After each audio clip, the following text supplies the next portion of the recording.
The result was unexpected when Ju Sojun, a genius born into the Sujin family, one of the top 5 families in South Korea, with her outstanding abilities, lost to some nonchalant nobody during the selection trials for one of South Korea's top 3 hunter training facilities, Valhalla, a place renowned for its ridiculously high competition rate. 500 applicants for every one spot. Countless hunters wish to bear the title of Valhalla each year, but no more than 150 people can graduate under this title. The competition was fierce from the start. Ju Sojun had mana levels comparable to a high school student at the age of 10. She could infuse mana into a sword to enhance it at 13, and at 16, she challenged and defeated every member of the Yusin family, but that was just what was written in her file. Some said that Ju Sojun could even communicate with the family's guardian constellation, and that was why the Yusin family had such high expectations. The reason South Korea has 5 great families is because of the guardian constellations associated with each one. Normally, a hunter would receive a blessing or sign a contract with a constellation. However, the guardian constellations of the 5 families are different. The Yusin family, the Sword God; the Gangsin family, the Spear Saint; the Choijin family, the Blade Emperor; the Osun family, the Fist King; and the Dojin family, the Bow God. Members of the 5 families receive blessings from their respective constellations, giving them talent and abilities far beyond others. There's a huge difference between receiving a blessing and making direct contact. Contacting a guardian deity means signing a direct contract with them, and if that were true, Ju Sojun was a true genius. But even for a genius, she was nothing before Kim Joo-hyuk. Everyone thought the match would be incredibly intense and that Ju Sojun would take down her opponent in one blow, but no. The one taken down in a single strike was Ju Sojun herself, to the utter astonishment and disbelief of the reporters, Valhalla's head coach, Lee Sang-cheon, and the heir of the Yusin family, IU. Kim Joo-hyuk looked down in boredom at the collapsed opponent before him. What is this? Why is everyone so weak? Is this really the future 300 years later? So, why would he say something like that? Simply put, 300 years ago at the Tower of Destruction, the god of the Tower of Destruction, the destruction god Bakur, and the martial god Kim Hano had an absolutely epic battle, and the martial god defeated the tower's boss, successfully preventing the world's destruction. However, epic my ass, the tower began to shake violently after Bakur's death, and Kim Hana clutched his stomach in pain, wondering if the tower was collapsing because he killed the boss, and it seemed that was exactly the case. In his final moments, bidding farewell to the mortal world, he suddenly thought of his disciples. It was a good thing he didn't bring them along, or they would have all been wiped out. Though he had regrets, he could only offer a foolish smile before being turned into a pile of mush. However, death was not the end. Kim Hana was reincarnated into a 17-year-old body 300 years after the Tower of Destruction collapsed. Regardless, he was completely satisfied with being alive again. His body was weaker and younger than when he was called the martial god, but that wasn't a problem. If he started training again, he believed he could live a life of luxury, at least until that transparent window appeared, and of course, you can run but you can't hide. That status window always sticks to hunters. The notification read, "The Tower of Destruction will appear in 5 years. Prepare." Smacked him right in the face, making Kim Joo-hyuk furious enough to go crazy, silently cursing that damn doctor. If only I had known. I should have thrown that bastard into the lava back then. Now there's nothing I can do. I will destroy the tower once and for all, and then live in the lap of luxury for the rest of my life. However, there's still a long way to go before living in luxury. The system reminded him Kim Joo-hyuk could retrieve his weapon and memories on the 3rd floor, in the 5th room to the right of Valhalla, and this was also the reason why he participated in this entrance competition. The 4th day of the 10-ranked tournament began. This time, Kim Joo-hyuk's opponent was the eldest son of the Osun family, Ursay. This guy wasn't good at academics, nor was he skilled in scheming or martial arts, but he still possessed one extraordinary talent: muscular strength. Ursay could do things that others couldn't do if they didn't have mana, and with just a little bit of training, he could become many times stronger. Ursay's superhuman muscular strength was completely innate. That alone was enough for him to be called a genius. Seeing that his opponent didn't look very strong, Ursay confidently believed he could take down Kim Joo-hyuk in an instant and use it to boost his own reputation. However, that could only happen in his dreams. What a brainless oaf, getting provoked by just a few taunts from Kim Joo-hyuk. He lost his cool and charged forward without thinking. Kim Joo-hyuk knew that he wouldn't win a battle of raw strength in this body because Ursay's muscular power was no joke. However, being big doesn't guarantee a win. Martial arts help to maximize muscular strength and the ability to observe an opponent. If you can't harmonize those two things, this will be the outcome. He was seen dodging Ursay's attack by a hair's breadth, causing him to lose his balance, and he immediately spun around, delivering a finishing blow to his opponent's chest, leaving him sprawled on the ground in pain. After winning this meaningless match, Kim Joo-hyuk coldly turned his back and walked away. The reporters and guild members present constantly whispered and assessed his abilities. Among them was the patriarch of the Fist King clan, Chu Xin. He realized that Kim Joo-hyuk's strike was not a simple attack. Even though his son wasn't interested in practicing martial arts and only focused on increasing his muscular strength, he could easily dodge a punch from anyone his age. However, Ursay couldn't dodge that punch. Initially, Ursay had lost his temper and just charged headfirst at his opponent, while also using magic, which he almost never used, just to quickly end the match. But Kim Joo-hyuk slightly tilted his head to one side to dodge. Because Ursay had carelessly assumed his opponent would definitely be hit, so he had shifted his entire center of gravity. Chu Xin stroked his chin thoughtfully, so that kid moved even faster than Ursay's maximum speed. The moment Ursay charged in, Kim Joo-hyuk already had his own plan. That in itself was an extraordinary talent. He seemed very excited, glancing around at the people from other guilds for a moment, then turned back to today's main character and affirmed to himself, "I will definitely recruit you into our family at all costs." The break time was over, and the next match began. Kim Joo-hyuk's opponent was the second daughter of the Chojin family, Choi Erin. As soon as she appeared, the men in the stands immediately went wild like bulls in heat, cheering and shouting non-stop. The sight made Kim Joo-hyuk's eyes soar. He cursed them for looking like a bunch of lunatics. Why the hell would a bunch of guys who've done their military service call a 17-year-old girl big sis? He thought this time would be like any other, with his opponent attacking first, but no, both of them remained still. He stood there awkwardly, waiting for his opponent to make a move. Since it had come to this, Kim Joo-hyuk decided to strike first.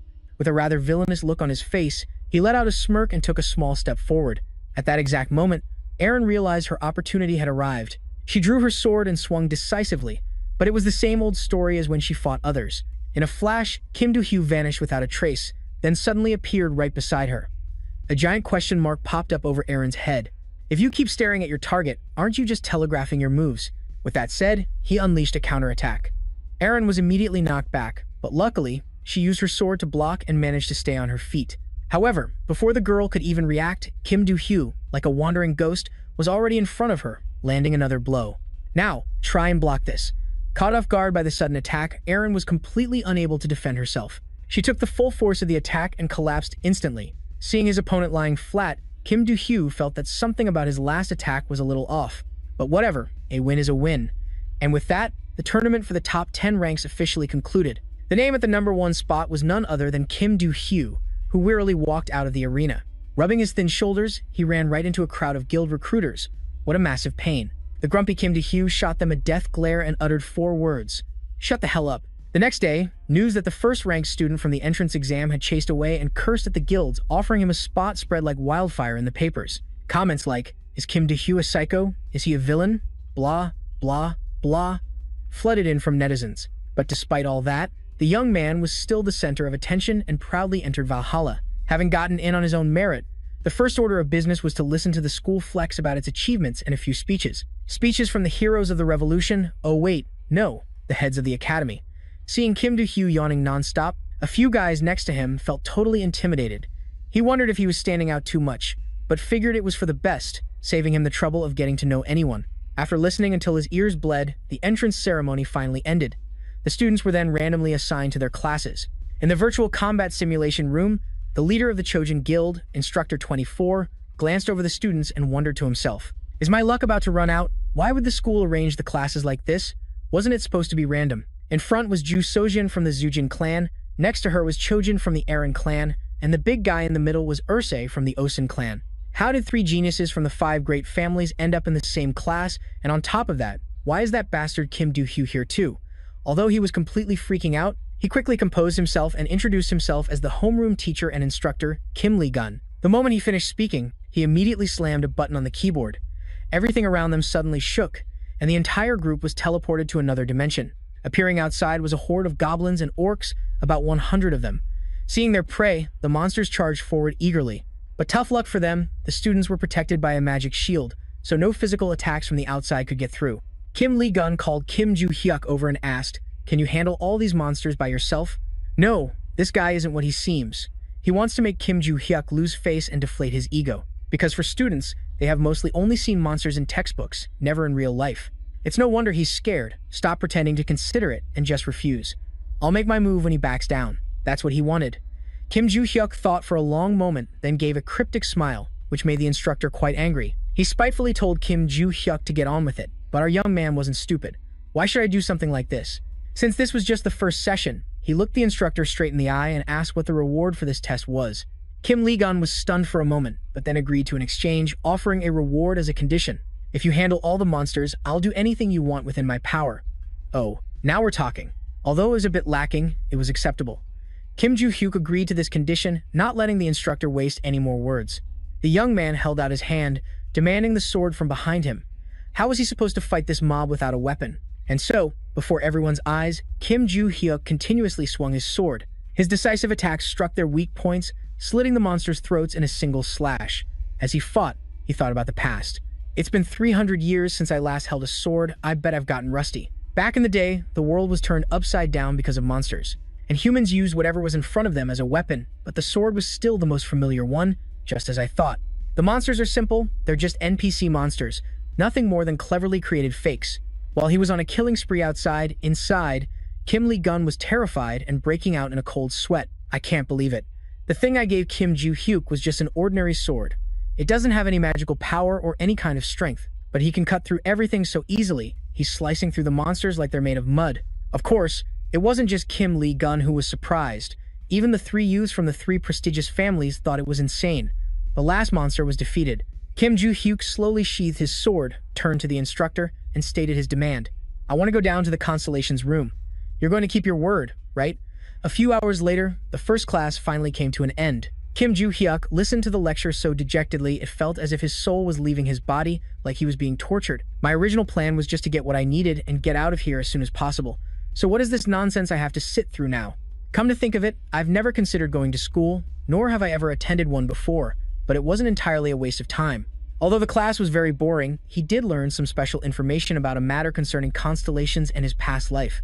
In his past, there was no such thing as a constellation. As it turns out, a constellation is a term for the transformation of people with great futures into becoming gods. Most constellations are connected to hunters through what are called relics, and they grant them special powers. Valhalla in South Korea is the world's 3rd largest academy, possessing many constellation relics, and it seems everything about swordsmanship and how to kill monsters is useless to them. Therefore, Kim Joo-hyuk decided to head to the dormitory and seriously train his martial arts. This body is really weak. His train of thought was suddenly cut short by the appearance of the family's second daughter, Choi Erin. "Teach me swordsmanship," was what she said the moment she saw Kim Joo-hyuk turn around. However, as mentioned, he wasn't interested, so the answer was no. The young lady stood there and repeated her request one more time. Kim Joo-hyuk had now lost all patience. He glared at her with a brutish look and yelled in her face, "Are you deaf or something? Stop clinging to me. I have no intention of teaching you, so get lost." After saying that, the young man immediately turned his back and walked away, leaving the young lady standing there completely stunned. Meanwhile, in the teacher's lounge, the head instructor was trying to console Kim Lee-gun. After suffering such a crushing humiliation, he still couldn't believe that Kim Joo-hyuk was actually a high school student, capable of perfectly annihilating 120 monsters in the virtual combat room despite never having seen a monster in real life. Even though he had no special background, an orphan from a small local orphanage with a complicated history, he possessed extraordinary power. Kim Lee-gun believed he was an imposter, but the head instructor thought otherwise. Because what kind of imposter would be crazy enough to try to enter Valhalla and cause a ruckus at the entrance ceremony? That did make sense. Kim Lee-gun continued to complain about what would happen next year. If Kim Joo-hyuk wasn't handled properly, it would be difficult to control the 3 youths from those prestigious families. Head instructor Lee Sang-cheon offered some words of sympathy but then quickly shifted gears, telling him he was still lucky that a student from the great Ventric family was in another class. Kim Lee-gun felt a bit relieved at this, knowing his problem was better than the class next door, because he had heard that Jody Ventric, the direct heir of the Ventric family, had once been expelled for causing trouble at the British Academy. The next day, he thought he would live a peaceful, normal student life, but it seemed fate had tied him to drama, so he attracted attention wherever he went. While he was sitting there thinking about his filthy rich future, right in his face was the infamous Jody Ventric of the great Ventric family and his attendant, Urias Felix. Having been reincarnated, Kim Joo-hyuk of course had no idea who this guy was, and when he got up close, he had to ask for his name. Jody stared at him intently, thinking to himself that this guy was truly an uneducated, insolent fool. He hadn't even heard of the Ventric family.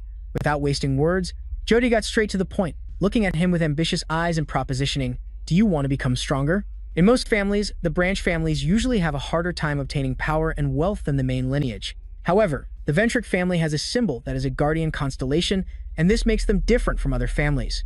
Usually, a high-ranking or an S-class guardian constellation would protect the family, and they would directly choose a member of the family and grant them power and protection. But with the Ventrix, they decided to form a contract with a family member, someone who is not a constellation.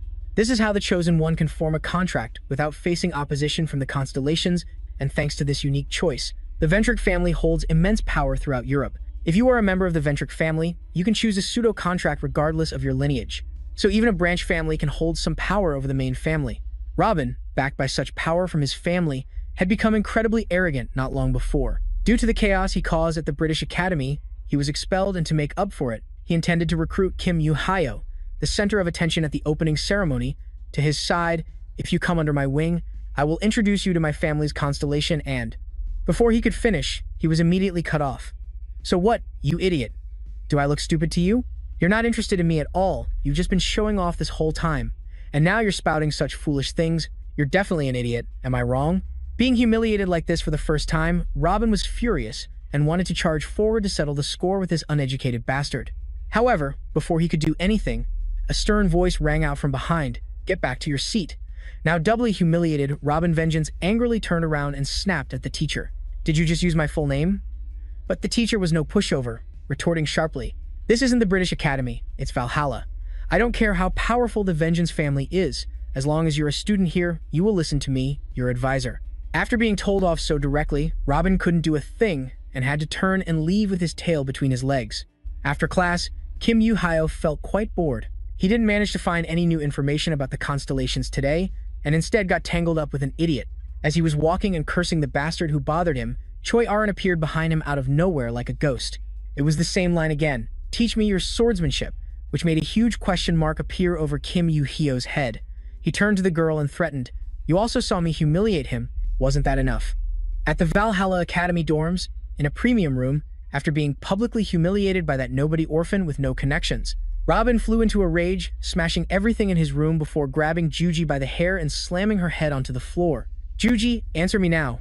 Do you still think you're the eldest daughter of a royal family? Should I just throw you out of the house? Contact Jazera, there are a few guys who need some special attention. Also, the son of the rising family in class 2. Tell Loris I want to see him. At the same time, in Kim Yu-hyo's room, even though it was quite late, he was still diligently hitting the books. Oh wait, I mean working out. But there was a problem. He ran out of steam halfway through, panting like a dog. This body is truly garbage. I can't even use magic anymore. Suddenly, Kim Yu-hyo remembered his earlier exchange with Choi Arin just because he was trying to get rid of her. He had blurted out a demand for 10 million won for a single lesson. He thought Choi Arin would back down at the high price, but no, she had nothing but money. Choi Arin immediately asked for Kim Yu-hyo's phone number and transferred the money in a flash. 100 million won appeared in his account instantly. But Kim Yu-hyo was still being slippery and refused. He gave a bright smile. Never. I'm not going to teach you. Actually, a moment ago, he was genuinely surprised that a student like her could immediately transfer 100 million won. Kim Yu-hyo stroked his chin thoughtfully. If I teach her, I won't have to reveal all of my own secrets. That was an enormous amount of money. Well, whatever. It's just money anyway. I can earn it myself, so it's fine, although my mana was pathetically small. With that, he immediately prepared a shovel, his luggage, and geared up for a billion-dollar heist. Let's go. Time to find the secret vault.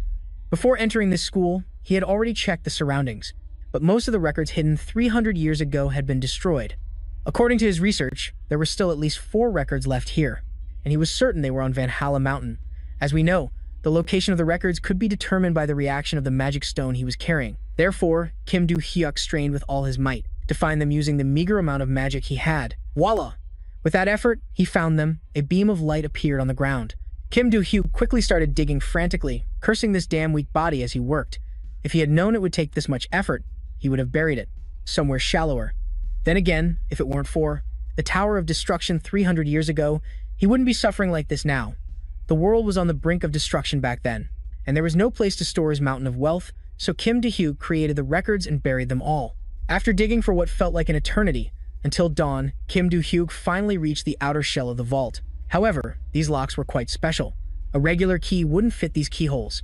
He managed to squeeze out a little mana, creating a magic sequence and transforming it into a perfect key that fit instantly. At this rate, he should quit being a hunter and become a master thief. Kim Do-hyuk immediately jumped down, looking at the glittering pile of gold, silver, and jewels before him. He was absolutely ecstatic, even though it was all his to begin with. Are you all doing well, my children? That was all Kim Do-hyuk could utter at that moment. Now he wouldn't have to worry about money anymore.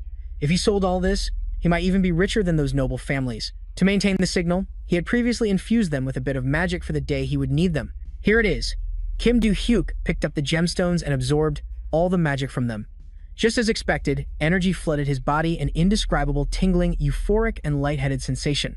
Now, it was time to deal with this place. Kim Do-hyuk wondered if he should leave the gold bars behind, since they were heavy, and just take the lightweight, valuable gems. Carrying all of this would be a total nightmare, and it really was a nightmare. Kim Do-hyuk went to class without any mind for his studies, his limbs so exhausted they felt like they were about to fall off his body. He tiredly sprawled across his desk, completely ignoring Choi Arin sitting right there next to him, repeating her usual line, "Teach me swordsmanship." This made Kim Do-hyuk wonder why she was as persistent as a leech. According to the information he got upon reincarnation, among the top 5 families, the Chojin family used and practiced swordsmanship. So the question was, why was she seeking him out? To this question, Choi Arin said she wanted to learn from him because she had never seen anyone wield a sword better. Kim Do-hyuk continued to question her. What about your father? He's the head of the Chojin family, right? He's better at swordsmanship than me, isn't he? Just then, before Arin could answer, the teacher suddenly opened the door and called Kim Do-hyuk to the faculty office. As soon as he heard it was related to the room of the constellations, the young man immediately scrambled to follow. More importantly, it seems he sensed Arin's sincerity, so he tossed a few words back to her before leaving. 6 o'clock tomorrow morning, be at the training grounds. At the faculty office. Kim Lee-gun quickly got straight to the point, stating that the request to enter the constellation room had been approved, but the condition was that he could only go to the basement. He was not allowed to enter any floor lower than the first basement level. It sounded acceptable, though it gave him a slight pause. But Kim Do-hyuk immediately and cheerfully agreed, not forgetting to ask the professor when he could go in. After some consideration, Kim Lee-gun said that if possible, they should do it tonight to strike while the iron is hot. Kim Lee-gun had thought his student would make a fuss about not being allowed to go down to the second floor, but he was surprised that the boy accepted so cheerfully. That evening, as planned, the professor put on his handsome look and led the young man to Valhalla's treasure, the constellation room, which was heavily guarded. It was so important, in fact, that it was enough to make Valhalla one of the 3 greatest academies. Kim Do-hyuk observed his surroundings. He couldn't help but marvel to himself. Not only the security, but the outer walls as well, were covered in all sorts of magic, except for the entrance. Kim Do-hyuk suddenly turned to the professor and asked him what would happen if he went down to the second floor. Hearing this, Kim Lee-gun felt a bit wary and answered immediately before it was too late, saying he wouldn't become a criminal, but he would be expelled, and on top of that, his memories would be stripped away before he left the school. On the second floor, the constellation's magic is extremely volatile, and if you touch it, your mind will shatter and you'll become a madman. Now all his questions were answered. Kim Do-hyuk had 30 minutes inside. The notification, "Find your weapon on the 3rd floor," in the room on the right from Valhalla appeared again in bright green. Kim Do-hyuk didn't care about being expelled or anything else. He came to Valhalla for this from the very beginning. And the first thing to do was to go to the 3rd basement level. But after just a few steps, he suddenly bumped into something. A system window suddenly popped up with a request. And just like that, it pulled Kim Do-hyuk into a strange room. Long time no see, Kim Do-hyuk. That's what he heard after being sucked in and looming. Right in front of him was that bastard Baek Cheo, the Tower King of the Tower of Destruction. 300 years, is this a reunion? It is not. Baek Cheo was about to say more, but was immediately met with a punch straight to the mouth with a loud smack. Kim Do-hyuk was so angry his head was steaming, shouting in the other's face, "You! I'm so happy to see you again, you bastard." Baek Cheo tried to get up, waving his hand and telling Kim Do-hyuk to calm down and listen to his explanation. But there was no calming down here. For every word the other guy said, Kim Do-hyuk threw a punch. Baek Cheo kept crying for help, while Kim Do-hyuk kept cursing. All that could be heard were desperate screams, "Stop! Don't hit me! Help me! Wait! Wait! Die! Don't hit you! I'll hit you even more!" I'm not the kind of person who lets their fists do the talking, but in the case of someone like you who destroyed my comfortable future, it's a different story, you scoundrel. My wealth, my fame, and all the time I spent training those young disciples, Baek Cheo had had enough, able to do nothing but cover his face and take the beating. While Kim Do-hyuk took a break to catch his breath, he tried to crawl up and managed to squeeze in a few words. Wait, aren't you wondering where this is? Only then did Kim Do-hyuk suddenly realize with a start, asking himself, where is this? Who am I? There wasn't a damn thing around. Baek Cheo finally had a chance to get up. He said that this was a virtual world, or more precisely, a relic space. And the form of Baek Cheo that Kim Do-hyuk was seeing now was just a manifestation of this virtual world. His real body had disappeared 300 years ago. A huge question mark appeared as Kim Joo-hyuk replied with some confusion. Wait, you mean you've been in this relic the whole time? Baek Sheo knew it was time to flex. He flew high up, looking down majestically with a face full of pride. That's right, Kim Joo-hyuk. I've become a constellation. You know? You think being a constellation is cool? Kim Joo-hyuk turned and punched him right in the face for that disgusting attitude. 30 minutes were up, and it was unclear if he had gathered anything. But Kim Joo-hyuk still had to leave as required. As soon as the teacher saw him, he approached with a grim face to interrogate him. Did you do anything strange in there? To avoid any more trouble, Kim Joo-hyuk gave a vague answer and quickly got the heck out of there. There were many strange things he needed to figure out. Back then, after beating Park Cho to a pulp, he had calmed down and spoken in a civilized manner, using his fists to force him to spill everything that had happened. Park Cho was crying without tears, his face numb from the punches. After you killed me, teacher, I was in this thing for 300 years, without any power whatsoever. I regained my memories after receiving a notification to contact the regressor Kim Joo-hyuk. Thanks to that, a suspicious guy appeared. I wonder if this was the work of the one who made me the master of the Tower of Destruction. Kim Joo-hyuk continued to press him about who turned him into the tower's master, but it seemed Park Cho didn't know either. All of his memories of that part were gone. After saying that, Park Cho turned to ask Kim Joo-hyuk about his notification. What did it say? The young man recalled that bright blue screen. It told him to find the weapon and memories. The parts below were unreadable, covered by square boxes, but Kim Joo-hyuk couldn't remember losing any memories. He still had his memories from the tower. Park Cho pointed forward, looking for the key point to explain. Perhaps those memories just haven't returned to your mind yet, teacher. You've already found the weapon, so the memories should appear on their own. The more I listen to this kid, the crazier it sounds. What weapon? I haven't found any weapon, have I? The teacher was still slow on the uptake, so Park Cho continued.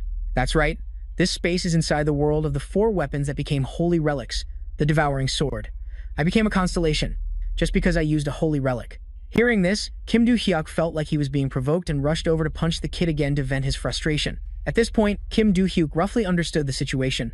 Park Cho was once his student, but was turned into the master of the tower by some unknown force, and to save the world, he had killed him, and now he has been resurrected, living for the past 300 years as a soul inside the devouring sword, and on top of that, his weapon, the devouring sword, has become a holy relic, and inside it, there's even a constellation. What a bizarre situation. Kim Joo-hyuk wanted to destroy it and just be done with it, but it seems that even though it's weakened, it can still contain Park Cho, the one known as the Destruction King, so he decided to keep using it for now. He figured that only the owner of the devouring sword would know about the appearance of the notification window. As his head was throbbing from the chaotic mess of information, his train of thought was suddenly interrupted by some thugs in front of him. The blonde guy, acting like a big shot, cracked his knuckles and approached menacingly. Hey, you're the one who ranked first at the opening ceremony. Kim Joo-hyuk, right? Your senior is standing right in front of you. Aren't you going to greet me?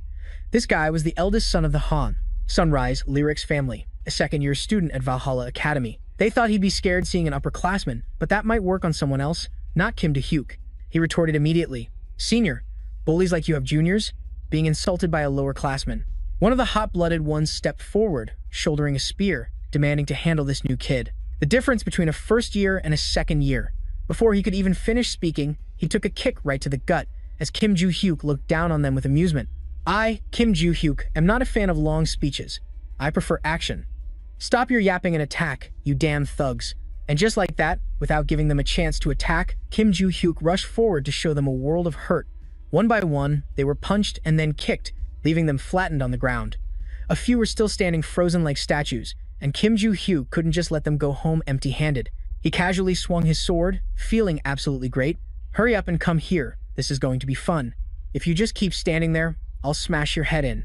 3 hours earlier, the eldest son of the Sunrise family, Lorik Sunrise, a second-year student at Valhalla Academy, was summoned by Roxane Benjik for a favor, specifically to deal with a first-year student in exchange for a reward that would be beneficial to the Sunrise family. Roxane allowed him to use a weapon and promised to handle the aftermath. For such a simple task with a huge reward, Lorik agreed without a second thought. He figured that even if the kid was ranked number 1 among the freshmen, it didn't matter. A first year was still just a first year and no match for a sophomore. This was because students at Valhalla had to visit the Constellation Room during their second semester of freshman year to form a pact with one of the constellations. Students who formed these pacts were known as contractors. Once they became a contractor, they could wield the power of their chosen constellation that they had made a pact with. And based on his research, Lorik was confident that Kim Joo-hyuk was born into a common family with no guardian constellation, so this would be a piece of cake. He could take him down with ease. At least, that's what Lorik thought before he arrived. But now, he understood exactly what he was up against. Lorik was terrified, but he tried not to show it, absolutely petrified as Kim Joo-hyuk walked toward him. What was that bizarre swordsmanship? It didn't seem like he was using much strength, yet his opponents were struck with overwhelming force. Countless questions raced through his mind, but his pride was stronger than his fear, so he had to put on a brave face. His goons remained frozen behind him, hesitating on whether to attack. "I can't lose this pathetically." Ignoring the potential outcome, Lorik yelled at his underlings to charge. "What are you scared of, you morons? He's just a freshman." He talked a big game, but deep down, he was scared enough to wet his pants. Kim Joo-hyuk stood by with his sword, waiting for the drama to unfold, mocking them as they just stood there, flapping their gums. "Oh, look at the brave leader. Whoever stays still gets hit first." The moment he finished speaking, Kim Joo-hyuk appeared right in front of his opponent, pressed his sword to his gut, and delivered a single strike. The result was Lorik being knocked unconscious instantly. How tragic. All that trash talk just to get knocked out. After waiting for a while and seeing the scumbag still hadn't opened his eyes, Kim Joo-hyuk decided to help by applying some physical persuasion to his handsome face. "Wake up, you brat. Who are you? And why did you bring your crew here to fight me?" Even after getting thrashed, Lorik gritted his teeth and refused to say a word.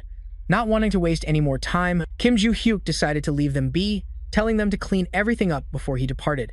Seething with anger, Lorik tried to save some face by yelling after him, "Do you think you can just attend class like normal, after what you've done? Even if you're the #1 freshman, you'll be expelled if word of this gets out." It seems this guy is brainless or something, playing the victim after picking a fight. Kim Joo-hyuk couldn't be bothered to care, but he still had to stick around and knock some sense into him. "Whatever, you know what people will gossip about if you run your mouth.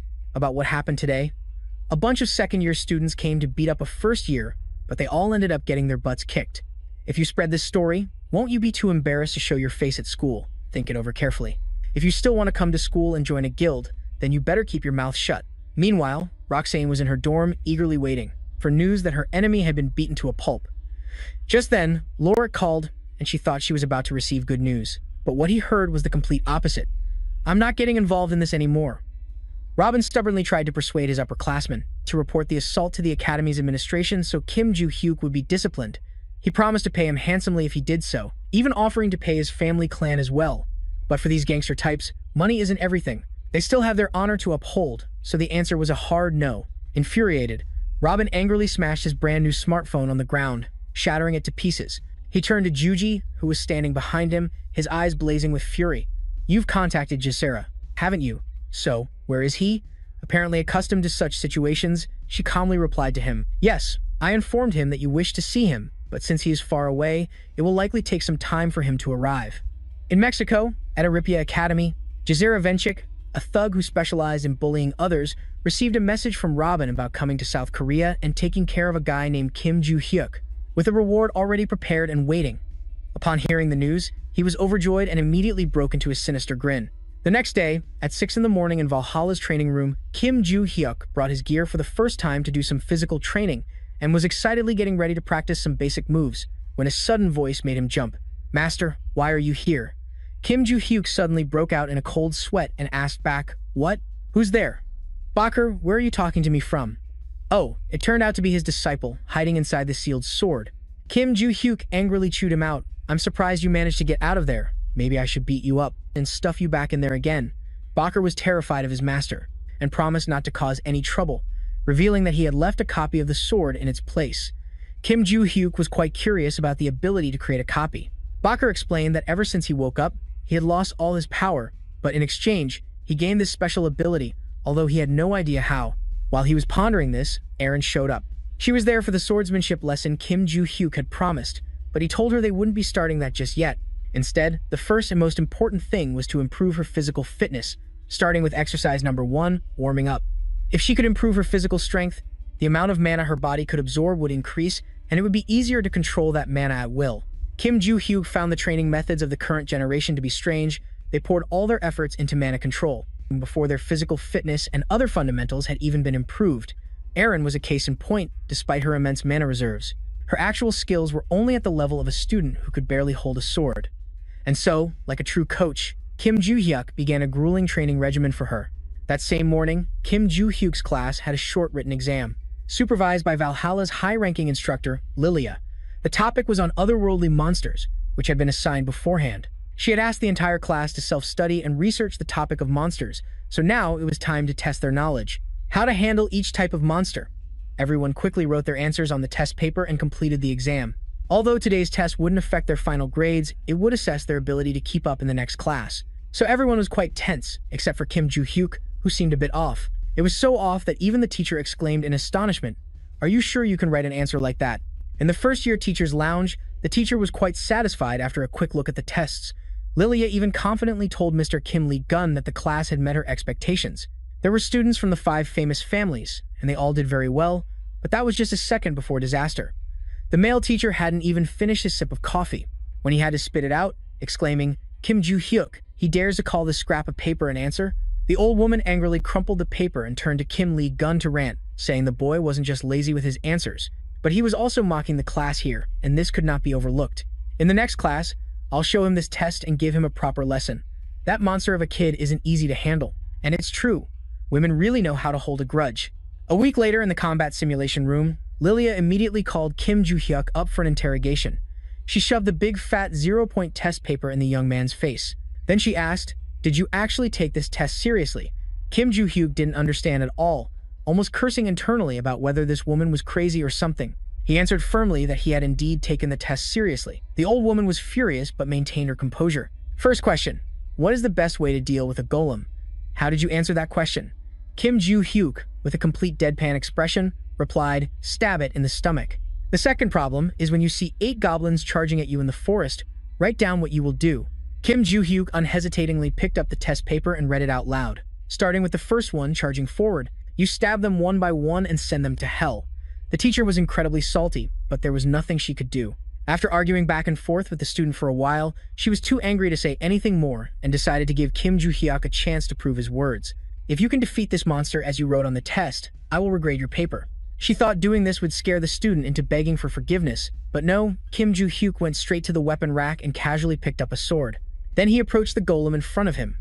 The monster raised its arm to attack, but then all that was heard was its pained growl. The sword was lodged right in its stomach, and in a few seconds, the golem completely disappeared. Kim Joo-hyuk turned back to look at the stunned crowd. With an obvious told-you-so look on his face, he said, "Stab it in the stomach, that's all." The students below were frozen for a few seconds, wondering. Without magic, he took down a golem with a regular sword. Witnessing this scene, the teacher no longer dared to be arrogant. She softly asked the boy how he did it.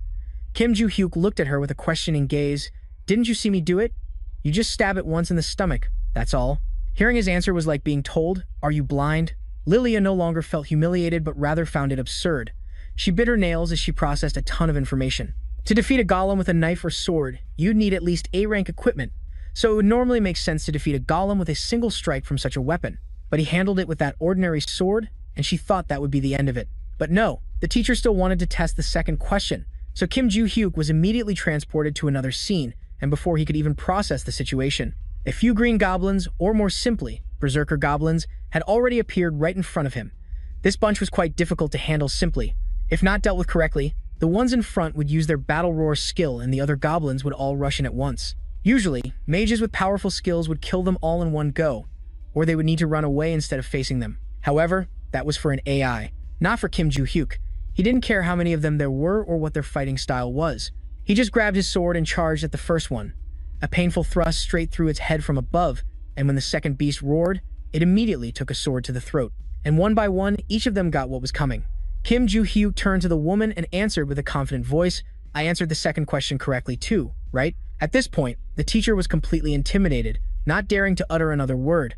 The next day, as usual, Kim Joo-hyuk dragged Erin to the training room again to work on her physical fitness. The girl, despite trying her best, still couldn't keep up, lying sprawled on the ground, panting heavily. Kim Joo-hyuk curiously asked her, "Don't you normally train too? Why do you look like you're on your last breath? How are you supposed to fight monsters like this?" Erin was dead tired, trying to explain that. She could use magic by borrowing power from the Guardian constellations. It was just as Kim Joo-hyuk had predicted. Instead of physical training, they focused on magical power ever since they became dependent on the constellations. There would be no need to use physical strength. It would still be fine if they borrowed enough power from the constellations, but the risk was too great. What would happen if they got stuck in a labyrinth or a dungeon where magic is forbidden or ran out of mana during a prolonged battle? And what if the Guardian constellations didn't lend them their power? Too many problems could arise. Kim Joo-hyuk then let Aaron rest, while he would do another round of training. After the beauty left, Cho finally dared to interrupt and ask his master, "Why are you helping her train?" Turns out, it was because she was nagging so much it gave him a headache, so Kim Joo-hyuk just agreed. While they were chatting, he glanced to the side. That workout fanatic Zeek was also here, and it seemed he had trained quite a bit. Watching Zeek's back as he left, Kim Joo-hyuk thought to himself, he seems smarter than the crowd who only knows how to train magic. With that said, he then wondered what those mysterious constellations were up to. Cho could only answer, "I don't know." Because he really didn't know, and not wanting to get punched, the underling added a bonus for his master if he completed the new quest on the system. He could learn more about the constellations. That reminded him, Kim Joo-hyuk hurriedly opened that damn window to check. It had some new information, stating that he needed to go to the Great Forest Eye Valhalla, the home of Megarana, to complete the quest. It sounded familiar, but this was the first time he'd seen it. The Great Forest Eye was the final training ground to visit in the first semester. If it weren't for this damn quest, Kim Joo-hyuk would have gone there after recovering his stamina, but it seems he would have to endure until then. No matter how foolish he was, he still realized that until the quest was completed, he couldn't be expelled from the academy. His secret needed to be kept safe. Meanwhile, in London, United Kingdom, at the Ventric family estate, the vice head of the Ventric family, Adalia, sat comfortably in her chair listening to a subordinate's report about Dizera being summoned to South Korea by Roxine. Hearing these names gave her a headache. Gizero Ventric, the problem child of the family and the worst kind of thug. He had used the Ventric family name to cause numerous scandals, and at the age of 59, he killed 5 people from the British Academy over a simple argument.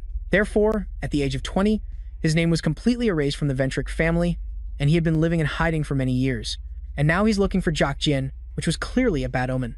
Adelia immediately ordered her people to monitor him before it was too late. Furthermore, she didn't forget to send a message to Jok Jin, "If I find out you're up to something shady, you will be kicked out of the family." As for Adelia, she despised freeloaders. All of them obtain the family's power without any effort, and that power is not meant for such trash. It will all belong to her and her alone. The next day, even though it was during class, Kim Joo-hyuk's mind was completely elsewhere. While he was lost in his thoughts, the girl in front of him suddenly signaled to him and passed him a note. As soon as he read it, his expression changed, his mood shifting in an instant because the students were allowed to go out this week. So as soon as class ended, Kim Joo-hyuk quickly wrote a permission slip. Ju So-jin had been tagging along behind him the whole time, stammering so much she couldn't get a single word out, which really annoyed him, even though he had politely replied to that note. He was already ticked off that she hadn't replied, and now this girl was just standing here spouting nonsense. Ju So-jin just wanted to ask Kim Joo-hyuk how he had managed to defeat the stone golem so easily, but she felt embarrassed as she was about to ask, as if she were insulting her own pride. But before she could even finish her question, a female teacher appeared out of nowhere like a ghost, cutting her off to ask, "How did you kill that stone golem I heard about?" Just like that, the teacher appeared and stole the girl's spotlight, for real, and that wasn't all. The teacher also invited Kim Joo-hyuk to become her assistant, promising many special privileges, especially the chance to research different ways to defeat monsters as well. Watching the two of them walk away, Ju So-jin cried silently. "I guess I won't ask any more then." The next day, as he had researched beforehand, Kim Joo-hyuk took his pile of valuable goods to a night market to sell them.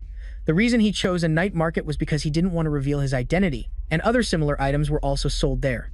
This type of illegal market still exists because its creator is a guardian constellation known as the Concealed Ruler. Since it was created and actively maintained by a constellation, high-level players use it frequently and openly, and despite its illegal nature, the government showed no signs of cracking down on it. This was also why it was easy for him to find a way in. Just as the online guide instructed, Kim Joo-hyuk arrived in no time. Looking at the scenery around him, he felt it was a bit strange, yet somewhat familiar. The purple sky and the cloudy moonlight, it was exactly like the night sky he had seen 300 years ago. Putting aside his musings about the sky, Kim Joo-hyuk blankly met the staff member he had read about in the post. Handing over 2 million won in cash for the entrance fee, he was immediately welcomed like a VIP guest. From this guy, Kim Joo-hyuk received a mask and information on the most reputable trader. Following the directions, Kim Joo-hyuk arrived in front of Morris, the man known for buying at the best prices. Without wasting much time, Kim Joo-hyuk immediately pulled out a bag full of precious rings, which Morris initially regarded with indifference, thinking they were cheap items. However, as soon as he held one in his hand to inspect it, he was completely startled. Having examined it from every angle, this was an artifact from the Era of Destruction. Are the others the same too? They're all from the same period. Where did he get so many artifacts? Morris asked curiously. Where did you get these things? But the rule here is not to ask about personal matters, so of course, Kim Joo-hyuk didn't answer. He then urged the man to hurry up with the appraisal and say how much he could pay. Morris stroked his chin, thinking for a moment. then said he didn't know. He couldn't appraise them because these artifacts were from the era of destruction, and he also didn't have enough capital to purchase them. Kim Joo-hyuk was quite surprised and pressed him for a place to sell this pile. Morris pointed towards the tall tower over there, where the auction hall was located. However, on average, it takes 2 to 3 weeks for your turn, because many people have booked in advance and you will need to come back for verification and to receive payment again. It was far too complicated and troublesome, and even though it meant more money, Kim Joo-hyuk seemed dissatisfied, asking if the old man could give him an estimate. Morris typed a number on the calculator. There were so many zeros the young man couldn't even count them, even though he knew they were very valuable in his past life, which is why he kept them. But Kim Joo-hyuk never expected they would be worth so much money. Morris said that by his estimate, even if he sold his entire fortune, it would only be worth 3/4 of the total value of this collection. Not wanting any hassle, Kim Joo-hyuk agreed to sell for that amount. This left Morris in disbelief. Artifacts from the era of destruction were traded at high prices because of their age, but there was another major reason behind it, and that was the constellations. The constellations began to appear after the era ended, reacting strangely to artifacts from that period. It was said that an ordinary person, with the help of one of these artifacts, was able to form a contract with the constellations. Morris examined the rings meticulously, observing the flow of mana moving through the details. The magic radiating from the items still lingered. He felt incredibly lucky to be able to buy these bargains for such a small amount of money. Just then, someone suddenly appeared, startling Morris immensely, because he had registered anonymously to auction the items, so the market owner, Brackett, had come to greet him personally. Glancing at the items in Morris's hand, Brackett also had to exclaim in amazement, "It seems my patron constellation really wants this ring." After finishing the transaction, Kim Joo-hyuk quickly left. Looking at the amount of money in his account, his heart was overjoyed. From now on, he wouldn't have to worry about finances. If he ever ran short, he could just take more from his artifact storage. He still had tons of them after all. Just then, his phone suddenly rang. He answered the phone and was met with a long spiel without any chance to get a word in. It turned out to be Professor Lilia inviting him to lunch. He was already hungry, and it was a free meal. Why would he refuse? But as they say, there's no such thing as a free lunch. The professor kept nagging him about becoming a teaching assistant and offered quite a few benefits. For example, scholarships and many subsidies, the chance to write a thesis with her, and being honored at the Monster Research Association. Fame and fortune would follow, blah blah blah. And especially, he would be allowed to go out 2 times a week instead of once a month. Listening to all this gave him a headache. None of the benefits appealed to Kim Joo-hyuk. The most important thing for him now was to get to the Great Forest Eye, and he could only go there during the first-year final evaluation test. Even she, as a lecturer, couldn't help with that. Kim Joo-hyuk bluntly rejected the professor, stating he would not become her teaching assistant, nor would he co-author a thesis with her. So she shouldn't get her hopes up. If at first you don't succeed, try again. Lilia proposed to share information instead. If he revealed a little about how to attack various types of monsters, Kim Joo-hyuk was quite curious and asked what information that was, thinking it might be something good. Unexpectedly, it was just some information about Choi Aren, which he found completely uninteresting. After eating his fill, Kim Joo-hyuk promptly stood up and got ready to leave. Before leaving, he curiously asked the professor, "Why do you have to be like that with the students? They're still kids. Why are you so strict in teaching them?" As if he had hit a nerve, Lilia began a long-winded explanation. But in short, she believed that as a lecturer on mystical monsters, it would be terrible if she didn't give it her all. Normally, monster attacks directly affect the students' survival rates. The students couldn't even remember basic attack patterns, which is why she had to be strict with them. After hearing this, Kim Joo-hyuk made a stone-cold comment. "That's just what you want." Then he said his goodbyes and left. At the Choi family's private residence in Sihyung, the patriarch, the head of the family, Choi Jong-suk, summoned his eldest son Choi Jin-jeon and his second daughter Choi Erin to ask them about their intentions before participating in the classification test. If they passed the test, they might get a chance to form a contract through the holy relic, Cheon-wando. It is the ritual to become the family's successor. However, failure would mean being struck from the family register. As he spoke, he unsheathed his sword, looking at them with a stern expression. "So, will you participate?" Both were a bit intimidated, but since their father had spoken, they both agreed. The classification test would be held in 3 weeks, so they both had a fair amount of time to prepare. On the way back, Choi Jin-jeon, who clearly disliked Aaron, uttered some slanderous, condescending, and challenging words. "When you said you'd take the classification test, didn't you see father's face? It seems you really want to become the family head, huh? You illegitimate child, look at you, I'm so scared. Don't delude yourself into thinking you'll win the test. You can't even receive a constellation's blessing.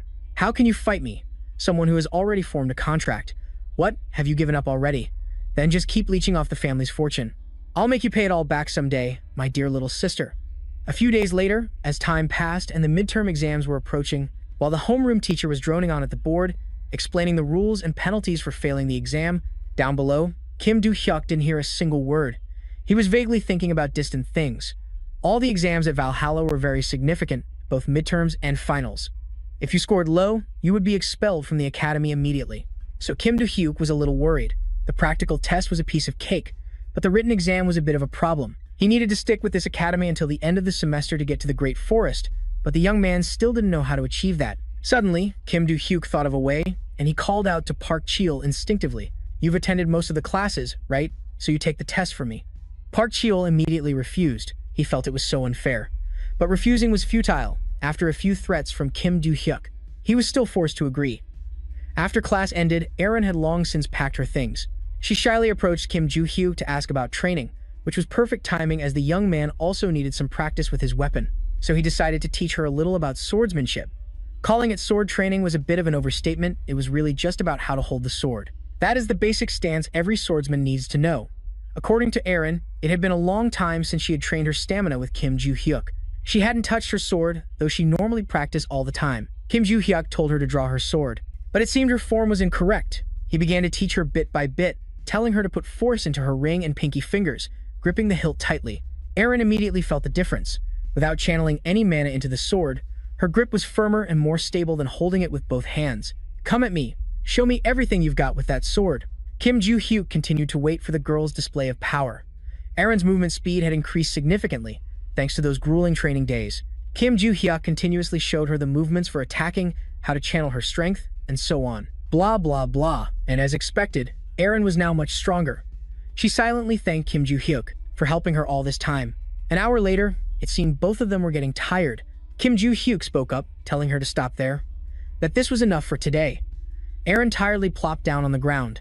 She looked at Kim Do-hyuk standing there, a crazy thought flashing through her mind. She asked if he could train with her next time.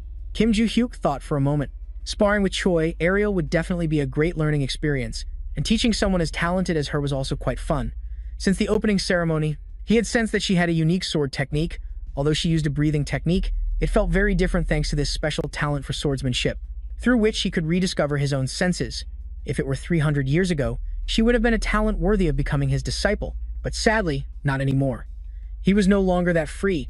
Finding it fun to tease her, Kim Do-hyuk said he didn't want to spar anymore, thinking Erin would whine and beg again.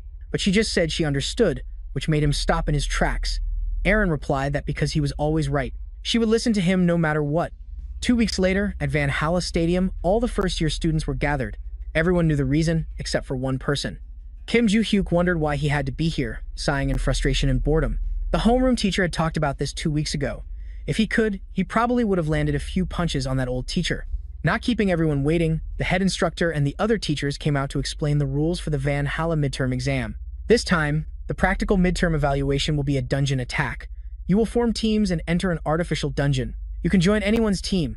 I think the appropriate number for each team is 8, but you can decide for yourselves to add or reduce the number of people. The school will only evaluate you based on your level of contribution to the dungeon attack, and the time limit for elimination is 5 hours. If you cannot pass the test within the specified time, you will be eliminated. The dungeon's difficulty level is F+. Now, begin the exam. As soon as the announcement ended, the students began to scramble in a panic to form teams. The kids from the 5 great families had probably already grasped the key to the test. The remaining students formed groups of 20 or 8, and if they weren't balanced well, fights would surely break out. Students were scored the moment they stepped into the dungeon. However, there were some exceptions, as everyone chose to join a party. Only Kim Do-hyuk decided to go in alone. For him, a game of this level was easy, but he wasn't the only one. Kim Do-hyuk was quite surprised that Arin hadn't gone in yet and was just standing there. Oh, it turns out she had said she would follow his lead from now on, of his.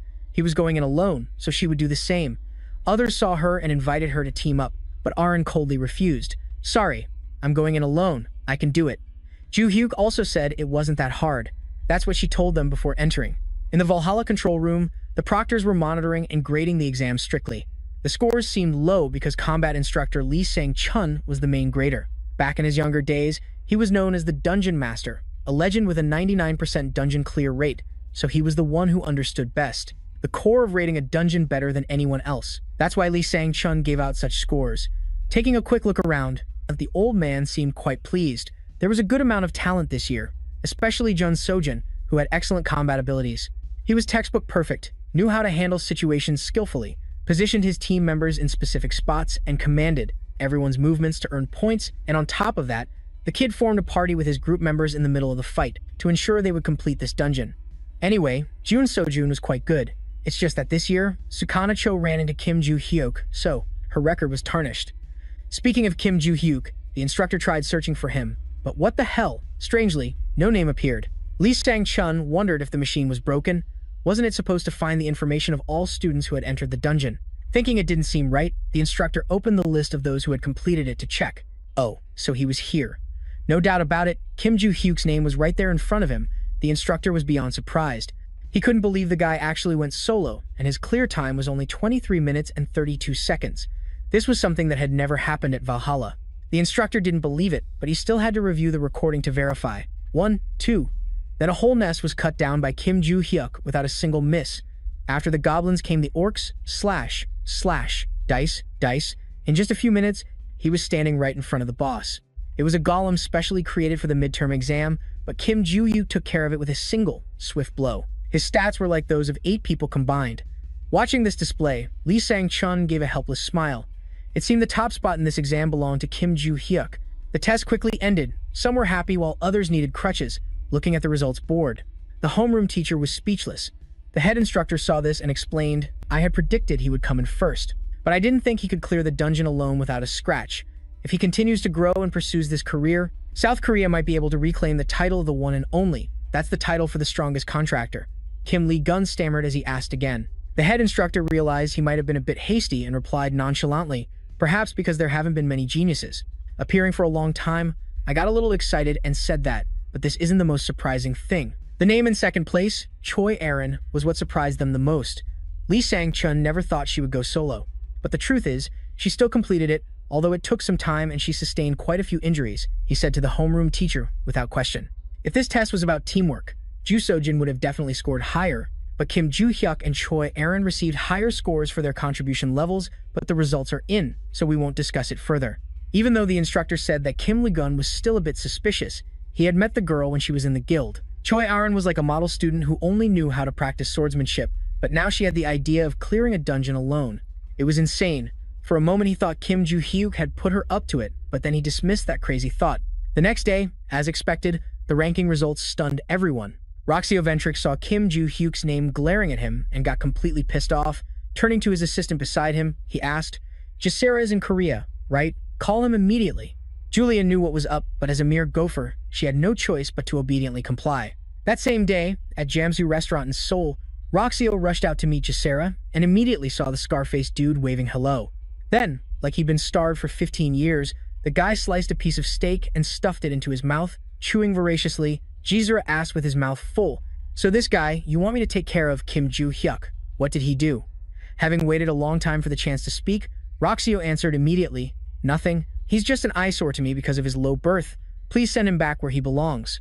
"Oh, so you're a classist. All creatures are equal, but he's the only one who's superior. Huh." Jisera managed to finish his bite of beef, then looked up and asked the guy, "Can I kill him?" Roxio nonchalantly nodded and said, "Up to you." With that, Jisera pointed at Julia, revealing that he had just killed an old woman from her family just for being a busybody, which made her shake like a leaf. After that, he let out a savage laugh and told Roxio to get his payment ready. A week went by, and as the top-ranked student from the exam, Kim Ju-hyuk was allowed to go out for a bit. Seeing this, the attendant nagged him incessantly. "Haven't you already been out, sir?" Not wanting to argue with this busybody, Kim Ju-hyuk stated directly that he needed to find his old records in Suwon. Grabbing his luggage and turning on Google Maps, he wandered to a hill. Just as he was about to sit down, chill, and enjoy the view with some snacks and tea, some dude interrupted him. Kim Ju-hyuk froze and asked the man in front of him, "Background, hometown, name, what the hell are you doing here?" Of course, Jisera didn't answer. The guy ignored the question and started rambling.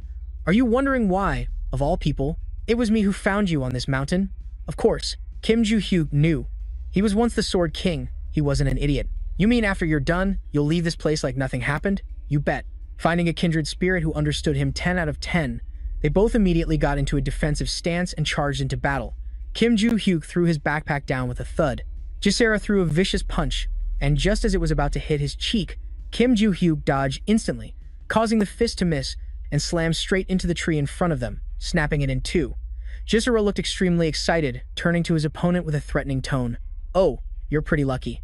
You managed to dodge that blow. If you hadn't, you know what your fate would have been, right?" Kim Joo-hyuk gave a bored smirk and replied, "Lucky?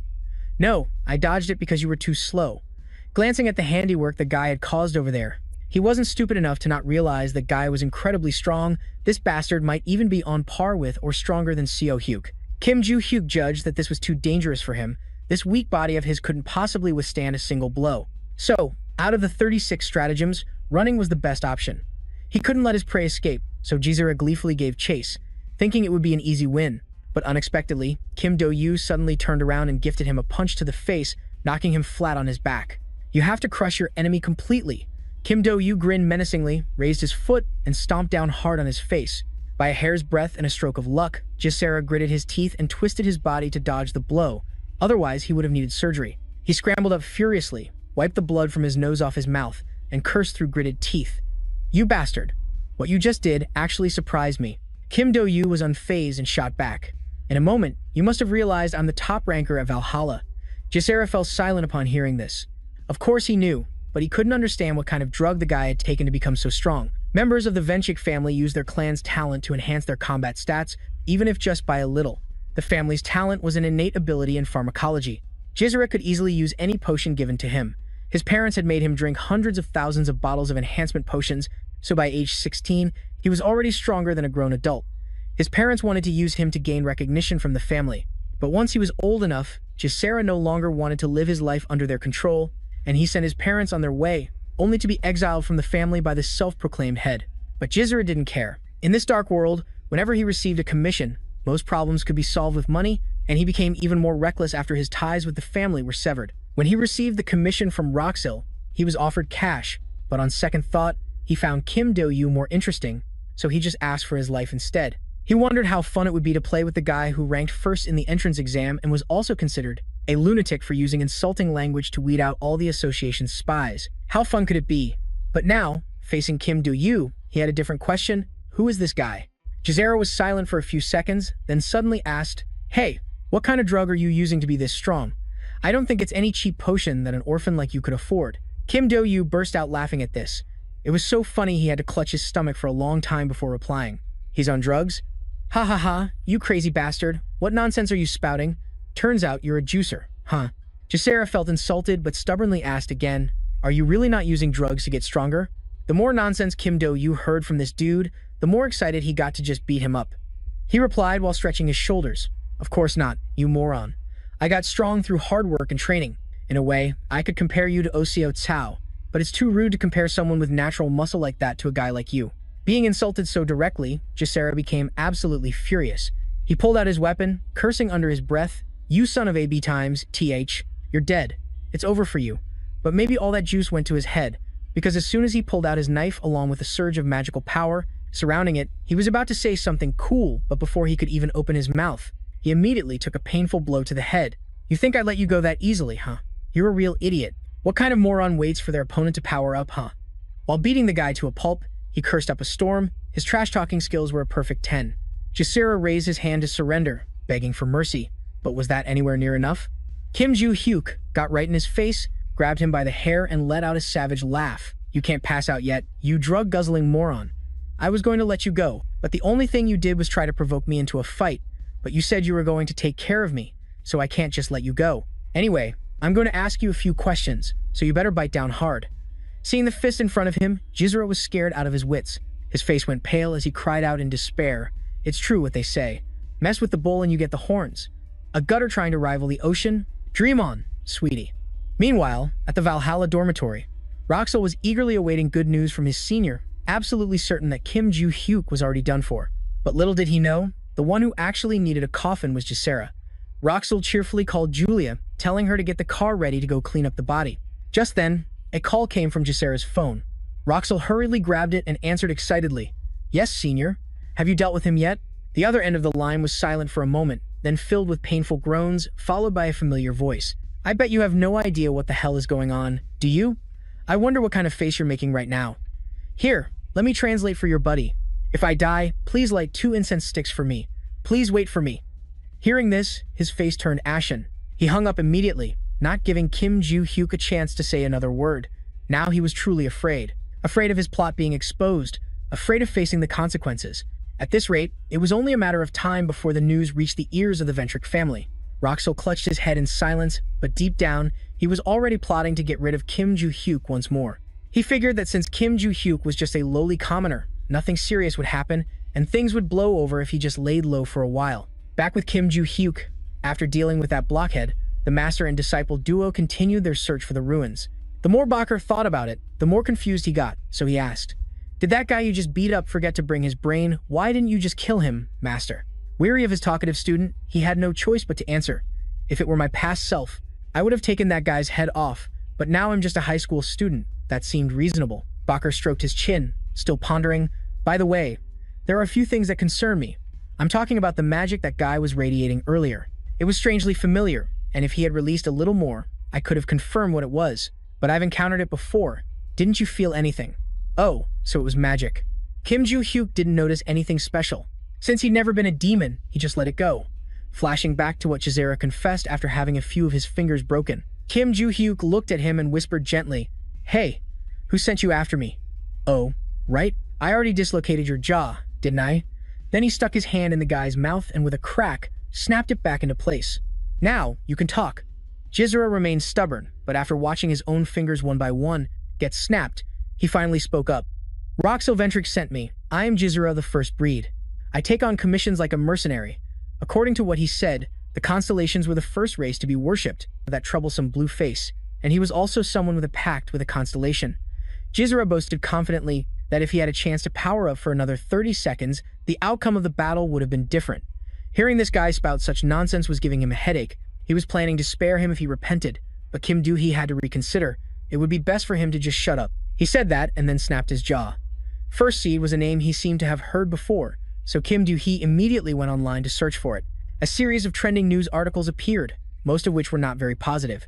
Kim Joo-hee was quite annoyed, so he didn't bother looking for notes anymore and decided to go settle the score with that bastard Roxil to teach the scoundrel a lesson. He came up with a bold idea. In this era, one had to use high technology, not just brute force anymore.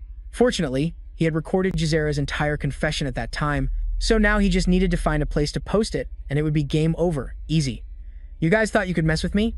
Kim Joo-hee immediately called Miss Lilia to ask for a favor. She thought he was calling to ask to be her assistant and was overjoyed, quickly picking up the phone. "That's not why I'm calling. Do you know any reporters?" Kim Joo-hee replied immediately, cutting off her train of thought.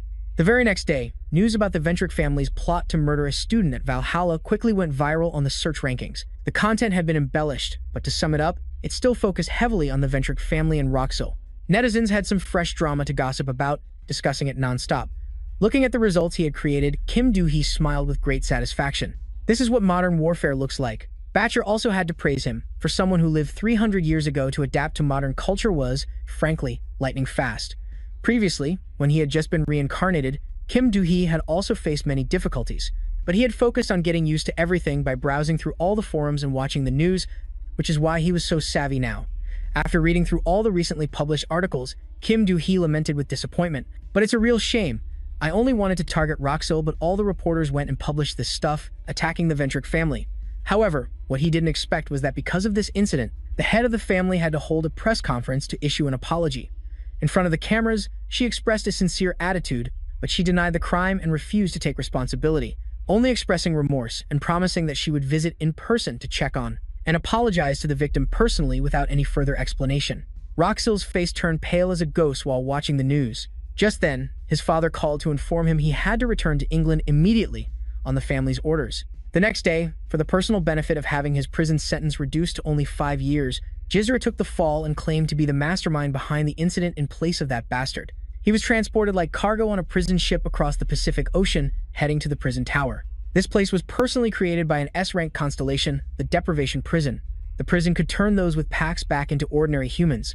Chizera was happily thinking to himself, "All I need to do is keep my mouth shut and allow Roxil to remain in the family. If I succeed, they will reduce my sentence to 5 years. If not, the consequences will be dire. What's 5 years anyway?" His train of thought was suddenly cut short by a chilling voice from beside him. Truly an ugly face. Chizera barely had time to look up before his head was sliced clean off, leaving no time for any last words. At the Ventric family mansion, Roxio's father, Eden, and his son were bowing before the person in front of them. "Roxio, what are you going to do now?" she asked. The father and son quickly bowed their heads and apologized, but that wasn't enough to appease the family head's fury. If you could just apologize after killing someone, wouldn't the world be in chaos? After hearing Roxio's flimsy excuse, the person before them grew even angrier, and a terrifying wave of mana erupted, scaring them out of their wits. She moved closer, leaned into Roxio's face, and said, "What should we do about this?"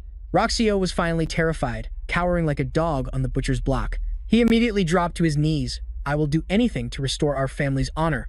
Listening to this guy talk was getting more and more ridiculous. The only way to restore the family's honor is to disown him, isn't it? Hearing the word disown, the old man Eden, who had been standing by, intervened. "Family head, isn't this punishment a bit too harsh?" She snapped her head towards him and asked, "Do you want to end up like your son?" The old man fell silent and not daring to utter another word. At that moment, she just wanted to kill or disown this father-son duo immediately. But doing so would be like admitting she was the one behind it all. After a moment of thought, the family head had no choice but to wearily dismiss them. "For now, I will not expel you. Go back to Valhalla and keep your mouth shut. After I meet with Kim Joo-hyuk, I will reconsider the matter. Now, leave." Although he was spared, Roxio wasn't stupid enough not to realize he would be disowned sooner or later. It was just that with the media involved, she couldn't do anything yet. Therefore, before that happened, he had to do something, because now there was nothing to stop him. Roxio looked at his father and said, "You have to help me too, father." The old man had always spoiled his precious son, so he knew what was coming without asking and could only advise, "Whatever you do, be discreet about it." What a fine father and son pair. The fish really rots from the head down. A few days later at Valhalla Academy, when he heard the head of the Ventric family would personally come to apologize, Kim Joo-hyuk found it incredibly annoying and didn't want to meet her at all. But in the end, persuaded by his homeroom teacher, and because their family was the biggest donor to the academy, he reluctantly agreed. She walked in with an extremely aristocratic air, but Kim Joo-hyuk paid her no mind. "It's a pleasure to meet you, Kim Joo-hyuk. I am the head of the Ventric family, Adelia Ventric." Kim Joo-hyuk only replied with a few perfunctory words. "Yeah, pleasure to meet you." They stared at each other awkwardly for a moment before she spoke first. "We issued an official announcement right after the attack, but unfortunately for us, both the media and the public refused to believe it. So I wanted to tell you this. I also want to create an opportunity for us to resolve this misunderstanding. Can you help us with that, Mr. Kim Joo-hyuk?" Holy crap, that's unbelievable. She talks as if her words are the absolute truth. What a damn scoundrel. "No." Kim Joo-hyuk answered with just a single word, without having to think too hard about it. To convince him, Adelia laid out many benefits, from providing full backing and support until his graduation, to even arranging a job for him after he finished school and paving his path to becoming South Korea's top hunter. It was a mouth-watering offer, but our boy is loaded and couldn't care less. Kim Joo-hyuk pointed right in her face and shot back. "I don't need any reward. I just want to see how you all live with the disgrace Roxel has stained the Ventic name with." She was genuinely furious, now, her initial condescending attitude completely gone, replaced by a horrifying expression as she spat out some foul words. "You piece of trash. Who do you think you're talking to? I came to this stinking academy to make things easier and more convenient for you, yet you have the audacity to be so arrogant? Maybe I should just kill you right here and now? I was trying to be generous and offer you an opportunity, and you just throw it back in my face like this?" She's got quite the mouth on her, and while she sounded tough, Kim Joo-hyuk was no pushover. When it comes to arguing, if he's number 2, then no one is number 1. "Didn't you just say the Ventic family had absolutely nothing to do with the assassination attempt on me? To back up that lie, you were willing to pour a ton of money and time into me, but now you're threatening to kill me? Besides, even if you did attack me, you couldn't kill me anyway." Adelia was so furious she looked ready to flip a table, but there was nothing she could do. She could only storm off, but not before telling Kim Joo-hyuk to remember her face once the dust settled. Burr started to whine. "Master, did you really have to make such a big deal out of it? Even though I'm a constellation, I don't want to get involved in this kind of petty drama." Already fuming, Kim Joo-hyuk now had the perfect target to vent his frustration on. It was Burr's bad luck for being so talkative while his master was mad. He chewed Burr out so badly the poor guy couldn't even lift his head, utterly exhausted by all these rich snobs. Kim Joo-hyuk decided to drag his weak body to the training room a bit early, but being a drama magnet, trouble seemed to find him wherever he went. Right as he got to the training grounds entrance, he bumped into the Choi siblings arguing. Eavesdropping from the side, he heard Choi Jin-gun belittling and forcing Aaron to skip the entrance exam. His chest tightened with anger, and he felt compelled to step in and be the hero. Kim Joo-hyuk jumped into the war of words, pointing dramatically at the guy's face. "You're a real piece of work, you know that. Why are you trying to make someone give up after they've poured so much blood, sweat, and tears into their training?" With some random weirdo suddenly jumping in and spouting nonsense, Choi Jin-gun calmly asked, "Who are you? Do you have any idea who you're talking to?" Kim Joo-hyuk couldn't care less who his father was. If he disliked someone, he cussed them out, and if they wanted a fight, he was ready to give them one. Why are there so many jerks today who love flaunting their pathetic power? I don't give a damn. I don't care if you're a king, a chairman, or whatever the hell else. Don't you dare trespass on academy grounds and make demands of a student. If you're done barking, then get lost. After his rant, he turned to Choi Erin, seeking her approval. The girl, who had been practically invisible until now, wholeheartedly agreed. Getting yelled at so unexpectedly, Choi Jin-gun didn't want to argue any further. He furiously stormed off, but not without leaving some parting words for his dear little sister. You'll understand during the exam. Choi Erin, feeling like a drowning person who'd just been thrown a life raft, turned to immediately thank Kim Joo-hyuk for his poor helping the rich kind of assistance, but there was one problem. Erin was even crazier than he thought. She emphasized that if it were her, after cursing someone out, she wouldn't just say get lost, she'd say your mother. Before the words even left her mouth, he cut her off and dragged her into the training room for a torturous session. They had wasted too much time on that bastard. A few days later, Kim Joo-hyuk once again packed his gear and headed to a hill near Si-hyung to start his treasure hunt. A curious voice suddenly asked quietly, "Master, haven't you already found a lot of ancient artifacts and storage stones from your old records?" That kid just didn't understand that human greed is bottomless. Of course, Kim Joo-hyuk had, but he still wanted to know what else was hidden in the remaining records. Besides, he believed something miraculous was hidden within them, and finding it could help him overcome the major weaknesses of this frail body's physical limitations. Meanwhile, at the Choijin family estate, countless reporters and journalists were gathered. They were there because today was the day of the family's selection test. Inside, the family head, Choi Jon-seuk, asked his two children one last time to be sure. The selection test is about to begin, as I previously announced.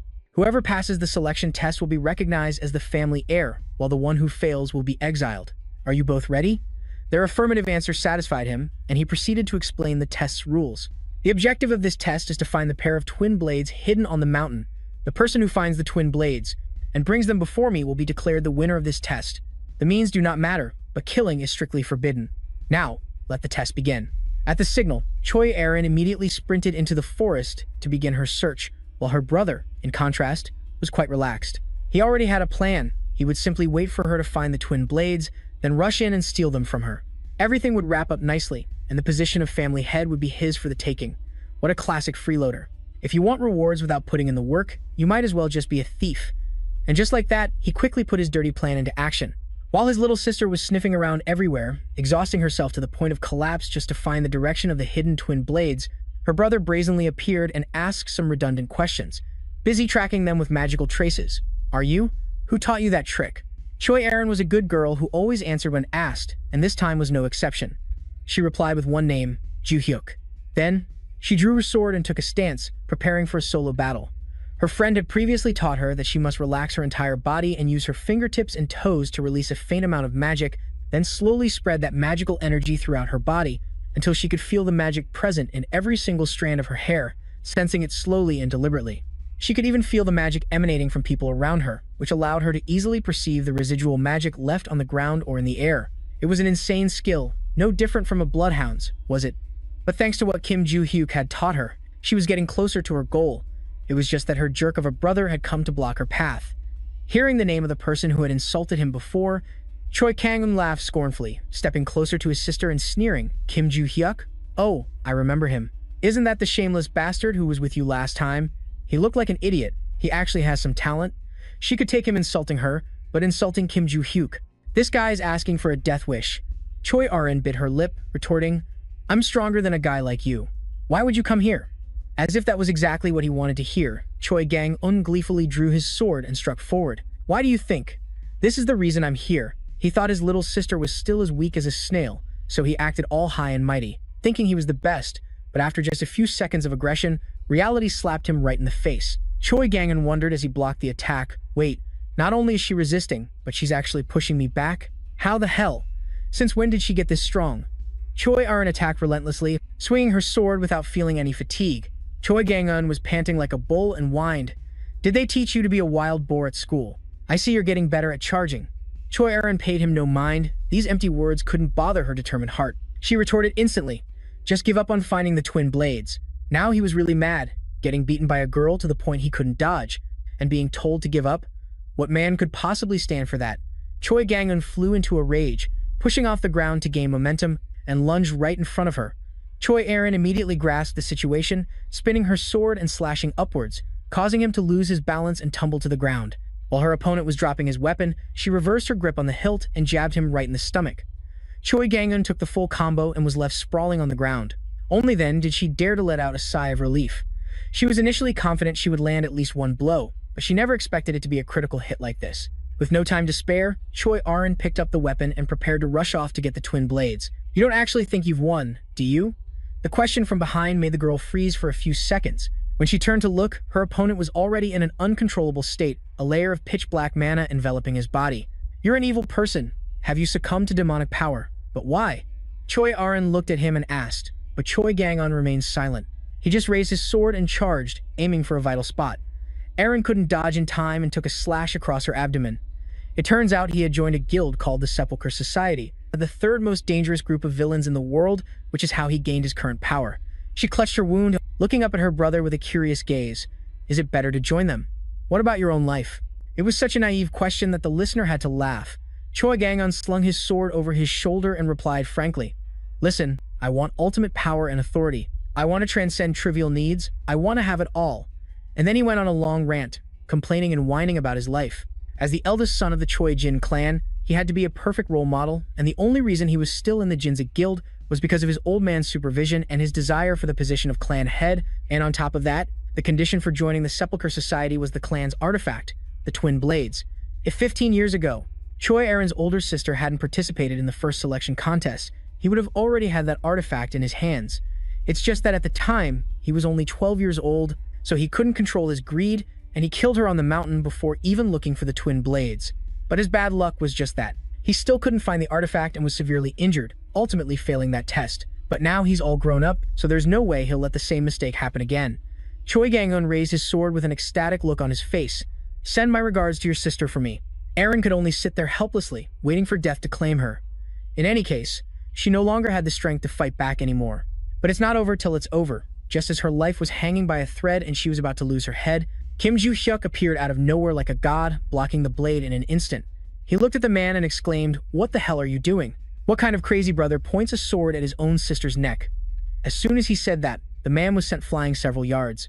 Turns out, Kim Joo-hyuk was there to find a treasure, which happened to be right there, allowing him to intervene in time. Otherwise, Aaron would have been 6 feet under. Suddenly interrupted, Choi Kang-un became furious. He charged forward, screaming, "This is my family's private matter, so get lost." All talk, but his slash still missed, and he was immediately hit by Kim Joo-hyuk's combo attack and knocked down instantly. You'd think that was it, but no, he still had plenty of fight left in him. Choi Kang-un staggered to his feet as an immense demonic energy erupted from his sword. Now, he had completely lost control. His mind was filled with nothing but death as he aimed his attacks at his opponent. "You bastard, you think a first year from Valhalla can defeat the leader of a criminal syndicate?" He screamed while trash-talking and charging with all his might. But Kim Joo-hyuk was no pushover. Even though the man attacked with a magic-infused sword, he still managed to dodge and even counterattack the self-proclaimed crime boss. Realizing he had no other choice, the man pulled out a stone and simply consumed it. Oh, it turned out to be an artificial sacred artifact containing the power of his contracted constellation. As soon as Choi Kang-un finished powering up, a wave of magic erupted as if to show off, covering the entire sky.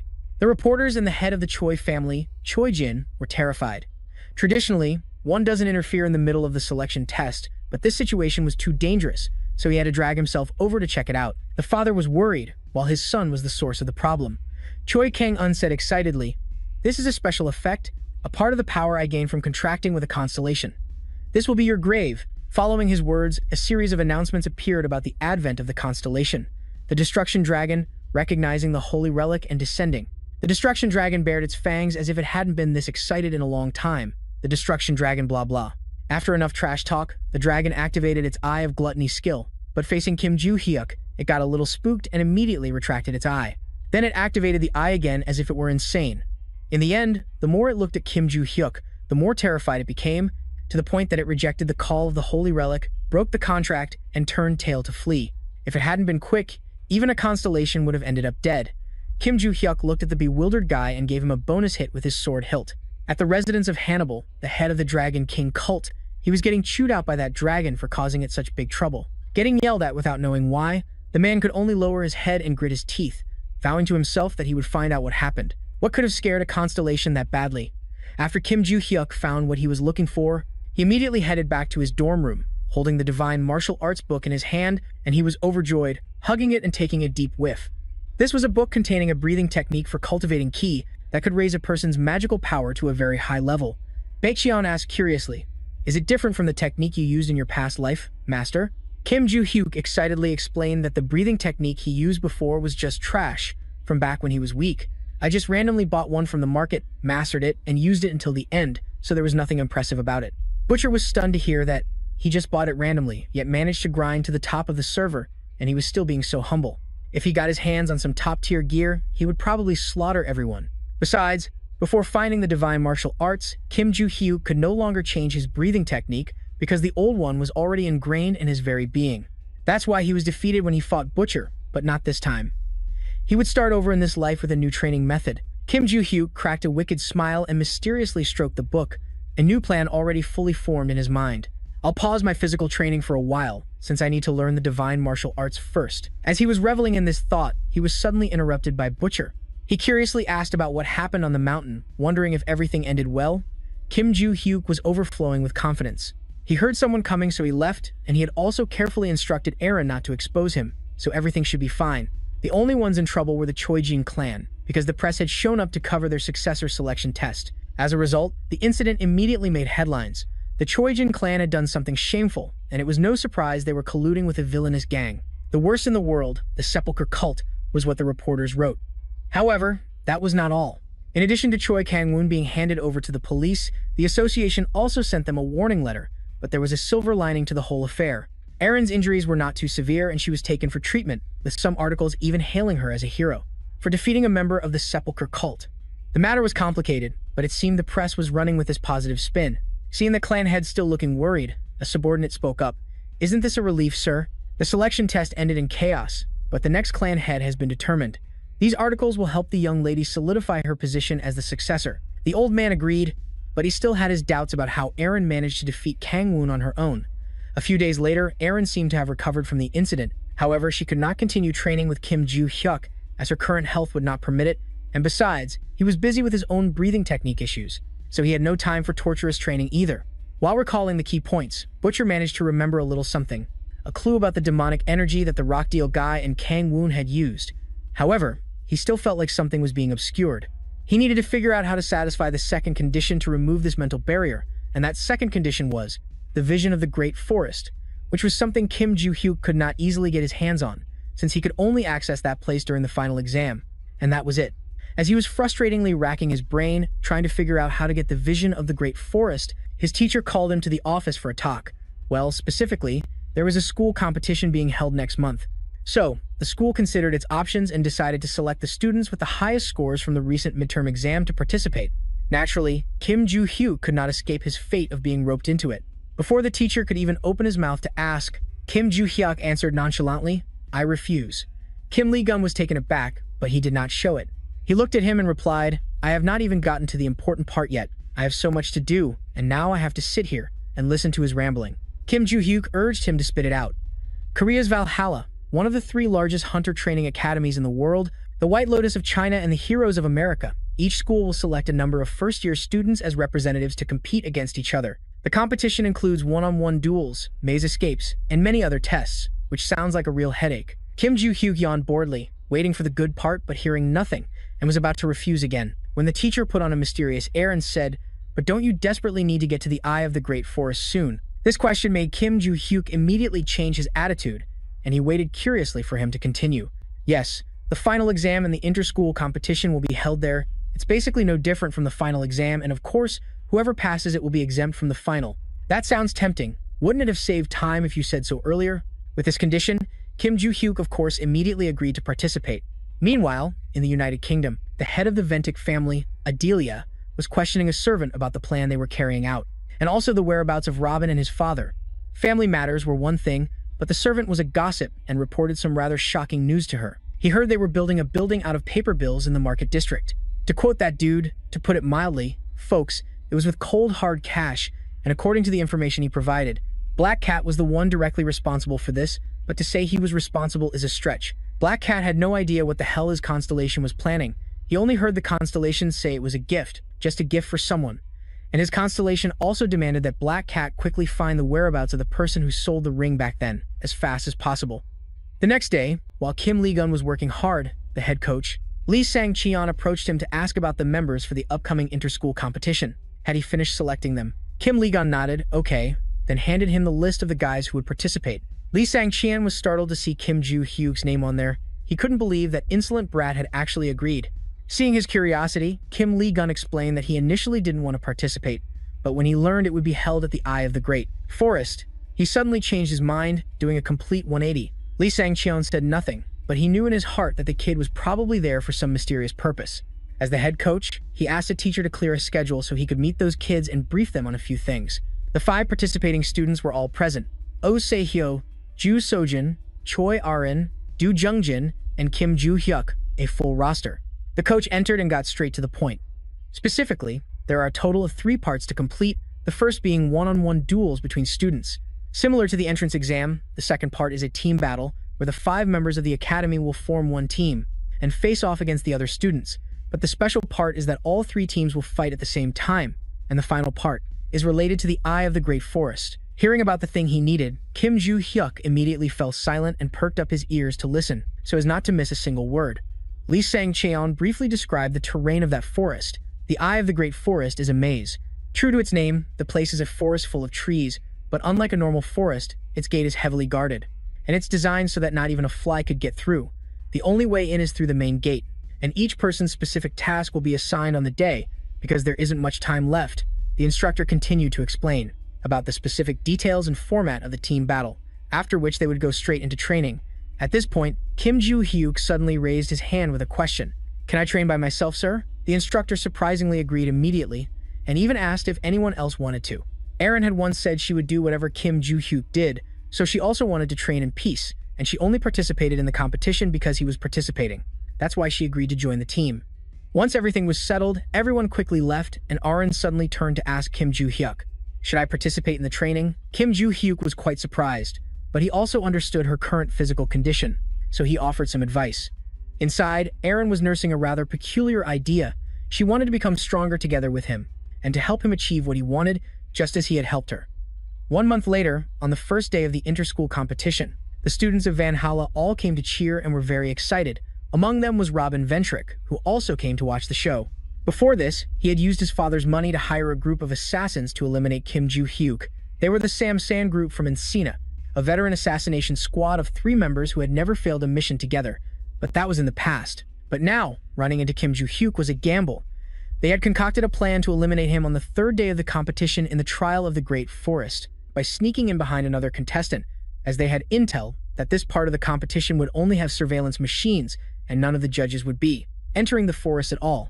To kick off the competition, the chairman of the Manhwa Council, Sim Deun, gave a short speech and introduced the representatives from each school. Looking at the kids down below, head instructor Lee Sang-cheon felt a bit conflicted, and while he was lost in thought, he was suddenly interrupted by the veteran hero instructor, Jack Rover.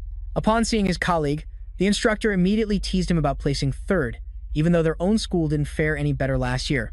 Jack Rover confidently said that this year would definitely be different, because this time, the son of the head of the contractors, the one and only, was also present, that is Logan's son, Logan J. And he has made a contract with the destroyer of all things. Although he's not as skilled as his father, he can defeat a full-fledged adult contractor in an instant. After hearing this, Lee Sang-cheon just grunted, then coldly told his friend, you'll understand that reaction soon enough, after you watch this match. The first match was Kim Joo-hyuk of Valhalla versus Logan of Heroes, and the rules were announced. Basically, whoever defeats their opponent first wins, and that includes striking weak points with weapons. The arena system will automatically mitigate damage. Instead, it will send a painful electric current to the target, so feel free to attack as you please. There won't be any interference. Kim Joo-hyuk, who always sleeps in class, was quite puzzled. Why do we need to use a protective system here? The weary proctor explained to the shrimp-brained guy that they needed to have the ability to fight throughout day 1 and day 2 in order to participate on day 3. The signal to begin rang out. Kim Joo-hyuk rushed in to attack first, but his punch was blocked. His opponent looked down on him and asked a perfunctory question. You think you're so strong? Kim Joo-hyuk gave a polite reply for a moment before his expression immediately changed. Uttered some challenging words, but how long can you take my hits? With that, he spun his fist and delivered a punch to his opponent in the stomach. The guy staggered back, clutching his stomach, then used the destroyer technique to charge forward. Kim Joo-hyuk lost a few strands of hair as he quickly dodged to the side, raising his leg and mercilessly kicking the other guy straight on. "What are you doing?" he said. Logan clutched his stomach, trying to stand up. Even though he had only taken 2 hits, he felt like he was about to pass out. He still had an ace up his sleeve. Logan crouched down, using his strength to shatter the arena floor before giving it a light kick, sending debris flying everywhere. It turned out he planned to use it as a smokescreen to attack from the shadows. But Kim Joo-hyuk had eyes like a hawk. There wasn't a thing he couldn't see, and in no time, he spotted him through the dust and debris, landing a critical blow right in the middle of Logan's face. The match ended just like that, to Jack Rover's complete astonishment. He couldn't help but exclaim that the kid was a true monster. The tournament continued, and Kim Joo-hyuk completely dominated his opponents, winning match after match without even breaking a sweat. Finally, in the final round, his opponent was, surprisingly, none other than Choi Erin. The winner would receive a hefty scholarship, so the young lady was planning to withdraw. "I don't care who wins, but don't back out. Everyone has already gathered here. We have to show them what we can do," Kim Joo-hyuk said, trying to make Erin reconsider. And of course, when the master speaks, the student listens. Kim Joo-hyuk stretched to warm up, promising to go easy on her and be careful not to cause any injuries. However, his idea of going easy was a bit strange. The match ended with Choi Erin eating dirt, a completely one-sided fight. It was so bad that even Batcher had to complain that he was being too ruthless. Kim Joo-hyuk stubbornly argued back, "I did go easy on her. I didn't even hit her in the stomach. It was just an accident. The tip of her sword suddenly veered towards my stomach, so I just swatted it away with my hand, and well, this is what happened." Looking at her lying there, he realized he had gotten much stronger, and that this kid wasn't too shabby herself. He still had to wait one more day for the vision of the Great Forest. Kim Joo-hyuk was getting a little impatient, so he went to find his instructor to ask a question. He approached and said, "Sir, about tomorrow's match, if I finish early, can I move on to the next round?" The instructor wasn't sure, so he pulled out the rulebook to check. It mentioned that there were some exceptions. Basically, if a mission is completed before noon or earlier, the student can receive the next mission, depending on the instructor's discretion. Hearing this, his eyes lit up like headlights, and he continued, "It says it's at your discretion, sir. So what do you think? Can I move on to the next mission?" The head instructor, at a loss with this student, had no choice but to confirm it one more time. "As long as you finish early and come to the faculty office, you can start the new mission in the afternoon. Now, have a good night and stop hanging around here." The next day, inside the Yasin Sanctuary at Valhalla, the chairman briefed everyone on the second mission of the promotion competition. This was going to be a team battle. 5 representatives from each academy would face off in this mountainous region. Since it was being held on rough terrain, the audience would watch the event live on holographic screens. With only a few minutes remaining before the competition started, yet Kim Joo-hyuk still hadn't shown up, making the whole team quite worried. Joo So-jun started complaining and cursing under her breath, wondering what ditch he died in. But as soon as she saw his figure appear in the distance, she smugly started yelling, "Do you have any idea what time it is? Weren't you supposed to be here 30 minutes early? Did you not listen to the instructor's advice?" He really wanted to just go up and punch that little mouth of hers, but given the situation, Kim Joo-hyuk had to bite his tongue. He scratched his head, apologized, and said he would handle everything. Hearing this, Joo So-jun immediately objected because this was a team game, not an individual competition. Then she started pointing her finger and giving him a long lecture, but it seems he knew this girl had a short fuse. So Kim Joo-hyuk didn't bother arguing anymore and turned to ask if anyone else had an opinion. Choi Erin suddenly raised her hand and asked to go with him. Joo So-jun thought for a second that she was objecting, which almost made her happy, but her hopes were dashed, and as a result, Joo So-jun could only stand there seething and screaming in anger, letting Kim Joo-hyuk go solo. Before the test began, he even turned back and told her to keep her mouth shut, saying it was too annoying and that he still had to prepare to go to Linyan in the afternoon.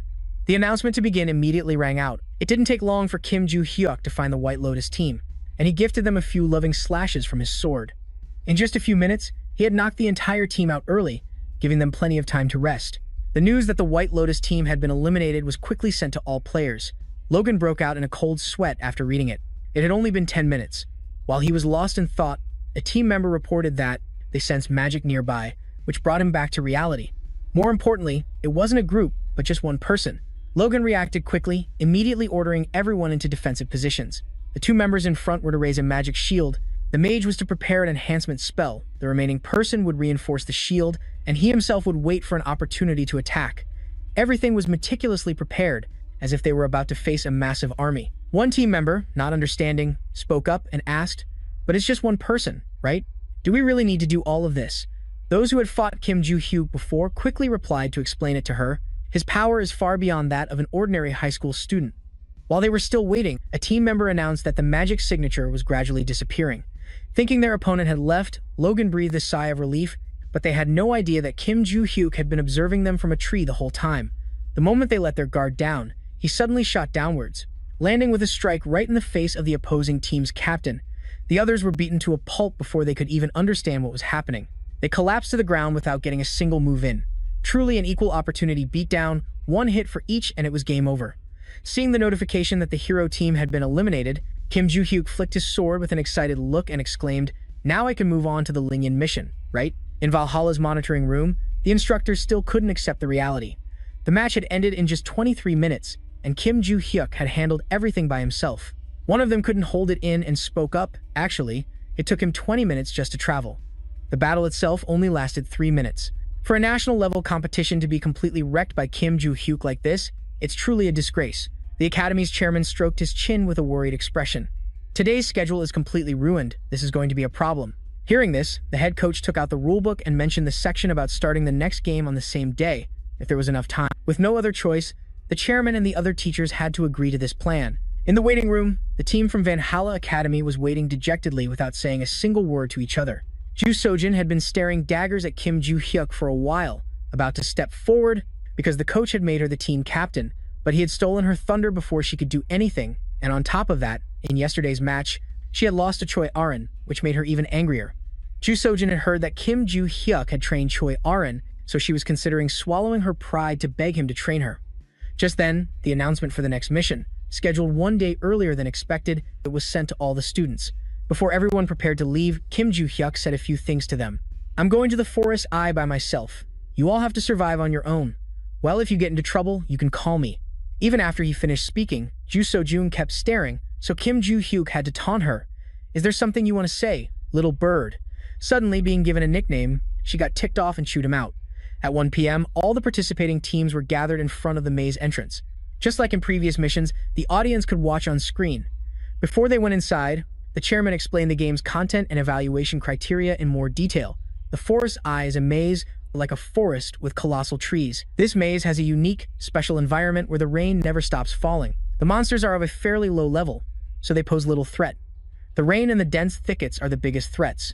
The point of the game is to test the survival skills of each person. After 5 hours, the better your physical condition, the more points you'll get. The chairman specifically emphasized that any form of combat between teams was forbidden. "Now then, let's begin," the instructor shouted.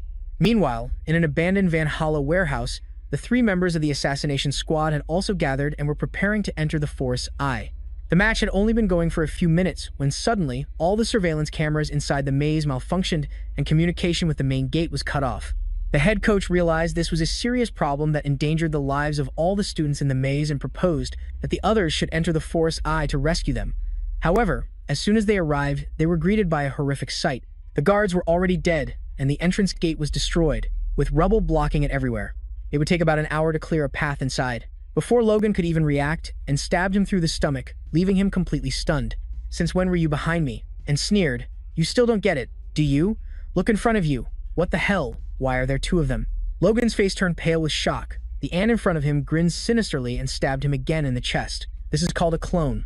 Logan had absolutely no chance to fight back. Lisa asked, and if he had finished Logan off, but instead he deliberately stabbed him to make him die slowly for his own amusement. Just then, a red-haired girl appeared out of nowhere. Seeing another witness, San, the tattooed guy, clicked his tongue, "Let's just dispose of her," and told Lisa to just use her concealment skill, and it would be fine. Lisa told him to hurry up and finish the job, and gave a perverted laugh, said he knew, and then charged straight at the red-haired girl. Meanwhile, Kim Joo-hyuk was flying through the forest like a bird, searching for the great Forest Eye of Valhalla at Megai Arona's house, with the condition that he must possess the devouring sword. That so-called house of Megai Arona was at the house right at the entrance, but there were only trees there, not a single trace of a building. Just as he zipped past, seeing a blonde girl standing there dazed and then screaming in panic, but of course, Anne wasn't going to stop just because of a scream. 3 students from Dung's team had fallen, and the assassin team Sam San was also having a tough time. Lisa was getting tired of taking one person down only for another to appear. Witnessing this, even Anne stopped having fun and became annoyed. Just then, he saw someone, their target for this mission, Kim Joo-hyuk. The target came on his own. It seems like when I stabbed them, they screamed, and he heard it and ran over. I didn't kill him because this is just too interesting. Joo-hyuk picked up on the word target in their conversation. Looking at the people stabbed and collapsed on the ground, Joo-hyuk told the blonde girl, "I'll take care of those guys, so you stop the bleeding for the injured first. They're still alive." A quick glance revealed that the attacker hadn't struck any vital spots that would make the victims log out instantly, or perhaps he intentionally let them slowly bleed out. What a twisted hobby. I'm in a bad mood, so you'd better answer my question. Did you guys sneak in here? In that case, I'll finish this quietly. And couldn't believe what he was hearing. Coming from a student like this, he was sure that the kid didn't realize the situation he was in, which was why he was talking so big. Right now, Joo-hyuk was isolated in this maze. We've already destroyed the only entrance and exit to this maze, and even the surveillance drone. So I wonder if the instructors will even find out. Let's see. Even if they do, they can't get in here right away because the entrance has completely collapsed. So clearing the rubble, blocking the path will probably take them a full hour. Anne seemed very confident in the plan they had concocted, but for Joo-hyuk, 1 hour was the maximum amount of time he had to wander through this freaking huge forest and find that thing. And had no idea what the hell Joo-hyuk was rambling about, but he was ready to send him to hell. It was that cloning technique again, but this time, strangely, his blades plunged into the ground instead of skewering someone like before, and didn't know where Joo-hyuk had flashed to. "You guys are so dead." As the words left his mouth, Joo-hyuk's sword smashed right into Anne's nose. Blood gushed from his nose as he was sent flying, wiping the floor with his body. Lisa watched, completely stunned. While the two girls were still frozen in shock, he dashed behind them and decisively landed a blow on each of their heads. And just like that, all three members of the Samsan group were knocked out by Kim Joo-hyuk, left lying on the ground. "Blondie, now hurry up and use your magic to stop the bleeding for the unconscious ones. If you can't handle it alone, run west. The student Manhwa is in that direction." The blonde girl was doing her best, just then, and regained consciousness, horrified to see his two teammates lying defeated beside him. Kim Joo-hyuk immediately closed in, mocking his teammates for being weak as hell, and instantly raised his knife. "Before I beat you to a pulp, answer me. You said I was the target, so who was the client?" Anne, despite being a villain, was an assassin with principles. There was no way he would reveal a client's identity. It was the first time Kim Joo-hyuk had met someone so tight-lipped, which put him in a tough spot. It was also Anne's first time meeting someone so unbelievably annoying, so he was a bit stunned, but this time he was going to fight for real. However, his cloning technique failed to ambush Joo-hyuk. Anne was baffled because the clone's attack cast no shadow, so he couldn't understand how the kid managed to dodge it. "Why do you always use such dirty sneak attacks from behind? Huh? Why the hell would I fight fair and square? But why do you always have to hit people right on the nose, old man? Are you trying to make it so he can't get a nose job or something?" Kim Joo-hyuk stubbornly asked him, "Who was the client?" and resolutely refused to say, "For the honor of an assassin." "Is that so? Then I'll just beat you to my heart's content." Damn it, this guy is the real villain. When head instructor Lee Sang-cheol arrived with his people, the students had already gathered to treat each other's injuries. The scene left the teachers speechless. Mr. Jack was the first to react, anxiously running over to the student, Logan Kang, to check on him. The young man had already been treated, so aside from some difficulty moving his body, there were no major issues. Jack Rover literally cried tears of joy. Instructor Lee frowned as he looked around, then turned to ask the students what had happened. Logan immediately recounted how they were ambushed by a group of villains, a team of 3 consisting of 1 male and 2 females. Lee Sang-cheol guessed it was the Sam group and hurriedly asked, "Where are they now?" Logan pointed to a tree trunk nearby. Over there were Lisa and Anne, both unconscious. Kim Joo-hyuk had already taken care of all of them. Lee Sang-cheol was stunned. That kid has already reached this level? The ground around the Sam group was all dented, proving they took a serious beating. While I was unconscious, I vaguely saw Kim Joo-hyuk fighting. It was truly incredible. Logan didn't hide his admiration from the bottom of his heart. He completely overwhelmed the villains, and I couldn't even lay a finger on that kid. When he fought us, he wasn't even using half of his true strength. Logan said with a rather bitter expression, "I always thought I was strong for a high school student, but it seems I've been too arrogant all this time." Seeing him like this, Mr. Jack encouraged him, "Cheer up, because Kim Joo-hyuk is just an outlier." But Logan said it was a group of 3, so where did the other one go? The blonde girl immediately said that Kim Joo-hyuk had dragged her away. Who would have thought, just as she finished speaking, the girl with glasses was thrown like a sack of rice by him, returning to Mother Earth. She already spilled everything about who was behind it and what their purpose was. Joo-hyuk stood with his hands in his pockets and explained the situation to everyone. Lee Sang-cheol asked if he was okay. "Oh, you're asking the obvious instructor. What could possibly happen to someone like Joo-hyuk?" Lee Sang-cheol smiled in relief, saying they could discuss the details back at the academy. The instructors helped the injured students to the hospital, while the Valhalla students were to find the White Lotus Society and inform them that the inter-school competition was over. After being soaked in the rain for so long, he could finally go back and take a shower. Kim Do-hai couldn't help but let out a sigh of relief. Today was really tough, so he didn't hesitate to jump straight into bed. When you captured the villains, you used mana to attack for that reason? The old hag started getting nosy and asked him again. Do-hai had increased his mana, which is why he used it to attack. Besides, the whole day of hard work yielded a good result, which was the Great Forest Eye of Valhalla, the home of Megai Arona. It's the gem from the house of Megai Arona, the loot that he stuffed in his pocket like some random trinket. No matter what you say, getting this thing took quite a bit of time, no kidding. Luckily, it's finally done. Back when they were still in that forest, the nearsighted girl finally woke up. Before she could even open her eyes, Kim Do-hai was telling her to get up. "What's your ability?" He asked a question that made the girl look bewildered, as if she had just heard an alien language, and not a human one. Yet Do-hai kept talking, even though he didn't know where she belonged. But speaking of targets or whatever, it's probably an assassin group, so usually there would be one fighter paired with another fighter and one support person in the very back. Isn't that the usual formation? The one with glasses looks super stiff. In the group of three, the woman in the back also seems to be the support, not someone with direct assassination-related abilities. "What is your ability?" The woman with glasses grimaced and told him to get lost, saying she would never tell him. As she was about to leave, Ju-hyuk charged straight at her. The woman with glasses was extremely shocked that he could block her spatial disruption like that. "It's obvious that your ability is to create a subspace and move it into the larger space, right?" Kim Ju-hyuk immediately grabbed her. "Conveniently, use this ability to help me with something. I want to find something. If it goes smoothly, nothing bad will happen." As he said this, he gave a rather sinister smile, and everyone knows what the result was, all thanks to that spatial teleportation ability. Baga revealed that Kim Ju-hyuk did not let the woman with glasses go unharmed as he had promised. Ju-hyuk did that because she was also adamant about not revealing which organization her team belonged to or who the client was. Even so, Ju-hyuk already knew that the three assassins were the Samsan group from the villainous Yusin, and that the client was none other than Robin. He originally planned to leak the information about the attack to the media like last time, but then he thought about all the trouble from blindly rushing into the Venchik house like before. God knows how many stitches his head would need this time. Anyway, he had already gotten what he needed, so the next thing to do was to confront his lost memories through a deep sleep. Not only Ju-hyuk, but Bakr was also looking forward to regaining his memories. A notification window had appeared for him as well. If that's the case, what are we waiting for? Let's just turn off the lights and go to sleep. Before sleeping, Ju-hyuk was still convinced that he didn't have any lost memories. But whatever, let's see what he could find in his dream. In the dream, he returned to the time he was in the Tower of Destruction after Kim Hyun-oh said his final goodbye to the world. The boulder that was about to crush him suddenly stopped, or more accurately, the entire space froze. A swirling dark figure with pupilless eyes appeared, saying it would remember his name and the names of those in the world he protected. Then it said goodbye and disappeared.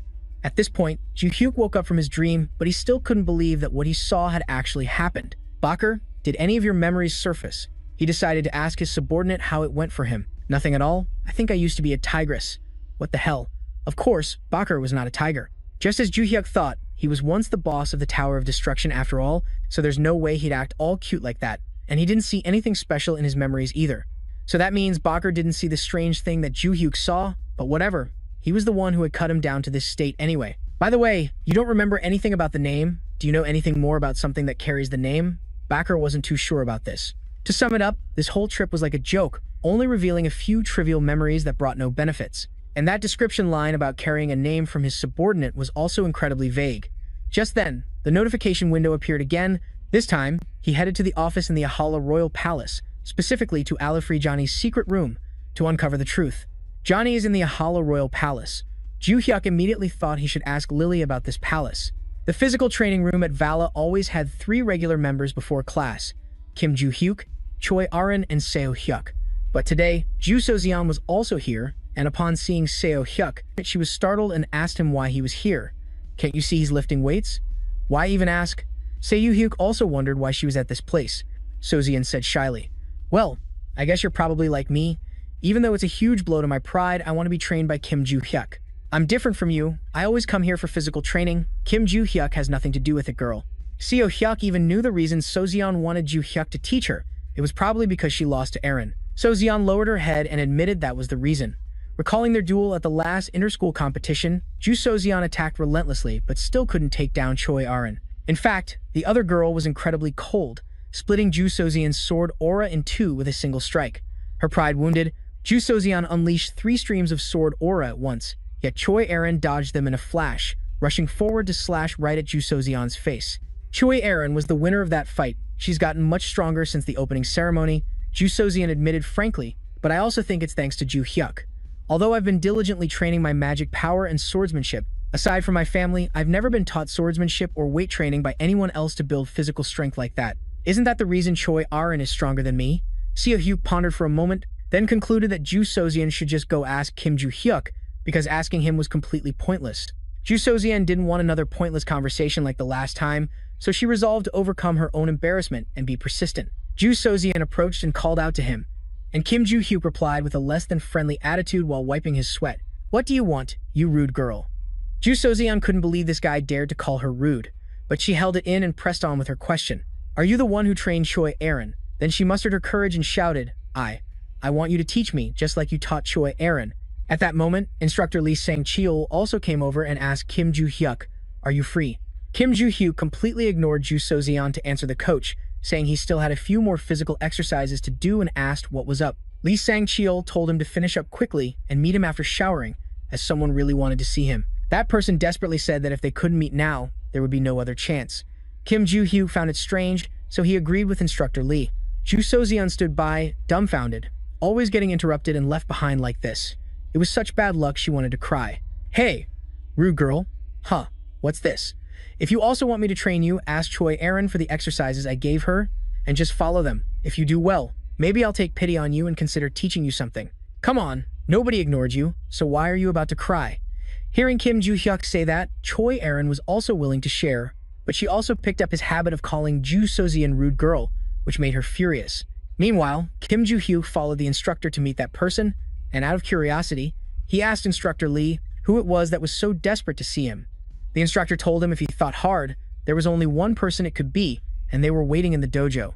And that person was none other than Rocklin, who looked significantly more haggard and gaunt than he had a few days ago. Rocklin stammered, crying for help, and fell to his knees at Ju Hyuk's feet, wailing, "Save me.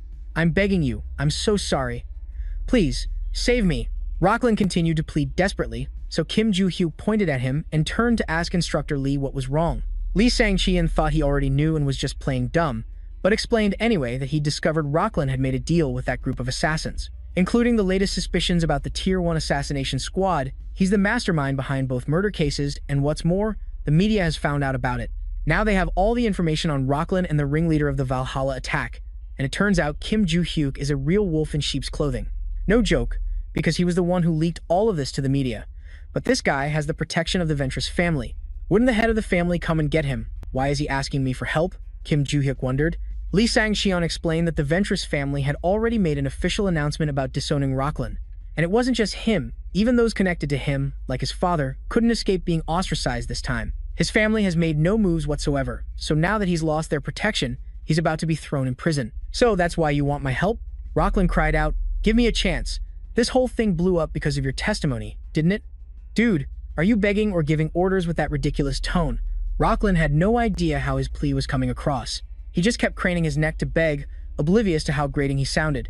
Of course, Kim Ju Hyuk wasn't having any of it and gave him a firm hell no. But Rocklin clung to him like a leech, crying, apologizing, and making vows. He swore he would never appear before Ju Hyuk again. But it's not like Ju Hyuk cared about that, so Rocklin tried to offer him money instead. At this point, instructor Lee's palms started to itch, but he had to bite his tongue and stay quiet, since it's not like Ju Hyuk needed the money. Rocklin, in a frenzy, looked over at Yuria and violently dragged her forward. "What about this woman? I'll give her to you. She's a descendant of the British royal family. With this woman by your side, your status is guaranteed to rise." Rocklin eagerly pitched his offer, as if that was a reasonable price to buy back the reputation he never even had. "You'll give her to me? Is she just a piece of merchandise?" Kim Ju Hyuk was about to explode, but Rocklin wasn't the type to read the room. He was completely consumed with salvaging his own mistakes, asserting that Yuria was his property. He even showed proof in the form of a glowing spell to prove to Ju Hyuk that he was telling the truth. "I can perform the transfer spell if you want her." Instructor Lee frowned. It was a restriction spell, a mark created by magical power. It's a taming spell that makes the target completely unable to disobey their master's orders. It's a curse that a normal contractor would be unable to break. Yet this madman actually used it on a human being. There have been people just like you before. People whose lives were so privileged they cast restriction spells on the innocent, Ju Hyuk reached his hand out toward Yuria, releasing a surge of energy that grabbed onto the curse and ripped it out without a shred of hesitation. And just like that, the restriction spell was broken. "Instructor, may I punch this guy?" "Just once," Ju Hyuk asked, his expression darkening. "I think that as an instructor of Valhalla, like I'd let my students fight each other," Mr. Lai said with a grimace. But this guy had been getting on his nerves for a while, so he said, "Continue. But if that person is a criminal, it's a different story. Besides, Valhalla doesn't care much about the members of House Ventric, so just transfer him over. I can handle it." Robin was completely stunned. He never expected a day like this would come for him, but he couldn't stop Ju Hyuk's hand from reaching his shoulder. "Shut your mouth, or you'll lose your teeth." Ju Hyuk was just giving a kind reminder, but he still landed an unhesitating punch right in this bastard's face. Robin was knocked out on the spot. Outside, Butcher said he thought his master would kill that guy right then and there. After all, it wasn't the first time Ju Hyuk had been this angry since his reincarnation. If it were 300 years ago, Ju Hyuk wouldn't have hesitated to strike him down. He once had a disciple who was sold into slavery because of that limitation spell. Remembering this was what made him furious. Moreover, Ju Hyuk himself had gone through something similar in the past. Butcher realized with a start, could his master have once been a slave? Just then, Yuria ran after Ju Hyuk until her legs were about to give out. "I was so surprised back there that I couldn't thank you properly." "Thank you so much." Ju Hyuk told her she didn't need to thank him, and that from now on, she should live freely without worrying about anything. Yuria was so moved that she started to cry. The next day, after school at a cafe in Valhalla, China, Lily blurted out two random words that Ju Hyuk couldn't understand. "The Valhalla Royal Palace is in China. Why didn't you just say that from the start? What's with being so cryptic?" To be more specific, it's a labyrinth owned by the Chinese White Lotus Society, which is one of the guilds that came to Valhalla for the inter-school competition. The problem is that recently, unlike before, they've strictly forbidden outsiders from entering the labyrinth. However, Ju Hyuk couldn't understand why a labyrinth could even be owned by someone. In the past, even dogs and cows could enter labyrinths without any problem, and for Ju Hyuk, if he wanted to, he could easily destroy it. However, it's a bit inconvenient since it belongs to the academy. Is there any way to get in?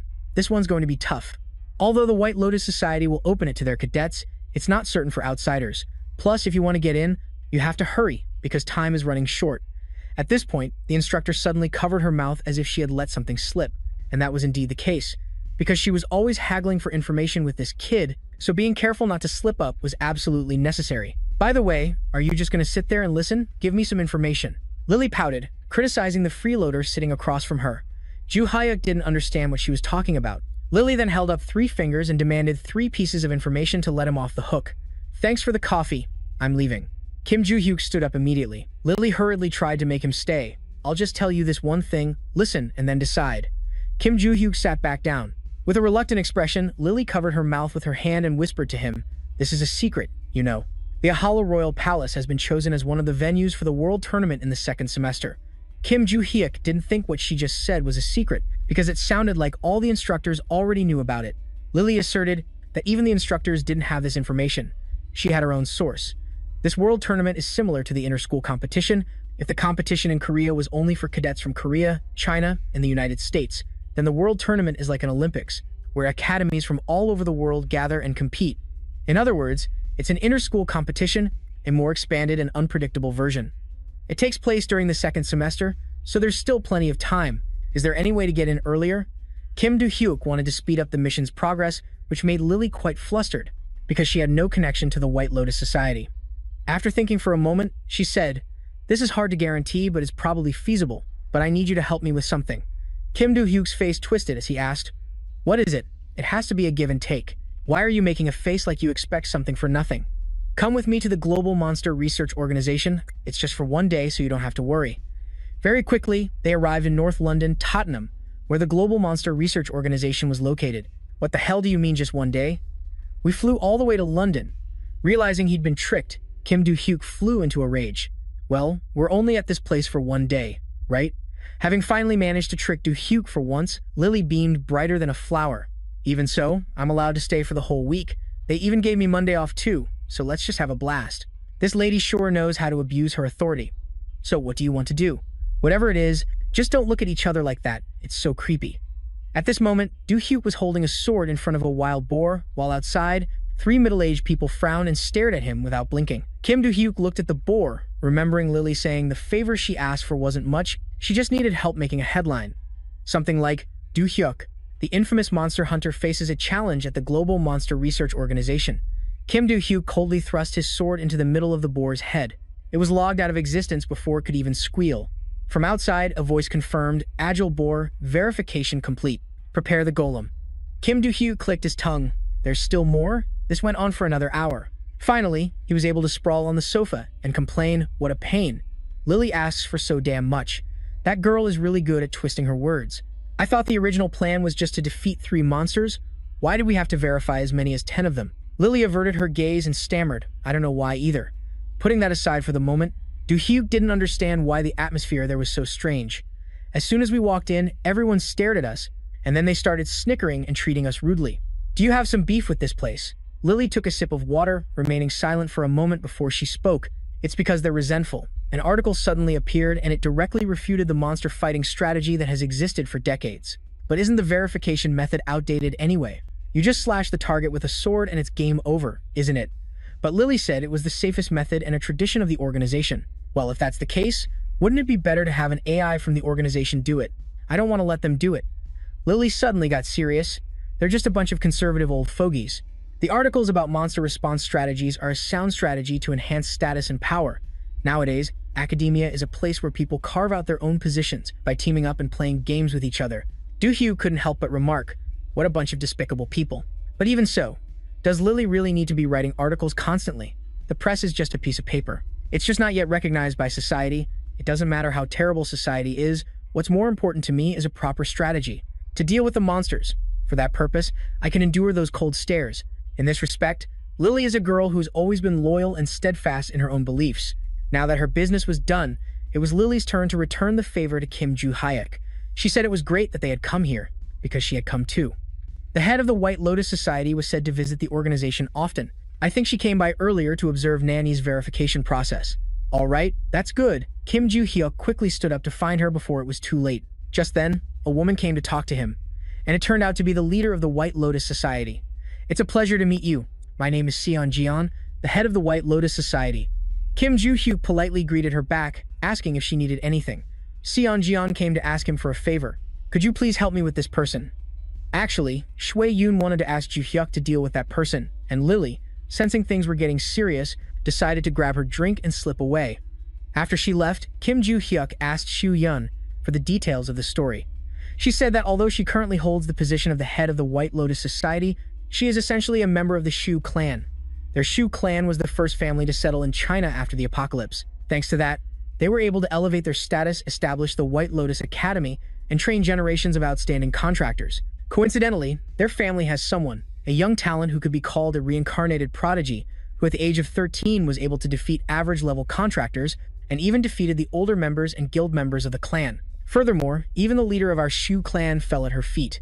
In the end, perhaps because she thought there was nothing left to learn from the outside world, the girl locked herself in the Shui clan's training room, the White Lotus Palace, and never came out again. So I have to knock some sense into that arrogant person? Kim Do-hyuk grasped the situation very quickly. This was exactly what Shui-yeon meant.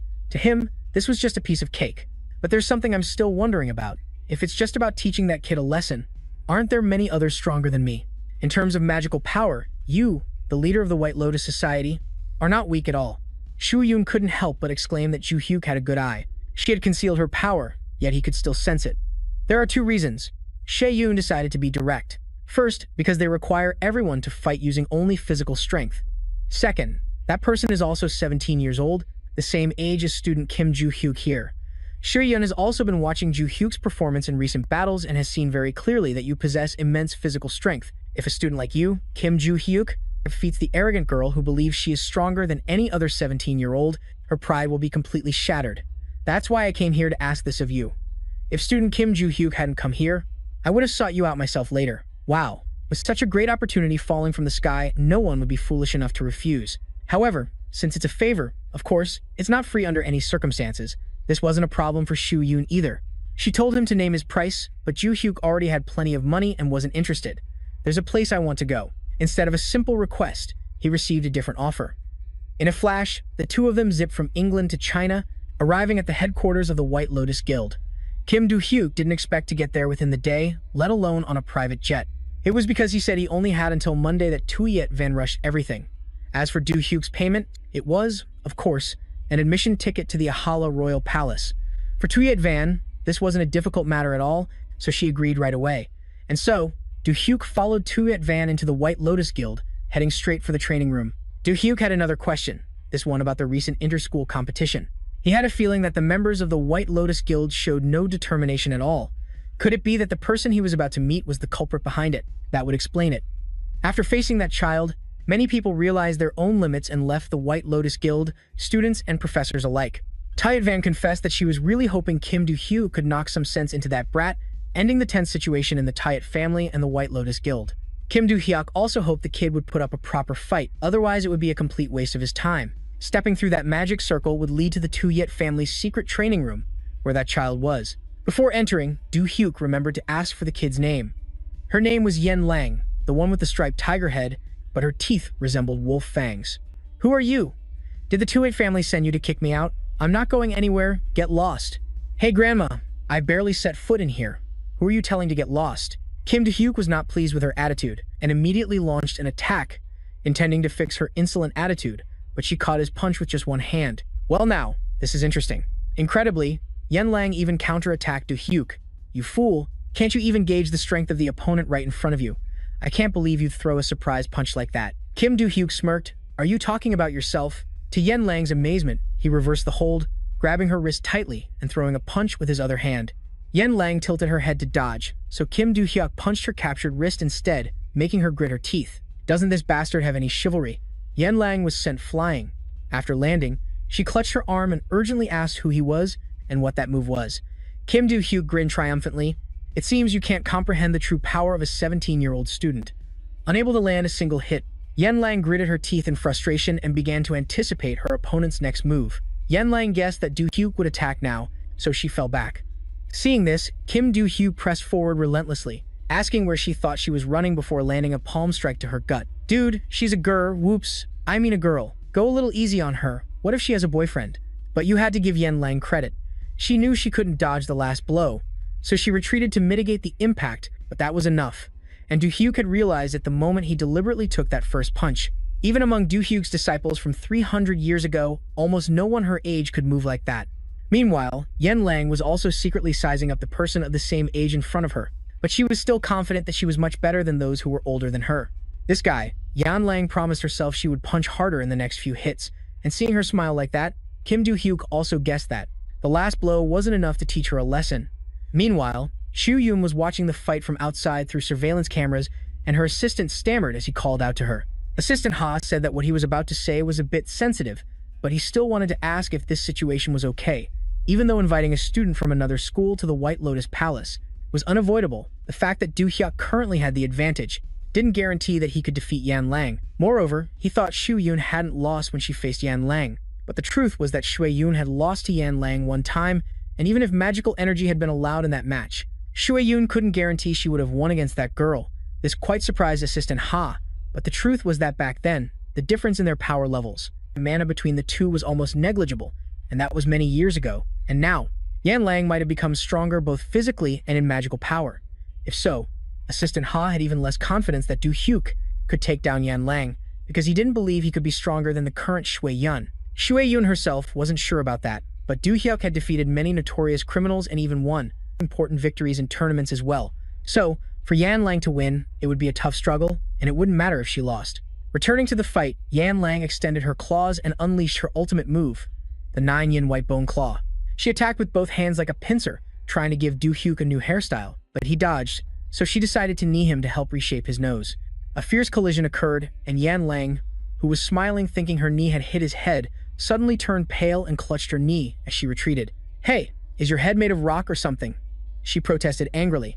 Kim Do-hyuk casually replied that he didn't know. Clearly, she was the one who threw the knee, and Do-hyuk blocked it with his forehead, yet her knee turned out to be less hard than his forehead. Yen Lang was furious but could do nothing. She had unleashed all her attacks, but this guy remained unmoving, like a rock. Yen Lang's pride was severely wounded, but she had to admit that Do-hyuk's physical abilities were on another level. "You haven't used any magical power so far, have you?" Yen Lang asked, and Do-hyuk confirmed it was true, saying he was just indulging her. "But now I want to play differently." The girl was about to go back on her word. "Against you. I have to go all out if I want any hope of winning. Yan Lang began to display her mana power. Kim Do-hyuk knew this was a sign that he had completely shattered this girl's arrogance. You intend to focus your magical power? As you wish. I guess I should show off a little too, right? The amount of mana Do-hyuk radiated was even more terrifying, leaving Yan Lang in awe. But now she no longer needed to show her physical skills, instead going all in on one punch, combined with magical power to end the match. Yan Lang decisively threw a punch aimed straight at Do-hyuk's face, seeing her rush to end it like that. Do-hyuk playfully stood still, letting the punch come right up to his nose. Yan Lang was ecstatic, thinking her attack had landed, but oh no, Kim Do-hyuk dodged the blow in an instant by bending his body like a noodle. Enough playing around, I'll end this now. And then, he drove a fatal punch into the girl's stomach, causing Yan Lang's eyes to roll back as she cursed monster, the wretched thing, and then passed out on the floor. Game over, baby. Game over, just as requested. I've defeated her and dragged her out. Kim Do-hyuk carried Yan Lang by the scruff of her neck like a chicken and brought her before Tuyet Van. Look at that, who carries a girl like that? Tuyet Van was still stunned, not expecting Do-hyuk could actually defeat Yan Lang. She asked worriedly, "Are you hurt anywhere?" Do-hyuk casually said that he was fine, but he wasn't sure about Yan Lang. Tuyet Van then asked, "Was that a tough fight? She's strong, but I'm a bit disappointed it ended this way." Do-hyuk dropped Yan Lang to the ground with a thud, and the pain jolted her awake. The moment she saw Tuyet Van, she showed a hostile attitude. Tuyet Van temporarily set the issue with her aside to first discuss Do-hyuk's reward. "You said you wanted to enter Anna's royal palace, didn't you? I've been waiting." Tuyet Van said she could let Do-hyuk in right now. She was just waiting for his decision. Of course, Do-hyuk wanted to go immediately. After all, it's best to strike while the iron is hot. Yan Lang watched their departing figures until Assistant Ha had to speak up and remind her to get her injuries treated, which finally snapped Yan Lang out of it.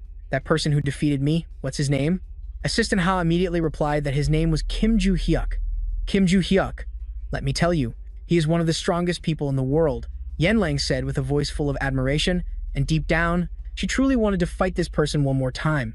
In a space between light and shadow, a formless creature, known only by its pair of gigantic horns, repeated the phrase "the strongest" with a question mark.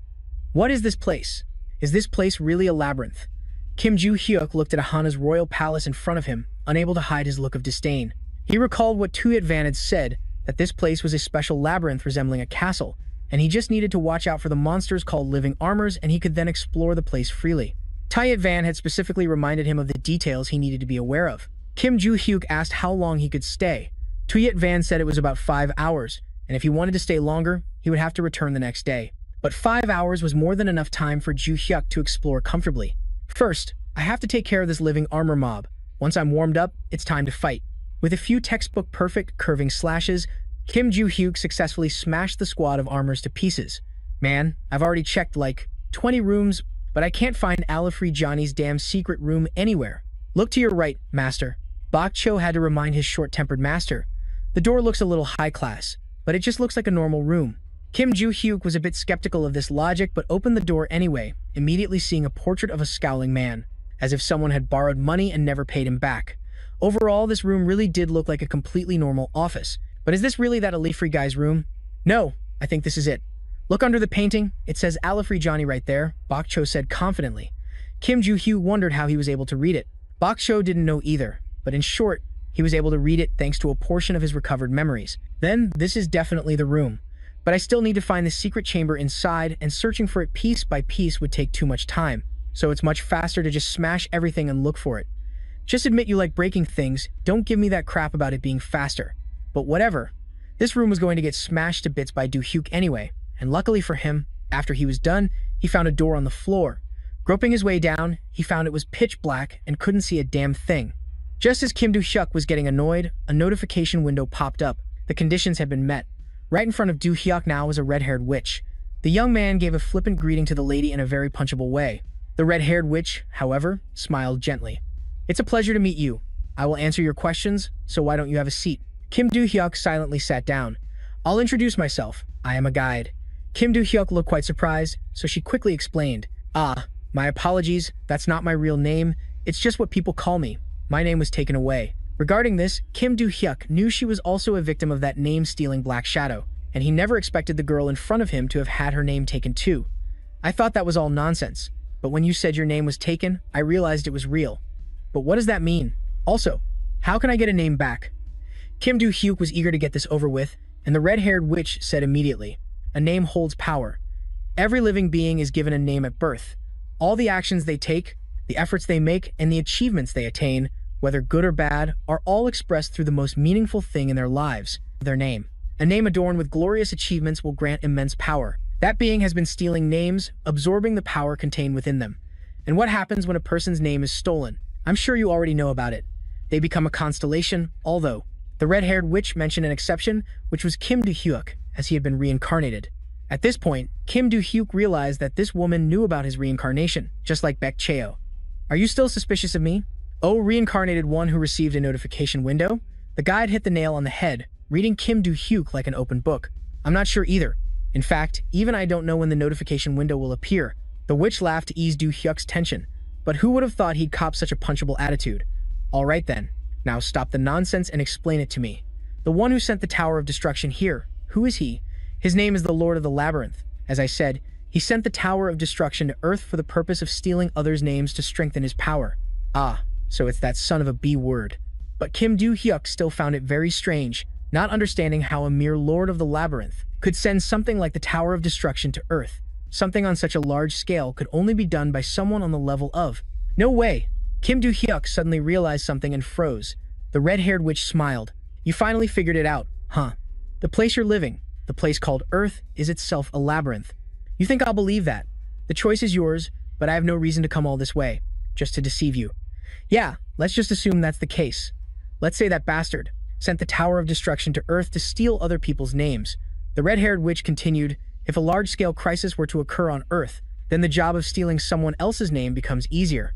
Everyone is either slaying monsters and saving people, or taking advantage of the chaos to do evil during these large-scale crises, which is why not just anyone can steal another person's name and turn it into their own power.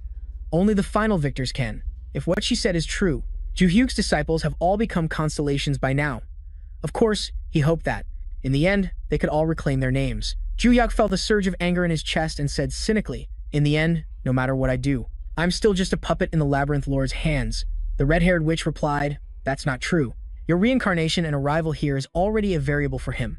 Do-hyuk then wondered, if the Labyrinth Lord knew he was reincarnated, was he the one who had contacted them through the notification window? You're mistaken about that. According to the witch, the one who gave Do-hyuk the chance to be reborn and brought them the notification window was not the Labyrinth Lord. Do-hyuk wanted to know who it was, which the witch did know. But she knew that if that person gave Do-hyuk a chance to be reborn, there must be some connection between them. As for now, the witch couldn't let this opportunity pass. She conjured a ring and gave it to Do-hyuk. I don't have time right now, so I can't explain everything to you in detail. It will be the key to our counterattack against that Labyrinth Lord. Do-hyuk wondered why she didn't just sit there and explain everything. The witch said she was being pursued by the Labyrinth Lord. But it's all right, the conditions have been met, and you'll easily meet me again in the future. While Do-hyuk was still bewildered, the witch said they'd meet again in 2 days, emphatically reminding him not to lose the ring, then snapped her fingers and sent him back to where he started. Kim Do-hyuk thought back on the new truths he had discovered today, and couldn't help but grit his teeth in anger. So much for being a good person. Trying to live a decent life is this hard. Speaking of the ring in his hand, Do-hyuk could feel it tracking his location. If so, the remaining mana stones that had absorbed magic before the Great War. This time, Kim Do-hyuk would drain every last one to increase his power as quickly as possible. That way, even if he was still inferior in terms of raw power, his potential would allow him to reach the peak faster than that bastard. Meanwhile, on an island in the North Pacific, a man was reading the news. The Samsan Divine Poison Assassin group was completely defeated by a student from Valhalla named Kim Do-hyuk. He got so angry that he crushed the iPad screen and threw it away, cursing, "These idiots. Man, if you're not going to use it anymore, at least give it to someone less fortunate. Why'd you have to smash it, old man?" This man is the Dragon King Guild Master, Hannibal. He had been keeping an eye on Kim Do-hyuk after hearing from the constellation. It was that same brat who defeated Choi Jing-gun, even though he also had a contract with the constellation, which is why that punk from Venice asked him to deal with Kim Do-hyuk. And to be sure, he had summoned Sam San, but somehow, instead of seeing success, the fact that he's still single got exposed. I assume you're having some trouble, Sir Hannibal? The speaker was the first-rank commander, Josh. I recall telling you to call me before coming here. Although Hannibal lost face, he didn't lose his authority, while Josh was deliberately provoking him. I only came because you seemed to be in distress. And Kim Do-hyuk was the thorn in Hannibal's side right now. I see. We've already lost one person to him. Josh looked quite pained. You mean that bastard who's been all over the news?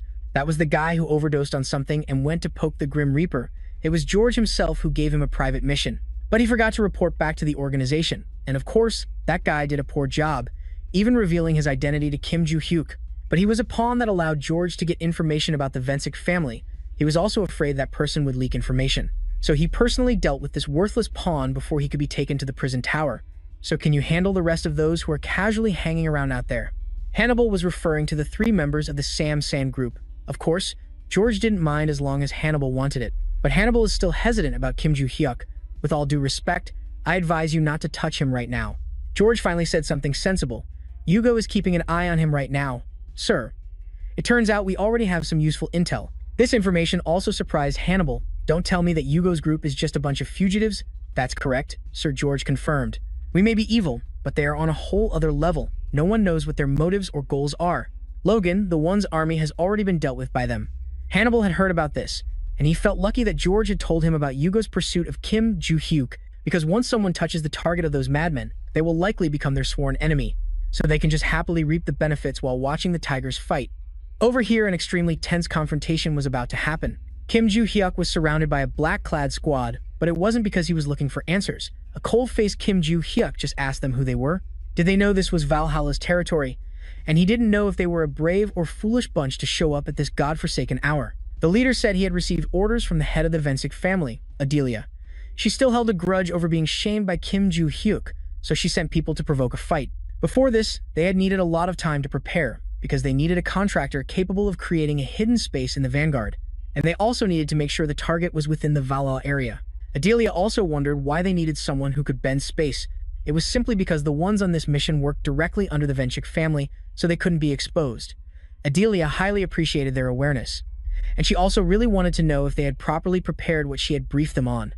Yes, ma'am. To prepare for the sanctuary's transformation, I have already set up a mana stone with an abundant energy source. Adelia was very pleased with this plan, and she was also preparing to move.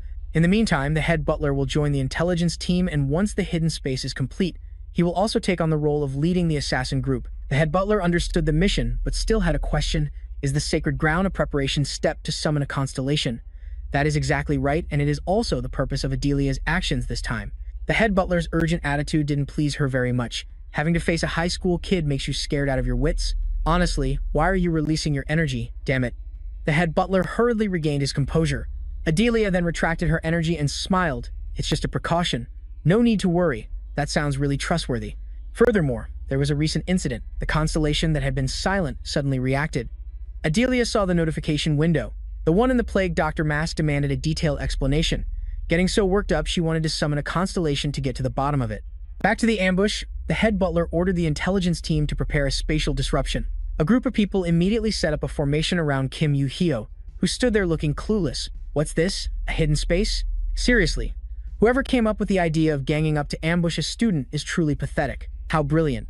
The head butler's face was stone cold, as if thinking, damn, this kid's got a mouth on him. Whose idea was this anyway? Could it be the head of the Vensic family? The head butler was so shocked he was speechless, almost cursing as he asked how he knew.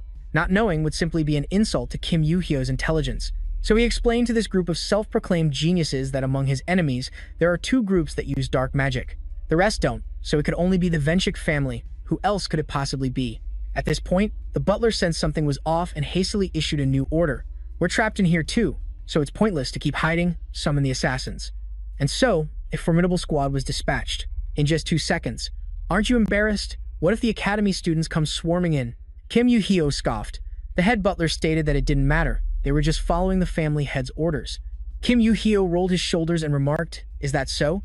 Your family head must not know the meaning of shame. Kill him," the head butler ordered sternly. Kill who now? Take a look at who you're dealing with. Kim Yoo-hyuk single-handedly took on the whole group with a smirk, while the assassins were all knocked to the ground.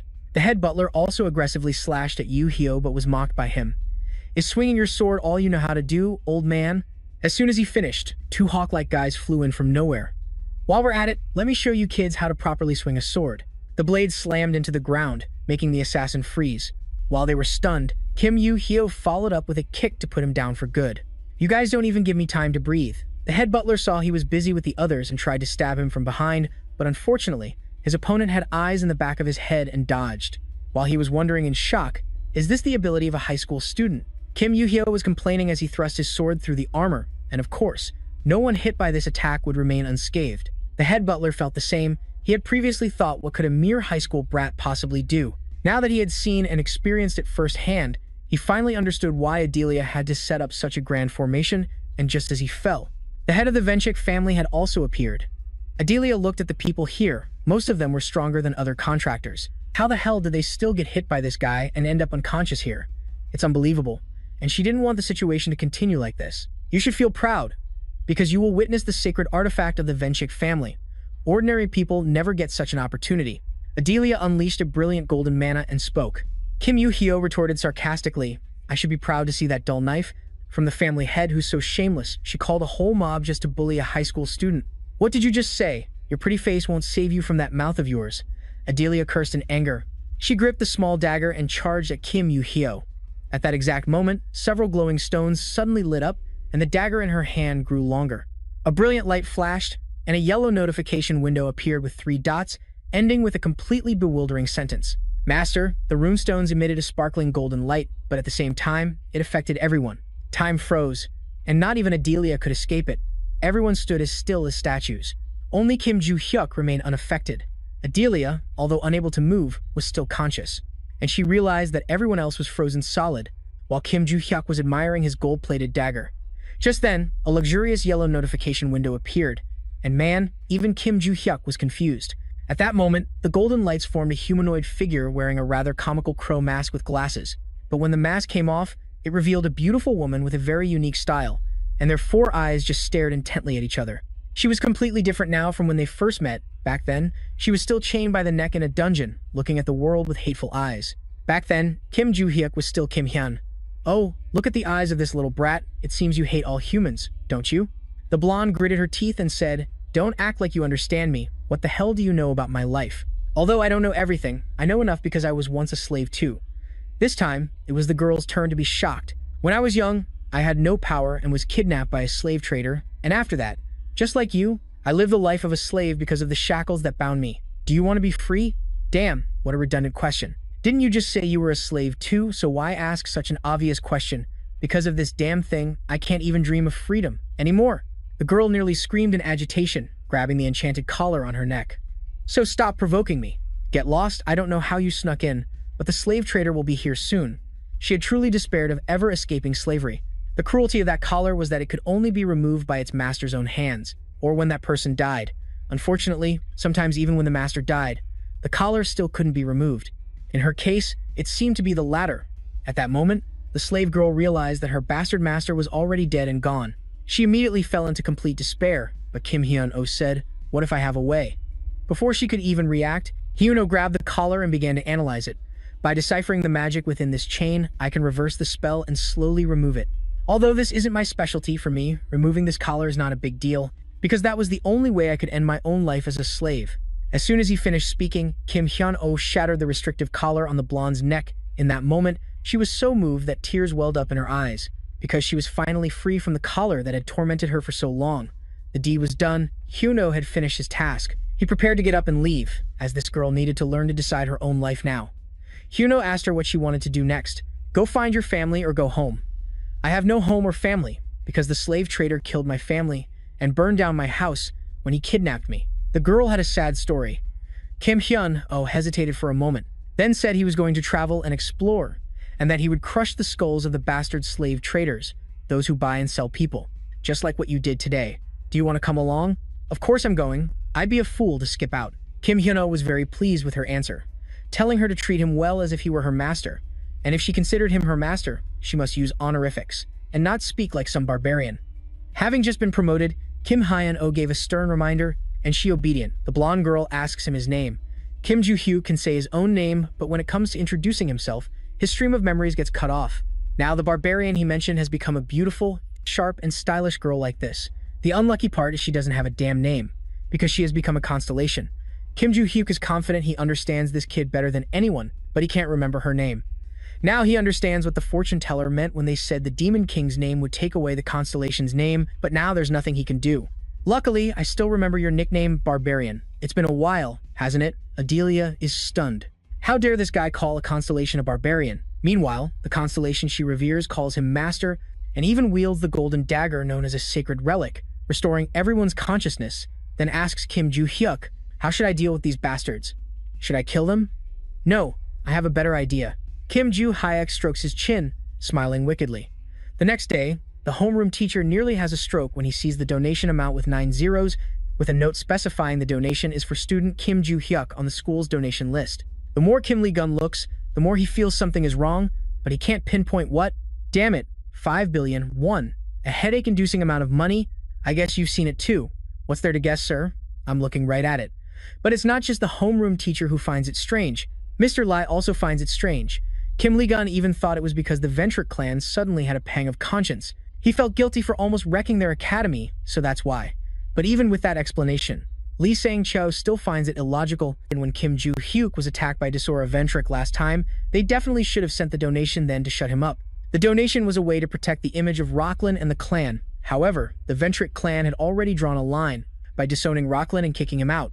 Otherwise, they would have raised hell by now to get Rockland out of the detention center. Why the hell would they sponsor Kim Joo-hyuk like this?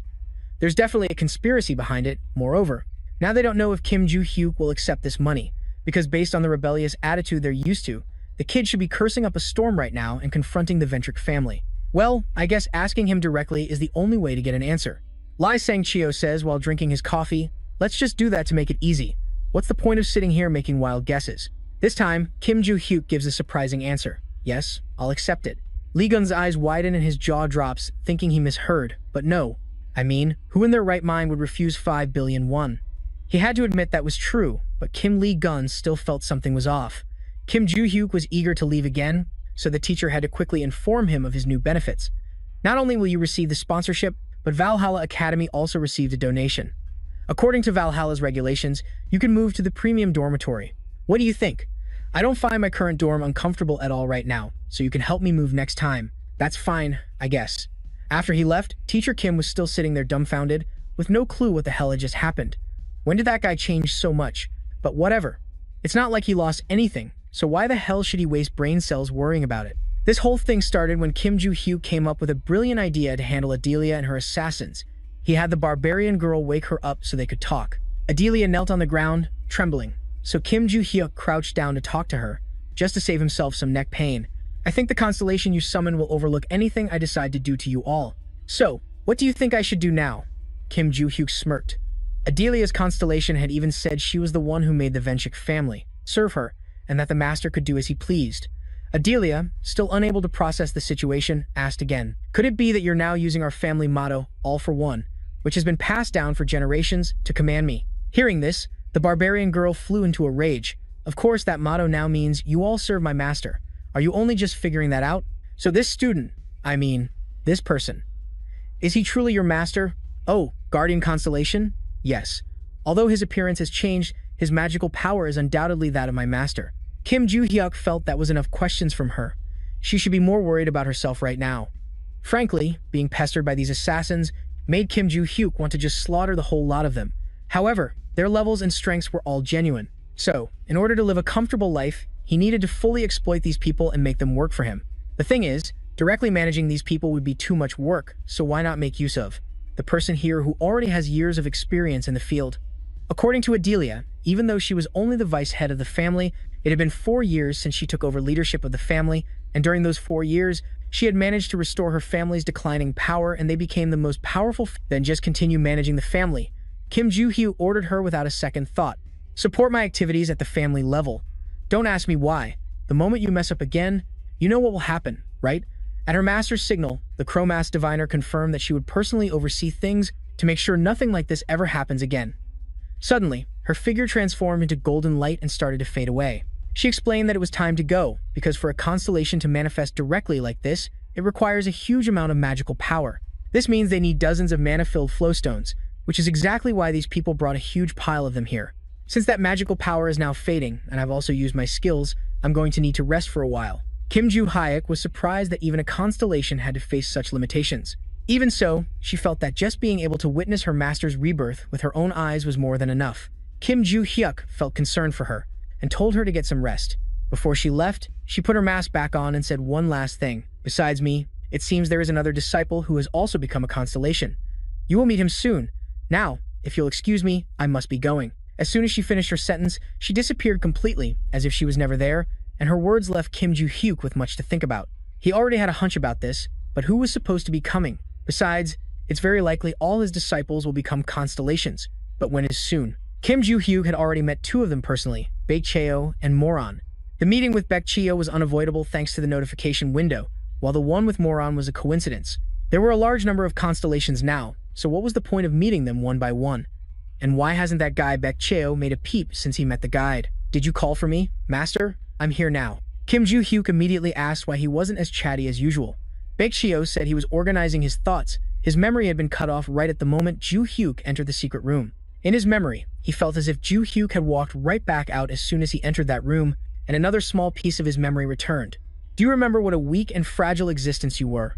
Seeing the atmosphere was too tense, Joo-hyuk decided to tease the kid a bit. Baek Cheo got flustered and said how could he remember such a trivial memory, but he had learned the concept of a name, which Joo-hyuk should have already known, and one more rather important thing, the Lord of the Labyrinth. He was the one who gave me the name Baek Cheo. Lost in thought while walking, he arrived at the classroom. Kim Joo-hyuk sat in class, but his mind wasn't on the lesson. So the one who stole his true identity and gave him the name Baek Cheo was the Lord of the Labyrinth. Baek Cheo confirmed once again that was exactly right. That guy both gave him power and killed him, but with the power of the master of the Tower of Destruction that was only natural. But that power affected his personality. Back when I was the master of the tower, I was a bit rigid too. Perhaps it was because of the influence of the identity and power I received, but my current personality is quite similar to my original one. Kim Joo-hyuk couldn't understand how that pervert could grant or take away someone's identity like that. As for this, Baek Cheo also didn't know exactly how he did it. Kim Joo-hyuk clicked his tongue. This world is a labyrinth large enough for that guy to exploit identities, which is why he can give and take them away at will. Baek Cheo didn't understand what Joo-hyuk just said. "What do you mean this world is a labyrinth? This idiot, how could you not know such important information?" And so, the master and disciple talked through the entire class, and Baek Cheo finally understood everything. Kim Joo-hyuk was also very irritated, but for now, they were still just fish being raised in a pond belonging to him, so they couldn't act yet. However, thanks to the guide, there was a chance to fight back. All they needed to do was bide their time. The next day, just as promised, the witch guide has arrived. At this moment, Kim Joo-hyuk was still holding his food tray, standing there dumbfounded. The guide also froze for a moment and asked, "What is that shiny silver thing?" Kim Joo-hyuk blew up instantly. "It's a food tray. A food tray. You did say we'd meet again in 2 days, but why did you have to call me in the middle of lunch? What a sharp tongue. You don't mess with someone during their meal, so why the hell did this hag summon me right before I could eat?" The guide promised to be more mindful of that next time. Putting that aside for now, the guide asked if he had brought the ring. "Of course I brought it, you old hag. Just get on with it already. Why are you beating around the bush? It looks like this isn't an item that increases my stats. How do you plan to counter that guy with this?" Kim Joo-hyuk was still the one to get straight to business. "It's simple. Just put on that ring and clear the maze." This girl makes it sound so easy. A maze? Which maze are we talking about, or will any of them do? At first, only a few mazes occurred naturally, while all the rest were monitored, right? The guide says, you can clear any maze you want. Soon, the Maze Lord will start creating his own mazes, which in your world is called. What was it again? A monster outbreak, a disaster. This means that when a maze starts to form, monsters will come pouring out and the surrounding areas will be devastated. Before Kim Do-hyu was reborn, those things were everywhere. That's why back then, no place was safe. After being reborn, everything stabilized and I was finally able to enjoy life a little.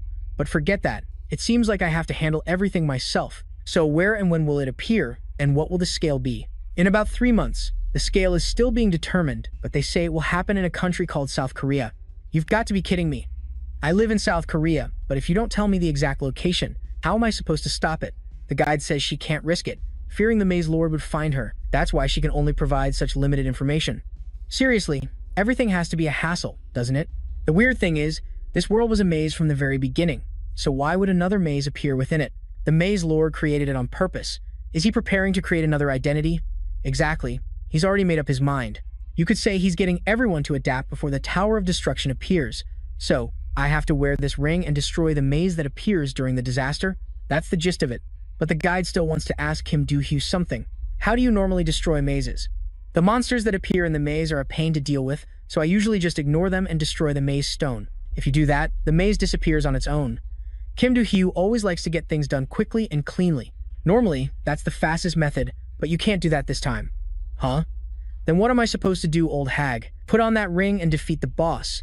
Why do I have to do that? There's a reason, of course. Even though your world is just one big maze, the Maze Lord can't just randomly create a disaster or a tower of destruction. He has to use the power of the identities he has acquired. To put it simply, the mazes are created from identities. Among the components of a maze created this way, the power of the identity is most concentrated in its boss. If you wear that ring and defeat the boss, you can absorb the identity from the Maze Lord. That will be the starting point of our counterattack. Kim Do-hyu then asks, that guy has absorbed countless identities, right? If we only absorb one identity back, how can we possibly fight him? That is an excellent question. Naturally, the Maze Lord won't even notice if just one identity goes missing. His goal is to help people adapt before the Tower of Destruction appears, so normally, rather than stealing one identity, the key to this plan is destroying the maze quickly. That way, the Maze Lord will realize the mazes are disappearing before people have a chance to adapt, forcing him to change his strategy. He will create an event by sending a large number of identities into the world, and this will be our chance to absorb a great number of identities, because the identities we absorb will also grant power to the user, absorbing identities and turning them into strength. Let me ask you, how does that make us any different from the Labyrinth Lord? Kim Do-hyuk seemed quite serious about this idea, which surprised the guide, who had assumed. He was the type who wouldn't care about such things. Who do you think I am? I can only feel at ease when I'm doing the right thing. First of all, we will never harm innocent people to obtain their identities, and if your identity is taken by the Labyrinth Lord, it will be shackled, preventing you from reincarnating or becoming a constellation. That way you'd be imprisoned, and furthermore, if you use the power of the identities you absorb, when their identities are no longer shackled, they will also be set free. That's what the guide said anyway. But if Kim Do-hyuk still felt uneasy, he could do as he pleased, plus he would also get to know the owners of the identities, and what kind of people they were before absorbing them. Kim Do-hyuk had no more objections. Now, all he had to do was wait for the disaster to occur. The guide said she would inform him of the exact time and place later. Until then, should Kim Do-hyuk form a team to stop the disaster?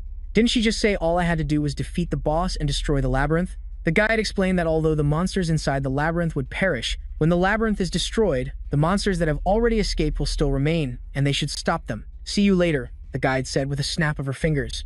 Kim Do-hyuk was instantly teleported right in front of the counter. Damn it, that guide girl. I told her to give me a warning before teleporting me. However, she did say I needed to form a disaster prevention team before reincarnating.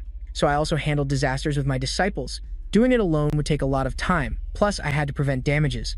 So, should I take in disciples in this life? Just then, Kim Do-hyuk ran into an acquaintance. Yan Lang, what is this girl doing here? Yan Lang said that after losing to him, she did some thinking and wondered why he spared her, and she came to a shocking realization. Is it because you're stronger than me that I lost? It took her this long to figure out something so obvious. You know what? I thought I was a lot like you. Yeah, right. So strong, let's just leave each other alone. The kind of person who could overwhelm everyone with just their talent and had never tasted defeat. This is quite rare for an adult. Yan Lang was very confident in her discovery, but Kim Do-hyuk thought she was completely wrong. I'm someone who has struggled, strived, and worked very hard, you know. But what she just said was only her past thinking, not anymore. The techniques used to hit me were not just simple attacks. They were body movements born from countless experiences, and I was furious when I lost. But after calming down, the reason for my defeat became clear. I was too inexperienced in actual combat. And then I realized that through the experience of fighting you, I also became stronger. So I want to keep fighting you until I can defeat you. So what? Fight me one more time. I don't have time for this, okay? Kim Do-hyuk told her not to bother him with that weird reasoning and said goodbye, but Yan Lang still tried to hold him back for a fight, just because she came all the way from China to fight him. But to Kim Do-hyuk, that wasn't his problem. So instead of doing this, why didn't she spend her time properly practicing the Shi clan's martial arts? Yan Lang said she didn't know, because she was only formally trained until she was 6, and after that, she was self-taught. And then she was defeated by Kim Do-hyuk, and the contractors in her family also disapproved of her, but Yan Lang wasn't afraid of them. They kept excluding me from the clan's regular training sessions, so I told them to bring people for me to train with, so my skills wouldn't get rusty. But then they suddenly started throwing adult contractors at me. That's why I won so often, and luckily they didn't have that many people. Kim Do-hyuk felt that what Shi-yoon said was similar to her story, but the underlying implication was completely different. It was clear that Yan Lang was talented, and the fact that she liked to fight seemed to be true. But the leader of the White Lotus Society implied that she was someone who would mercilessly beat up anyone she met. So he became a little curious about her family's affairs. So, about you staying alone in the White Lotus Palace. Were you forced to be there? Yan Lang said it was partly voluntary, and that she stayed there. because she was tired of being seen as the family's troublemaker. Besides, it didn't really matter since she was stronger than the adults there anyway, and especially now, she had found someone much stronger than her, which was Kim Joo-hyuk. This is so fun. Just by fighting you, I don't need the clan's teachings. I can get even stronger, right? Who's fighting who? Kim Joo-hyuk replied nonchalantly. It was as if a nerve had been struck in Yan Lang, and she got extremely excited, begging and pleading with Kim Joo-hyuk. But the stoic young man didn't react, though he did find the situation a bit strange. It was clear that Yan Lang had been ostracized by her own Shi clan, which was why she was confined to the White Lotus Palace. So why did Shi Yun want to bring her back? Kim Joo-hyuk didn't know the full situation, but from the clan's perspective, wouldn't it be better to leave Yan Lang at the White Lotus Palace? Getting so pestered by this girl, Kim Joo-hyuk couldn't take it anymore and said, "All right, let go of me. Oh, are you going to fight me? Ah, I'm so happy, my heart is soaring. We're on school grounds, so I don't want to do anything too conspicuous, and I'm heading to the gym anyway. So just follow me." Yan Lang happily agreed. When they arrived at the gym, Choi Aaron and Ju Sozian looked over in confusion, and even Seo Hee glanced over curiously. "I'm going to change and I'll be right back. Just wait a minute." Kim Joo-hyuk said to Yan Lang. She gave him a no-problem look, so he grabbed his bag and left, but was immediately followed by Choi Aaron. Kim Joo-hyuk thought it was Yan Lang still pestering him and impatiently told her to wait. Choi Aaron, with a straight face, asked, "Who did you bring with you?" Joo-hyuk said she was some crazy person he met at the White Lotus, and that he had to bring her here because she came all this way just to fight him. Upon hearing this, Choi Aaron went from an innocent bunny to one seething with anger, filled with hostility towards Yan Lang. Yan Lang wasn't an idiot either, and immediately noticed the unusual look in Choi Aaron's eyes and called her out. "What's with that look? You want to fight too?" Of course, Choi Aaron didn't want to. Ju Sozian, who was observing from the side, deduced from Yan Lang's hair color that she might be a member of the Shi clan. But Ju Sozian was also quite surprised when that girl, Yan Lang, rushed over from China just to have a match with Kim Joo-hyuk. Sounds pretty interesting. And soon enough, the whole group had gathered at Valhalla Stadium. I'm sure it was only me and Yan Lang who agreed to a match, so why are you all here? Kim Joo-hyuk is indeed a very hot-tempered person. I'm keeping an eye on her to make sure she doesn't do anything strange, Choi Aaron replied instantly, and her reason was very logical. I'm just following Choi Aaron. Ju Sozian also had a pretty reasonable excuse. Don't mind me. Hugh just threw his reason completely out the window. It's amazing he could even think of something so lame, but what can you do? Yan Lang began to warm up, her muscles and joints, showing her great anticipation for this battle and boasting that she had become many times stronger than before. Is that so? Then I'll fight you with my full strength. Meanwhile, Kim Joo-hyuk recalled the guide's reminder to form a team to prevent the disaster. Didn't you say you wanted to get stronger? Kim Joo-hyuk asked Yan Lang. She enthusiastically confirmed it. Then if I win today, will you become my disciple? Yan Lang was stunned to hear that, as her clear goal was to become stronger to defeat him. So how did it suddenly turn into a matter of becoming his disciple? Kim Joo-hyuk replied as if it were a matter of course. Well, that's just how it is. After becoming my disciple, you can fulfill your wish. Let's begin. Yan Lang said she hated the idea of having a master, so she was very determined to win. The moment they started, she got into her stance, and with the very first blow, Yan Lang led the charge with an elbow strike. Kim Joo-hyuk couldn't help but note that she had indeed gotten quite a bit stronger. Yan Lang arrogantly unleashed a massive amount of fiery mana, declaring that while he had managed to block her attack just now, this time he wouldn't be able to. Yan Lang's mana forced Choi Aaron and Ju Sozian to brace themselves against it. Ju Sozian had to exclaim, "Does the White Lotus have this kind of monster?" That's a huge amount of mana, with a concentration even higher than Kim Joo-hyuk's during the competition. Hugh was also impressed. Yan Lang charged forward using all of her talent and magic. She was certain that if she could just land one hit, it would be a fatal blow. Even if Kim Joo-hyuk managed to block it, there would still be a powerful shockwave thanks to her magical power. But what is this? Kim Joo-hyuk struck the exact same pose Yan Lang had just used, leaving her utterly shocked. I also like a direct confrontation, Kim Joo-hyuk said smugly. His and Yan Lang's fists clashed with incredible force. After a brief struggle, Yan Lang felt herself being pushed back, even though she had increased the concentration of her mana to this level. Meanwhile, she sensed that Kim Joo-hyuk didn't possess that much magical power. This proved he had gotten stronger than before, but he was still the same person then as he is now. I'll only meet you head-on once. What the heck? The second time, I'll block and counter, Kim Joo-hyuk said. As soon as he finished his sentence, his knee slammed straight into Yan Lang's stomach, and although she tried her best to defend, Yan Lang was still knocked to the ground. This time, she couldn't land a single proper hit. From now on, I have another disciple. Kim Joo-hyuk was visibly pleased. When Yan Lang came to, her first words were a lament to the heavens about losing again. Kim Joo-hyuk marveled at how tough she was. He had figured she'd be out cold until the next morning, but she was already awake. Yan Lang genuinely wondered if that was a compliment or a sarcastic jab. Either way, she was going to become his disciple no matter what. Yan Lang was about to suggest a non-magic duel like last time, but this teacher was too sharp. So she decided to become his disciple right then and there. "So I'm officially your first disciple now, right?" Yan Lang asked proudly. But that wasn't the case.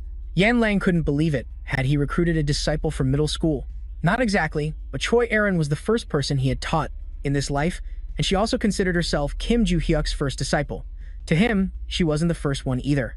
But it's best to avoid complications, especially explaining things to people who always have a million questions. This later led to Erin calling her Mio, which drove Yan Lang insane, thinking she was being mocked.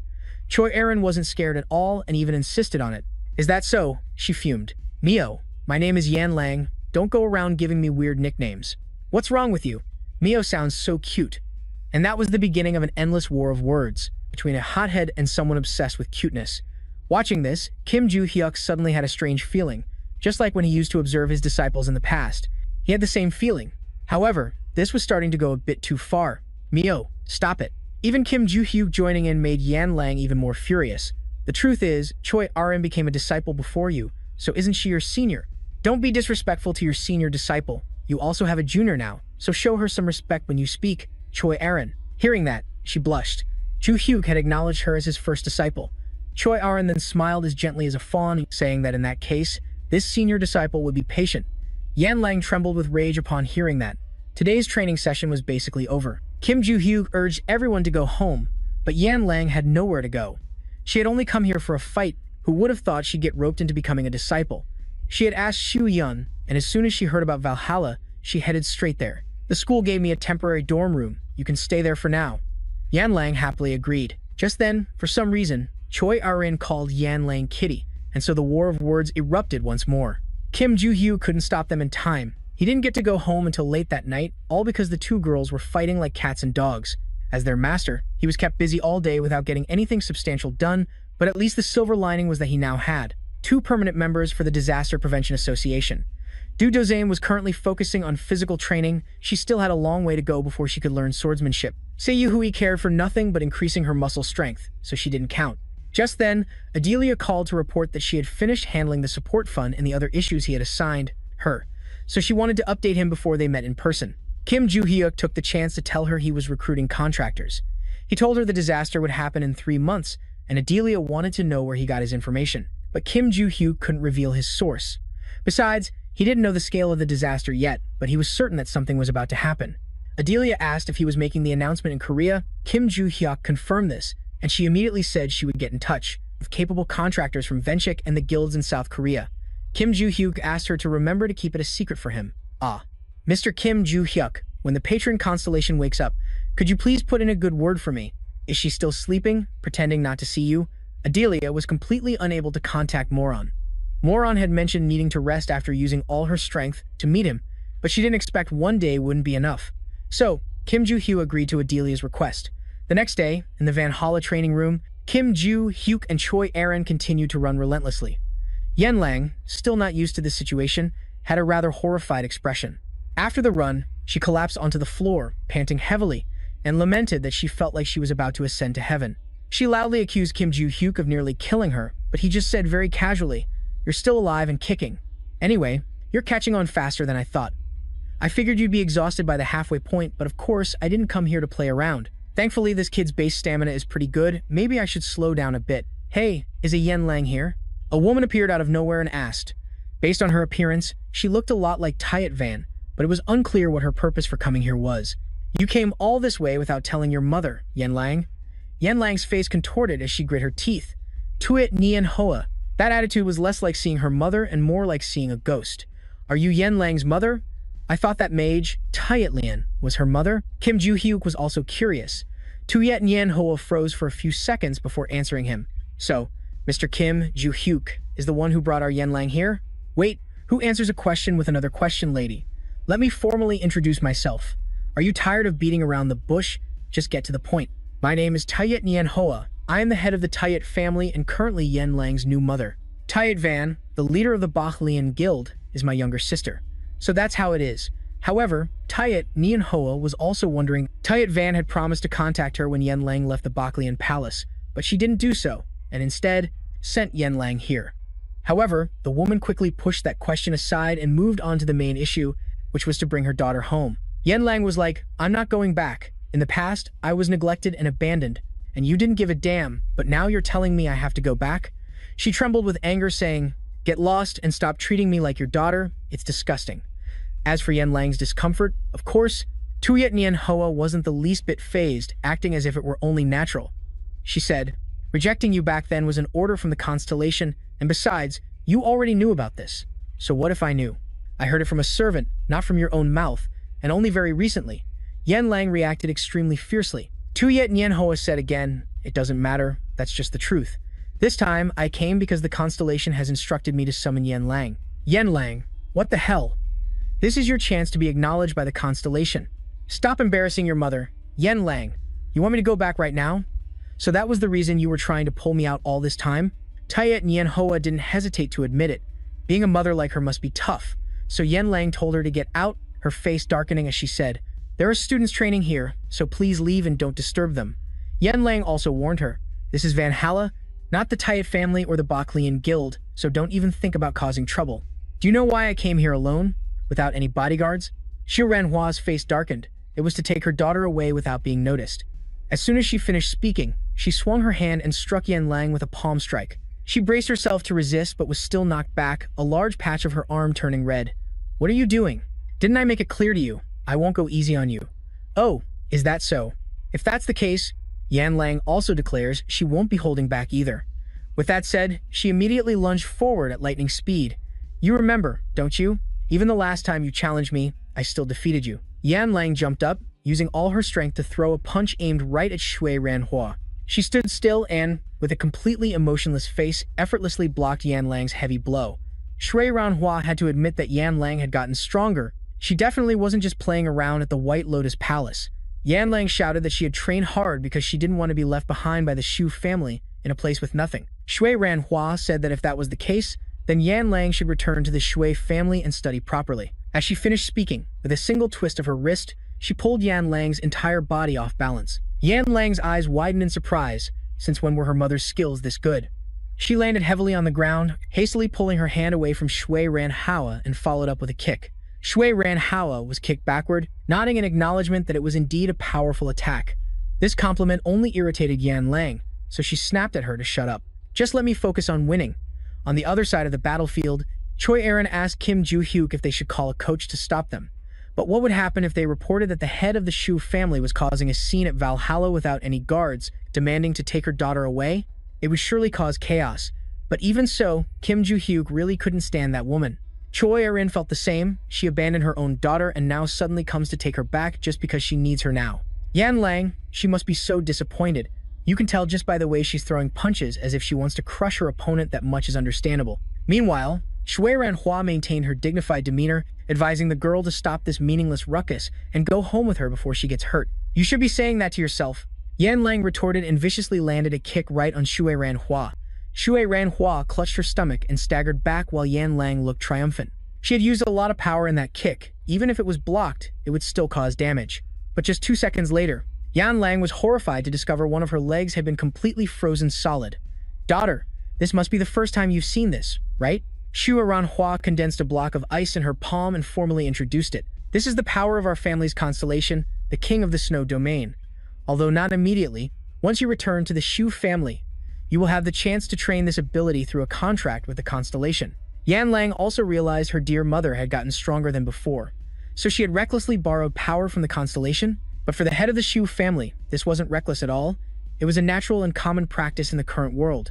If you are a member of a family protected by a constellation, this is something you would do as a matter of course. Surely you're not delusional enough to think I was fighting you with just my physical abilities. I wasn't just humoring you before, you know? You've probably had a change of heart, so I'll ask you one last time, are you coming back? Of course not. Seol Yeonhwa sighed at the naivety of her child. She then flashed in front of the girl and said bluntly that she shouldn't expect to return safely. Yan Rang could only curse internally, unable to react because her right leg was frozen, while Seol Yeonhwa was now aiming for Yeon Rang's right arm.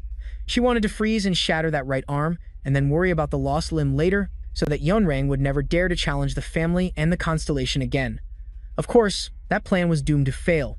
Kim Joo-hyuk, with a stoic expression, rushed out to block Seo Yeon-hwa, much to the wicked mother's astonishment. Kim Joo-hyuk's long leg blatantly blocked the path between mother and daughter, and he irritably asked if she really intended to sever her own daughter's arm. Seo Yeon-hwa sneered, saying she was just disciplining her child as a mother and didn't think it was a matter Joo-hyuk needed to get involved in. This only annoyed Kim Joo-hyuk even more. Is this kind of education popular these days? He'd heard a similar line before. Seo Yeon-hwa, however, had never heard it. Now she was wondering how he managed to block that attack without being frozen, and what's more, Kim Joo-hyuk's kick had actually injured Seo Yeon-hwa. This meant only one thing, that the mana in Kim Joo-hyuk's counterattack was even stronger than hers. Choi Arin, get Yeonrang out of here, Kim Joo-hyuk commanded, and Choi Arin immediately complied. Yeonrang protested loudly that she could still fight, and besides, it was her personal business. Okay, your personal business, but take a look at your leg. Can you even feel it anymore to be talking about fighting? Before I could even teach you anything, if my disciple gets hurt, should I, as her master, just stand by and watch? Stand back. Yeonrang was so moved by her master's words that she blushed and obediently followed his instructions. Seo Yeon-hwa was also surprised. A high school student nowadays can take on a disciple? How interesting, but this should go no further. Seo Yeon-hwa emphasized that she herself came only to take Yeonrang away from here, but this ended up involving you.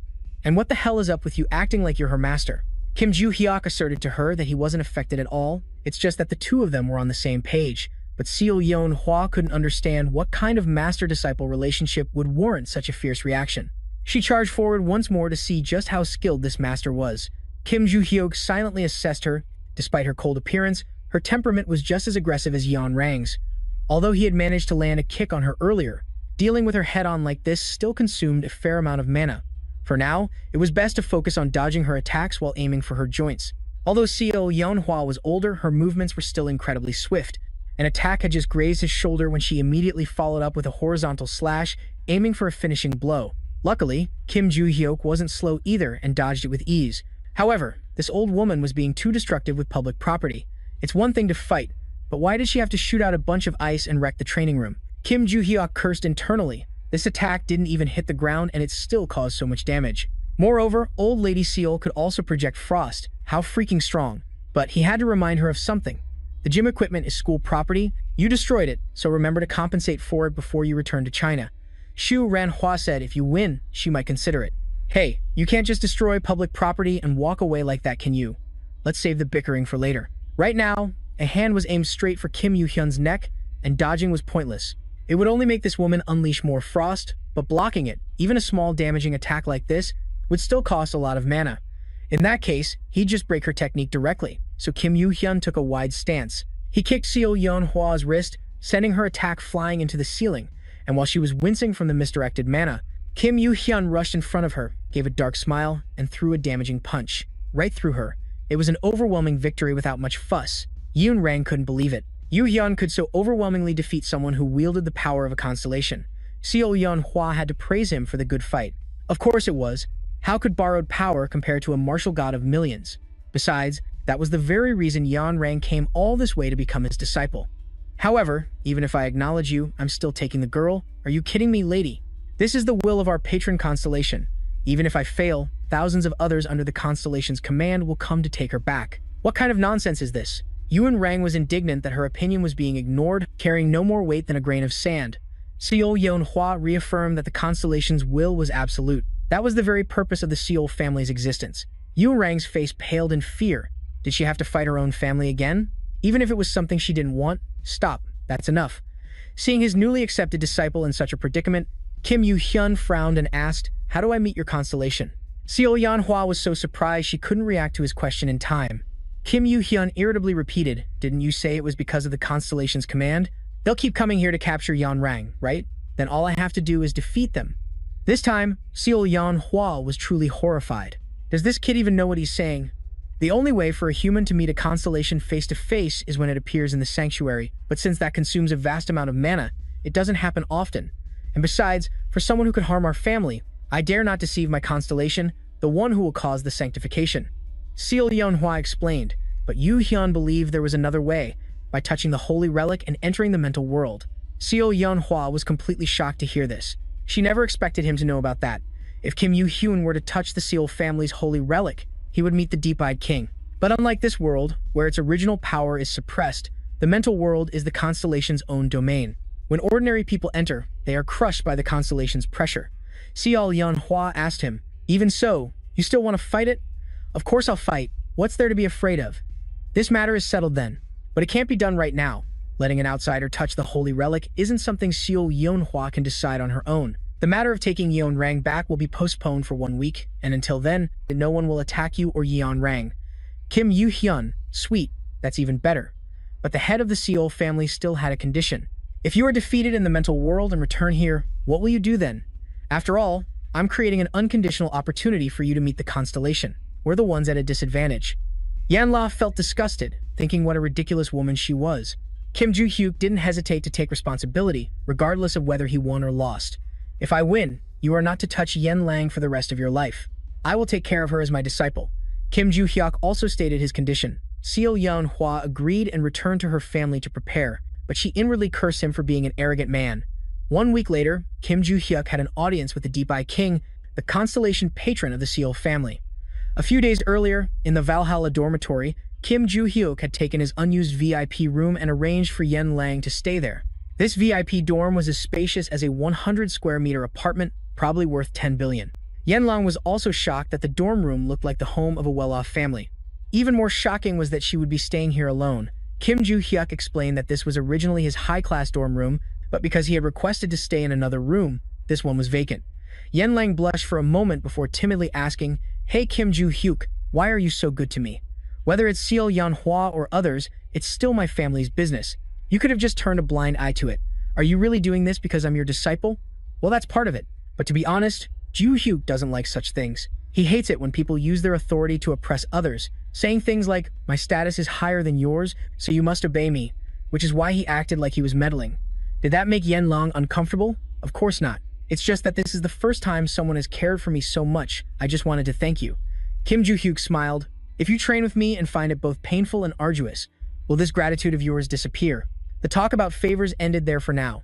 Kim Joo-hyuk had something else to ask. "Is your family's constellation the Deep Mountain King?" "It's the Seoul Deep King." Kim Joo-hyuk wanted to know what the personality of this patron constellation was like. Yen Lang hadn't been close to her family for a long time, so she didn't know. But even when her family members used his power, she heard that he didn't interfere much with the Seoul family's affairs, so it seems some family members didn't even know which constellation he was. Is that so? Did that Seoul Deep King order for Yen Lang to be dragged back then? Yen Lang didn't understand why either, because she and him clearly had no connection at all. Yen Lang wasn't even protected by the constellation, like the other members of her family, so in short, she had no idea about the details of the story. Kim Joo-hyuk had his own way of dealing with it. He told her to just rest, and that when they went to the Seoul household, she would have to be his guide. After saying that, Kim Joo-hyuk left. Yen Lang couldn't stop blushing.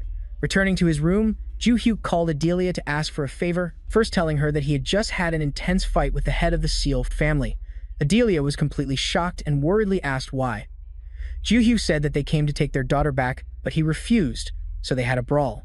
As a result, some of the school's gym equipment was damaged, so he had to ask Adelia to handle it. This was something she could resolve, as it was just a matter of replacing the equipment with new ones. In addition, Joo-hyuk wanted to ask for more information about the Seoul family's constellation to see if Adelia knew anything. The head of the Ventric family also only knew that the constellation was the Seoul Deep King, and that he didn't meddle in the family's affairs. The Seoul family also acted very discreetly, so she didn't know anything more. Joo-hyuk remembered Moran and asked if that girl had woken up yet. Not yet. There's still no reaction from her. Adelia said with disappointment. Kim Joo-hyuk replied that he understood, then fell silent in thought.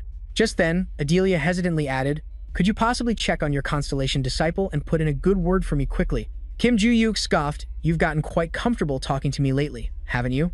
In that case, I'm hanging up." Adelia hurriedly shouted an apology, but Kim Joo-hyuk had already ended the call. Even Baekcho found it strange, wondering what the hell the Deep Snow King was that no one knew anything about him. But it wasn't the Deep Snow King who was strange, it was Kim Joo-hyuk. Kim Joo-hyuk himself didn't know what was so strange about him. "Normally, you just fight any opponent, wouldn't you, master?" Baekcho said. Kim Joo-hyuk admitted this was true, but even though he had grown stronger, Joo-hyuk knew his current strength couldn't compare to what it was before his rebirth.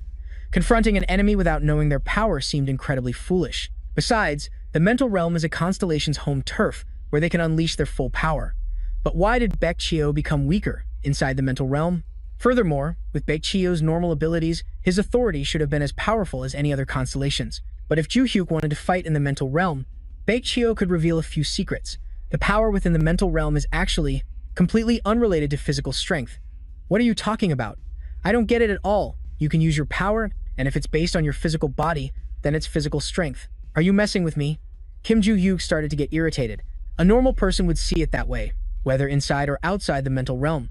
But you are no ordinary person, master. Remember that. I see. Ju-hyuk roughly understood what Baekchio was getting at.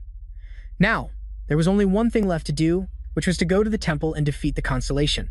1 week later, Ju-hyuk brought Yan Lang to the Shu household, where the family members were lined up as if welcoming a prime minister. Shu Ranhua stood at the head of the welcoming party and scoffed when she saw the two of them. I actually thought you would run away. I'm not that irresponsible. Now, am I allowed to touch the sacred artifact? But Kim Ju-hyuk wasn't the type of person to be affected by such remarks, because usually, it was his own sharp tongue that drove other people mad. A grimacing Shu Ranhua told him to follow her, and Ju-hyuk patted Yan Lang's shoulder, telling her he'd be right back. Shu Ranhua led Kim Ju-hyuk to a room that was a white expanse of snow and ice. Yan Lang's precious stepmother thrust her hand beneath the snow and pulled out a chest. As she opened it, she said that after returning to the Shu family, she wondered what would happen if the constellation were to lose to him. Then she thought about what it would be like to make Ju-hyuk a servant of the Shu family if he lost. Whatever you think is your own business. Kim Ju-hyuk just wanted to get this fight over with quickly so he could go home and sleep. Just hand over the gauntlet. The moment he touched it, Kim Ju-hyuk was transported before the Deep Snow King. He sat on a throne made of ice, one leg propped up, looking like a total boss. He asked Ju-hyuk who he was. Kim Ju-hyuk raised his fist and said, "You tell me your name first, and then I'll tell you mine." Kim Ju-hyuk knew this man wasn't his disciple, but he looked incredibly familiar, though he couldn't for the life of him remember where they had met. The Deep Snow King never expected that one fine day, some random nobody would appear out of nowhere, shouting about killing him. As for how they should address each other, they could discuss that later, provided Kim Ju-hyuk was still alive. For now, the Deep Snow King had already prepared a fist, accompanied by countless sharp arrows of ice. Kim Ju-hyuk smirked. It was a long-range attack. Ju-hyuk leaned back like Michael Jackson to dodge the blocks of ice. The ice blocks crashed to the ground with a loud bang, but Ju-hyuk was completely unscathed, even taking the chance to jump onto the pile of ice for a higher vantage point. "You managed to dodge that? Impressive," the Deep Snow King remarked with admiration. "You should know that. The last attack couldn't be dodged with a simple jump." Kim Ju-hyuk must have used magic to leap further, and he knew. The person standing before him was no small fry. "I was going to tell you my esteemed name, but being stuck here for so long has made me forget it. So I'll tell you my title instead," he said as he stepped down and approached. "Outside, they call me the Deep Snow King." Kim Ju-hyuk couldn't help but wince as a snowstorm suddenly kicked up. "But those who worship me call me Chaotic Sky, while those who fear me call me the Snow Demon. Combining these two nicknames, I am called the Chaotic Snow God." Geez, so many names, what a mouthful. "Is that so? Well, I'm Kim Ju-hyuk." The Chaotic Snow God said he would remember that name, then raised his hand. Large pillars of ice immediately appeared around Ju-hyuk, surrounding him to block his escape route. At that moment, the Chaotic Snow God threw a punch, sending a barrage of ice pillars to crush him.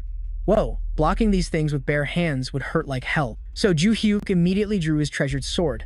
The Deep Snow King found the weapon somewhat familiar. Kim Ju-hyuk powerfully used his sword to shatter the approaching ice block. The two streams of power clashed violently, and a moment later, the Deep Snow King himself was being pushed back by his own ice pillars. He found it ridiculous that Kim Ju-hyuk would use this method, when all the ice and snow here was under his control. "Is that so?" Kim Ju-hyuk, who had closed the distance in an instant, gave a sinister smile and swung his sword upwards from the ground. The Deep Snow King effortlessly blocked it with his bare hand. "So you use the ice pillars as a diversion to get close to me? A good idea, but you're still too weak." "Really? Are you sure I'm weak when your hand is trembling like that, buddy? Then try this on for size and see if I'm still weak." Kim Ju-hyuk twisted his wrist. In a flash, a brilliant red flame appeared, and his fist shot straight into the Chaotic Snow God's chest. Kim Ju-hyuk laughed like a demon, watching the massive constellation get sent flying as easily as pie. The Chaotic Snow God was slammed right into his throne. "It's probably been a while since you've taken a punch like that, huh? Damn it, that hurt, you bastard." The attack was filled with magic, and that sword too. "I see now. You're a martial god, aren't you?" "Ah, it's just a title my disciples gave me, but yes, that's right." The name of a martial god, Kim Hyun-oh, was still vivid in the Chaotic Snow God's memory, although he didn't know the man personally.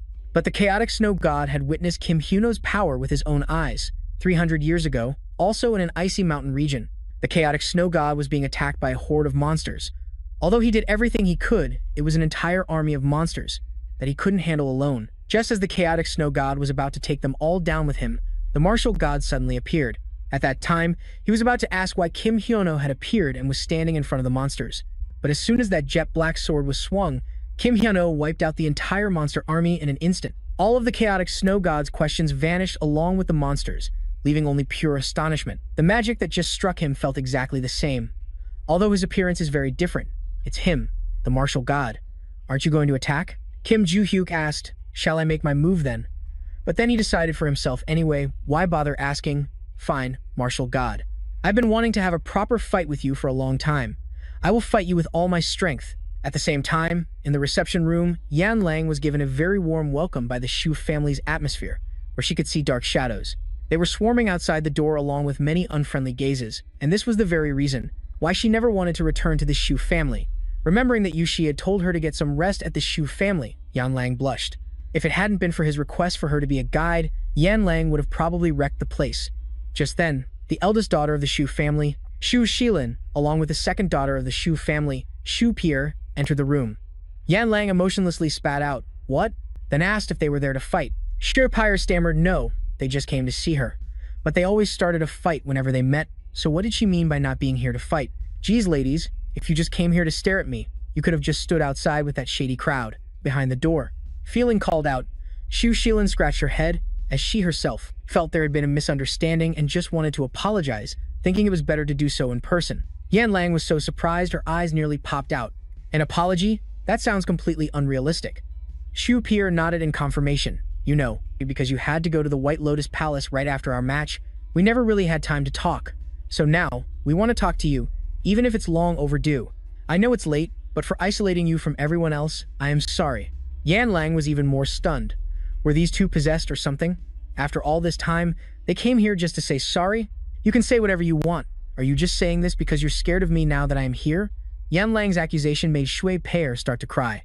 Seeing this, Shu Shilin quickly intervened. I know it looks like we are just apologizing for show, but we had no other choice. We tried to see you, but our mother stopped us every time. She did, and that is not all. Even removing you from training was her order. Wait, did not you guys isolate me because you were jealous? Yan Lang had always believed that. Shu Pierre admitted that part of it was true, but honestly, they felt more pride than jealousy because it was great for the Shu family to have someone so powerful. But just as they were thinking that, Shu Ranhua summoned them and told them, from now on, do not let Yan Lang participate in training. She said that you, Yan Lang, would be a threat to us in the competition to become the next family head. She said that even with her, the family head, backing us, all the other elders would choose you. After that, whether we wanted to or not, we had no choice but to agree with our mother and join forces with the rest of the clan to isolate you. However, their dear mother miscalculated one thing. Neither of her daughters had any interest in becoming the family head. In fact, it is more accurate to say they should not have been interested. Just as Yan Lang was wondering why, Shui Yun opened the door and entered. Let me tell you about that. While the sisters were having their discussion, Hung Shu Shen was attacking with all his might. A shower of razor-sharp ice pillars rained down on Jin Yuxiao, but he swiftly dashed away to evade them, then leaped through the air toward Hung Shu Shen. Hung Shu Shen launched a massive fist made of solid ice into the sky. Sharp ice spikes erupted from the sphere surrounding Yu Xiao. Annoyed, he shattered it with a single swing of his arm and charged forward again. Are you trying to distract me with weak attacks? And then this? So you want to go for a big attack? Okay, I get it. A big attack is coming right up, as a giant ice magic circle immediately appeared in front of Kim Joo-hyuk. It then exploded with a boom like a bomb. Kim Joo-hyuk hadn't expected the chaotic snow god to have skills like this. That's quite surprising. The chaotic snow god even intended to freeze Joo-hyuk completely, but unexpectedly, Kim Joo-hyuk managed to escape. He was only hit by a tiny bit of snow, as expected of the martial god. Don't spout such unreliable praise. You're embarrassing me, but I have to admit this guy is a bit different. If he were this strong in my past life. Joo-hyuk couldn't believe he wouldn't remember him clearly. This guy must have trained here. He has gained new insights and made great strides in his ice techniques. This must be the reason he's stronger than he was in my previous life. How interesting. Wouldn't it have been better if I had met you sooner? Kim Joo-hyuk sighed. The chaotic snow god didn't understand his meaning. Joo-hyuk said it was a compliment to his strength. Because he had forced him to draw his sword, the chaotic snow god gave a rare smile, instead of just feeling satisfied with your praise. He left the sentence unfinished, using magic to create a giant ice fist before continuing. I will surpass you. The chaotic snow god readied his fist. Kim Joo-hyuk gave a devilish smile and swung his sword forward. The two passed each other like a gust of wind. The chaotic snow god laughed bitterly. Forget about surpassing you. I'm not even close to your level. He knelt on the ground in submission, while Kim Joo-hyuk stood there majestically smiling. Outside, the white gauntlet continuously emitted a mysterious blue light. Shu Ranhwa had been standing guard the whole time.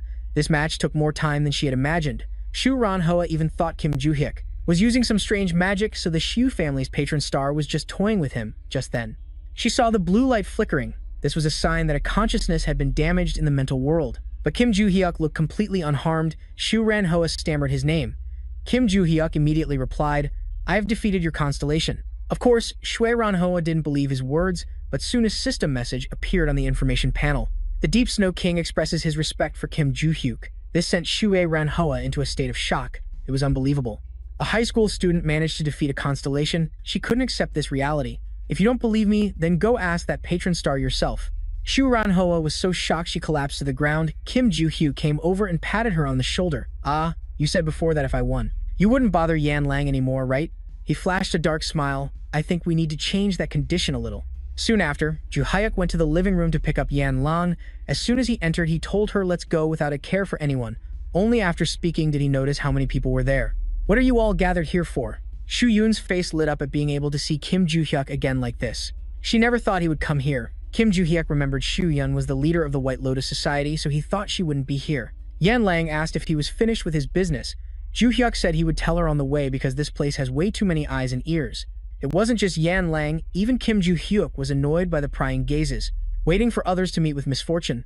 That afternoon, Kim Joo-hyuk and Yan Lang left the Shu family estate. Could what this girl is doing be considered running away from home with a boy? You're back so quickly, you must have lost, right?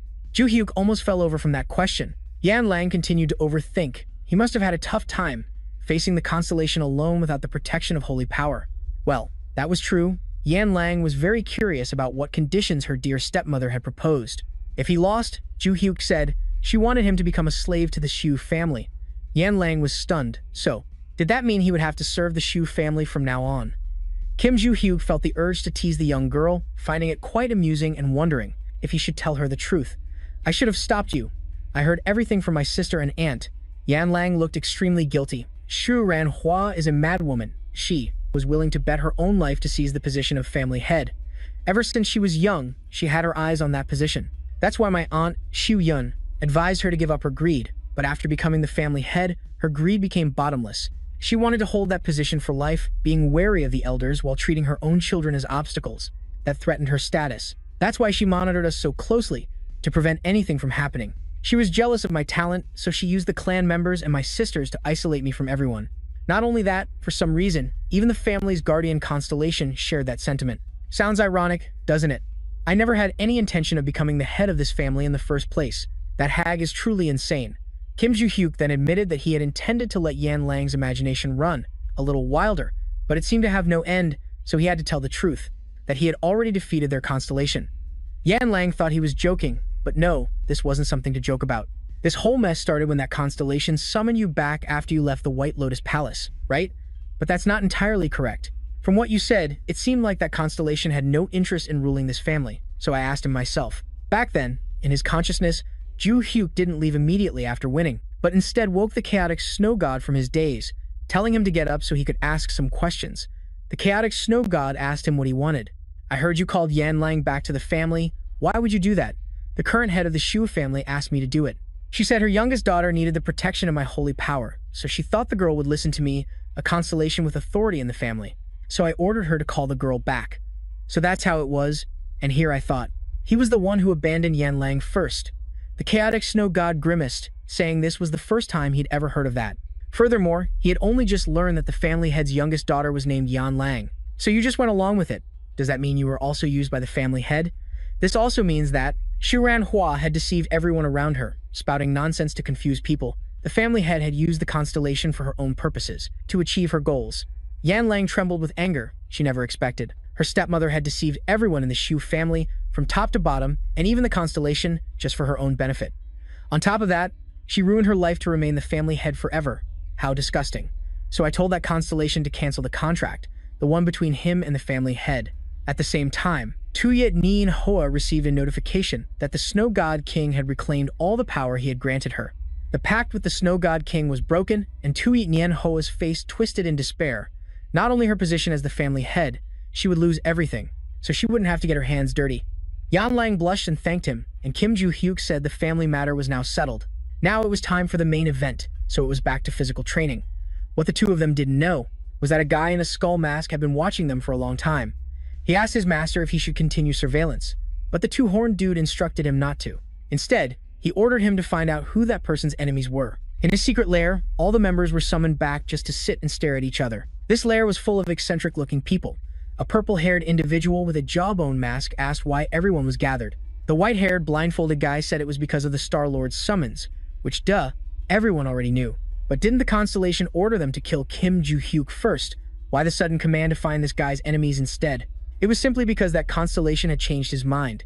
The purple-haired one then asked who had received and carried out the initial order. The man in the skull mask immediately spoke up. She asked what kind of person Kim Joo-hyuk was, and Skull Mask replied that he was a strange one. He had tailed Kim Joo-hyuk and investigated him, but surprisingly, he couldn't find any useful information. The only clear piece of information was that Kim Joo-hyuk grew up in an orphanage and no one knew who his parents were, and it just stopped there. After that, he continued to tail Kim Joo-hyuk and awaited the execution order from the Constellation. But then he witnessed the kid defeat both a member and the brains of the Tuyet family, and after that, even the family's patron Constellation. The order was rescinded and changed to finding Kim Joo-hyuk's enemies. Hearing that he had handily defeated the Tuyet family's guardian Constellation, Skull Mask was about to continue his report. But then a message came from the Constellation asking if the Holy Stones were ready. They were all ready. The Constellation then asked if they had found Kim Joo-hyuk's enemies yet. Skull Mask immediately listed 3 names: the Ventric family, Yusinza, and the EU sect. The blindfolded guy recognized Yusinza and AU John. They are an evil organization, while Ventric is a large, prestigious family from England. However, Ventric has suddenly become friendly with Ju Hayek. Right now, they aren't sure if the two are friends or foes. Additionally, the purple-haired one had heard through the grapevine that a group of assassins called Barang is targeting Kim Joo-hyuk, although they haven't made any official moves yet. The blindfolded guy thinks this group is just trying to make a name for themselves. The new order is to kill all of his enemies. The next morning, as soon as he arrived at the training room, Kim Joo-hyuk received 3 messages from Choi Arin, all of them just repeating his name. She said she was skipping training today to go back to her hometown to get something. Sounds important? What could it be? It would be great if she came back with an achievement, because it's very likely that Choi Ginga's Constellation is also his disciple. After fighting the Tuyet family's Constellation, he also checked the artifacts they had obtained. But there was nothing special. Considering the impending disaster and the Tower of Destruction, every disciple is important. But now, everything has been delayed quite a bit. They say the White Lotus Guild has a fair number of holy relics. He seriously considered whether he should pay them a visit. While he was thinking, someone approached him. A man wearing a Black Panther mask. Kim Joo-hyuk vaguely recognized this guy was from the black market. The man suggested they talk outside to avoid drawing attention. Kim Joo-hyuk told Yan Lang and Ju So-jeon to wait for him to return. Yan Lang didn't object, as she found this to be a piece of cake, but Ju So-jeon wondered why they had to do that. Kim Joo-hyuk said nothing more and just walked away, leaving the 2 girls in a heated, but verbal, fight. The man in the Black Panther mask introduced himself as being from the market, which Kim Joo-hyuk had already guessed from his mask and outfit. But that market is supposed to keep its visitors' identities confidential, isn't it? Brazenly coming to the school and calling someone out like this is very bad for your reputation. The man in the Black Panther mask told him to calm down because he was only there to deliver a message, a letter sent from the true owner of the market, the Constellation, known as the ruler behind the scenes. Read the letter and come to the market if you can answer it. What does he mean by if you can answer it? The man in the Black Panther mask said that the letter was also sent to a few others besides him, and the Constellation is looking for someone who can read it. The man in the Black Panther mask said he didn't know the contents or meaning of the letter, so if you can understand it and wish to respond, then come to the market. The Master Constellation is waiting for you there. After finishing his business, the man bowed and left immediately. Baek Chio immediately appeared, eager for gossip, and asked what was in the letter. Since I can't read it, I guess I should go to the market. Huh? Why did you decide so quickly? The characters used to write this letter are something I created, Kim Joo-hyuk chuckled with amusement. At this moment, Kim Joo-hyuk was walking down the street stealthily. Baek Cheo popped up to chat with him. It seems you've been going out often lately without needing to report it. You're not wrong. Joo-hyo explained that it was because he had negotiated with that white-haired teacher. Good grief, her name is Lily. He won't call her by such a pretty name.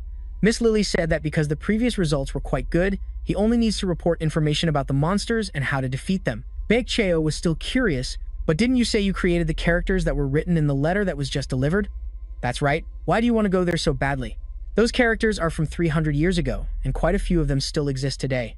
Ju Hyuk thought, should I tell Baek Cheo that it's part of my training?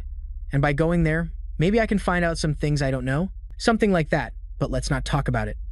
Anyway, that's all there is to it. Let's talk about something else before I enter my mindscape and give you a beating. Baek Cheo sighed, agreeing to this unreasonable request to change the subject. The sky was pitch black. Ju Hyuk pushed through a gate and walked up to an iron door. Ju Hyuk pushed it open. He thought he would never return to this black market, yet here he was again. Ju Hyuk guessed the reason the sky here was purple was because of the so-called constellation he was about to meet. Here, 300 years ago, the sky also had a similar purple hue. As soon as he arrived, Kim Ju Hyuk was greeted at the door. Are you here because of the letter? That's right. Where should I go now? Please follow me. I will lead the way. Do I have to wear a mask like you? It's not necessary. I will take you through a detour instead of the market's main street. The sector, 7 Market, inside a towering skyscraper. Ju Hyuk admired the view outside and wondered, is Black Cat here? Baek Cheo reminded him, Master, look outside. Huh? The yellow part of the building, it's all paper money. Was there a building like this last time you were here, Master? Was there? I don't really remember. Just as he was pondering, the leader of the market arrived. There you are, Kim Ju Hyuk. Did you bring the answer to the letter? He got straight to the point as soon as they met. To be blunt and not waste time, I have it, but that letter isn't something you can just answer normally. What? So what do you want? Let me see what it says. Give me your pen and paper. Thanks. The Black Cat felt like this young man was toying with it. Out of the 3 people who said they would answer the letter, they were all frauds, and what they brought only fueled the deity's anger even more. This young man, however, wrote and drew for a moment, then said, here. The Black Cat saw that it looked similar to the description its constellation mentioned, but what does it mean? It also means no. Immediately, the Black Cat's constellation reacted, after receiving the answer, with a violent reaction. Mr. Ju Hyuk, you have been confirmed. Perhaps you should go meet her as soon as possible. All right? Ju Hyuk agreed without hesitation, and the Black Cat immediately took out the holy relic to guide him. If you touch this, you will be teleported to the mental scape. Okay. In the blink of an eye, in front of Ju Hyuk was a girl with long purple hair. Ah, this magical power.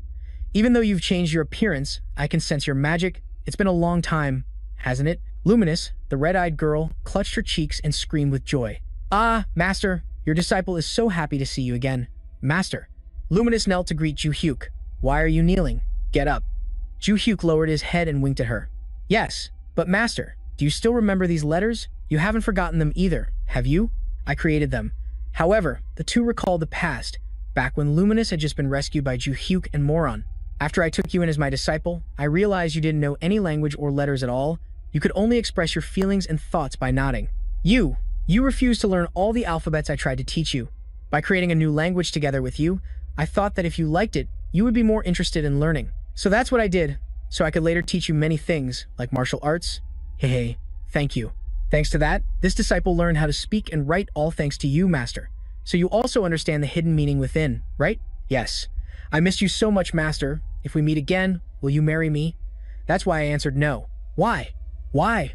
Why are you asking why? I don't have time for things like that. We'll talk about it later. But right now, this world is in great danger, just like it was 300 years ago. Yes, I understand. Luminous lowered her head looking sad, then trailed off. Now, huh? But Master, do you see that building outside? Ah, you mean the building covered in money? I saw it. Why? That building is all for you, Master. You can live in it from now on. What? I don't want to. Ju Hyuk flatly refused. Luminous immediately went berserk, asking a million whys, and Kim Ju Hyuk felt like he was going crazy with this girl. Seeing her like this, Ju Hyuk recalled the reason he had given the girl the name Luminous, meaning shining. It was because there was nothing he could do about her. While Luminous was still frantically asking why, Ju Hyuk reached out and flicked her on the forehead. Calm down, he reminded her. Don't get so overexcited. Luminous clutched her forehead mournfully. Master, don't you like my gift? It's what you needed, Master. Did I ever say I wanted you to build a building out of money? Yes.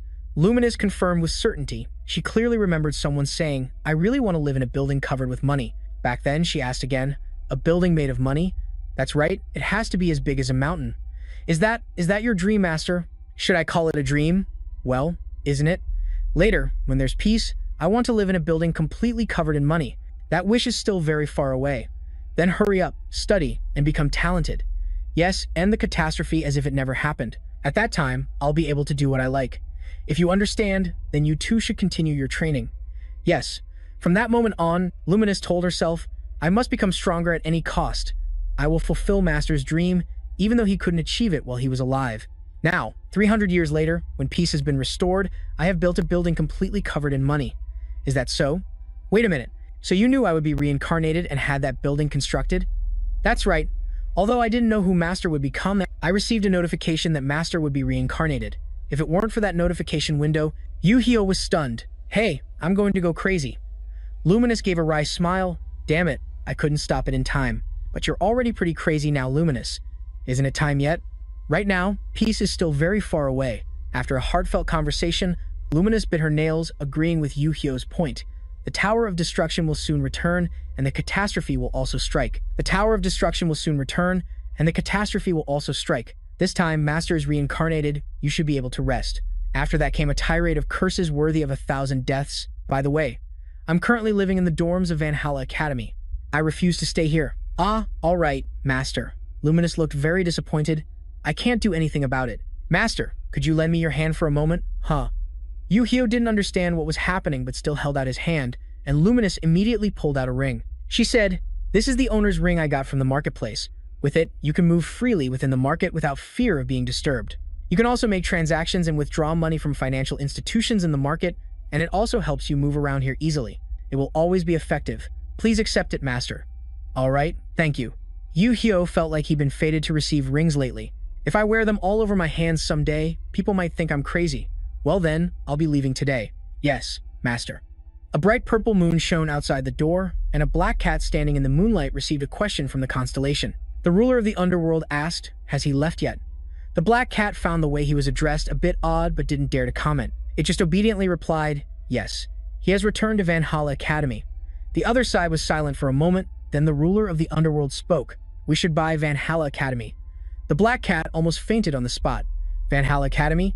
He wondered why it had to be Valhalla. Does it have something to do with that Kim Yu-Hyo guy? The constellation easily handed over the marketplace owner's ring to him. What is that Kim Yu-Hyo planning? What connection does a 17-year-old like him have with a constellation? About that Kim, Yu-Hyo, what is his relationship with you? The black cat couldn't help but ask. A single word appeared on the other side, Sky. Don't misunderstand. Luminous said, He is my sky. On some mountaintop, a white-haired guy took a hit, and a blonde guy also took a palm strike. Both were hit straight in the face. No one was lucky here. After taking down the two of them, the person advanced, putting the entire 5-person gang on high alert. Who is it? Yusin, you bastard, how dare you touch my son? This man is the one and only destroyer. Rogan. He was extremely furious, raising a fist overflowing with mana. There you are, die. The fist flew straight at the faces of the other 5. Boom. The whole group was blown to smithereens. While Rogan was still striking a pose, the members of the skeletal gang stood watching and wondering why that person was here, surmising he wanted to avenge his son. Let him handle this mob, we'll go find the leader. Snap! Rogan coldly turned around. Is anyone else there? But he couldn't see anyone. At this moment, the leader, Yushin, the Dragon King Hannibal, was standing in the middle of a black void, wondering where he was. He had heard there was an intruder, then suddenly heard an explosion. And the next thing he knew, he was here.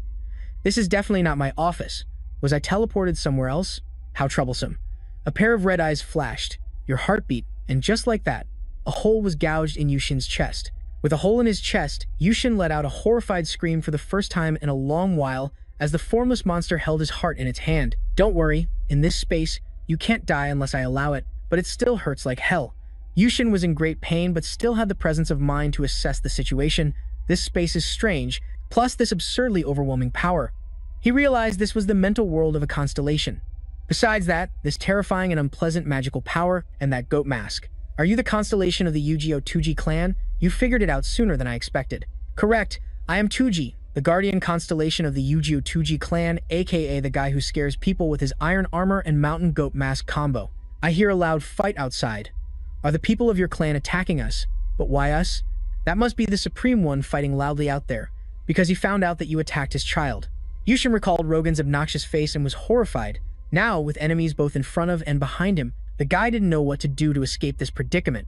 Even if you weren't the one who did it from the start, he will still take out all of you. Yushin was stunned by 2G's words, but why? You and they are also targeting Kim Do-hee-yu, right? Don't we have the same goal? At first, that was true. He was our target from the very beginning. But do you know what our criteria for choosing a target is? I don't know. The strongest. I only eliminate those who boast about being the strongest. It doesn't matter if they are truly strong or not. What? Then why did you go after the Supreme One before?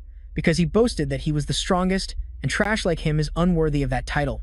In that case, I'm not involved. I've never declared myself the strongest. True, but you all made a mistake.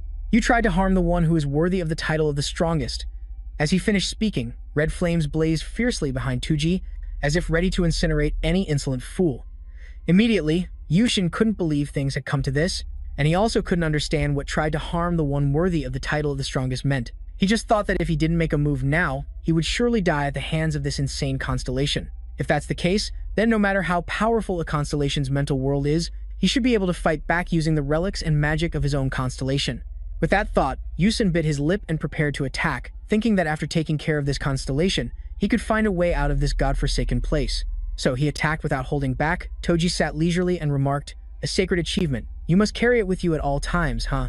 Because the concepts have already been passed down to the mindscape. Yusin didn't listen to the nonsense, focusing all his strength into his dark tentacle punch. With a loud bang, purple smoke billowed out, and when the smoke cleared, the attack was seen to have gone straight into the wall.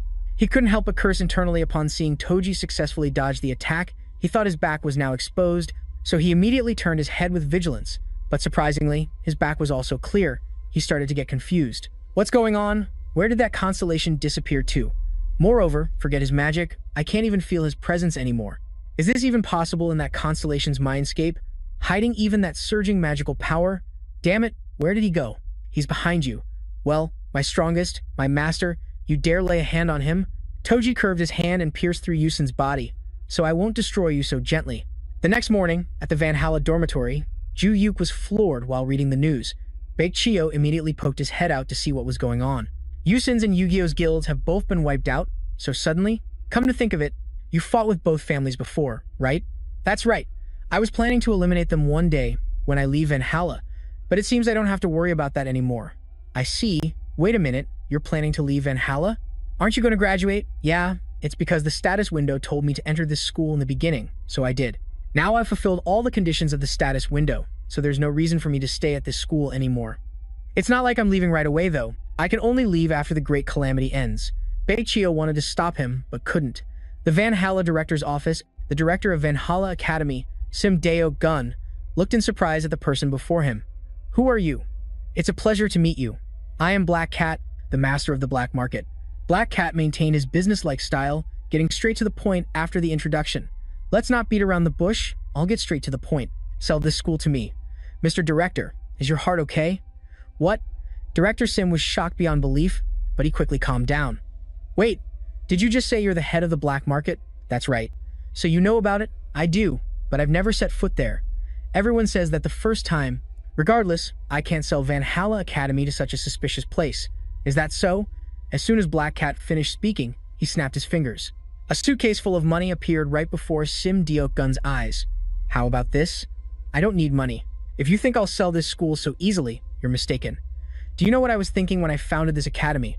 When I was a hunter, South Korea was too weak against the dungeons and monsters. When humans commit crimes, they can be easily arrested by the police, but what about monsters? When there were monster invasions, the government would send letters to the guilds, requesting the guild's hunters to deal with them. The government also created an army of contractors to retaliate against the monsters, but they recruited people haphazardly, so they eventually fell apart, proving even less effective than the other guild members. So I decided I would build an academy myself to train hunters and contractors, to become strong enough to rival other world powers. And now, here I am, managing it. The outstanding contractors who graduated from Valhalla are now working as hunters in various guilds and in other fields as well. Thanks to them, the monsters in South Korea were pushed back at a dizzying pace, setting a world record for the fastest clearance. So, do you understand why I won't sell it? Yes, that's a wonderful story, sir. I'm not saying I'll change anything. Your educational methods as the principal, the school's educational policies will remain the same, but the true owner of this place will be me. How can I trust your words? Well then, Hackmuse snapped his fingers again. The suitcase of money doubled in size. More money should do it, right? No, I've already told you. Money isn't the issue. But it was as if the more Hackmew heard, the less he understood, continuously snapping his fingers to add more money. There was so much money that Mr. Simd was left speechless. Suitcases full of cash had covered his desk, and of course, who wouldn't give in to that much money? Please take good care of this school. This old man is officially retiring now. Hackmew quickly changed the nameplate. The school has a new owner, sir. I have acquired Valhalla Academy as you commanded. Immediately, Luminous issued a new order. The ruler of the underworld said, create a gate between the building and Valhalla Academy. The building? Do you mean the central tower of the market district, sir? The ruler of the underworld said, and install cameras everywhere. Cameras? I thought they were already installed at the academy. The ruler of the underworld said, just install more. Very well, sir. So now I can monitor the guys who are tailing my master. Luminous let out a very dangerous smile. After school, Bach waited, and suddenly commented, the school seems a bit chaotic today, don't you think, teacher? Really, I didn't notice. It seems the teachers are busy with something. Actually, the self-study period was longer than usual today. You even noticed that? You're starting to scare me a little, Ju-hyuk. Just then, someone called out to him. It was Choi Aaron. What is it? Are you back from your family visit? Yeah, I've been in class all day. Didn't you see me? I don't know. I was sleeping the whole time. Are you heading to the gym now? Uh-huh, that's right. Then I'll go with you. I have something I want to show you. What's with all the mystery? The four superstars gathered in the gym to see what Choi Aaron wanted to show them, only to see her slowly assembling a sword. What is this? That's not the sword I've seen before, is it? Correct. I actually went back to my family clan to retrieve this sword. Ju-hyuk was quite surprised. That sword is emitting a powerful stream of mana. Exactly. This is my family's heirloom. Hearing this, Du Sojin exclaimed loudly. What? Is that the Blue Moon sword? The relic of Choi Jinga? That's right. How do you have it? After successfully passing the clan selection test, I became the rightful heir to this sword. Even so, isn't it a bit much for a high school student to carry around something so precious? The head of the family gave his permission, so it's fine. Ju-hyuk, are you okay with me training with this Blue Moon sword? If that's what you want, then it's fine. There's nothing Ju-hyuk can't handle. Anything he gets his hands on is completely mastered. Before that, can I hold that sword for a moment? Du Sojin jumped up. That's someone else's family heirloom.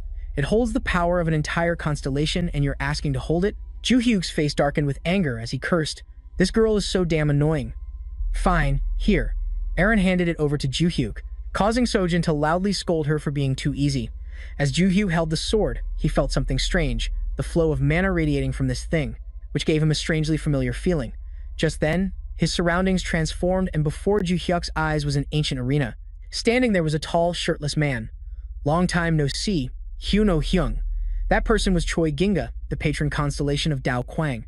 To run into an acquaintance in a place like this, Kim Ju-hyuk was doubtful at first, but then he suddenly remembered, ah, it's you, kid? How much longer are you going to call me kid? As you can see, I'm all grown up now. Wait, let me think. Did I ever tell you my name? All you ever did was grab a sword and charge at me, so there was no time for names. Well, I'd like to now, but I forgot my own name right after becoming a constellation. Ginga looked quite regretful. Even if you told me your name, I'd still just call you kid. Get serious, man. Ju-hyuk couldn't believe Ginga had also become a constellation, while the boy grimaced, forcing himself to accept it. In his eyes, the boy would always be a kid. Ju-hyuk looked at him thoughtfully and wondered. For a kid to become a constellation like this is truly interesting. Flashing back to their meeting from 300 years ago, Ginga was truly just a kid, only half as tall as Hyuno. Even back then, the Sword King was demanding a fight with him. Fight me. What are you talking about, you brat? Aren't you the strongest adult around here? So fight me. Moron's face darkened. Master is still young, and this brat is already calling him Mister. Should I take care of him, Master? Calm down. Hyun-oh stopped Moron and turned to Ginga. But why are you trying so hard to fight? Do you love fighting that much? I want to create the strongest swordsmanship, a swordsmanship so powerful it can make anyone, whether old or young, man or woman, become stronger when monsters attack their family. My entire family died because none of them knew how to use a sword. That's why I want to create the strongest swordsmanship so that no one else has to experience what I have. So please, fight me, because the swordsmanship that can defeat you will soon become the strongest swordsmanship. Hyuno cracked his neck and laughed. What a brave kid.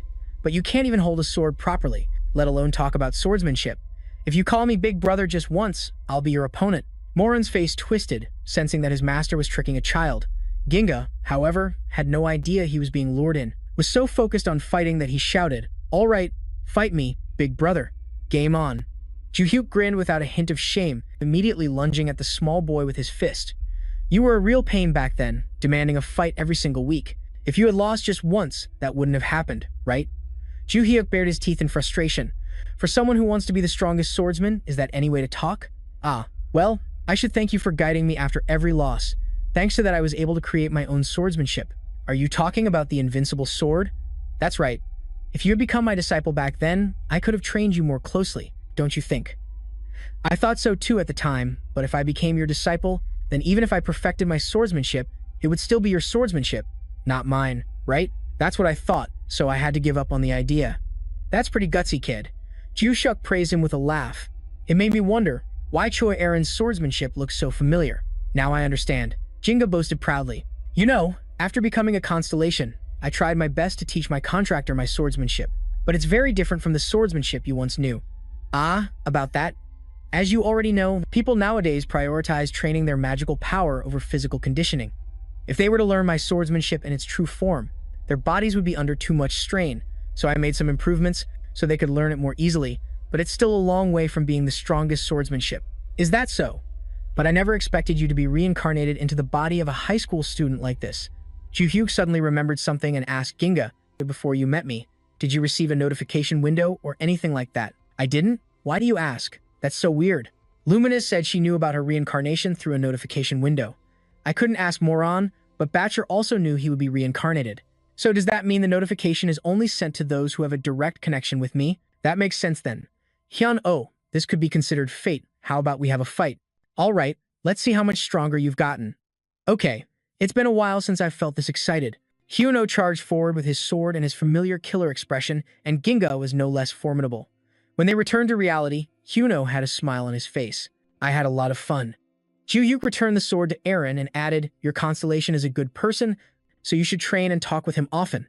Okay, Aaron was really obedient to Ju-hyuk. Meanwhile, her constellation had been beaten to a pulp by him, lying in a crater and complaining, seriously, this makes no sense at all. At that moment, at the Shu family's residence in China, all the senior elders of the Shu family had gathered for a roundtable conference. Shu Yun was the first to speak. Esteemed elders, why have you summoned me? The three great elders of the Shui family were seated there, and the old woman said, as you know, the position of matriarch is still vacant. We called you here because it seems we need to choose a new matriarch as soon as possible. The old man wearing a turban also spoke. We are considering asking you, the president of the White Lotus Society, to become the matriarch, but according to our traditions, the president of the White Lotus Society cannot become the matriarch. Can you think of any other candidates, president? The old man with the long beard and hair also voiced his opinion. Whoever it is, we must choose a better candidate than Shu Ling, the previous matriarch. She was a cunning woman who used the family's guardian constellation as a tool to protect her position as matriarch. Shu Yun thought for a moment, then said, I understand. The candidate I wish to nominate is... Who that is remains unknown. We only know that over here, Yan Lang is preparing for a fierce battle with Aaron. The two girls were both in position, ready to fight. Kim Yu-hyu stood with his arms crossed and reminded them, I've said this before, when you fight, limit your use of magical power to a minimum and use only your physical strength. Also, that sword is a sacred artifact, so when you fight, keep it in its sheath the whole time. I get it. Aaron agreed right away. She can draw her sword if she wants, I don't mind. Yan Lang was very confident in herself. Du-hyuk immediately scolded her. It's a bare-handed fight. What if you get cut? An accident during a sparring match would be a huge pain. Oh, by the way, why are you here? Du-hyuk turned to corner. So, Ji-hyun, the last time I saw you and Yan Lang spar, you didn't say anything. Why are you asking now? Actually, she was also curious about Yan Lang, the one who overwhelmingly defeated her in their last sparring match. And now she was going to fight Aaron. Although Choi Aaron had gotten stronger thanks to Kim Ju-hyuk's guidance and the Holy Relic, so Ji-hyun still wasn't sure if she could defeat Yan Lang. Listen to Ju-hyuk. Kitty, if I draw my sword, you'll definitely get hurt. Aaron didn't want Blades to be merciless with a fellow trainee. Hearing this, Yan Lang trembled with anger. Don't call me Kitty anymore. After saying that, she immediately rushed forward. Aaron wasn't flustered by this. She took a solid stance, turning the hilt of her sword outward. Yan Lang's fist collided with the sword hilt. The two clashed head-on, and the resulting force made even so Ji-hyun feel overwhelmed. But Du-hyuk's face remained completely unfazed. Yan Lang gritted her teeth, realizing that punching a sword wasn't a smart choice. But Aaron was still pushed back, and Yan Lang fiercely attacked again. This time with her knee aiming straight for Aaron's face. With such a pretty face, Aaron wasn't stupid enough to meet Yan Lang's knee head-on, so she quickly dodged and took the opportunity to swing her sword at Yan Lang's exposed abdomen. Seeing this, Yan Lang hurriedly moved to block, which resulted in her taking a painful blow. Seeing Yan Lang fall back a bit, Aaron also switched to the offensive, slashing horizontally. Yen Lang ducked to avoid it. No mana was used, but the sword aura alone was enough to crack the wall behind her. Yen Lang thought to herself, this spiky-haired girl is pretty strong. But Yen Lang was no pushover either, and she leaped up on her toes. She wondered when the girl had gotten so strong. Just as she thought that, Yen Lang's arm clashed directly with Aaron's scabbard. Yen Lang didn't know what skills Aaron had, but now it was time to take a direct punch from me. Aaron took the hit, and it was painful, but the holy sword absorbed some of the impact. Yen Lang had seen Aaron spar with Ju Hyuk a few times, but she was never this strong back then. The way she moved was also completely different from before. While Yen Lang was lost in thought, Aaron had already closed the distance with her sword, slashing at Yen Lang's stomach. Luckily, she was agile enough to dodge, or she would have been done for, but she still got a large welt. You're good at dodging, kitty. Already in pain and now being called by the name she hated most, Yen Lang retorted, you'll never hit me with an attack like that. But even as she said it, Yen Lang knew Aaron had already seen through all of her direct attacks, and her own strength was limited. If I keep attacking her like this, I'll run out of stamina first, and this will become a one-sided battle. I have to brace myself to take one of her hits and then counterattack. Yen Lang and Aaron returned to their defensive stances. This time, Aaron moved first, bringing her sword down in a vertical slash. Yen Lang gritted her teeth and blocked it, then used the opportunity to close in on Aaron and deliver a powerful uppercut to her chin. Aaron fell to the ground with a thud, her jaw crooked, while Yen Lang panted heavily. Although it was very painful, Aaron quickly grabbed her sword and sat up. Just then, Ju Hyuk spoke up. That's enough. The sparring match is over. You're both injured, so go get treated. I'll give you both my feedback later. Okay. Aaron obeyed Ju Hyuk without question. He could see that this girl wasn't joking around at all. After making a contract with the constellation and the sword, it seems she talks to that kid quite often. Her skills have improved in such a short time. Yu Huiyuk glanced over at Yeon Rang, who was sitting and panting heavily. Are you okay over there? Yeah. Yeon Rang looked at the hand she used to block the sword and mused, no risk, no reward. Luckily, I deliberately moved deeper into her sword's path. If it had been the tip of the blade, I couldn't have even blocked it. I might have collapsed before I could even block it, because when someone swings a sword, the furthest point near the tip is what generates the most damaging force. I only managed to block it because I got closer, and the area around the hilt that I blocked generates less force. Could the reason she suddenly got stronger have something to do with that holy relic? Yeon Rang suddenly thought of her family's gauntlets. It seems my family has a holy relic too. Anyway, that's enough for today. Alright. A few days later, Yu Huiyut and the witch had a chance to meet again. I've found the exact location of the great disaster. Seeing the witch's smug expression, Yu Huiyut simply asked, where is it? It's in Sidong City. That's the name of the place. Do you know the exact date? 3 weeks from now. Last time, it happened in about 3 months. So that sounds accurate. What you said this time is to clear the maze as quickly as possible, right? That's right. What should I do about the monsters that escape while I'm in the maze? I told you to form a team last time. Have you found anyone useful? Yu Huiyu thought of the 2 disciples he had recently reunited with, along with their underlings in Yeon Rang's group. He reluctantly said, I think there are people who can help. Really? Why not hire some contractors for that area? That sounds good. However, you are the only one who needs to defeat the boss in the maze. Remember that. Alright, with the strategy settled, Yu Huiyu summarized the mission as follows. I'll place the ring inside and clear the maze quickly instead of just smashing through it. We'll go straight through it and take care of the boss, right? Yes, let's do that. What should I do after that? The witch chuckled, conjured a purple stone, and said, use this. What is this? This is a teleportation crystal for one-time use. If you infuse mana into it, it will teleport you here. Here? Yu Huiyu was surprised. Doesn't she usually just snap her fingers and bring me here? Can't you just summon me yourself? Of course I can, but there's a limit to how much outsiders can know about the situation inside. I plan to carefully observe the boss's actions when the disaster occurs, so you should leave as soon as the maze is cleared. Alright, then get ready. We'll meet again in 3 weeks. The red-haired witch finished speaking and snapped her fingers. Yu Huiyu walked down the street, thinking about his battle plan. First, I'll contact Adelia and tell some contractors from the Venchik family to get ready. The kids I'm training don't seem like they'll be a hindrance right now, so I can bring them along easily, because 3 weeks from now also falls on a weekend. I should ask them to hang out. First, I'll ask Lily. I'm calling because I want to ask you out. Yu Huiyut, I'm in trouble. A shrill cry came from the other end of the line, making Yu Huiyut pull the phone away from his ear. What's wrong? I got fired from Valhalla. Lily was crying a river of tears. Yu Huiyut was indifferent, as if her getting fired was no surprise at all. Is that so? Is that what you mean? What are you talking about? Isn't that too heartless? You were fired because you deserved it, as expected of the sharp-tongued Ju Hyuk. No way. I might seem a bit foolish in front of Ju-hyuk, but as a trainer, I was still doing a good job. Even though I didn't rank first in the evaluation and wrote a report about monsters outside of class, Ju-hyuk listened in silence. Actually, this is a bit strange. Do they normally fire a regular trainer in the middle of a semester and not during a break? Lily sobbed. Even if the chairman changed, this is too sudden. What? The chairman changed?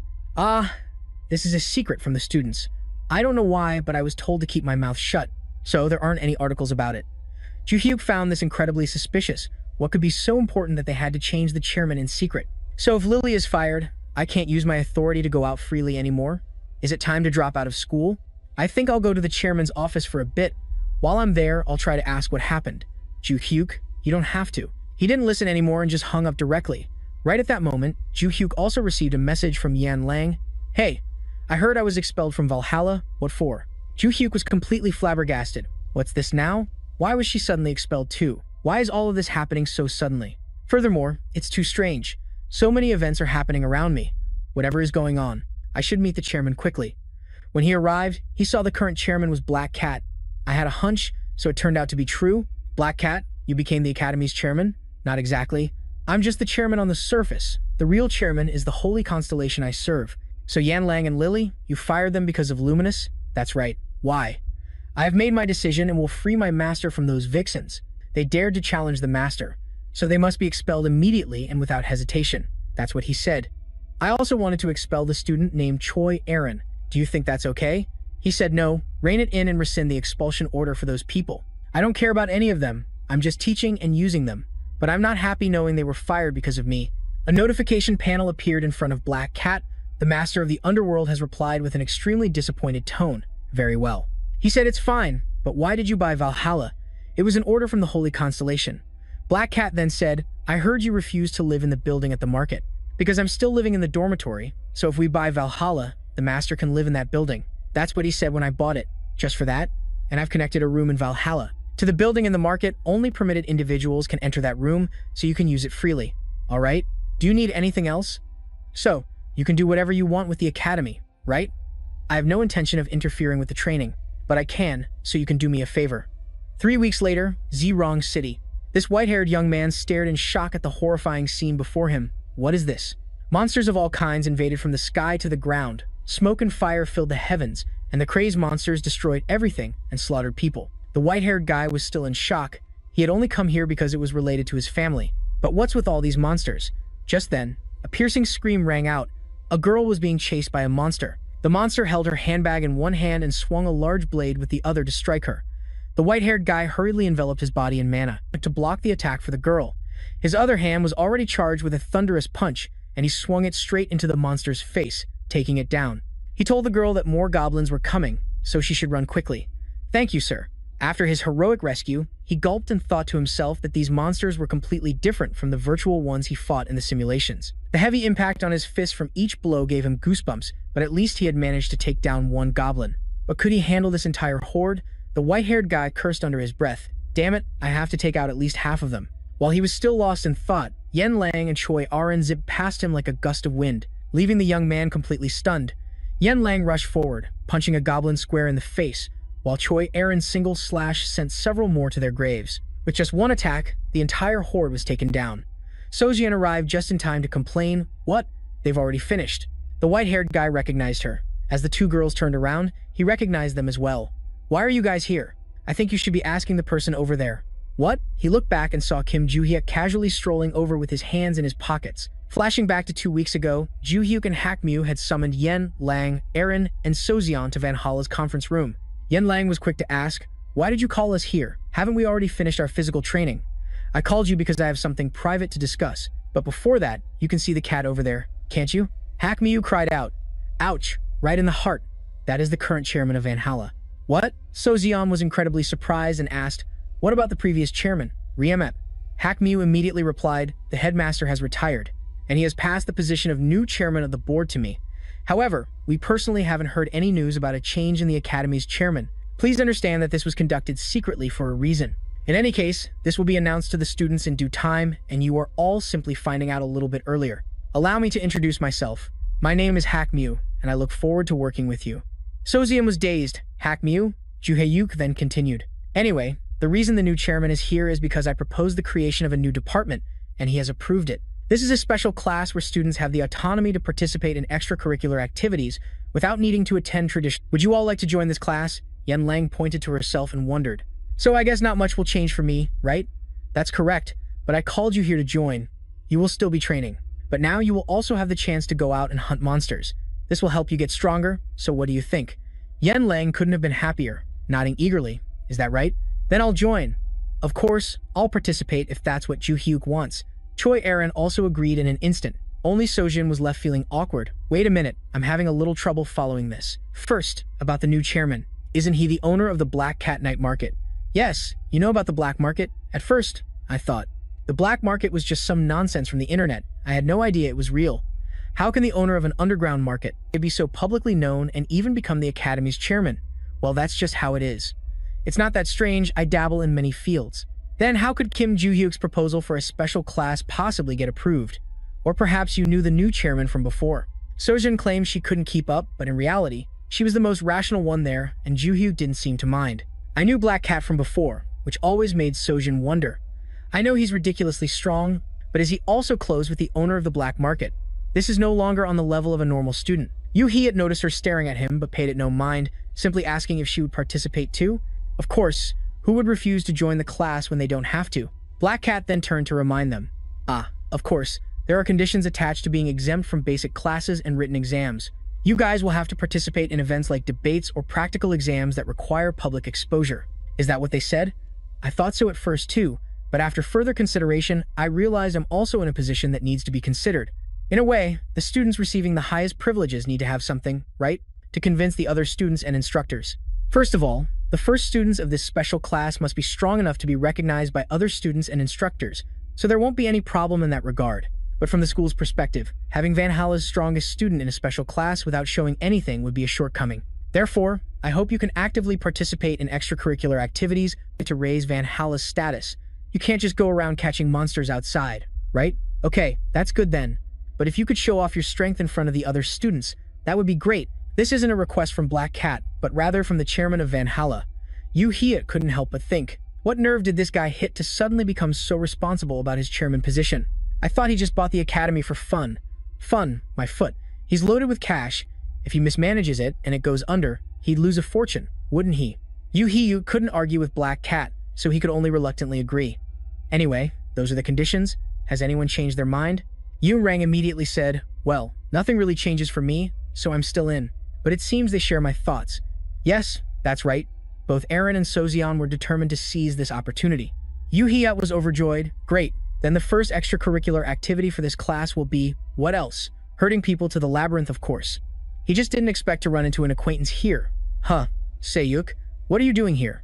I should be the one asking that. I came down for the weekend because my parents' house is here, and then this whole mess happened. Why did you guys show up here? Why, you ask?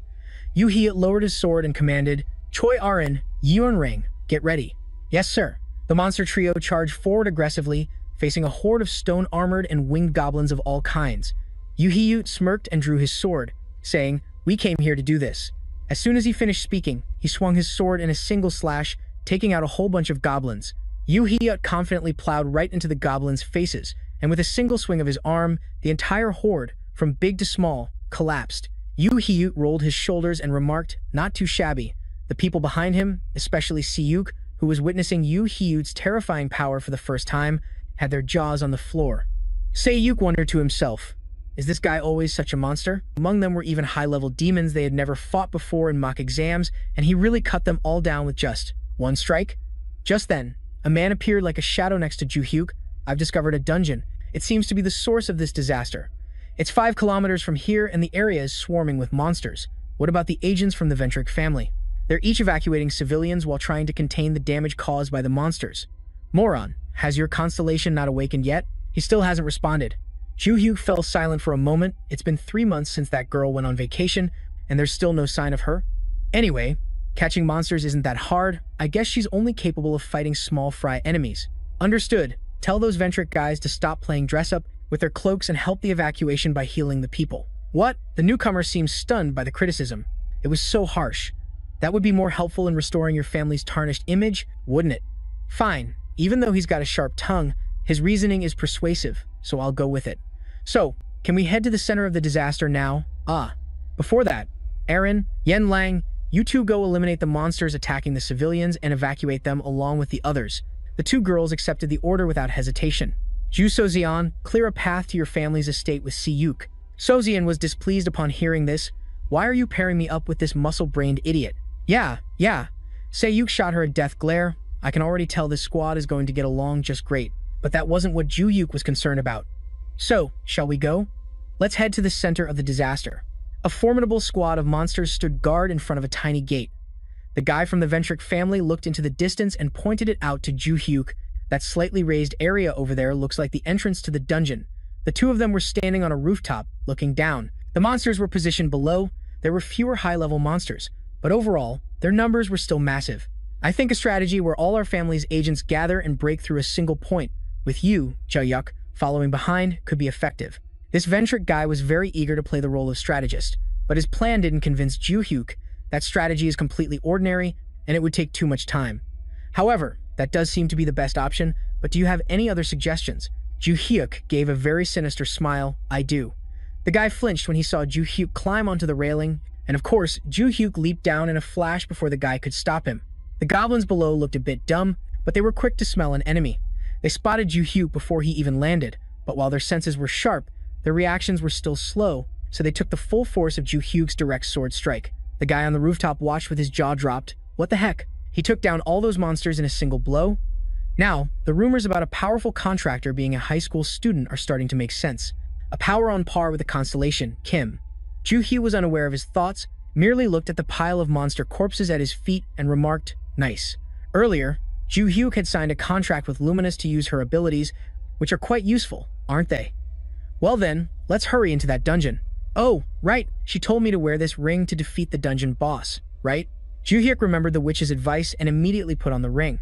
With the preparations complete, he was eager to clear this maze.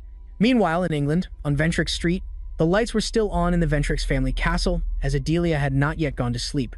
Information about the disaster had just surfaced, and it seemed the South Korean government had only just gotten a handle on the situation. According to the latest update she received, about 50% of the residents there had evacuated to a safe location, and I heard that Kim Ju-hyuk also guided a group to the center of the disaster. Everything is going smoothly. Is he planning to go to the center alone? Does Ju-hyuk really intend to single-handedly destroy the maze, the source of this disaster? As Adelia was thinking, a yellow window appeared beside her. The constellation asked how much time had passed. Adelia was overjoyed. Oh my goodness. Constellation, are you awake? It's been almost 3 months. The constellation was pondering. Then it asked where its master was. What else could he be doing? Ju-hyuk is out there furiously slaying monsters. The Watcher started hyping him up again, saying it might look like the master is just swinging his sword normally, but he's actually slaughtering them without mercy. A martial arts sect. What is this? You've been quiet for a while and now you're suddenly spouting nonsense. So where did you hear that? It seems that your disciples, the ones who once climbed the Tower of Destruction, called it that back when you were the master of the tower. My disciples? It's just a name they arbitrarily gave to their monster-hunting swordsmanship. Does the name martial arts sect sound that lame? Ju-hyuk thought to himself that the maze was bigger than he expected. If he fought the monsters one by one, he would be too late, so he had no choice but to use his ultimate skill. Mana radiated from his body across the ground. The Watcher asked in confusion, Master, what did you do? Shut up. I'm searching for this maze's core by detecting mana. Normally, a maze's boss is generated in a specific location much like a core. So, wherever there is a large concentration of mana, that's where the boss will be. Found it, it's at the very bottom of the maze. From what I know, the interior of a maze isn't easily destroyed. Yeah, that's why I'm going to borrow the power of my disciple. A sword slash radiating a dark purple aura struck down, and immediately, signs of cracking appeared. Very quickly, the ground shattered and caved in. Ju-hyuk rode the momentum and plunged down. You're the one, aren't you? The boss. In front of Ju-hyuk stood a figure that looked like an ant knight. The ant knight held a spear, wore medieval-style armor, and swiftly took a combat stance. Ju-hyuk looked at him with great interest. A boss that uses a spear as a weapon? In terms of weapon reach, I'm at a slight disadvantage. But if I use my sword skills or my abilities, it should be fine. However, the most important thing is to destroy the maze's core. The maze core stone is probably behind this guy. The best way to deal with him is to counter, rather than foolishly swinging my sword horizontally. The boss wound up significantly and thrust its spearhead toward Ju-hyuk with immense force, but he wasn't just going to stand there and let it hit him. Ju-hyuk dodged the attack as swiftly as the wind, exposing the boss's plan in the process. You're closing in to maximize the power of your strike. Seeing this, the knight-like boss immediately countered with a sharp sweep of its spear. Whoa, Ju-hyuk exclaimed as he leaned back to dodge. The attack range of this spear is no joke. It's like strapping a magic sword to a pole to increase its reach. The boss backed up slightly to gain momentum before lunging forward again, this time unleashing a combo of thrusts, wanting to riddle Ju-hyuk with holes. With a stone-cold expression, Ju-hyuk flawlessly parried every blow, cursing inwardly. How annoying. Even while attacking, this guy maintains just enough distance so I can't counterattack. The general-like boss gathered its strength for another thrust, plowing up the ground beneath Ju-hyuk's feet. He quickly leaped away to dodge. The boss used the force of the blow to launch rocks at him. While Ju-hyuk was busy dealing with the projectiles, it leaped into the air with a triumphant smirk. The boss confidently swung its spear in a fierce arc. Ju-hyuk, his expression still ice-cold, spun his sword to parry, and the force of their clash was immense. The boss was somewhat staggered by the impact, but it ultimately managed to send Ju-hyuk flying. Baekshio started with his endless questions again. Master, are you getting pushed back? Ju-hyuk thought to himself, this idiot, can't he see I'm doing this on purpose? The thing I'm actually targeting is that blue stone right behind this creature. The real purpose is to lure this guy away from the maze's core stone. There, that's perfect. In a case like this, instead of using the power of a constellation, maybe I should handle you my own way. Provoked by Ju-hyuk, the boss charged again to show him who was the true master here. This time, the distance was perfect, so Ju-hyuk unleashed a flurry of sword strikes to give his opponent a little show before dashing behind it and struck a pose. The boss seethed with rage, grinding its teeth, but that only lasted for 5 seconds, as it was torn to shreds. The ring on Ju-hyuk's finger, which normally remained dormant, suddenly showed a reaction. The ring emitted a blue light and sucked in a plume of thick, dark smoke. Baekshio said, "It feels like the ring just absorbed something. Master, see what it is." Ju-hyuk figured it must have absorbed something, just like the name that the guide had mentioned. Even if he said it, Baekshio wouldn't be able to hear this, but now. Wait, what did you say just now? What? That I was being pushed back? It's been a while since you got a beating, are you itching for one? Ju-hyuk's creepy smile made Baekshio hastily take back his words. I'm sorry, just drop it. Let's get out of here before this place collapses. But just then, his attention was caught by the spear the boss had been using, now lying on the ground. This item was dropped. Why wasn't it absorbed into the ring earlier? Should I pick it up and take it with me? The spear on the ground silently emanated a sinister red stream of mana. Meanwhile, at the base of a giant, ancient tree, inside a space resembling a grand hall, a shadowy figure sat enthroned as if ruling from behind the scenes. A black-robed, hooded figure stood bowing respectfully. Master, the disaster maze has concluded. Is that so? How many days did this disaster last? Only 2 hours. 2 hours? How long did the previous one last? For 5 days, Master. The shadowy figure was speechless for a moment, then mused. The time was shortened that drastically? I thought the overall difficulty level of the disaster had been increased, thanks to the creation of beings who bear the names of the constellations and copy their powers. That is correct. Did anyone play a particularly significant role in clearing the disaster maze this time? To be honest, the maze vanished too quickly before I even had a chance to react. Very well. We will investigate that later. For now, we must accelerate our plans. We shall scatter the names far and wide throughout this place. That will make the next disasters even more spectacular. By gathering the names of the strongest constellations, we will deploy them using a completely different method compared to before, so the Awakened Association won't be able to keep up. Therefore, get ready. Yes, Master. The Master of the Labyrinth is greatly looking forward to it, the day he gets to savor the taste of the strongest. The news of Ju-hyuk quickly defeating the disaster made the headlines, naturally attracting the attention of many people, including this platinum-haired young man with phlegm in his eyes. Oops. I mean, with this strange mark. He stared intently at the news on the screen and muttered. So right after this guy dealt with the assassination squad, he also ended this dungeon disaster. Wonderful. The white-haired man flashed a sinister smile. He's the perfect target, very suitable for raising our guild's reputation. This guy is Ruby, the leader of the Alchemist John Guild. He turned to the person beside him with excitement. I think we can make a huge score if we can take him out.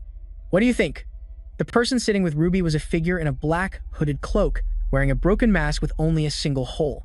The man replied, You're right. However, it will be quite risky if we don't prepare thoroughly. Of course, this guy is definitely on his guard ever since we first took notice of him. If Kim Ju-hyuk reached A rank during the festival and school competition, then he must be close to reaching S rank by now. You're not wrong. I guess I'll have to take matters into my own hands for this mission. Ruby's words stunned the masked man, but Ruby excitedly continued to give orders, gather the guild members. We will begin the plan to eliminate Kim Ju-hyuk. Meanwhile, at the Valhalla dormitory, Kim Joo-hyuk finally managed to drag his body home, letting out a sigh of relief. He immediately flopped onto the bed and whined, "I'm dead tired." After complaining, Joo-hyuk thought, "I've completely absorbed the power inside that stone, and now my strength has increased quite a bit since I first entered the academy. But it's still too far from my peak. My small magic reserve limits my energy output whenever I cast a skill. This is why I get exhausted so quickly, even after dealing with just a single dungeon disaster. I still have a long way to go. Dealing with the labyrinth boss, this disaster was easier than expected. I wonder if he was one of the beings named by the labyrinth lord. He seemed rather weak. But anyway, thanks to the help from my disciple's abilities, no major problems have occurred. I think I now understand why people of this era are willing to pay such a high price to make a contract with a constellation. When a name is bestowed upon someone, that being can possess power like a constellation. You seem troubled, teacher." Just then, Batro appeared and asked, "It's because of these things called constellations and names. I'm guessing you went straight to the guide right after you took down the boss." What did she say? Kim Joo-hyuk silently recalled that moment. After resolving the disaster, he immediately flash-stepped to the guide's location. The young woman's face lit up when she saw him. "There you are. Did you take care of that disaster?" "That's right. I defeated the boss quite easily and completed it properly." Joo-hyuk looked over at the slowly fading stone and let out a sound of surprise. The witch chuckled and explained, "It's all right. Anyway, that stone was just a one-time use item. But what about that spear?" "This spear? It dropped from the dungeon boss. For some reason, the ring didn't absorb it, so I brought it with me." "Really? That's strange."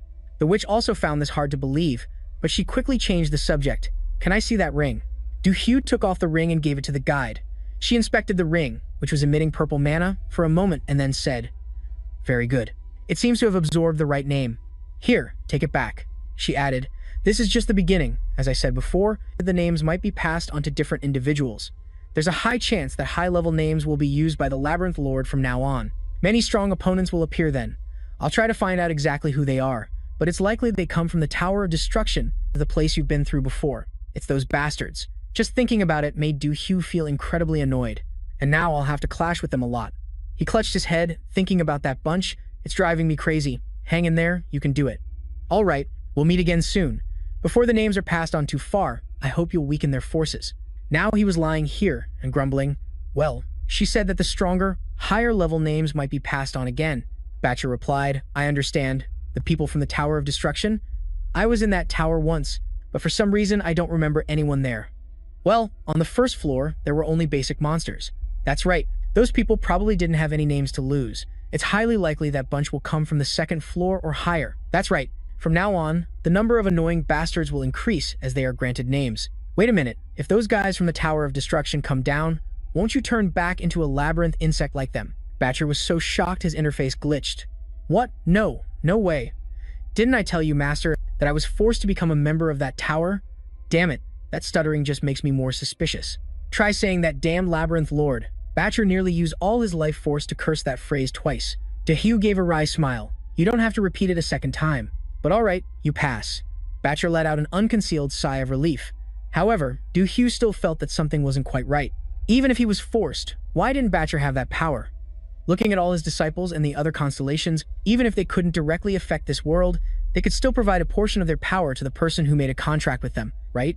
But this disciple was the only constellation who had no power whatsoever. Come to think of it, I heard that my name wasn't stolen by the Labyrinth Lord. That's why I was reincarnated instead of starting out as a constellation, and the people who knew me before still call me by my old name. Whatever. Anyway, this problem can't be solved just by thinking randomly about it. For now, training is the top priority. Until my strength returns to the level of my past life, I will find the answer to this mess. The next day, after school, at Valhalla Gym. Oh, Se-hyu had brought his gear to work out. He was thinking about Kim Joo-hyuk, the one who cut down monsters like they were grass that time.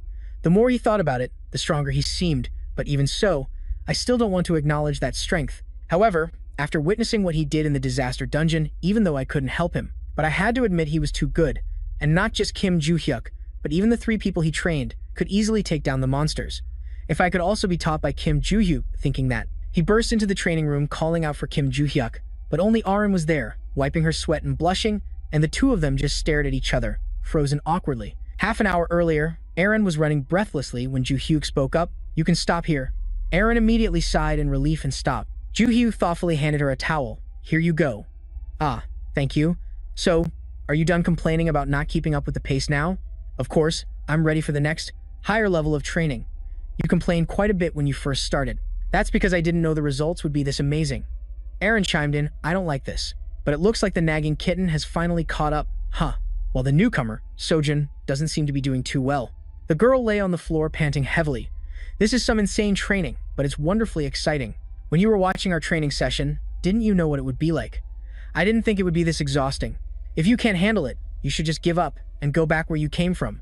Sojun's face darkened upon hearing that. Then she scoffed and said, no matter how hard it is, this place is much better, and I'll do my best to keep up with everyone. Seeing her like that, Aaron could only discreetly click her tongue. Who knew Sojun had such sharp ears and heard it? She even asked back, did you just click your tongue at me? I heard that. Under Ju-hyuk's amused gaze, Sojun yelled, just you wait, I'll be leaving you in the dust soon. Ju-hyuk quickly stepped in. I was originally going to help you review your fighting style after a sparring match, but the accumulated fatigue from when you broke out of that state is still lingering. Therefore, it's best to maintain your current training level and combine it with rest. Aaron agreed that this was the right plan, and Sojun didn't object either. Ju-hyuk then turned to Aaron. I'm going back to the dorm to practice my magic. Then I will too. Aaron watched the two of them talk intently. You don't always have to copy me, just do what you want to do. I'm about to start my upper body workout now, so I think everyone should just train on their own for now. Is that okay? Besides, we're the only ones using the gym, so you all can just keep training, and when I have a moment, I'll observe and point out things you can improve on. All right? I think I should get going too. Sojun also decided to retreat. Noticing Aaron had been quiet, Sojun asked her, are you staying to train some more? Yes, I'm not too tired yet. I think I'll continue for a bit. That's great, but don't push yourself too hard. See you tomorrow. Okay. Everyone quickly left, leaving Aaron alone, lost in thought. I can feel one thing for certain. I've become much stronger since I started training under Kim Ju-hyuk, especially while in the focused state. The monsters that I used to struggle to defeat now seem incredibly weak compared to me. But Kim Ju-hyuk, he's still on a completely different level than me. I've never seen anyone take down monsters so cleanly and swiftly. He's become much stronger since our match. His progress is simply astonishing. As she thought about this, Aaron suddenly froze. Wait a minute, why am I acting like Kim Ju-hyuk's disciple instead of trying to surpass him? I admit he's very strong. To be honest, I can even feel an intimidating pressure from him. Fighting against him makes it too difficult to train by myself to become stronger than him. That's why I became his disciple. I wanted him to teach me. And thinking back to when he blocked a blow for me, and when my mother hit me, Yen Lang blushed. She continued to think, after all, he was the one who helped me solve the family heir issue. He even helped me find a place to hide before, keeping me safe from my family's control. And thanks to this special training class, I've achieved results in just a few days, which is why I'm continuing as Kim Yu-heo's disciple. At this thought, Yen Lang's hands trembled so much she dropped the towel. She thought she wasn't okay. Her heart was racing whenever she thought about him. And when it beats like this, I want to see Kim Yu-hyo. It's not that I'm not serious about training when I'm alone, but I just want to train with Kim Yu-hyo. Calm down, we'll continue to train together, right? I'm not a pervert, so I should stop these weird thoughts. That's what I tell myself, but then an image of that handsome guy drying his hair pops into my head. I must be going crazy. Yen Lang tremblingly warned herself, you idiot. I told you to stop, so why do you keep having these weird thoughts? She repeatedly punched herself on the head, but she couldn't stop blushing. Seeing the towel Yu-hyo left behind, her face turned an even deeper shade of red. Yen Lang thought, I just want to take his towel to wash it. With that thought, she snatched the towel and continued to think. I bet no one else would think to wash his towel for him. I'm just helping Kim Yu-hyo out. The more she thought, the more embarrassed she felt looking at the towel. She panted and ran off.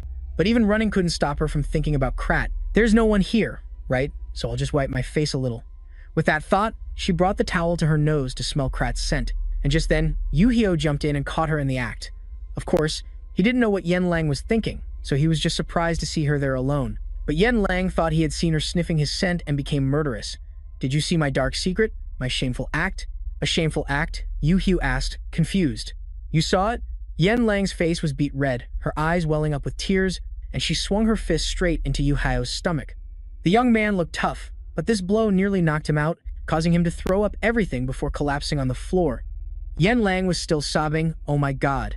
She screamed and ran away. That evening, at the Van Hala dormitory, Kim Yu-hyo was training diligently. Suddenly, he opened his eyes, wondering who would call at this ungodly hour. Why are you calling at this time, Adelia? My apologies. It must be late at night in Korea right now. But I have something urgent. Your disciple's constellation has awakened. That's good news. Are you free today? I am. I can make time if you need me, Mr. Yu-hyo. Then take the holy relic and wait for me. My apologies, it has been a long time since I've met my disciples. Elsewhere, things weren't so exciting. A continuous stream of warning messages appeared, making even Black Cat panic. My constellation, did that CCTV footage from earlier make you that angry? The answer was still a flood of spam-like notifications. Black Cat couldn't help but curse inwardly. He shouldn't have shown it on the screen back then. Rewind to 10 minutes ago, the chairman's office at Manhwa. After finishing his work, Black Cat realized it was already night. Being the chairman of an academy is truly exhausting. Well then, let's check the school's facilities one more time and then go home. That's what his master had said right after acquiring the school. Luminous had requested frequent checks of the CCTV, so Black Cat understood that she meant he had to monitor the movements of the woman who was stalking Kim Joo-hyuk. She's probably just overreacting. Just then, he saw someone in the gym, so he clicked on the recording, thinking Joo-hyuk was still there. But no, what he saw was Oh Seo-hyuk still unconscious there. Black Cat immediately panicked. A dead body? No. It seems he just fainted. Zooming in closer, he panicked even more. Isn't that Oh Seo-hyuk? At that moment, Luminous appeared again. The ruler of the underworld said, "Replay the CCTV footage." Alright, Black Cat knew how to please his constellation. He immediately replayed the recording, and when he got to the part where Oh Seo-hyuk was standing there, he let out a sigh of relief. Let's see what happened. Luminous spoke again.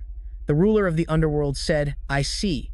The footage showed the scene where Yeon Rang was standing opposite Oh Seo-hyuk with a menacing expression. Right after that was the scene of Oh Seo-hyuk being beaten unconscious for the whole day, then Yeon Rang ran away. Black Cat was bewildered. Why did Yeon Rang suddenly attack Oh Seo-hyuk? There's no audio, so I don't know what happened. But Luminous was there. The ruler of the underworld said, "Replay the part where Yeon Rang leaves." Okay, the more Luminous watched, the more furious she became. So that wench dared to steal Master's sweat-drenched towel and secretly sniff it when no one was looking? Yes, it seems she was caught by Oh Seo-hyuk and felt insulted, and that's how we got the spam messages from before. The ruler of the underworld angrily said, "I'll tear you into 100 pieces." Black Cat held his forehead. Here we go again. Her anger was becoming more and more frequent. In the past, she had gotten angry for no reason many times. Recently, she got angry even more easily when it came to matters involving Kim Joo-hyuk. But wait, didn't she say she knew Kim Joo-hyuk very well? And she even called him master. Is Kim Joo-hyuk really her master? But didn't she exist long before the student Kim Joo-hyuk was even born? No. The important thing now is I have to find a way to stop her anger. Just then, a voice called from outside the door, "Mr. Black Cat, are you still here?" His will to survive kicked in, and he immediately replied, "Someone's here." It was none other than Kim Joo-hyuk. He asked, "Sorry to bother you at this hour, but could we go for a walk for a bit?" Joo-hyuk was a bit surprised when he saw the situation inside and asked again, "What's going on? Were you talking to someone?" "Yeah, but never mind." "Okay, then use your skill and take me through here for a bit. Where are you planning to go?" Meanwhile, in another place, Ruby's group had gathered quite a few people to discuss their plan to take out Kim Joo-hyuk. How's the plan coming along? This guy, whose Korean name is Baek Rang, is the leader of the John Alchemy Guild. The man in the mask with square holes replied, "There are about 200 magic circles protecting against intruders into Valhalla. About 100 of them are placed in Kim Joo-hyuk's dormitory."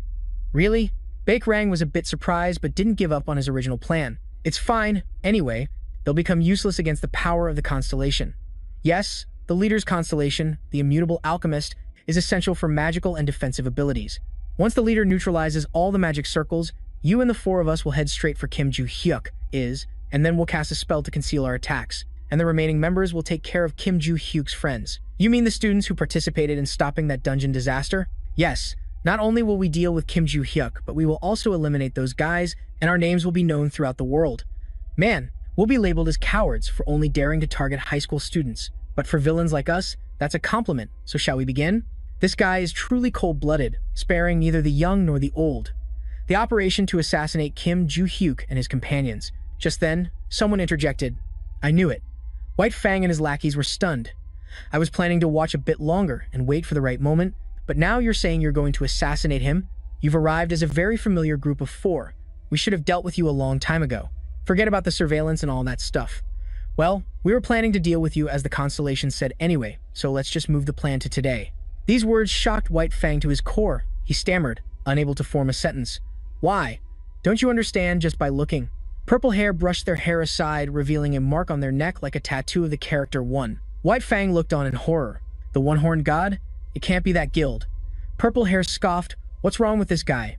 Is he really that stupid? Then there's no other way. As soon as the blind one finished speaking, Skull Mask lunged down from above White Fang. Die! A red light slashed down, a golden light flashed, and a blade from Skull Mask was blocked by White Fang's golden shield. He stood there, grim as a hidden rock, and Skull Mask couldn't help but think, should my attack have easily pierced through such a mediocre defense?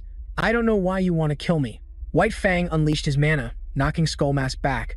Skull Mask had to use his blade to stop himself, or he would have skidded across the floor and ripped his pants.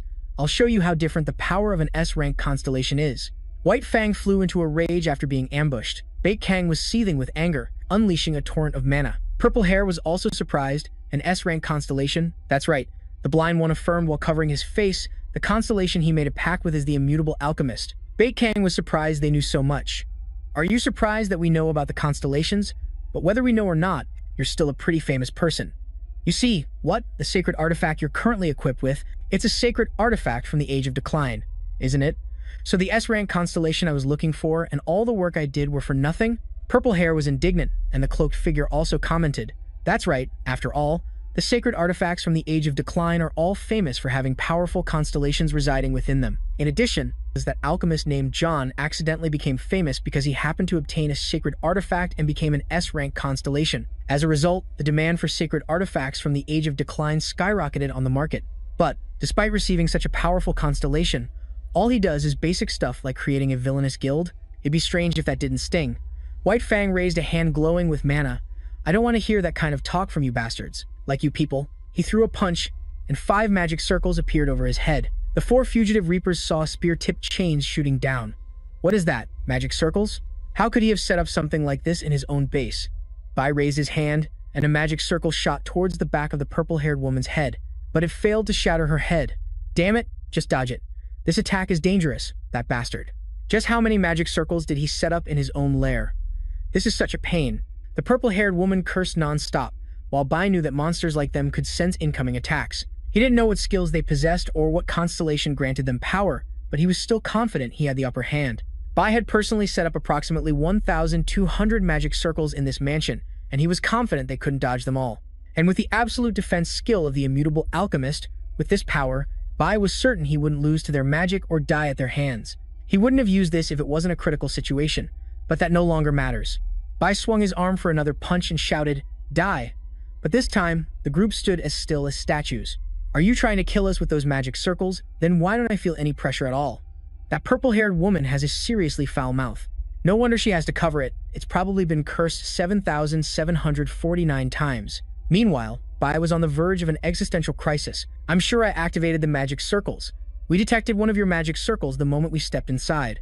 The blind man explained, there are about 1,200 small magic circles containing a simple spell, Blood Chain. And I've already blocked and neutralized all 1,200 of those magic circles. What are you even talking about? If all the magic circles were neutralized, I would have known. It's not that they're neutralized, they're just being blocked from activating. Well then, shall we get warmed up a bit? The moment she finished speaking, the purple-haired woman lunged into action, giving him no time to think. She slammed an axe into the floor, forcing Bai to retreat from the sharp shards of light about to pierce him. A shockwave of this level should be blockable with absolute defense, but, oh wow, Bai was still injured by the shockwave. The purple-haired woman clicked her tongue in disappointment. Damn, it lacked a bit of power. I guess it needed a little more force. Bai wondered, what just happened? Did my absolute defense fail? While he was lost in thought, a sword tip lunged at him. He dodged quickly but still got a cut on his cheek. The attacker was the cloaked man. Bai gathered his strength for a counterpunch, but the cloaked man blocked it with his sword, saying, he's better at fighting with pure physical strength than I expected. I thought he only relied on the power of his constellation. Bai cursed inwardly. These bastards are too strong. I almost landed a hit, but they retreated to defend just in time. Besides, if my absolute defense isn't working now, I have nothing left to deal with them. Don't you think I've endured long enough? What? I don't know the exact reason why you're targeting us, but isn't this enough? You've already slaughtered too many people. Furthermore, all 100 members of the white group have lost their lives. If you're unhappy with me becoming a villain, then I will stop. I have nothing left now. What do you all think? You seem to be misunderstanding something, but whether you become a villain or not is irrelevant. We came here because you targeted the one person you should never have touched. Bakerang gritted his teeth in anger. His most recent plan was to assassinate Kim Yu-hyo today, so they came here because he dared to touch that kid? The worst criminal organization came all this way just for some high school brat? It's useless. They aren't the type to be swayed by words. This is the only way to survive. What is this insane amount of magical power? It seems to be an urgent prayer. An unchanging alchemist has responded to your plea. Using a massive amount of magical power to create a holy ground and summon a constellation is something I can actually do. There's no other choice now. The unchanging alchemist will be summoned by permanently taking your magical power and life force, even if it means sacrificing my life and magical power. I must summon the constellation right here, if I want any chance of winning. The skull-masked man calmly replied, I apologize for bothering you while you are so busy. Sir Alchemist, there is a message from our holy constellation. Hey, Alchemist, that bastard tried to harm that person. Hearing this, the alchemist nearly froze and immediately turned around. The unchanging alchemist asks, is this true? No, revered holy constellation. I only plan to assassinate a student from Valhalla Academy named Kim Yu-hyo. This is so unfair. Ah, this fool. After cursing, the alchemist vanished, canceling his contract with Baek Rang and taking back the abilities he had granted him. Congratulations, Alchemist John. Just now, this holy constellation has declared that he will deal with you personally, and that person is none other than Toji. What? Kim Ju-hyuk seemed unable to believe what he just heard. As I said before, there's no way to meet the constellations when they are in their own domains. Ju-hyo clutched his head. So, in short, the only way to meet multiple constellations at the same time is through sanctification? That is the most widely known method. However, sanctification alone doesn't solve everything. That's because the contractors for each constellation are required to perform the sanctification on their own without any assistance. This process consumes a great deal of the practitioner's mana. Of course, there is a way for a contractor with a true holy contract to summon a constellation by sacrificing their own spiritual power, but that method is unorthodox and rarely used. Is that so? Then what if I hold two artifacts at the same time? Wouldn't that allow me to meet both constellations at once? Adelia expressed her concern that would be rather difficult. First, holding an artifact to meet a constellation means that your mind is transported to the constellation's realm of thought. This realm of thought is a sacred space inside the artifact, which is the unique holy ground of that specific constellation. Therefore, the spaces of two sacred artifacts cannot overlap. Furthermore, while the constellations possess immense power and can bestow it upon their disciples, however, fundamentally, they are still bound to their container, which is the artifact and its power. So as long as the constellation inside the artifact doesn't disappear, it cannot move to another one. Ultimately, even if you were to hold two artifacts at the same time, Kim Ju-hyuk's soul is singular, so it can only go to one thoughtscape within the constellation's domain. The more Ju-hyuk listened, the more confused he became. Baekshio also appeared and commented, yes, I thought you already knew, sir, since it's part of the class curriculum. Yu Hee-yoon flew into a rage. Then you should have told me before I came here. Just get ready to get beaten up in the spiritual world. Baekshio whined, but it was ineffective. Yu Hee-yoon turned and asked again, anyway, if meeting both of them is impossible, I can still have a conversation with them, right? Adelia and Black Meow said in unison, actually, many notifications have popped up since you arrived. Next to them were notification boards as long as scrolls. Black Meow relayed Luminosa's words, long time no see, kid. Adelia also spoke for Moron, it's been a while for me too, you crazy wench. After that, Black Meow and Adelia started relaying their constellation's argument. Yu Hee-yoon got a headache, remembering these two didn't like each other very much. He thought he had disciplined them properly, but apparently not. Stop bickering and listen to me for a moment. You both know a little about Mojiri and Ban Wang, but the one who did this to everyone is now planning to manipulate this world. I've discussed this with everyone before. The recent disasters were also caused by that bastard. Now, something even worse might happen. So far, it's all been just a prelude. He hasn't even truly started to wreak havoc yet. So, until I regain my original power, I will borrow everyone's strength for a while. Is that all right? Adelia replied immediately. Our holy constellation says, of course, master. That's what she said. My holy constellation says the same. Of course, master. This humble disciple will always be ready to help. That's what they said. All right. It's only at times like these that these two get along. Now, Ju-hyuk was still separated from 3 more disciples before the Labyrinth Lord could attack again. I'll have to find the remaining disciples too. Black Cat, you've linked the academy and this place with a spatial passage, right?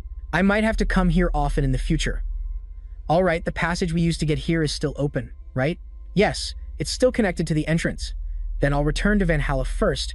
You two can get to know each other in the meantime. You are the contractors of my disciples, so you'll be seeing each other often. All right, I understand. Adelia spoke first, asking Black Meow, aren't you the owner of the market? That's right, but in the current situation, I am the director of the Valhalla Academy's center. I heard about that from my secretary, but why the director of Valhalla? Probably for the same reason a member of the Ventric family is serving Sir Kim Yu-hyo. I see. That's a convincing reason. Basically, it's for the sake of the constellations we serve. Thank you for understanding. Late at night, the four great beastmen gathered in a house, looking at the pile of magic stones on the table. I suppose most of the enemies have been dealt with now. Yes, sir. Baek Gang has also completely disappeared. Then this is the next order. You must protect him. This is an order. So the order is for us to protect the target while staying close to him? It's tricky to show ourselves now without him getting suspicious of us. It's not necessary. Just appear and act when protection is needed.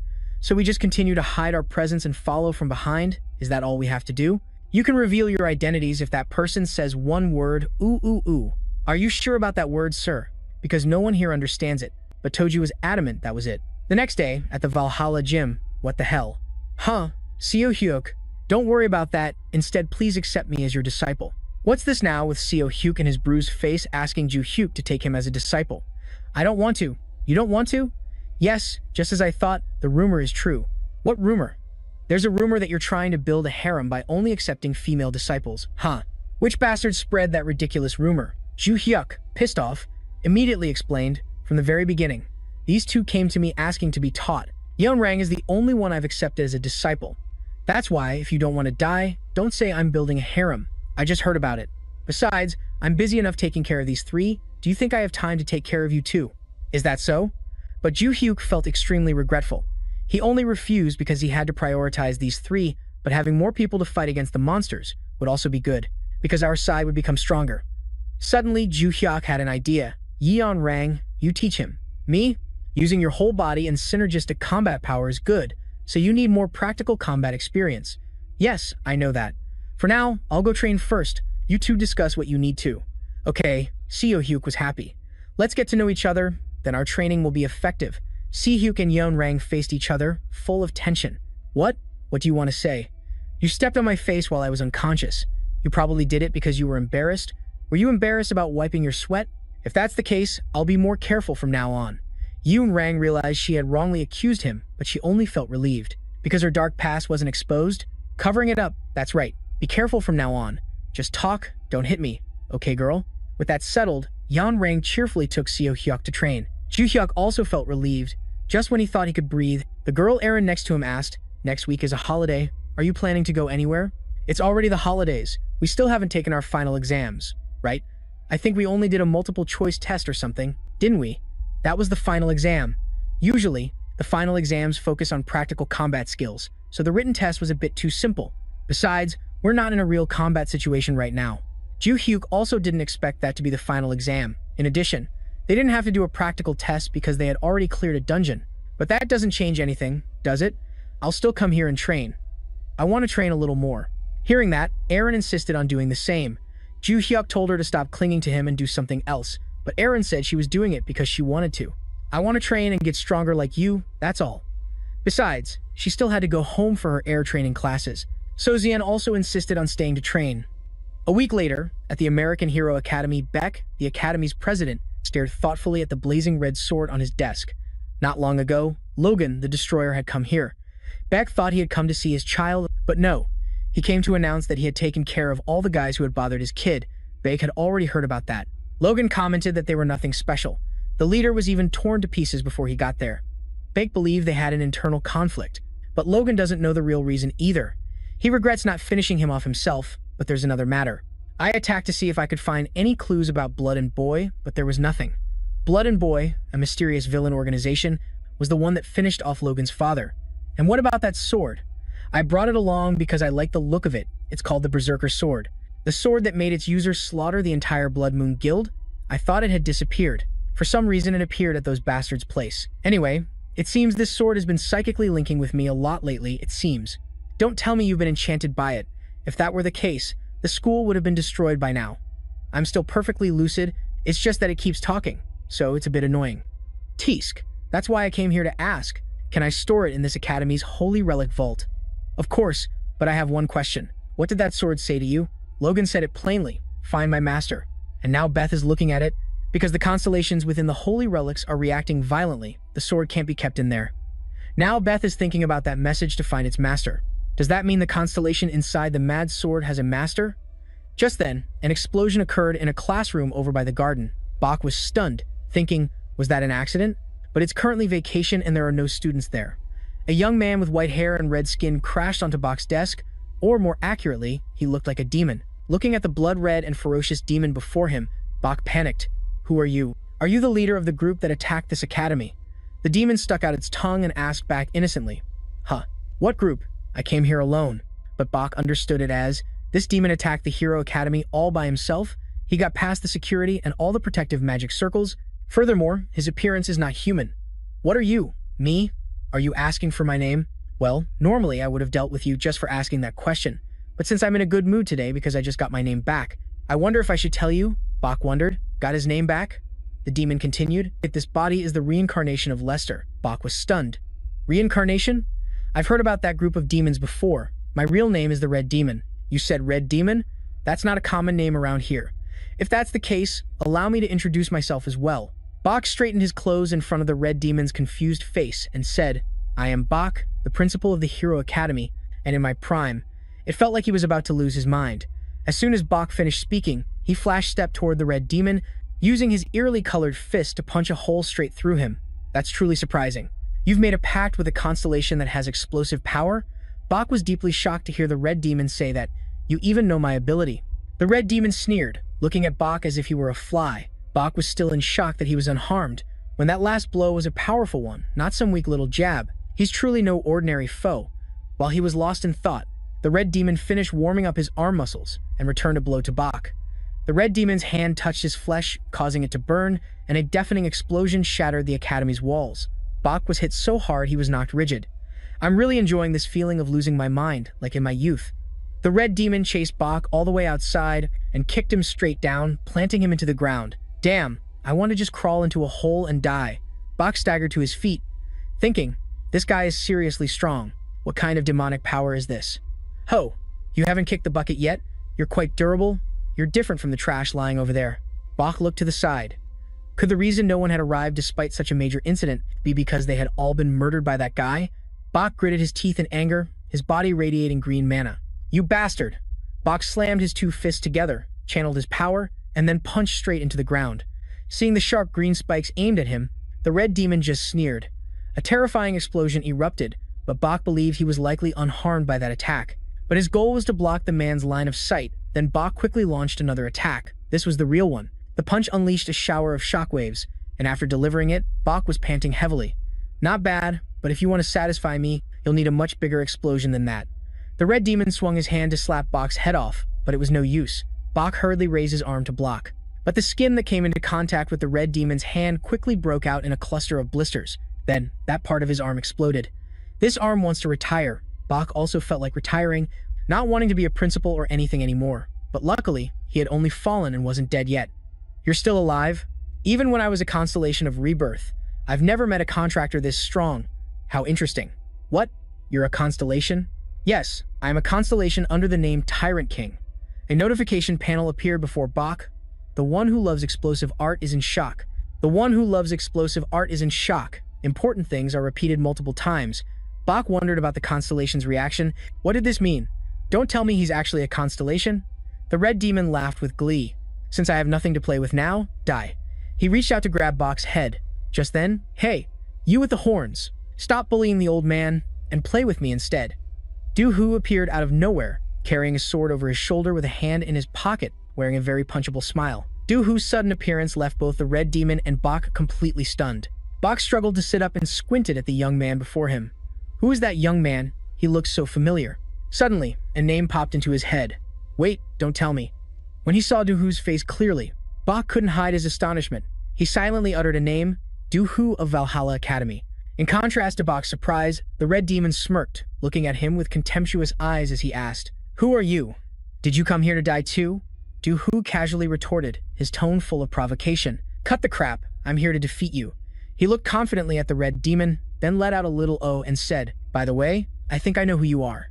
The Red Demon was momentarily irritated, frowning in confusion. Du-Hu glanced at his horns and said, Those oversized horns. He continued to observe, his eyes scanning every detail before giving a faint smile and saying, Those jagged teeth and that red skin. Du-Hu stated confidently, You're the Red Demon, the failure from the second floor of the Tower of Destruction, right?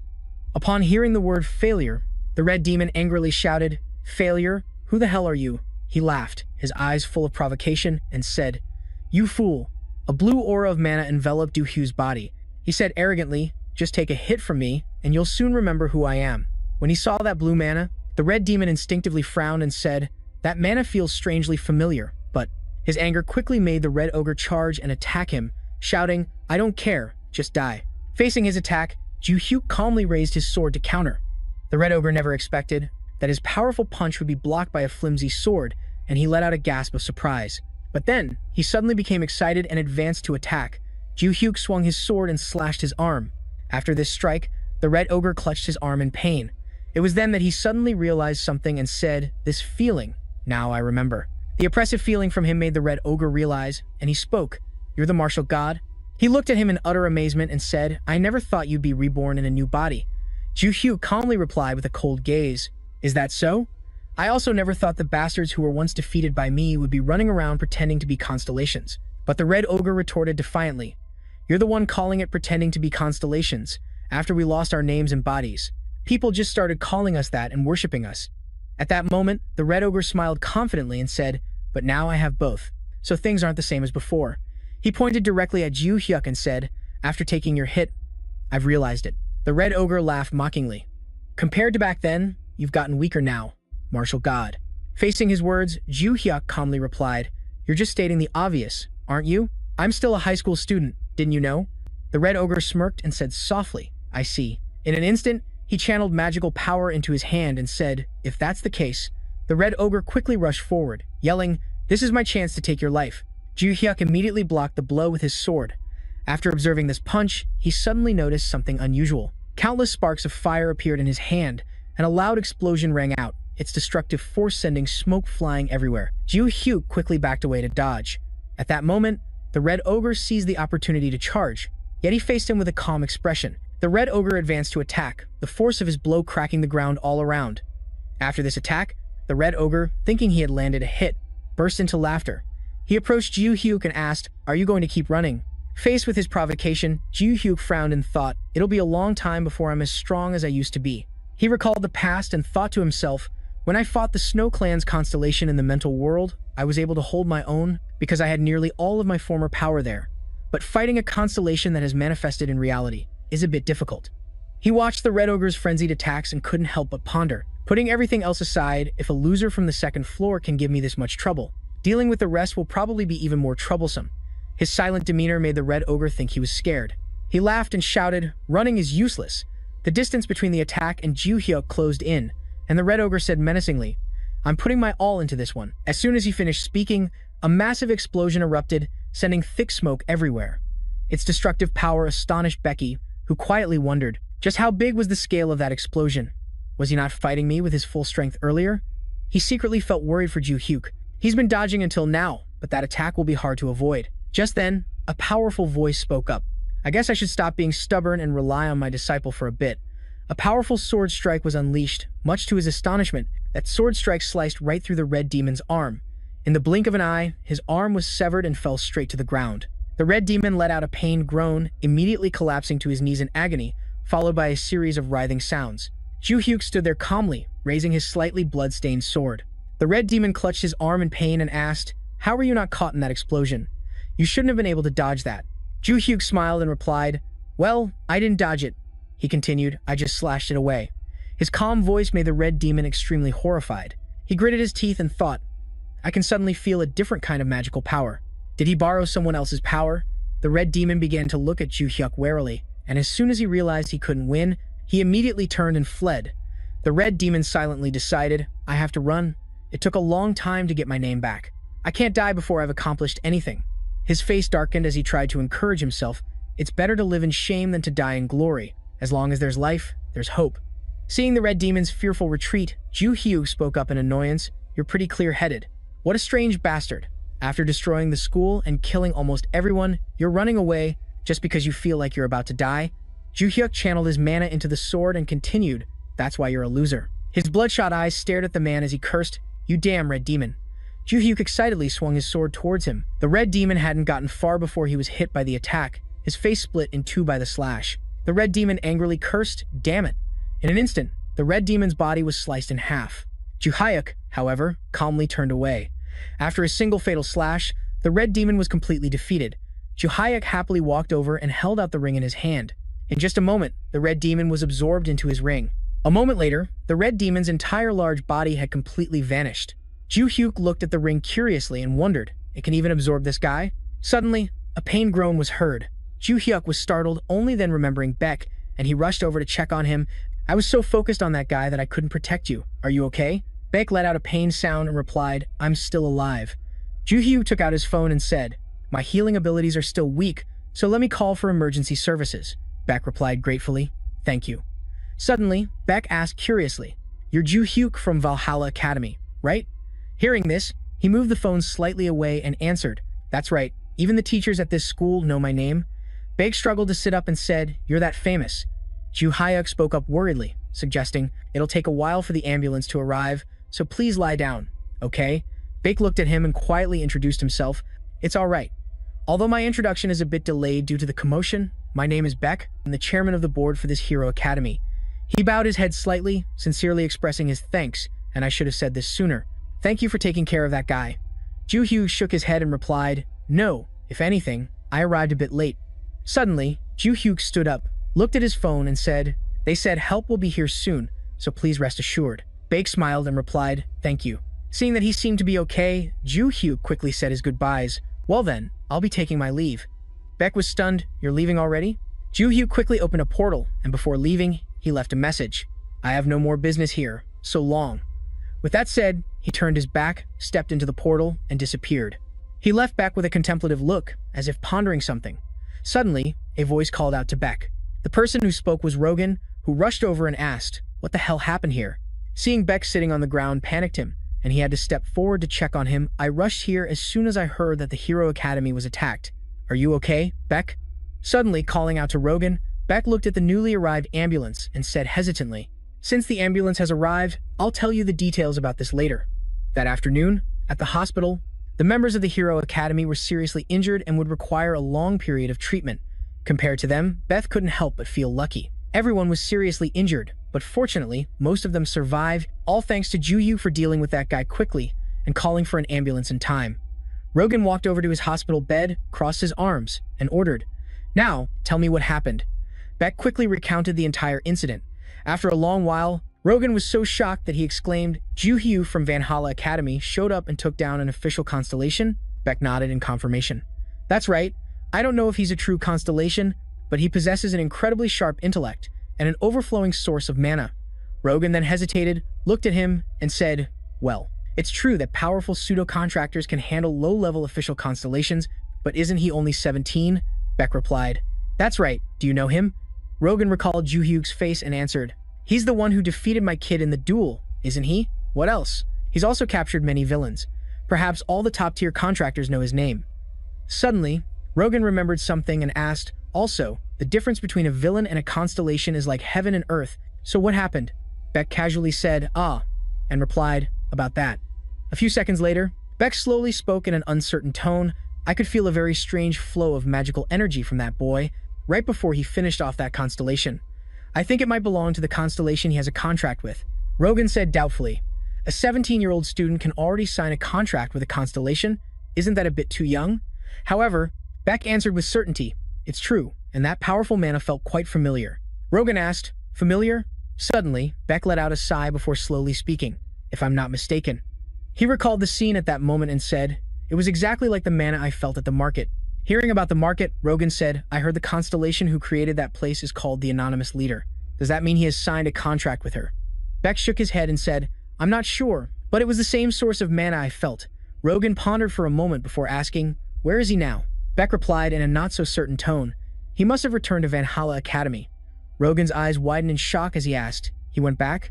Then he asked again in disbelief, isn't Valhalla Academy located in South Korea? How could he come and go so quickly?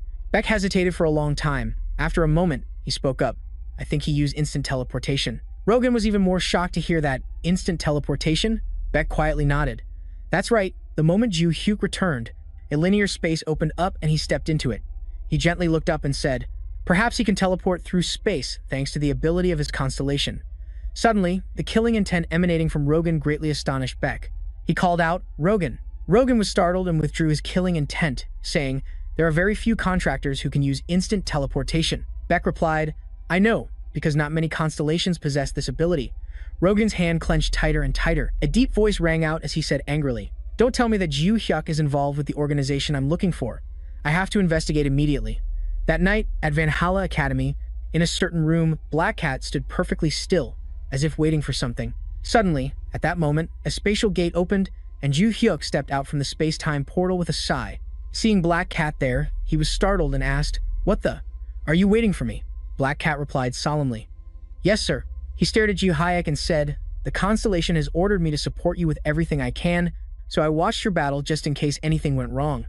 Black Cat's words surprised Ju Hyuk endlessly. He walked over and asked, "You watched my battle?" Black Cat replied, "Yes.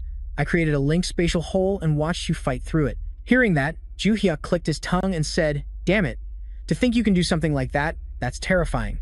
He immediately panicked and explained, "We can quickly detect attacks from other constellations on the market or this academy, thanks to that ability." Ju Hyuk remembered the guide's words and nodded in agreement. Well, that's true.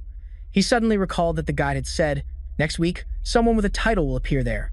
Hearing this, Ju Hyuk asked, "Someone with a title? Do you mean those who come from the Tower of Destruction?" But the guide replied vaguely, "Yes, that's a possibility." Her answer made him wonder, and he asked, "A possibility? Compared to last time, your answer is a bit more vague." The guide smiled apologetically. "I'm sorry. The surveillance from the Lord of the Labyrinth has become stricter." She continued, "Although he hasn't detected my existence yet, it seems he's been very cautious about information leaks recently." The seriousness of the situation made Ju Hyuk exclaim in alarm. "Really?" Next, the guide hesitantly gave the next hint. "That person will appear at the Hero Academy in the US. You know that place, right?" He replied, "I've heard of it, but I can't look up the location once I leave here." The guide reminded him, "Just keep an eye on that place, and if a constellation appears, just take it down quickly, like last time."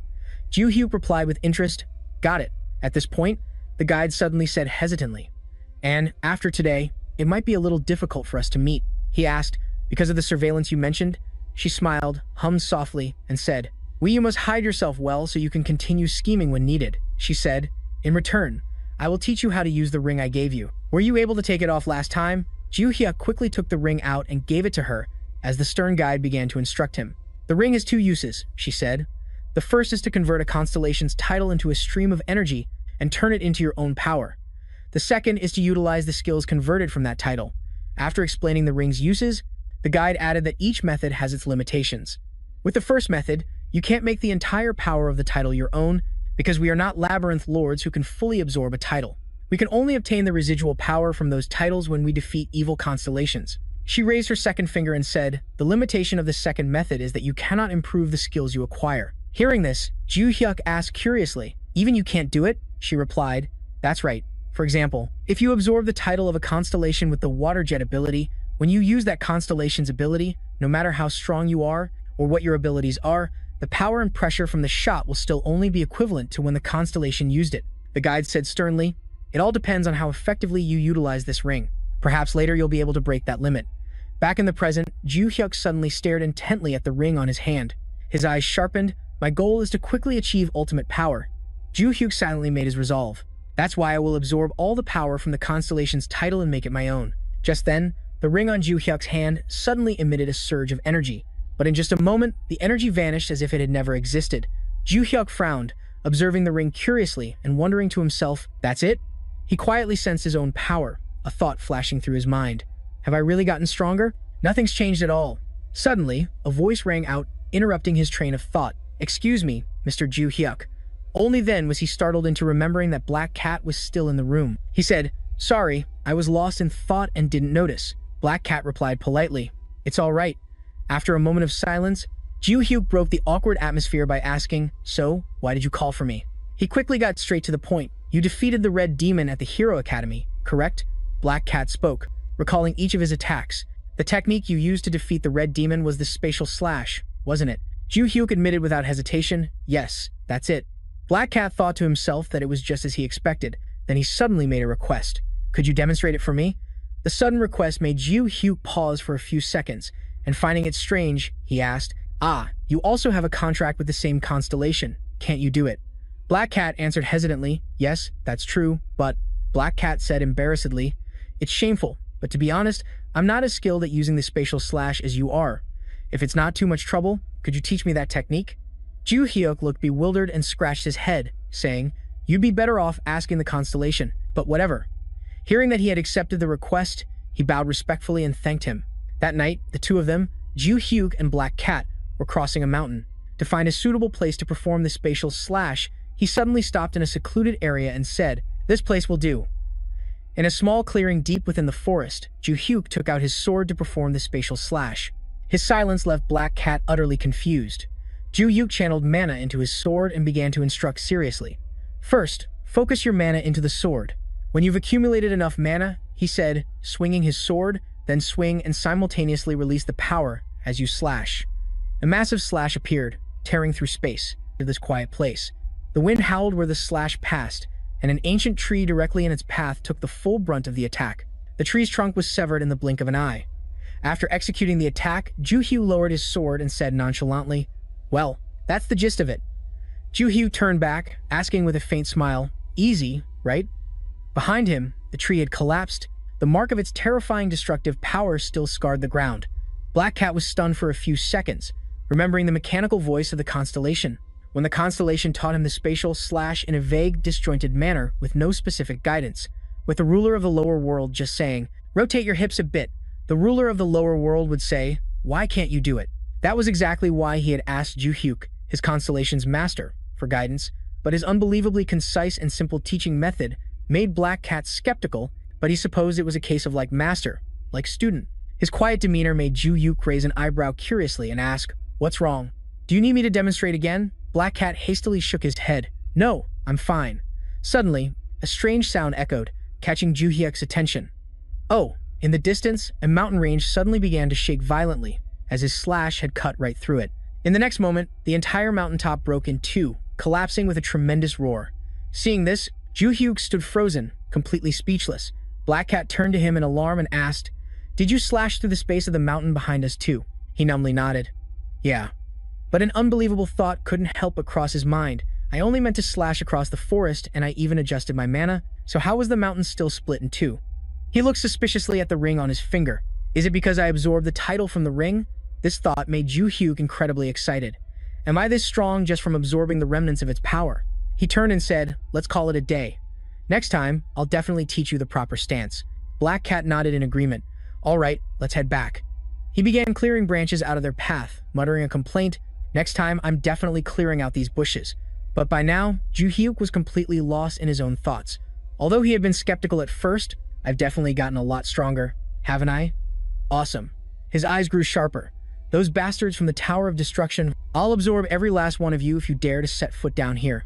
At the same time, in a desolate forest, under a giant ancient tree, an old house was hidden within a mystical fog. A white-haired man was staring intently at a strange object, known as the Gear of Reincarnation.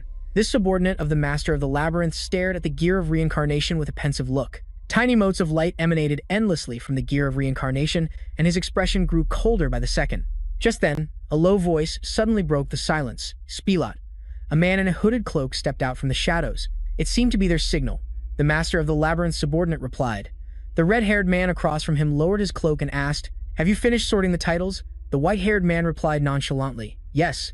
The red-haired man then stepped closer, glanced at the Gear of Reincarnation, and remarked, "You've distributed the second-rate ones pretty evenly, huh?"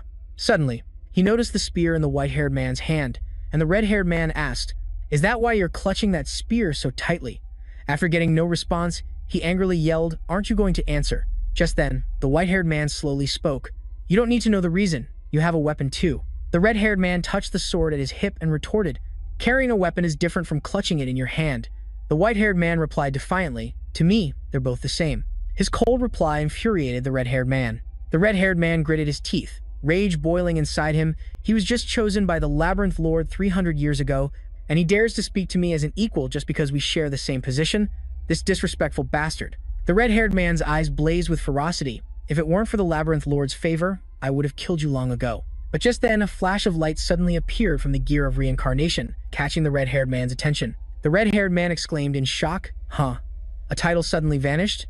The white-haired man slowly nodded and replied, "Yes, it seems to have come from the direction of America." The red-haired man yelled angrily, "Are you sure you arranged the titles correctly?" But the white-haired man replied with a calm expression. I followed the Labyrinth Lord's instructions exactly.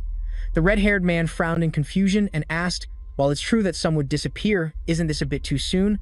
The red-haired man pulled his cloak up sharply, turning to leave, his voice filled with annoyance. I have to report this to the Labyrinth Lord first. I'll deal with you later. The white-haired man nodded, his voice still calm as he replied, Go ahead. With that, the red-haired man left without another word, leaving the white-haired man to gaze thoughtfully at the gear of reincarnation. In the darkness, the hand gripping the weapon suddenly tightened. That evening, after returning from the forest, Black Cat wearily plopped down in the chairman's seat and spoke. He looked towards Rogan and asked, How can I help you? And so, a tense atmosphere filled the chairman's office.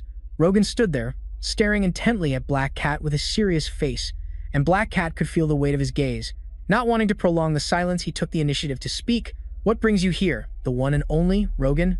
A few seconds later, Rogan, maintaining his solemn expression, said, I came here because I have something to ask a student at this school. With just that sentence, Black Cat had a vague idea of who Rogan was looking for. Was the reason he came here because that student Dehue had defeated that constellation at the Hero Academy? I thought I had managed to control that information to some extent, but it seems it has already reached Rogan's ears. Black Cat stood up and said politely, It seems our conversation will be a long one, so why don't we sit down first? Rogan readily agreed, all right, and so, the two of them sat down facing each other seriously. Without beating around the bush, Rogan spoke in a low voice. Let me get straight to the point. A student named Dehue from this school went to the Hero Academy before, correct? He said with a tone of certainty, and he defeated the constellation that attacked that place. Black Cat hesitantly replied, yes. Hearing the answer, Rogan's face grew colder. He said, I have many things I want to ask, but there are two things I want to know most of all. Seemingly with Black Cat's approval, Rogan asked, 1. How did Dehue know about that constellation and how to deal with the attack of that constellation? On this matter, Black Cat seemed unable to answer. Rogan continued, raising his voice, 2. How was he able to travel directly from here to America? It was as if he was afraid Black Cat would evade the question. So Rogan spoke first to get ahead of him. Don't even think about changing the subject. I heard from Beck beforehand that he sensed the black market's magical power at that time. Answer me, Black Cat, master of the black market. Finally, Black Cat had no choice but to respond. I understand, since Mr. Beck sensed the magical power beforehand and told you, I'm sure you've already figured some things out. It's true that the Constellation Master used her power at that time. Hearing this, Rogan narrowed his eyes, his tone full of suspicion. The puppeteer, right? Black Cat nodded in confirmation, yes. Rogan continued to press him. So, did the puppeteer and the student Yuhio have a contract together? He calmly replied, not exactly, because that contract was only a temporary one. Black Cat cleverly added, I can't tell you the details, due to personal circumstances, but I know what you're most curious about. At this point, he slowly began to speak, his eyes boring into Rogan. You must be wondering if Yuhio is a member of the Blood Messengers, right? Black Cat's words seemed to hit the mark with Rogan. He paused for a few seconds, then quietly grunted in agreement and said, if you understand that, then our conversation will be much easier. Black Cat continued, I also investigated the Blood Messengers in the past, because it was related to the market's business.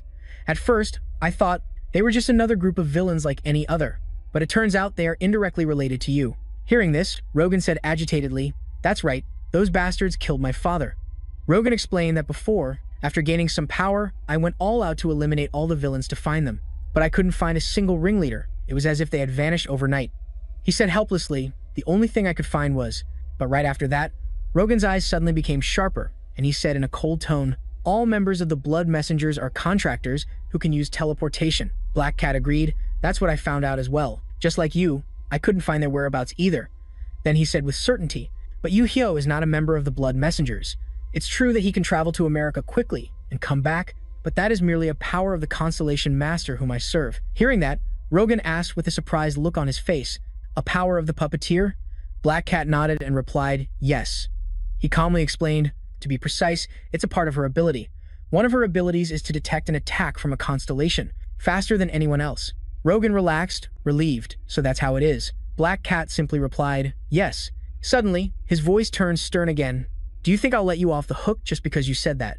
Rogan pointed at Black Cat and questioned him. It's also possible that your market is a part of the Blood Messengers, isn't it? Black Cat immediately refuted, his tone much firmer. That assumption is a bit much. Even though we run a black market, we're different from those villains who kill for a living. Rogan raised an eyebrow and said, without backing down, an assumption is just a reasonable suspicion, isn't it? With that, Rogan picked up his glass of water and continued, I'm sure you understand that in this world, contractors, Very few people can do things like teleportation. Black Cat acknowledged with a hum, while Rogan calmly took a sip of water and said in a composed voice, "So it's only natural for me to be suspicious." He then suddenly slammed his glass on the table and said, furthermore, he pointed directly at him and said sternly, "It seems the master of the black market is backing one of his students. I can't think of any reason more plausible for you to help him than that you are both members of the Blood Messengers." Black Cat calmly retorted, "If that's what you suspect, then you can hire a private detective agency to investigate. Our relationship is indeed special, but as I've said before, we are not the Blood Messengers." His eyes grew sharper as he warned, "And besides, I think you're crossing the line." Rogan frowned in annoyance and clicked his tongue. "What now?" Black Cat said coldly, his every word laced with seriousness, "I am trying to answer your questions politely, Rogan. I even went into great detail about the abilities of the Lord of the Constellation, but if you continue to corner us based solely on your suspicions, things will get messy." Black Cat bowed his head, his calm and gentle voice carrying a subtle hint of dismissal. "I would appreciate it if we could stop here for today. Let's talk again next time, when all of your suspicions have been cleared." Black Cat stood up and said, "And I would appreciate it if you refrain from mentioning the information I've revealed here today, especially anything related to the abilities of the Lord of the Constellation." Rogan angrily ground his teeth, cursing under his breath, "You suspicious bastard. I went through so much trouble to get here, and he's just going to leave?" he stubbornly asked, his tone defiant. "And what if I refuse?" Black Cat tilted his head slightly, his gaze shifting away. His voice was nonchalant, yet chillingly cold. "Then naturally, we will have no other choice but to kill you." His response was like adding fuel to the fire of Rogan's anger, successfully agitating him. He burst out laughing as he shot to his feet, his eyes challenging as he said, "You want to kill me? I like your audacity, so if you can, then go ahead and try." Black Cat calmly replied, "Of course I can't kill you, because you are the Supreme One, the strongest of all contractors." He paused for a moment before continuing, "However, if you continue to overstep your bounds, the Lord of the Constellation will personally kill you." Rogan's eyes were filled with doubt as he said, "What?" Suddenly, a cold voice echoed through the space, "If you've gotten your answer, then go." The atmosphere grew heavier as Luminous spoke threateningly, "If you cause any more trouble, I will not spare you. Manage your contractor better, you damn bastard." Black Cat said softly, "That is what she said." Rogan cursed in frustration, "What nonsense," but before he could finish his sentence, a system notification appeared. It said that the destroyer of all things says to go back and stop causing trouble. He froze, realizing in that moment that he could no longer act rashly. In the end, Rogan could only wave his hand away and say in frustration, "Fine, I'll leave for today." He swore that next time he wouldn't return empty-handed like this. After Rogan left, Black Cat let out a quiet sigh of relief. Though he felt a sense of panic internally, "I'll have to manage information better next time. I should tell Adelia just to be safe." Thinking about the day's events, as evening arrived, a cool breeze wafted through every corner of the city. In a quiet apartment complex, Ju-Hyuk was sitting cross-legged in his room, focusing on regulating his mana. After finishing his training, he let out a sigh of relief. Ju-Hyuk watched with interest as the energy flowed in his hand. "After using a cultivation technique to regulate my mana flow, I can feel just how much stronger I've become. Just by cultivating mana correctly, I've instantly gained 30 days worth of experience compared to before." He moved his shoulders slightly, "But my physical strength is only a little bit greater than my mana. That's why it's hard to feel the change in my body." His will to train flared up once more, and he resolved to himself, "I need to focus on training my physical strength again to achieve the best balance between mana and physical power in my body. If only one aspect becomes stronger, I'll have a harder time fighting against tough opponents." Suddenly, Batra answered helplessly, "No. Are you still suspicious, Master?" Ju-Hyuk closed his eyes and explained, I'm just asking in case the Labyrinth Lord's brainwashing magic suddenly relapses and you might become the Tower Master again." Batra immediately retorted, "I don't have any power now, so I don't feel anything at all." Suddenly, he remembered something and asked, "Anyway, did you sense anything at the Hero Academy, Master?" Ju-Hyuk grunted and then frowned, asking, "Besides the Red Demon, was there something else?" Batra nodded and replied, "Yes. I felt a very familiar magical scent inside that school." Ju-Hyuk became much more serious, his sharp gaze asking, "Familiar?" Batra stated firmly, "I share some senses with you, Master, so I'm quite certain about it." Suddenly, Ju-Hyuk flashed an eerie smile, his eyes glinting with interest. "Well now, in that case," he relaxed his body and continued, "It seems we'll have to return to those hero academies soon." On a full moon night, on a mountain set amidst a rushing river, the atmosphere was eerily silent. Inside a dilapidated building, darkness reigned, with only moonlight filtering through the shattered windows. The constellations had gathered in full. Catfish scanned his surroundings and asked in a low voice, "Is everyone here? Those with names?" Hugrop quietly replied, "It seems everyone is here, except for a few." Catfish frowned and asked how many are missing. The vampire gave a faint sneer and answered slowly. The red demon is missing, the one who caused the recent chaos. At the mention of the red demon, Catfish's expression darkened. He gritted his teeth and cursed angrily. That foolish bastard. After staying quiet for 300 years, why did he suddenly decide to cause trouble like that? Catfish's eyes were filled with rage as he continued, and he got himself killed? The vampire smirked, his voice dripping with contempt. He must have underestimated his opponent and let his guard down. How pathetic. Hugrub crossed his arms coldly. Pointing upwards, he said in a cryptic tone, "If we die here, we'll return up there and have to wander for another 300 years as just a name." The vampire, unconvinced, retorted in a harsh voice, "Of course, we were sent to wreak havoc. We could have done that easily, but that idiot went overboard." Catfish squinted and asked, besides him, is there anyone else with special circumstances who we can't contact? The air suddenly seemed to freeze. Croc slowly uttered a name, Watcha. Catfish raised an eyebrow and asked, Watcha, that guy who's into corpses. Croc nodded and confirmed, that's him. Catfish scoffed, his voice dripping with ridicule. I hope he doesn't meet an early end from being too busy showing off like that red devil. But at that moment, Croc's expression suddenly turned serious and he said, we just got word from Watcha. Catfish immediately turned and hastily asked, what did he say? Watcha's voice echoed. He confidently declared, the global competition, I'm going to cause a stir there. The next morning, at the Valhalla gym, the air was buzzing with energy. Doohyuk diligently lifted weights, working to improve his physical strength. Beads of sweat trickled down his forehead as he trained, sneaking glances at the others in the gym. All three of them, Choi Aran, Oz Hyuk, and Jo Soyeon, were there. Doohyuk looked around and thought to himself, everyone's here except for Yen Lang. Earlier, Yen Lang had sent him a message that said, Doohyuk, I'm going home to visit my family. I'll be staying for a few days. He had cheerfully agreed, but he couldn't help but wonder, isn't her relationship with her family a bad one? Well, she'll come back when she's ready.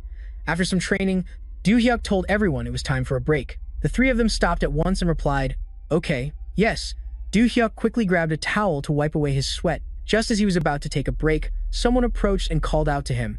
He turned around, and Choi Aran asked curiously, where's Yen Lang? He replied simply, she went home for a few days to handle a personal matter. Hearing this, Choi Aran said with a pout, we promised to train together, but she just disappeared. Shouldn't she have given me a heads up? Doohyuk chuckled and defended Yen Lang. Haven't you done the same thing? Skipping practice to go home for a few days. Choi Aran stammered awkwardly. Well. Not wanting to drag out the conversation, Doohyuk said, we're going to spar, so let's get ready. She immediately agreed. Okay. Choi Aran quickly went to inform the other two people, and at that moment, Batre suddenly asked, why do you look so proud all of a sudden? He smiled, amused, thinking, isn't this hilarious? Doohyuk looked joyfully at the three of them. Even after being reincarnated, I'm still training disciples. Batre gave a slight nod and replied, yes. But immediately after, the smile on Doohyuk's face began to fade. His eyes held a trace of regret as he said, however, I'm still a bit disappointed. Batre asked in confusion, what do you mean? He answered in a deep voice, I wish my former disciples could gather and chat comfortably like this, but sadly, the constellations cannot meet one another. After a few moments of contemplation, Batre suddenly said, actually, the constellations were able to gather together in the past. Doohyuk was stunned. What? Batre recounted in a low voice, it happened a very long time ago. A door suddenly opened in the abyss. His gaze grew distant, as if remembering a long-buried memory. Back then, when I was trapped in hopelessness, I wondered what that door could be. Batre's voice was somewhat quiet, so, out of curiosity, I opened it. Doohyuk listened attentively before asking, were all the constellations there? Batre answered, yes. He continued, I left that place right away, for fear that someone would recognize you as the tower's previous master. It seems the constellations there all passed through the door that appeared in their illusionary domain. It wasn't just you. Everyone there had a shocked expression. Doohyuk thought deeply, his gaze growing profound. But what happened to that door? Batre shook his head and said, it disappeared after about 2 days. Perhaps that space disappeared along with it. Doohyuk suddenly spoke up. That's quite useful information, thank you, Ba. Trey blinked in confusion and asked, huh. Doohyuk chuckled in amusement, thinking, a door, huh. It seems I'll have to investigate this further. That afternoon at the White Lotus Guild in China, the atmosphere in the Grand Hall was filled with leisure and elegance. Xue Lian, the guild master of the White Lotus Guild, couldn't hide her joy upon seeing Yan Lang and said, what a surprise. She looked at Yan Lang and told him, I never expected you to proactively contact me for a meeting first. Yan Lang greeted Xue Lian with some hesitation. No, aunt, I wish to see the Xue family's sacred relic. Xue Lian replied gently, that's simple enough. Let's return to the Xue family estate. With that said, the two of them quickly set off for the Shui family estate. A short while later on their way, Yan Lang's face suddenly darkened as he asked what happened to Shu Ranhua. Shu Lian calmly replied, "As you probably know, she was forced to step down from her position as family head because the contract between her and her constellation was nullified." She paused for a moment before continuing, "And she was exiled from the Shu family." Yan Lang's eyes widened in shock, and he yelled, "She was exiled?" Shu Lian nodded lightly, a hint of annoyance flashing in her eyes, saying, "Shui Ranhua became the family head by deceiving the constellation and oppressing others with force, and everyone in the Shui family found out about it." She chuckled lightly and continued, "Thanks to Yu, a student who met the constellation directly, it was revealed that Shui Ranhua had manipulated the constellation. Thanks to him, the elders of the Shui family agreed to exile Shui Ranhua." Upon hearing his name, Yan Lang couldn't stop blushing. "I understand, do you?" Shu Lian continued in a low voice. "Ever since that incident, the position of family head has remained vacant." Yan Lang asked in confusion. "It still is?" He tilted his head slightly and asked, "Aren't you taking that position, aunt?" Shui Lian laughed and shook her head, replying, "Oh dear, in the Shui family, once you become the guild master of the White Lotus Guild, you're no longer allowed to be the family head." She continued slowly, her voice gradually becoming serious. "In any case, we need to find a new family head quickly, if we delay any longer." Suddenly, a tremor shook the entire ground. Yan Lang was startled, pointed ahead, and frantically told his aunt, "Over there, the Shu family building." A massive fire was engulfing the entire Shu family building. Without a moment's hesitation, a shocked Shui Lian ran forward, her expression tense as she said, "It seems my worries have become a reality. Let's go." "Yan Lang," he replied with a yes, and ran after her. As they ran, Yan Lang asked, "What happened?" "It seems like you know something, aunt." Shu Lian was silent for a moment before replying, "You probably know that our family is the most powerful clan in China, right?" she explained. "However, because Zhu Ranhua used to oppress other families when she was the family head, when they heard the news of her exile, I heard that a few families have started making their move to seize the #1 position in China." Shu Lian gritted her teeth slightly, her voice cold as she said, "I thought they would attack our family members, just as Shu Ranhua once did." Yan Lang cursed angrily. "So that's what's happening? Damn it." When the two of them arrived in front of the building, the gate was locked. The two of them immediately kicked the door down and rushed in without hesitation. But as soon as they were inside, Yan Lang's eyes widened in horror. Dead bodies were scattered everywhere, blood stained the ground, and masked figures stood scattered among the corpses. Their swords were still stained with blood, and as soon as they heard the noise, they immediately turned and fixed their cold, sharp eyes on Shu Lian and Yan Lang. It seemed that both Shui Lian and Yan Lang were terrified by the horrifying scene before them. A group of completely masked people held blood-stained weapons, their eyes staring intently at the two of them, while countless corpses lay scattered on the ground. Blood stained the entire area red, and the masked people quickly raised their weapons, aiming at the two of them. Yan Lang was stunned speechless, while Shui Lian exclaimed in fear, "You cruel monsters." Seeing the two of them appear, the masked man sneered, "So there are still a few left?" Suddenly, he paused and began to observe them carefully. "Wait, that hairstyle." The person behind him suddenly spoke up. "That's from the main line of the Shui family." The leader asked in a deep voice, "The main line? Does that mean they're related to Shui Ranhua, the one who sabotaged us?" After receiving a response from his comrades, the masked man said excitedly, "Good, make them drop dead just like these guys." At that moment, Yan Lang suddenly spoke softly, "Hey, did the Shu family make other families surrender by killing their people?" Shu Lian shook her head and replied firmly, "No. She single-handedly attacked and took down some people from the families with her bare hands, making them surrender, but no one died." Hearing this, Yan Lang's fists clenched tightly. Her voice trembled as if suppressing immense rage. "Really? I thought I wouldn't care about the people of this family anymore, because I don't like them. But this is going too far." As soon as she finished speaking, Yan Lang charged forward like a whirlwind, and Shui Lian called out in alarm, "Yan Lang!" The moment he saw her charge, the masked man was utterly panicked. But immediately after, he quickly regained his composure and coldly swung his sword, slashing at her and angrily shouting, "You wench!" The sword sliced through the air as it came down, yet Yan Lang blocked the sharp sword with her bare fist. The masked man was terrified. She blocked the blade with her bare hands. As if provoked, Yan Lang's eyes blazed with fury, and she frantically rushed in to attack. Before the masked man could recover from his shock, Yan Lang landed a punch on him, so powerful that it sent him flying and knocking down the person behind him. The long-haired man and the bald man nearby exclaimed in fear, "What? She took down two of our guys with one hit?" But before he could regain his senses, a chilling gust of wind swept past, and Yan Lang appeared behind them. She leaped powerfully into the air, delivering a mighty kick to the two of them, sending them flying in agony. They writhed in pain before collapsing. Xu Lian stood still, watching the scene unfold in utter astonishment. She's become so much stronger than when she was here. Shui Lian couldn't help but wonder to herself, what kind of training did she undergo with Du Xiao? Shui Lian was completely lost in her thoughts. I don't know why she suddenly came back to check on the situation. But she was completely oblivious to the man beside her swinging his sword in her direction, and it seemed as though Shui Lian wouldn't be able to dodge it. But just a second later, she casually flicked her hand, sending him flying away in agony after dealing with that guy. Shui Lian told herself that once this matter was resolved, she would immediately appoint him as the family head, just as originally planned. Meanwhile, inside the building, the battle was still raging fiercely. The eldest daughter of the Shui family, Shui Shilin, was starting to get tired from facing countless masked men. The second daughter, Shui Per, was not much different. She clutched the wound on her shoulder, panting heavily. Shu Shilin quietly observed the group, her mind racing.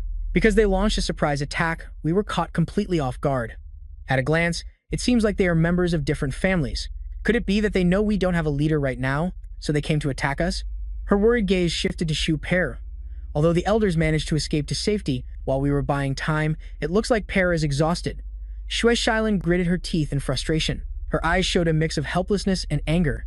Damn it, I don't want to die like this. Suddenly, a noise nearby caught her attention.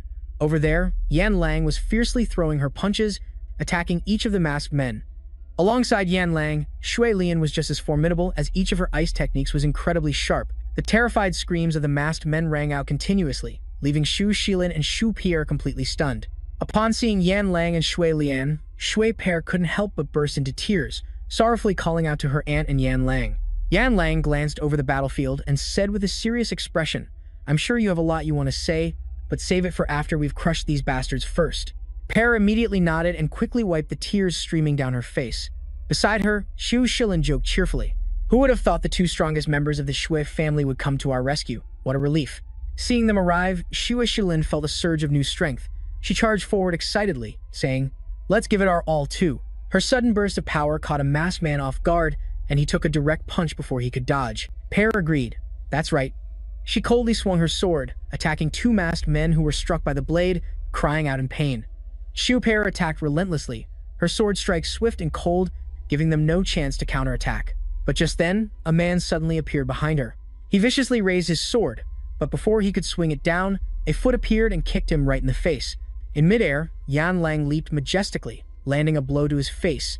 Then she quickly landed behind Shu Per, standing firm like a protective shield. Yan Lang was too shy to face Shu Per. She stammered, Are you okay, Per? I mean, are you all right? Shui Per was moved to tears, and she replied while wiping them away, I'm fine, thank you. The remaining masked men began to panic at the strength of the Shui family when suddenly, a cold voice rang out. What are you doing? Scared already? A rough hand appeared, gripping a masked man's head tightly. A bald man looked at him with sharp eyes and asked, Are you all just going to stand there and watch instead of attacking? The masked man screamed, his face pale and his body trembling in fear. My apologies, subordinate.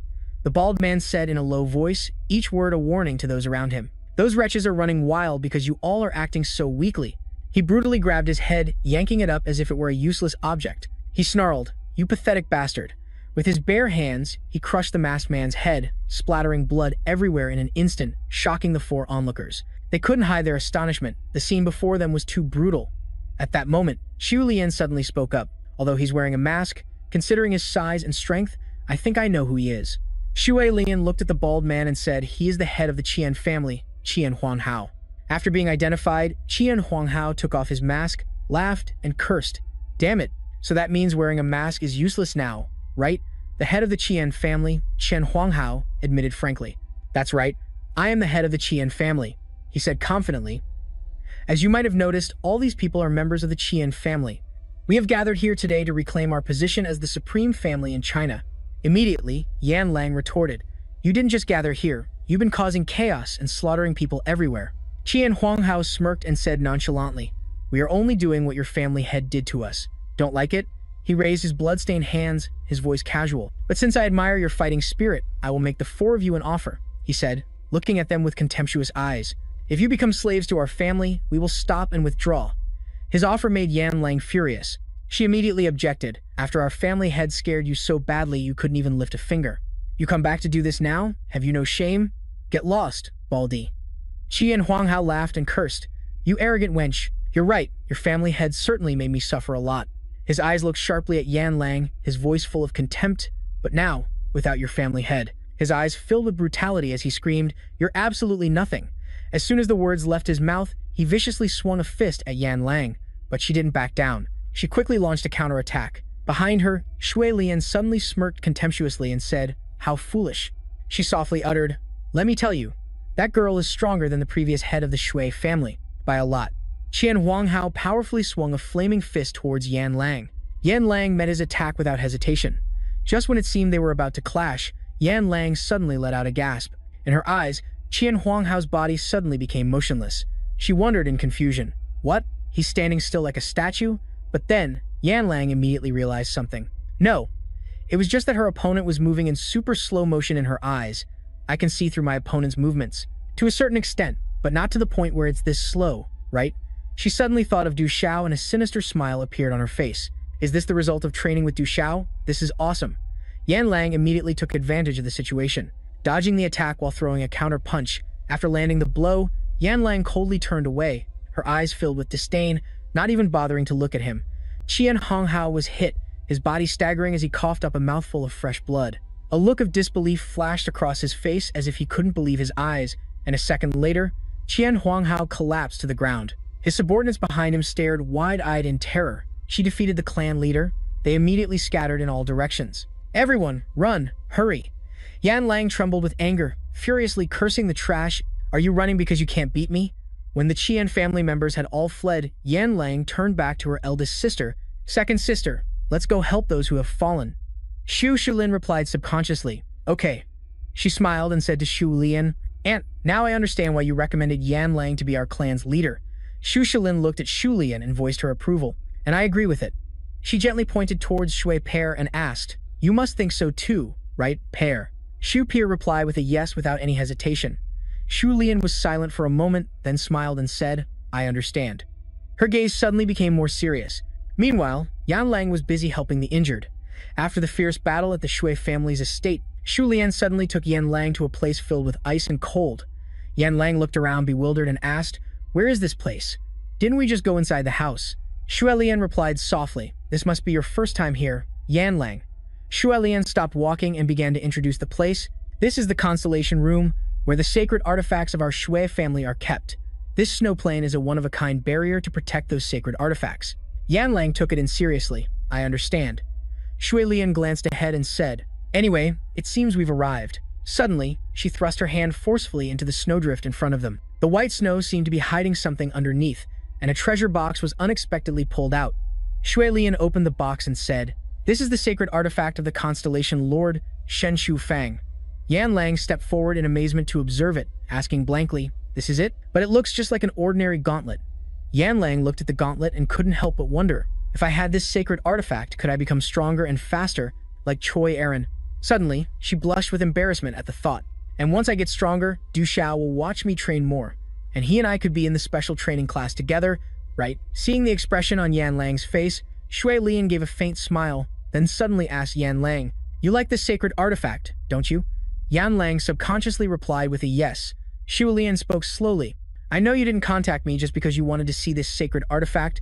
You must have sought it out because you need it." Yan Lang was too embarrassed to answer, and a few seconds later she shook her head in denial. "No, I really just wanted to see it. I'll be returning to South Korea now." Shui Lian interrupted her. "Yan Lang." She gave a fleeting smile, looking at Yan Lang with a gentle gaze.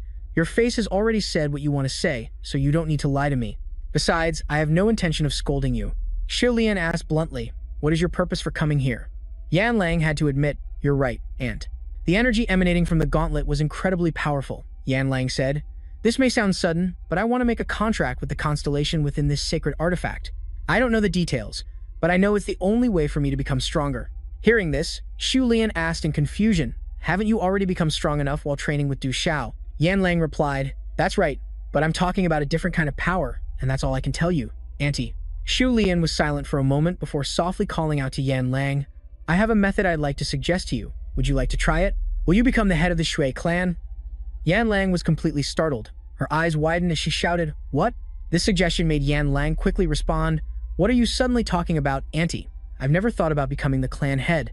Xu Lian calmly asked Yan Lang, "Do you know what kind of promises you can make with a constellation?" Yan Lang answered seriously, blessings and contracts, right? Shu Lian nodded in agreement, that's right. She continued in a soft voice. As for contracts, there are two types, a common contract and a true contract, exactly three. Yan Lang let out a sound of understanding and said, I've heard about that in Valhalla.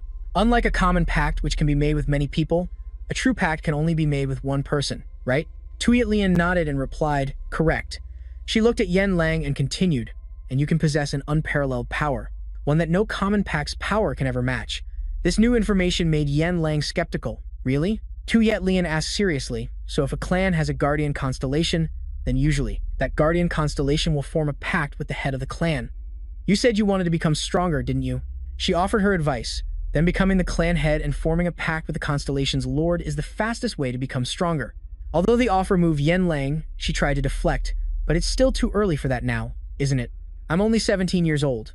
Tuyet Lian replied somberly. Perhaps you think so. She thought back to the recent battle with a sad expression and said, however, the Shu family is currently facing several threats, as the position of family head is vacant. Today's attack was one of them. Shu Lian gently began to persuade her, saying, as a member of the Shui family, I can no longer stand by and watch this situation continue, which is why I wish to nominate you as the family head, Yan Lang. She then mentioned Shu Shilin and Shu Pear, adding that all of your sisters have also agreed with me. Yan Lang asked in confusion, my sisters? Shu Lian reassured her, if you're worried about the family's affairs, you don't have to be. A 17-year-old should be enjoying their youth, not necessarily shouldering all the family's responsibilities. I will help you with that, she said with a serious tone. However, I want you to attain the qualities and strength worthy of a family head, which is why I'm suggesting you become the family head. Immediately, Yan Lang fell silent in thought, and after a moment, she quickly made her decision. Yan Lang confidently pointed to herself and said, I'll do it. I will become the head of the Shui family. Her wish granted, Shu Lian smiled happily and said, what could be more perfect? She reverently presented the holy artifact in her hand and said, please take this artifact, go to the spiritual realm and receive the acknowledgement of the constellation's sovereign. Yan Lang took a deep breath and nodded, okay. She quickly stepped forward, reaching out to touch the gauntlet, and the moment she made contact, a surge of power suddenly appeared. It transported Yan Lang to a strange place. She was surrounded by an endless, icy expanse, and the Chaos Snow God sat arrogantly on a throne of ice, gazing down at her. Upon seeing the deity, Yan Lang was startled and took a step back in fear. Suddenly, the Chaos Snow God flashed a bizarre smile. Outside that dimension, Shui Lian was watching Yan Lang intently, not taking her eyes off her for a single second, her heart filled with constant worry. Finally, her eyes shot wide open, the corners of her lips curled up into a happy smile. Just then, Yan Lang slowly emerged from that dimension and took the gauntlet. Yan Lang turned around, giving Shui Lian a gentle nod. Seeing this, Shui Lian let out a sigh of relief, her anxious heart finally settling down. Several weeks later, in the United States, at the towering Hero Academy building, two people, Ju Hyuk and Choi Aaron, suddenly appeared in front of the Hero Academy. Inside the Academy Stadium, the atmosphere was more vibrant than ever. The crowd was cheering excitedly without end, everyone wearing expressions of eager anticipation for the upcoming match. Down in the arena, countless students from various schools had gathered, creating an incredibly crowded scene. Ju Hyuk silently observed it all, his eyes showing a hint of boredom as he inwardly complained about them. What a hassle! Who would have thought they'd hold a world championship? He mused indifferently, right at the start of the school year. A few days prior, Black Cat had suddenly called Ju-Hyuk for a private meeting in the chairman's office. He frowned in confusion and asked, what's going on, Black Cat? It's the holidays right now, and I'm busy with my training. Why did you summon me? Black Cat apologized with a serious expression. Sorry to call you when you're busy, but I have a favor to ask. Hearing that, Ju-Hyuk asked in surprise, a favor from me? He nodded and replied, that's right.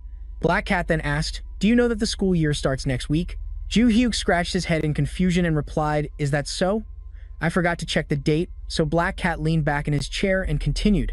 Actually, the World Championship will also be held that week. At this, Ju-Hyuk started to get more serious. He said, the World Championship? I think I've heard about it before. Black Cat explained, it's similar to the competition you participated in before I took this position. He looked at him with serious eyes and said, but since it's a World Championship, in addition to the 3 major academies, academies from all over the world will also select students to participate. But fearing Ju-Hyuk wouldn't understand, Black Cat offered a simple example. It's quite similar to the academy competition for selecting representatives from among the first-year students. He asked curiously, first-year students, not second or third years? Black Cat replied helplessly, I only found out about this after becoming the director. But it seems they've decided not to select second and third-year students. because those students are often at guilds participating in hunter training. Ju-hyuk was startled as he then realized. That's right, this is an academy for training hunters after all. Black Cat gently propped his arm on the table and nodded. Yeah, he replied. After all, the academy's purpose is for students to become hunters and graduate, so if they're chosen as representatives too often, it would be a distraction. But first-year students, as possible to participate in multiple competitions to attract hunter recruiters from guilds or companies. Finally, Black Cat made an offer. So, are you planning to participate in the World Championship I just mentioned? As a representative of Valhalla? Ju-hyuk asked with a cold expression.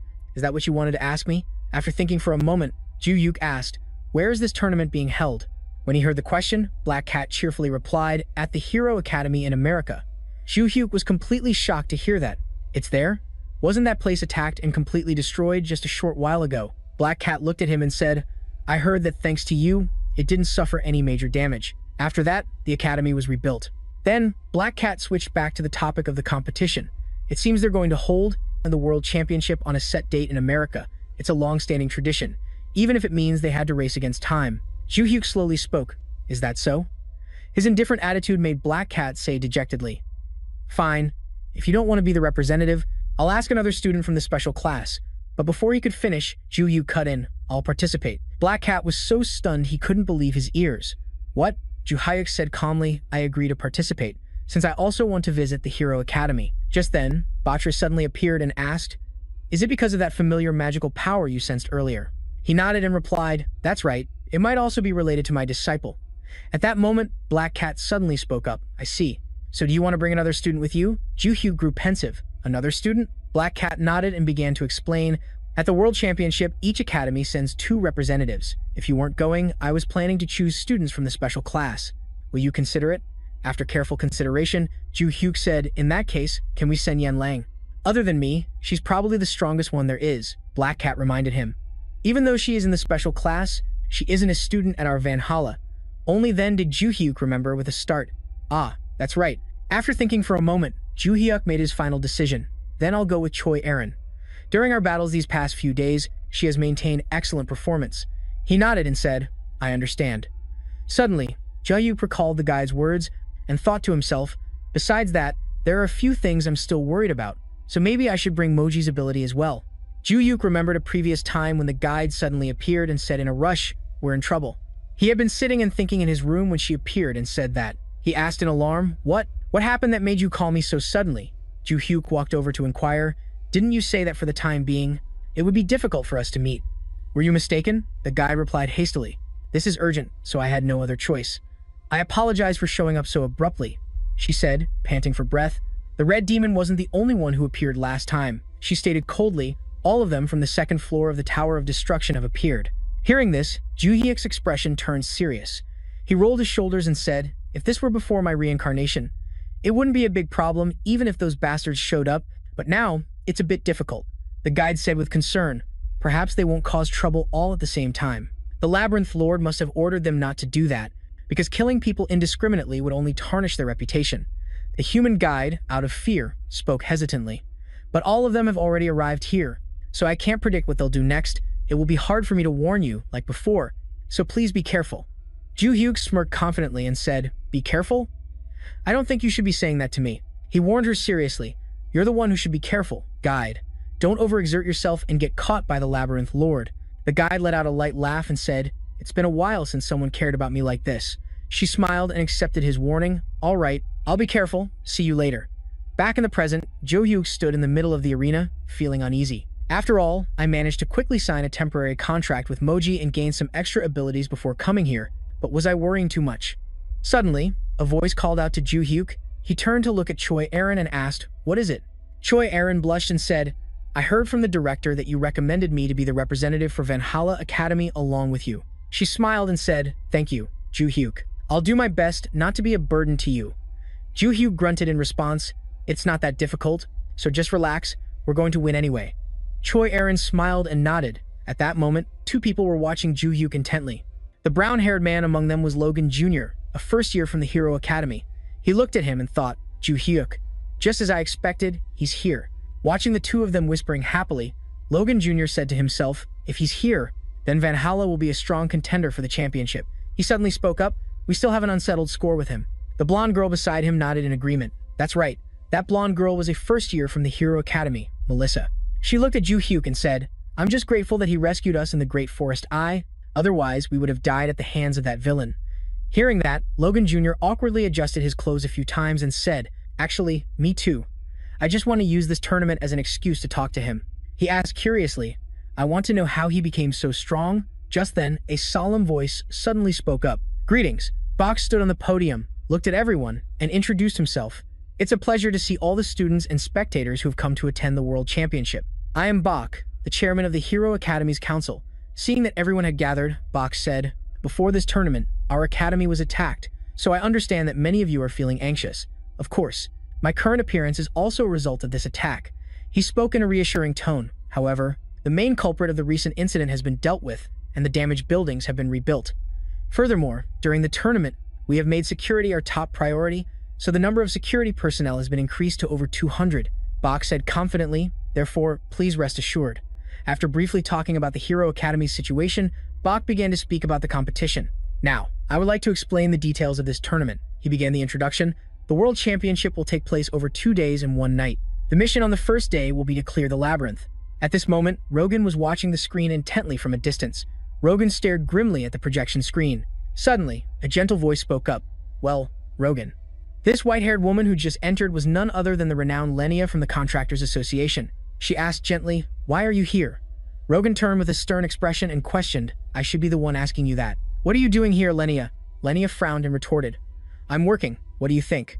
Lenia then calmed down and said, I heard the Hero Academy was attacked by a suspicious individual a few days ago, so of course, they can't let a similar incident happen, especially with so many students gathered here, so they hired security companies. Lenia spoke nonchalantly. We won that contract, which is why we're here. Rogan asked doubtfully, Is that so? Hearing her out, Rogan then explained his reason for being there. I'm here because among the participants, there's one person who has caught my eye. Lenia asked curiously, Is it your son? Rogan shook his head, denying it. No, the one I'm interested in. Rogan slowly uttered a name, is Kim. But as he spoke, a strange noise rang out, interrupting everything. Rogan asked in shock, What was that sound? Lenia quickly rushed out. It was coming from outside the stadium. The two of them immediately rushed out to take a look, and as soon as they were outside, she was stunned by the sight before her. What is this? Countless zombies were swarming toward them. The horde of zombies suddenly appeared, roaring as if ready to attack Lenia and the others. Lenia's eyes widened in terror as she asked, What in the world are those things? At that very moment, her radio suddenly crackled. Captain! Captain! Lenia quickly grabbed the radio and yelled angrily, Hey, didn't I tell you to keep watch? You were supposed to report this sooner. The person on the other end stammered. Well, the thing is.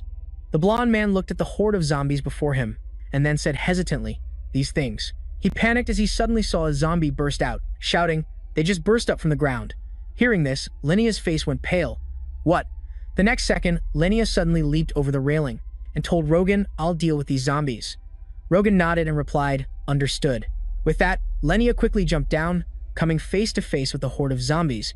She activated her aura and ordered, Everyone, don't panic. We must stop these monsters at all costs, so they can't harm the students.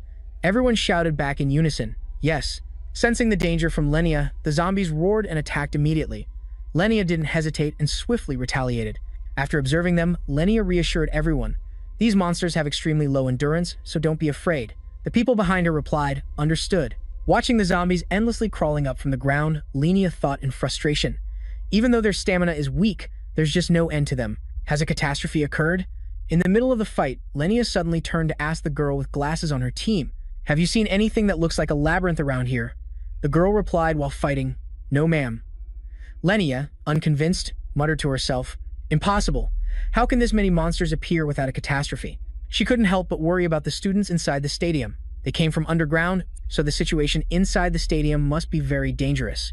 Meanwhile, inside the stadium, a wisp of smoke appeared against the blood-red sky. When the students in the stadium saw the horde of zombies, they panicked and fled in chaos. Yuhi frowned as he looked at them and wondered, What the hell? He calmly watched the zombies continuously emerging and asked, What's with these monsters? Just then, an alarm rang out, announcing that the competition was cancelled and all students and spectators should evacuate immediately. Standing on the podium, Bake shouted, The guides from the Hero Academy will lead you to the emergency exits. Please evacuate quickly. Bake's mind reeled. What is happening?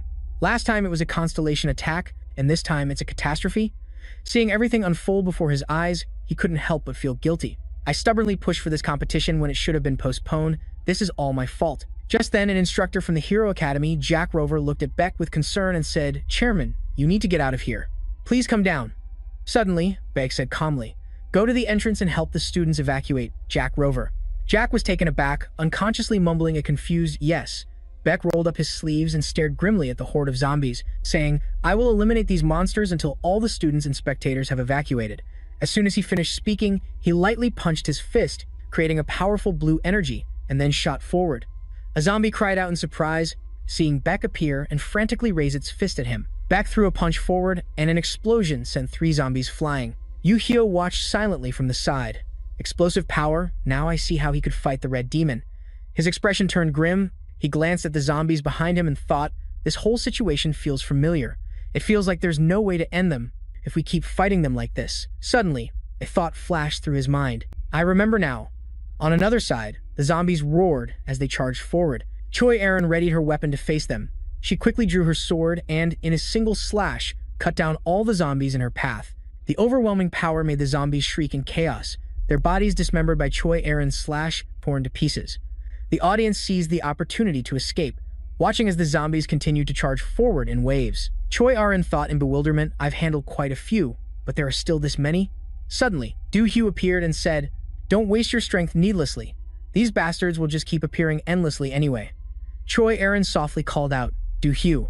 He smirked, took out his weapon, and said coldly, "All the corpses buried in this land will be returned to where they belong." Do-Hugh suddenly plunged his energy-filled sword into the ground and flashed a demonic smile as he faced them.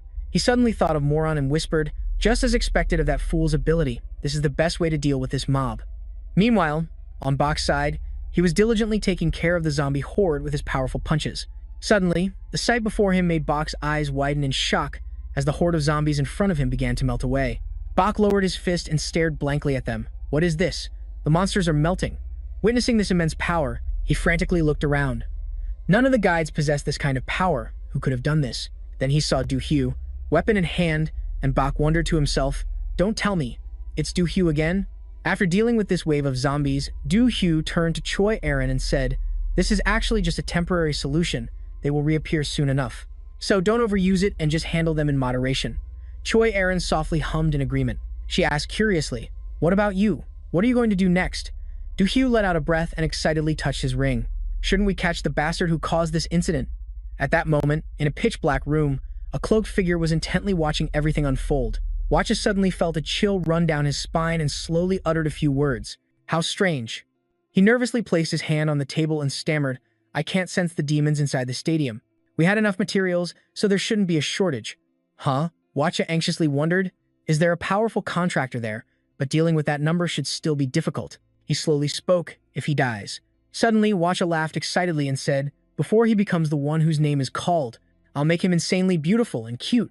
Just then, a powerful voice suddenly rang out. You perverted mutt, so you've been hiding here all along, huh? Ju-Hugh casually smashed through the wall, charging in from behind Watcha. Hearing the strange noise, Watcha was terrified and turned to look at him with eyes full of surprise. Seeing him, Ju-Hugh flashed a wicked grin. Ju-Hugh's sudden appearance left Watcha completely stunned. He was so horrified he could barely get the words out. What?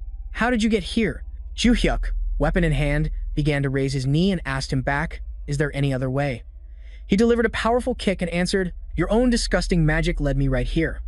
Watcha took a kick from him, causing him to clutch his body and stumble back while screaming in pain. Watcha looked up at him and cursed, you bastard. He placed his hand on the ground, summoned a horde of zombies, and shouted arrogantly, hey. Faced with this massive army, Ju-Hyuk laughed, raised his sword, and cursed under his breath, you dirty bastard. With just a single slash, he sent countless zombies flying, and he said in a contemptuous tone, you're trying to overwhelm me with numbers because you can't fight me yourself, can you? Seeing his massive army get wiped out in an instant left Watcha completely astonished. Before he could even recover, the tip of a sword was pointed straight at his face. Watcha retreated in fear, but instead of striking him, he turned and attacked Watcha's constructed fortress. Ju-Hyuk rested the sword on his shoulder and said with a smile, still as good at dodging as ever, huh? He called out coldly, Watcha. Just hearing his name was enough to make him turn pale. Watcha asked in a panic, the nickname of a constellation, no. How do you know my real name? Don't tell me. He trembled as he pointed at him and said, now I remember. That way of speaking, that mana, Watcha finally realized who was standing before him. It's the war god. Ju-hyu grinned and replied, "That's right, you necrophiliac." He charged forward excitedly, swinging his sword at his neck, saying, "Took you a while to figure it out, huh?" Fortunately, Watcha was quick enough to block the sword. Suddenly, his eyes became sharper than ever, but his hands were coldly severed by the sword. A flash of light and blood splattered everywhere. Watcha screamed in agony, looking at his half-severed hand. Immediately after, before he could recover from the first shock, he was horrified by his opponent's next move. Ju-hyu quickly closed in and aimed the sword straight at Watcha's face. The distance was so close he could feel the aura from the blade. One downward slash, a precise strike, landed right on Watcha's shoulder. He cried out in pain and had to sacrifice a shoulder to save his own life. After dodging that slash, Watcha exhaustedly clutched his wound, gasping for air. Ju-hyu cursed in frustration. "Damn it, how long are you going to keep dodging like that?" He glared at him with cold eyes, warning, "If you insist on dodging, your arm will be chopped off just like that red demon's." Watcha panted heavily. That's when he suddenly realized about the red demon. Could it be that the reason we couldn't contact the red demon, the first one to come down here, was because you defeated him? Ju-hyu casually admitted, "That's right, he suddenly appeared and started causing trouble. So, I killed him." Hearing that, Watcha gritted his teeth in anger. "You!" He screamed in anguish and summoned another giant zombie. This zombie was twice, even 3 times the size of Ju-hyu. Watcha hid behind the zombie, saying in a broken voice, "We came down here under orders." The zombie was now ready, raising its fist for a fatal blow. He sneered and spoke arrogantly. "Kill us!" Watcha shouted, "It's just a waste of your effort." As soon as he finished speaking, the zombie brought its fist down toward Ju-hyuk. He easily dodged to the side, the fist grazing past him and slamming straight into the wall behind. Ju-hyuk channeled mana into his sword again and asked, "A waste of effort?" He calmly stabbed straight into the zombie's heart, and it screamed in pain. Just then, the mana suddenly turned blue. Watcha whispered in astonishment, "What?" A type of mana completely different from the martial gods was pouring out and being absorbed back. Watcha grunted in confusion and stared blankly as the zombie melted before his eyes. At this point, seeing the zombie completely melt away, he was so terrified that he collapsed to the ground. He couldn't help but feel heartbroken. "What? My lovely ghoul is dead? Could it be that the others died this way too?" Watcha was still in shock, so he didn't realize that Ju-hyuk was pointing his sword at him. With just a single slash, Watcha's head was severed and went rolling away. He cried out in pain, "Just as I thought, you're very strong, but not as strong as you used to be." Ju-hyu crouched down amusedly in front of Watcha's head and said, "You're a tough one to kill. In the past, you always made a huge fuss whenever I cut you down. Still the same now, huh?" Hearing that, he immediately retorted, "But there's a limit to this kind of resignation. This body will soon disappear," Watcha said calmly, "but it doesn't matter. My title will once again make it to the outside." Suddenly, he started shouting excitedly, "And then one day I will return along with the red demon, the first one you killed when you came here." Ju-hyuk suddenly went, "Ah," and slowly stood up. "Is that why you said what I'm doing is a waste of effort?" A menacing aura began to envelop Ju-hyuk's body. He asked curiously, "So where do you think the red demon is right now?" Watcha, though a bit surprised, still answered honestly, "What? He must have gone back up." He raised the ring in his hand and coldly uttered 2 words, "Right here." In an instant, Watcha's eyes filled with terror, and he stammered, "What do you mean? Don't tell me." He exclaimed in panic, "You've absorbed the title?" Ju-hyuk smiled as he looked at the ring and said, "I heard this thing mimics the absorption method that the Lord of the Labyrinth uses, but to be honest, I don't really know how it works myself. But who cares?" He stated ruthlessly, "Your fate will be the same as that red demon's anyway." Watcha screamed in fear, "What?" Seeing him hold out the ring, he begged frantically, "No, please don't absorb me." His pleas were useless. Watcha was completely absorbed by the ring. After absorbing Watcha, Ju-hyuk looked at the ring on his hand with interest, but meanwhile, Black Cat and Adelia Ventric were intently watching his every move through the screen in front of them. Black Cat quietly turned to ask, "What do you think?" Adelia Ventric exclaimed in amazement, "It's truly." With eyes full of admiration for Ju-hyuk, she said it was unbelievable. Adelia Ventric exclaimed in amazement, unable to believe it. Black Cat turned to look at her and asked, "What part are you referring to, Miss Ventric?" Adelia Ventric looked at him and said, "You can just call me Adelia." More importantly, Black Cat was still standing still, listening to her. Adelia Ventric then voiced her question, "Did you just see Ju-hyuk use our skill?" "You mean how the monsters melted?" Adelia Ventric continued. "Normally, the ability of our constellation is not revealed to outsiders. But since we are allies, I'll tell you. Our constellation's power is poison." There was a hint of surprise in Black Cat's voice as he turned to ask her, "You said poison?" Adelia Ventric immediately replied, "That's right." As a flaming yellow sword was shown, she immediately explained to Black Cat, "It actually converts mana into poison." and can be used either directly or by applying it to an object for ranged attacks. The poison's strength varies depending on the contractor. Black Cat asked confusedly, if a normal contractor uses that power, what would happen? Adelia Ventric explained their opponent would be poisoned and collapse, or experience extreme pain but wouldn't die instantly. It's usually used as a supplementary attack. Adelia Ventric continued with a worried expression, even I, the direct contractor, have to land a direct hit to make them melt from the inside. Black Cat replied, I see. Ju-hyuk is still inside the spatial circle. Adelia Ventric spoke up. That's why making monsters completely melt with poison is on a whole different level. Black Cat asked in amazement, is that so? An image of Ju-hyuk fighting the monsters alone flashed in his mind. Adelia Ventric, with a somber look in her eyes, continued. Besides, he only has a temporary contract, yet he can still melt all his enemies without even touching them. Adelia Ventric continued with a satisfied look. Honestly, this is the first time I've seen Ju-hyuk in action, and I'm very impressed. Black Cat, standing beside her, replied, me too. The screen in front of them displayed a question from the constellation. Isn't it obvious yet?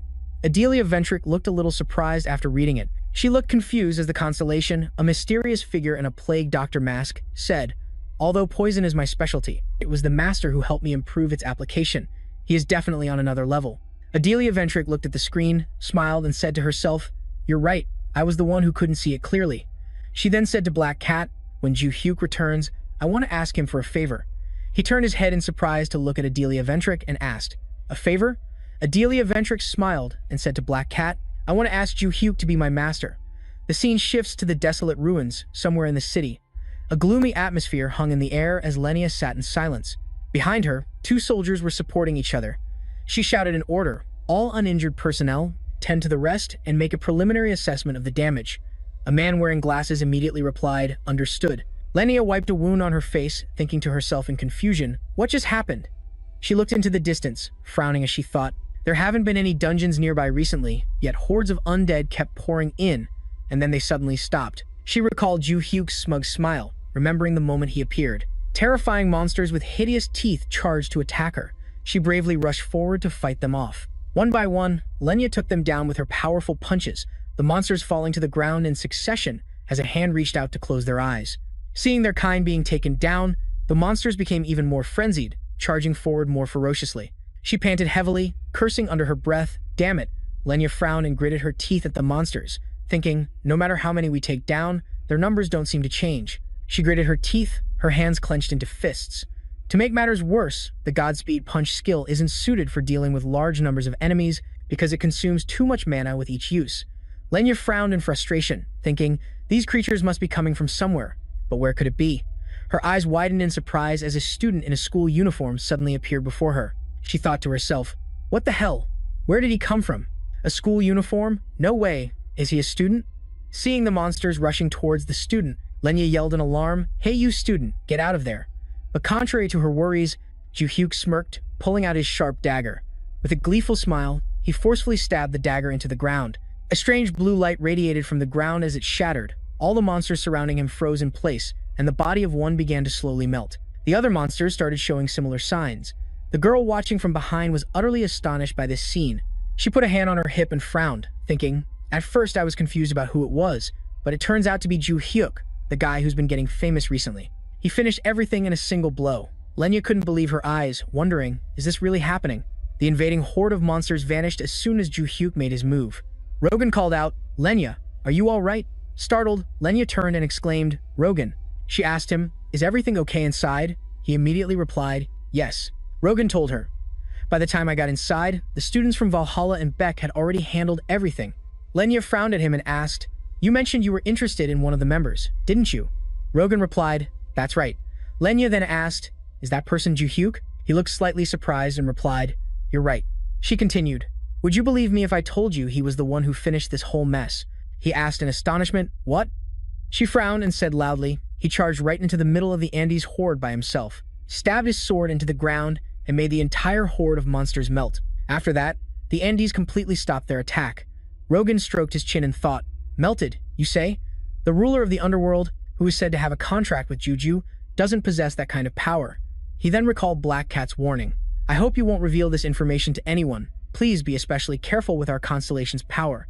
Rogan asked Lenya, where did Ju-hyuk go afterwards? Lenya replied, I don't know.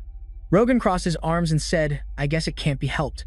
I wanted to take this opportunity to ask him a few things, but it'll have to wait. I'm going inside now. Make sure to tell Beck and head back, Lenya. Hearing that, she was completely shocked and yelled, Where are you going? Weren't you looking for Ju-hyuk? Rogan explained, I was curious about how this incident was resolved, but I have no intention of digging any deeper. That's not what I'm trying to find out, Lenya retorted. But isn't it still unclear? We need to investigate his connection to the Annets. Rogan reminded her in a serious tone, Lenya, I don't normally interfere in other people's business. However, his eyes were filled with killing intent, and he spoke word by word in a cold tone. Don't try to go any further, you'll lose your life. Lenya was extremely shocked to hear him say that. She asked in astonishment, What? Rogan walked away, and Lenya chased after him, asking loudly, Father, what are you talking about? Make it clear, Rogan. Meanwhile, on a certain island at night, Hukrip exclaimed in surprise, This is? He said to Catfish and Vampire, Watcha has been captured. Catfish asked in shock, Captured already? Isn't that too fast? Just like how Hung-Hu failed. Vampire spoke up. Perhaps it's because he was too arrogant, relying only on the Andes. Catfish said, I don't care if that pervert dies or not, but both Hung-Hui and Watcha failed too quickly. At this rate, our purpose for coming down here will become meaningless. Bitch Hui and Huck Hui said. Things have gotten messy because we keep acting separately. That's right, Bitch Hui suggested, let's act together. Huck Hai continued, let's make sure those bastards get defeated. Ju-hyuk was now walking down the street with Choi Aron. She spoke to him. In the end, the tournament was cancelled due to the monster attack. It's a shame to go back without having done anything, after all the trouble of coming to America. Ju-hyuk said to her, well, there wasn't anything that could help us here anyway. So coming back this quickly can be considered lucky, right? Was there anything unusual at the stadium? Choi Aron replied, some monsters did appear afterwards, but we handled it without any serious damage. They stopped appearing shortly after that too, Ju-hyuk said. Really? That's a relief. Choi Aron asked him in surprise, Ju-hyuk, did you stop them? He answered nonchalantly, yeah, you could say that. When I saw that monster, it looked quite familiar, so I thought it might be what I was looking for and went to catch it. Choi Aron asked him in surprise, familiar? Ju-hyuk replied, ah, it's nothing important. Don't worry about it, he thought to himself. I just told her everything so casually. Choi Aron asked Ju-hyuk, where are we going, Ju-hyuk? If we're going to the airport, we should wait for the bus right in front. Ju-hyuk explained, they said that because the tournament was suddenly cancelled today, it's very difficult to find a direct flight back. Therefore, they said it will take us longer to get back to Korea than it did to get here. Hearing that, Choi Aron's face turned a little shy. She thought to herself, I think this is actually better. Ju-hyuk pointed to another path, saying, I know a faster way to get back, so follow me. I've received permission from the chairman to share this information with the students of the special class. Ju-hyuk said while looking around, I think it's around here somewhere. Finally, they arrived in front of a door. He exclaimed happily, ah, found it. Ju-hyuk reached out and grabbed the doorknob. Ju-hyuk opened the door and stepped inside, with Choi Aron following behind with her suitcase. Choi Aron looked around and asked Ju-hyuk, an old warehouse? He replied, the warehouse itself isn't what's important. Ju-hyuk recalled his conversation with Black Cat. We can get to the market from any country, right? Black Cat replied, that's right, there are entrances to the market all over the world. Ju-hyuk asked Black Cat, so can we use these entrances as teleportation gates? He replied, it's possible, but the distance between the entrances is quite far, so it's difficult to go directly to another country. Black Cat then suggested a solution to him. The method I propose is to enter the market and go to the central tower in Sector 7.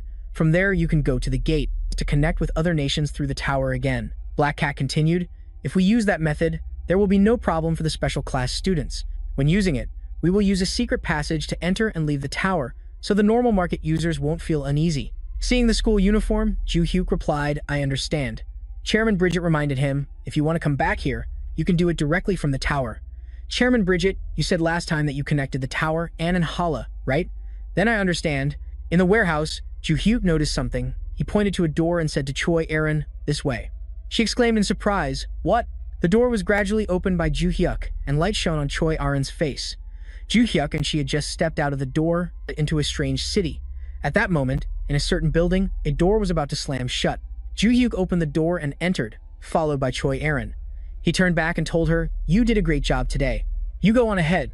I'm going to report on the special class's activities to the director. Choi Aron replied, got it. She smiled shyly and told him, you worked hard too, Ju-hyuk. See you tomorrow. Ju-hyuk smiled happily as he watched her figure leave. He glanced at his pants pocket, and from it, Ju-hyuk took out a ring. He held the ring in his hand, smiling to himself and thinking, with this one, This is the third time, including the master of the first labyrinth. Things at that level feel noticeably stronger each time I absorb one, so I'm kind of looking forward to it. He put the ring back in his pocket, thinking, I'll check it later. For now, I should go see Black Cat, since I said I would wait for the report without sleeping. Bridget's office door was shut tight. Joo-hyuk walked up, pushed it open, and called out loudly, Bridget. Bridget looked at him delightedly and said, Mr. Joo-hyuk, welcome. Thank you for your hard work. Adelia Ventric bowed a full 90 degrees to greet him. Joo-hyuk was extremely surprised by this scene. He let out a huh when he recognized her. He asked in astonishment, Isn't that Adelia Ventric? What are you doing here? Adelia Ventric replied, Just call me Adelia. I am bowing to ask a favor of you. Joo-hyuk, a bit confused, said to Adelia Ventric, well, first, please raise your head. What is your request? She replied, it's like this. Adelia Ventric smiled as she stated her request to him. Could I ask for your guidance? Joo-hyuk was completely shocked to hear her say that, and he asked Adelia Ventric, Huh? So suddenly? What made you want to do that?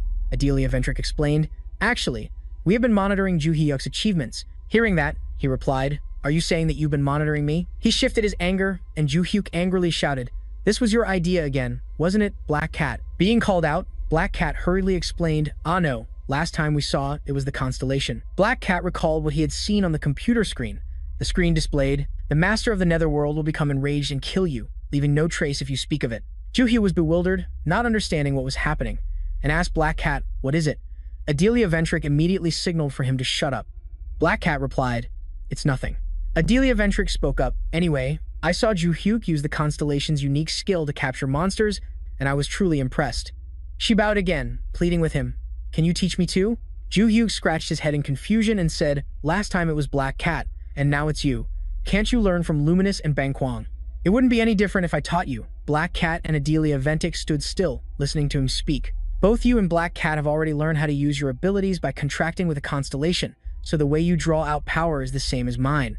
Joo-hyuk continued to explain, The only difference is that I don't rely too much on borrowed mana. I enhance my abilities by adding my own mana when I activate them. He continued, Kids these days only focus on increasing their own mana, so their mana control is very poor. Therefore, no matter what method I teach you, your low mana reserves will only make you tire out more easily. Hearing this, Adelia Ventric thought to herself, Kids these days? She then asked, Even so, despite my low mana, you'll still teach me, right? Black Cat added, I'm also hoping for your help. Joo-hyuk scratched his head and replied, Well, I've been busy lately and haven't been able to look after the kids I'm currently teaching. Since you two have contracted with my disciple, out of a sense of responsibility, I should consider helping a little. He continued, First of all, the most urgent thing is to build up your physical stamina, so if you two have time, come to the training room tomorrow. Hearing this, they both said in unison, Thank you. Joo-hyuk pointed at Black Cat and said, Oh, Black Cat, after today, let's discuss how to approach the constellation again. He immediately replied, Oh, all right. Baekat asked Joo-hyuk, Is it because of the familiar mana you felt from the building you mentioned? Joo-hyuk suddenly remembered. That's right, things got chaotic this time because of the fire truck, so I just caught that guy and left. I didn't even get to go inside the school building. He frowned and smirked, thinking to himself, Next time, I'll definitely find it, no matter what. Darkness enveloped the space. Only the bright moonlight illuminated the way. At that moment, at night in America, many floors of a large building were still lit up. This was the Contractor Association. A figure stood on one of the highest floors of the building. This person was Rogan, and he was looking at a tablet. Rogan stared at the tablet, deep in thought. On the tablet was Joo-hyuk's profile. He frowned and thought to himself, Joo-hyuk, who on earth is that guy? He sat on his desk, arms crossed, speaking to someone on the computer. Lord of Constellations, do you know the Master of the Underworld? Because it seems the Master of the Underworld knows you. Lord of Constellations. The screen displayed, the Destroyer of All, the one who pierces everything. Then the screen displayed again, the Destroyer of All, the one who pierces everything. Warning. Be careful of the Moonlit Fanatics, Rogan exclaimed in shock, his brow furrowed. The Moonlit Fanatics? Rogan looked at the tablet in his hand, frowning in thought. After that, I decided to look up the Moonlit Fanatics, just like I did with Joo-hyuk, but I couldn't find any information at all. He stood there, lost in thought. The more I investigate Joo-hyuk, the more I feel like I'm falling into a maze. What the hell kind of guy is he? If he has no connection to the Blood Hunter, then there's really nothing left for me to find. Bichwi, his whole body emanating a dark purple aura, was floating in the sky. Rogan said loudly, Who are you? Why is a disgusting creature like you following me? The creature looked at Rogan, laughed loudly, and said, Aren't you even surprised? He gripped the mace in his hand and said, "You really are bitch-wee." Swinging the mace full of sharp spikes to attack Rogan, he yelled and questioned him, the top contractor, eh? Rogan, with a blank expression, easily blocked his attack. Bitch-wee swung his mace hard, sending Rogan flying as glass shattered everywhere. Rogan dug his hands into the ground to keep from being thrown further. He looked at Bitch-wee, silently assessing, this monster has pretty high intelligence. Is he the same type as the monster that attacked the Hero Academy alone last time? Rogan clenched his hand into a fist. At that moment, his hand emitted a mystical golden aura. Rogan frowned and thought to himself, I can't underestimate him. Bitch-wee looked at Rogan with a contemptuous smile and said, "Are you gathering your mana?"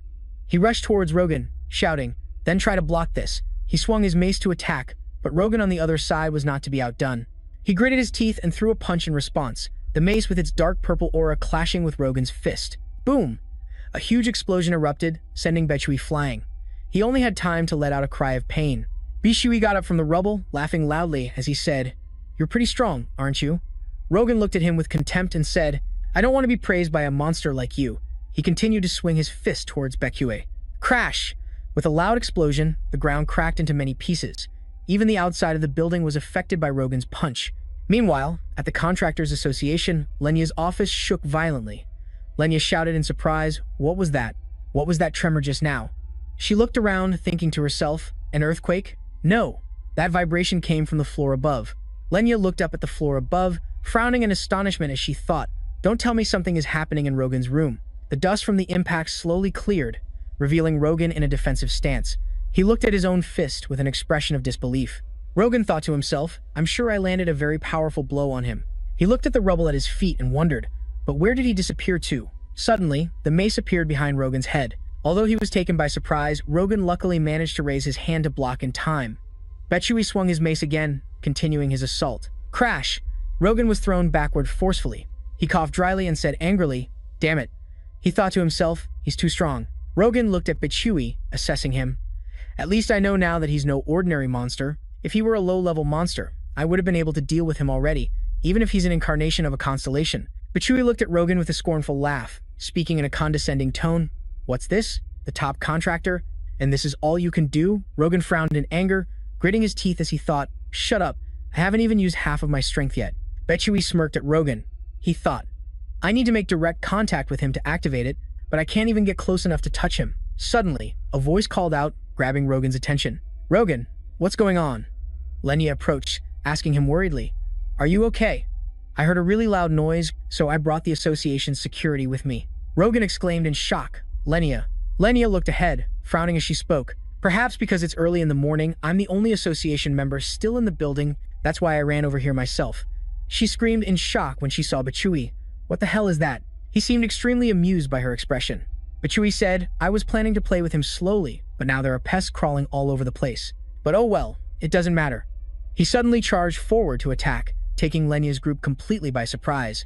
Bitch-wee continued, "I only need one move to take care of you all." Lenya loudly commanded everyone, "You're no match for him, fall back." Everyone responded in unison, "Yes, ma'am." Bitch-wee raised his mace, preparing to strike her.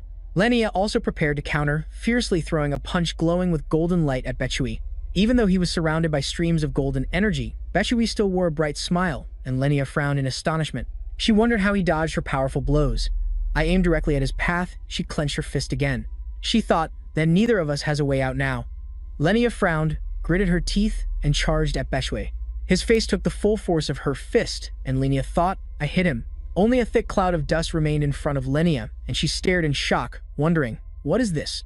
How can this be? Bitch-wee suddenly ambushed her, raising his finger again to prepare an attack. Just as Lenya was about to raise her hand to endure the attack, Rogan rushed out of nowhere and took the hit for her.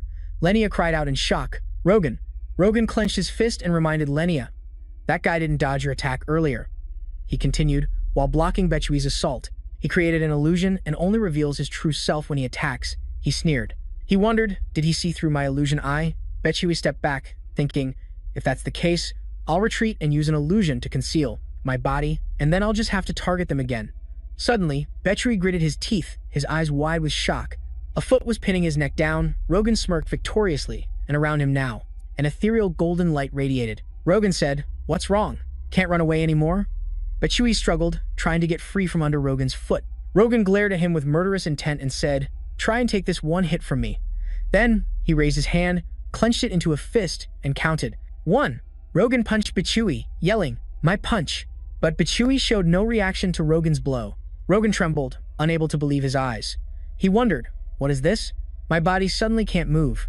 At that moment, Hyugi suddenly appeared behind Bichui and said, "No matter how useless you are, you were far too careless this time, Bichui." Bichui exclaimed in surprise, "Hyugi!" A faint, mystical purple aura radiated from Hyugi's entire body. It gave a sinister smile and said, "If it weren't for my stone fire eye, you'd have a hole in your stomach by now." Bichui laughed heartily, saying, "It won't be that easy to kill me." Hyugi retorted scornfully, "Go ahead and take one of his punches and see how you feel." Lenny approached Rogan's side and asked in shock, "Another giant monster, just like him?" Rogan replied, "Was he hiding nearby this whole time?" Hyugi asked, "So, who should we kill first?" Bichui immediately replied, "To be safe. I've already immobilized the woman standing next to him. You can kill whichever one you want." Lenia was enraged when she heard that. She gritted her teeth and clenched her fists. Lenia yelled, "Since when?" Bichui sneered, rubbing his chin. "Is that so? Well then," he continued, "allow me to go first." Suddenly, Ju Hyuk appeared out of nowhere, his eyes blazing with murderous intent. He slashed Hyugi in two with his knife, saying contemptuously, "Good idea." Ju Hyuk forcefully plunged the blade into its head. Hyugi immediately spurted black blood, while both Lenia and Rogan were completely stunned by Ju Hyuk's sudden appearance.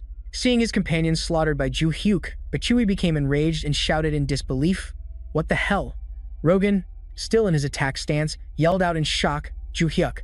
Just then, his hand moved slightly, and Lenia rubbed her shoulder, speaking quietly to Rogan. "Rogan, try to move."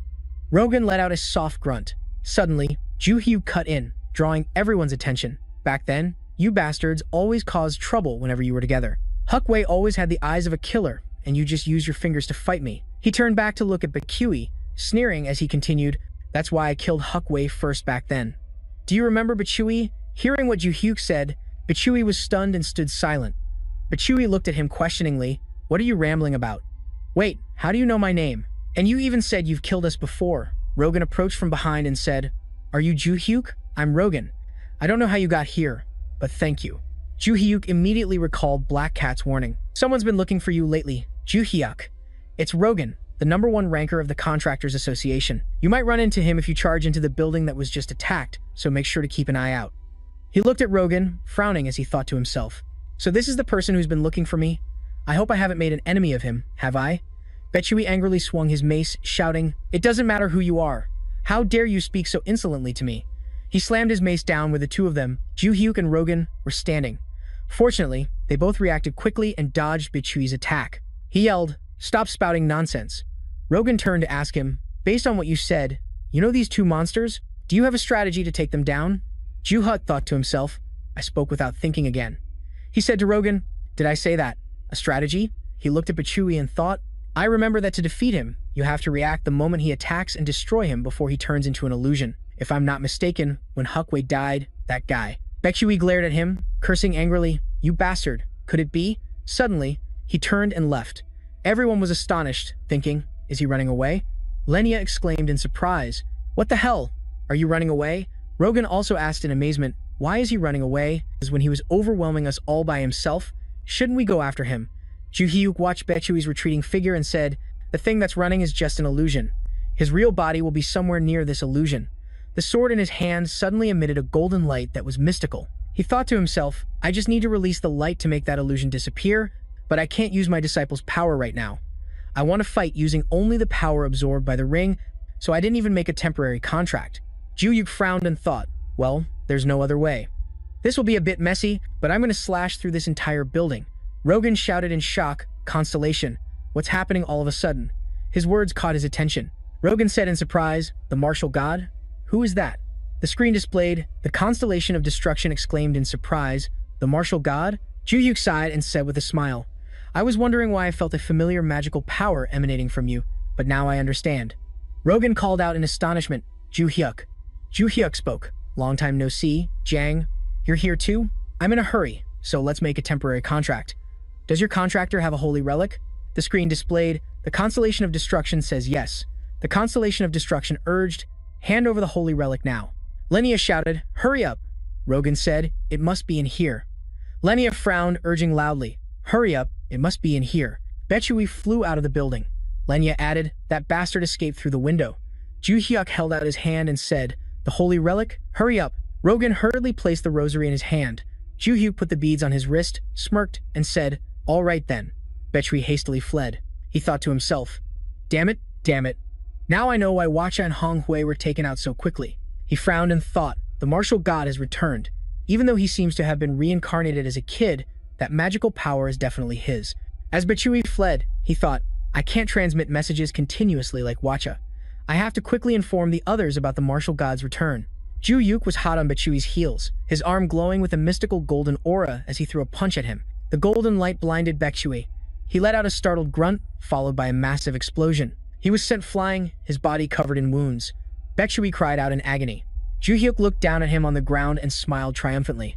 From inside the building, Lenya and Rogan were also completely stunned as they witnessed the scene. Lenya asked, Rogan, is that your constellation ability? He replied, are you asking if my constellation ability is powerful enough to blast away everything in its path like a cannon? Ah, no.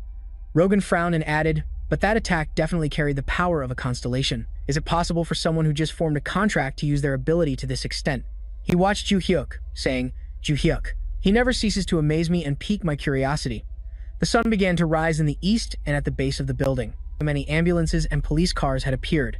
Lenya was being taken to give her statement, while paramedics bandaged Rogan's wounds. Ju Hyuk spoke up.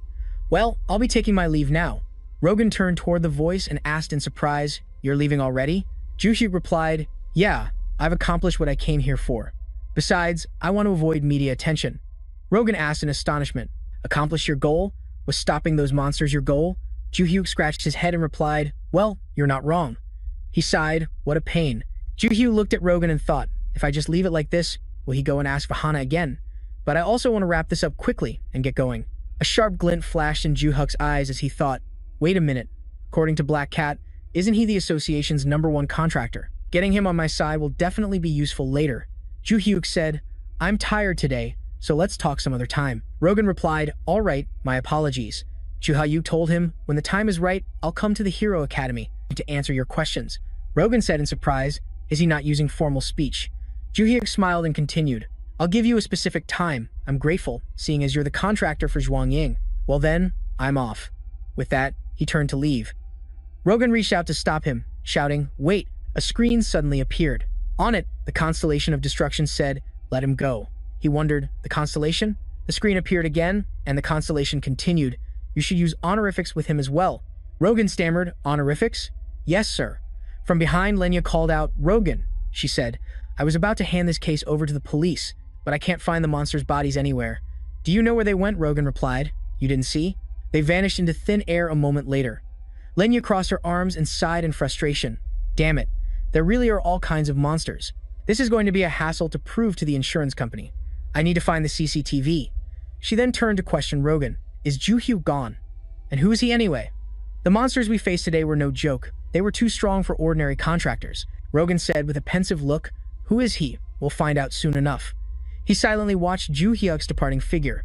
The next evening, in a certain forest, Ju Hyuk was wandering alone. He saw Ba-che in the distance and called out loudly, Ba-che. Ju Hyuk glanced at him and questioned, do you think the magical energy I sense from the page is the same as what you sense from the heroes? He immediately replied, no, they're different. Ju Hyuk said joyfully, really? What a relief. I was worried I'd have to go through the trouble of meeting that Rogan guy, but it seems it won't be a waste of time. Ba-che replied, yes. Ju Hyuk thought to himself, it's still a bit disappointing that the person I met today was once taught by me, but he isn't my disciple. Suddenly, Ju Hyuk asked, I wonder where Sasimi is. Abruptly, a former guard approached and bowed to Ju Hyuk. Ju Hyuk, surprised to see him, asked, who the hell are you? He immediately replied, I am from the Yu-Gi-Oh clan. It is a great honor to meet the clan leader. Ju Hyuk asked in shock, what? Me? Are you sure you haven't mistaken me for someone else? The former guard said confidently, I am certain. He then explained, our revered constellation, Tui, gave an instruction that if Lord Ju Hyuk mentioned that word, I was to reveal myself according to the plan. Ju Hyuk said in astonishment, that word? Don't tell me it's elsewhere. A girl wearing a mask said, when that person says a specific word, you are to show yourself and reveal your identity. 4 people sat at a table, a mystical purple fire burning between them. One person spoke up, what word is it? The masked person said coldly, so see me. Ju Hyuk took off his hat and smirked. Just then, 3 more people appeared next to the former guard. They looked at him, bowed, and shouted in unison, "We are greatly honored to meet the clan leader."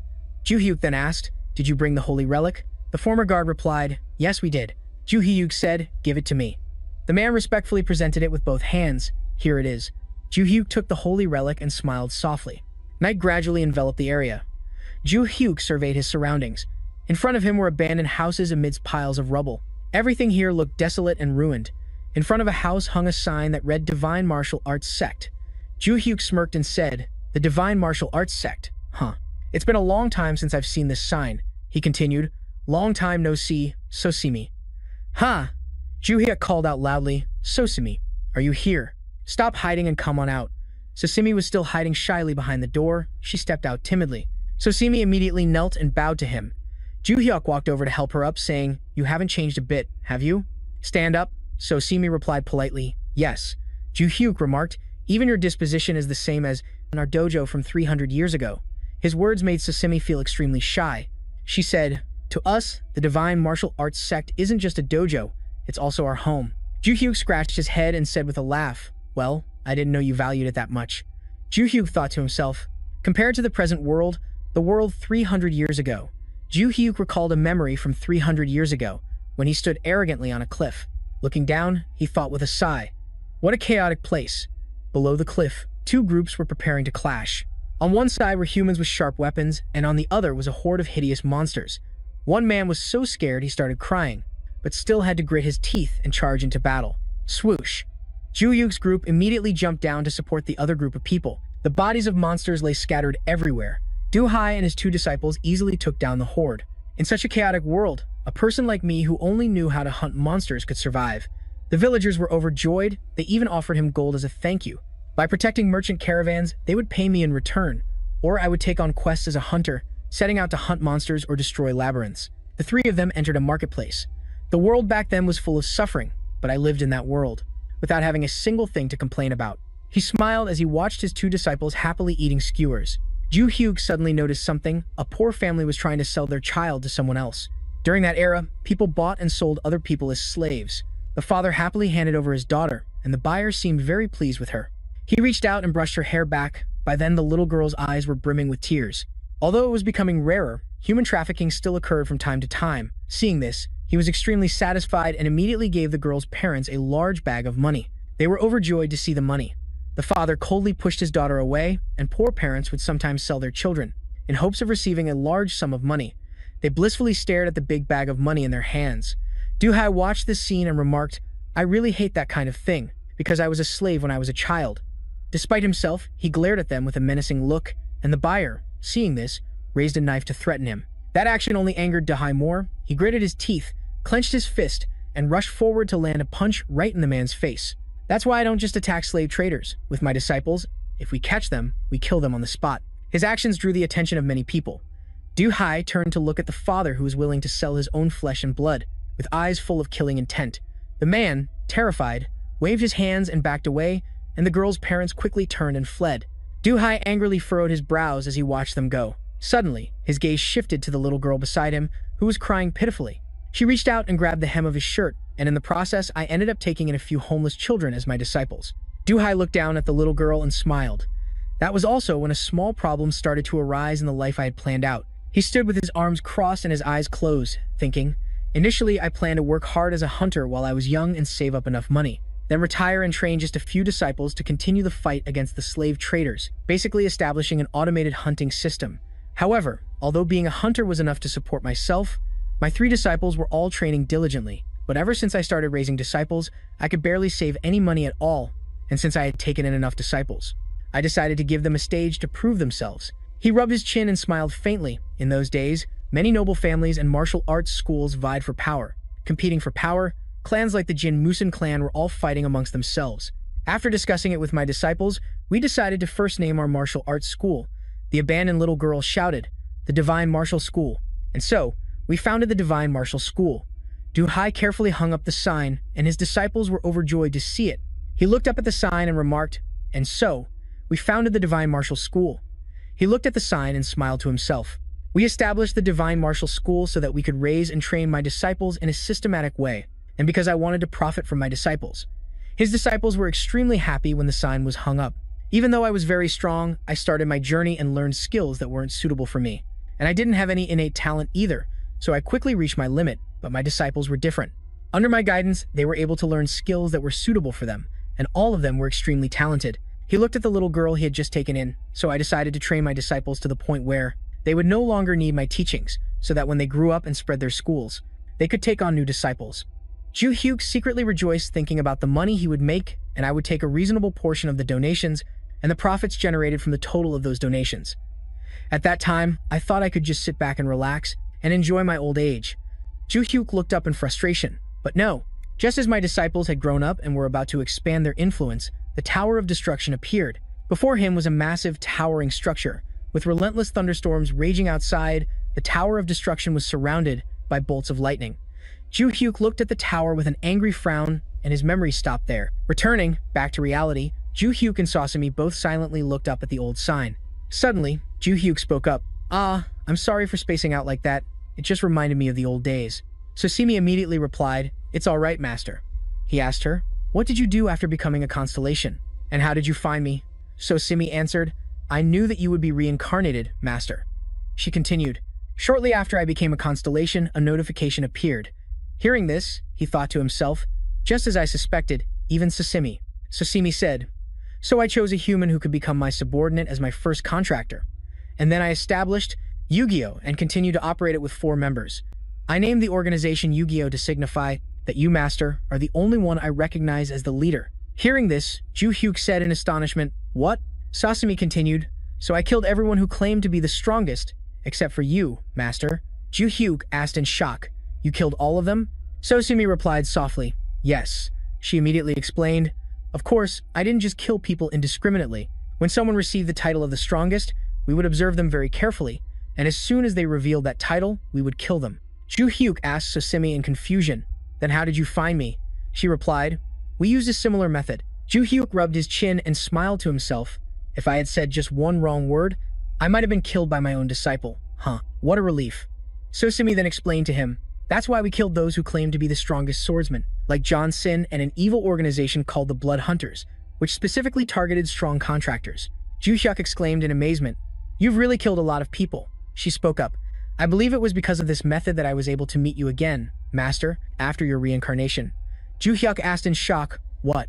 She shyly stated her reason, "Among us, you are definitely the strongest, Master, but you are also very humble and never boast about your strength." Hearing this, Ju Hyuk sheepishly scratched his head and said, "Well, I'm not really that humble. I just didn't want to say much because the truth always comes out in the end. Anyway, as I was saying, right now we have Moju and Luminos." Hearing this, Sasami joyfully said, "Ah, you've met my other sisters?" Ju Hyuk said in surprise, "You didn't know? I thought you already knew, considering how much effort you put into finding me." She replied, "I knew that all 4 of us, sisters, became constellations, but we can only see through the eyes of our contractors. That's all." Sasami continued, "So I knew that Master met people from the Ventric family and the black market, but I didn't know they were the contractors for my other sisters." He replied, "That's right." He smiled and said, "But you came at just the right time, Sasami. I might need your help soon." Hearing this, she was overjoyed and softly answered yes. Ju Hyuk said to Sasami, "That's all for today. I'm going to invite your contractor to meet with the other contractors, so let's talk later." With that, he waved and turned to leave. She watched his departing back, blushing shyly as she softly agreed. A few days later, at the Hero Academy, a large building located in the middle of the city. In the meeting room, Rogan was speechless with astonishment. Ju Hyuk smiled and said, "Oh, you're here." Rogan looked at him and stammered, No, I just arrived." He thought to himself, "Who are these people?" Rogan looked at Black Cat and immediately recognized the master of the black market and the director of Valhalla, Black Cat, the one he had met before. He looked over at Adelia Ventric. That was definitely the head of the Ventric family, Adelia Ventric. Next was the former guardian, whom Rogan also quickly recognized, and that mask. "Don't tell me," he exclaimed in shock internally. Ju Hyuk turned to look at the former guardian and said, "Aren't you going to sit down?" He replied, "There's no need. I'll stand in the back." Ju Hyuk then began, "So, where should I start?" He looked at everyone and asked, "Actually, none of you really know what I do you?" Adelia Ventric and Black Cat were a bit surprised by his question. Adelia Ventric asked in astonishment, "Aren't you the master of the constellations we serve?" Rogan thought in shock, "Master?" Ju Hyuk softly replied, "That's right. He rested his chin on his hand, glancing at Rogan's reaction as he spoke. I've recently learned what happened after I died. To put it briefly, my story is, it was late at night. Adelia Ventric and Black Cat were both incredibly shocked, as was Rogan. The former guardian thought to himself, it's exactly as the constellation said. Black Cat questioned him in astonishment. Do you mean to say that you, Ju Hyuk, destroyed the Tower of Destruction and saved the world 300 years ago? Ju Hyuk replied shyly, it's a little embarrassing to put it that way, but yes, that's correct. Adelia Ventric's eyes widened in shock as she said, the Age of Destruction did exist, which was also when the tower existed. It suddenly appeared and brought the world to ruin.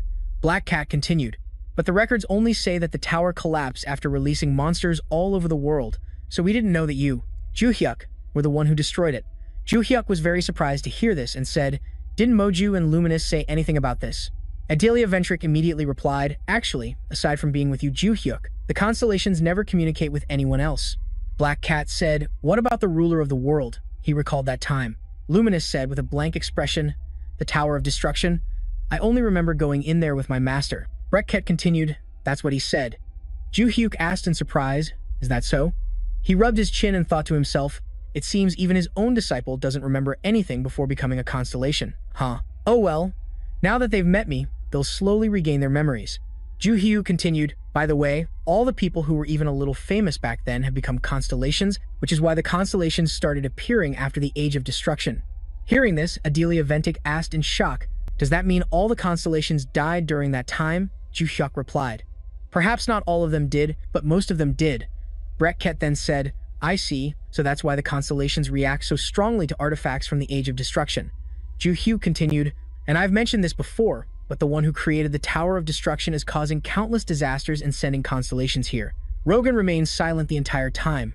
Ju Hyuk said with a confident expression, so the Tower of Destruction will definitely appear again. Rogan's eyes widened in shock as he asked, it will appear again? He replied, that's right, but we probably still have 4.5 years left. Ju Hyuk then revealed his plan. I'm gathering my disciples to stop that from happening, and I'm also increasing my own power by dealing with the invading constellations that come here. He clenched his fist, his tone filled with determination. This time, I will definitely eliminate the Tower of Destruction and minimize the damage, so that the name Age of Destruction will never be mentioned again. Rogan spoke up. To be honest, I find this hard to believe. Ju Hyuk turned to reassure him. Well, I can understand that. He said, I was also told by my constellation that 300 years ago, you, Ju Hyuk, were known by the name Martial God. Rogan continued, you also saved the constellations and passed on the First Authority. Ju Hyuk scratched his head and replied shyly, is that so? I don't remember the details very well. Hearing this, Rogan fell into a thoughtful silence. Suddenly, he said, hey, Ju Hyuk. He let out a small hum. Rogan stood up, his eyes filled with determination, and asked him, if you really are the martial god from 300 years ago, then could you have a match with me? Ju Hyuk smiled casually and replied, of course. Outside, the sun had risen. Now, Rogan and Ju Hyuk were standing facing each other. Adelia Ventic spoke up, I don't really understand what's happening right now. Brekket replied, Rogan probably finds this whole situation absurd. To suddenly discover that a high school student is the hero from 300 years ago and the master of his own constellation, if there were solid proof, it would be easy to understand logically, but emotionally, it's very difficult to accept. Rogan had already taken an attack stance, and around him he was now surrounded by a golden aura of power. Adelia Ventic asked again, so he wants to confront him directly right now? Ju Hyuk also took an attack stance, a mysterious red aura enveloping him. Brekket remarked, let's see if Ju Hyuk is truly not just a strong high school student, but a person from that era. Rogan clenched his fists, his eyes filled with determination. He rushed towards Ju Hyuk, throwing his steel-like fist, and Ju Hyuk enthusiastically fought back. When their two attacks collided, it caused a massive explosion. Rogan clenched his fist and gritted his teeth in anger, while Ju Hyuk also clenched his fist and smirked at him. The two fists clashed, sending dirt and rocks flying everywhere, forcing Adelia Ventic and Brekket to quickly cover their eyes. The former guard remained silent, observing secretly. At the Hero Academy, in the chairman's office, the chairman of the Hero Academy, Bach, widened his eyes in astonishment. He thought to himself, did that sound come from the stadium? We're not being attacked, are we? Bach suddenly remembered something. No, wait. He recalled what Rogan had told him, today I'll be inviting a guest to the Hero Academy. Bach asked in astonishment, a guest? Who would that be? Rogan replied, that's still a secret. He advised, and also, don't panic if you hear a loud noise, it's probably my fault. Bach glanced towards the stadium, thinking, Rogan, I trust you, But who on earth did you bring here? At that moment, an incredibly terrifying killing intent emanated from the stadium. Ju-hyuk took a stance and smirked, their fists trembling uncontrollably. Rogan was straining to fight back, thinking to himself, damn it. Ju-hyuk, on the other hand, looked completely at ease. Rogan lamented, I'm being pushed back. This can't be the strength of a high school student. Rogan gritted his teeth, his brows furrowing in anger as he thought, doesn't he just borrow the power of the constellations to fight monsters? Rogan was quickly knocked far back by Ju-hyuk.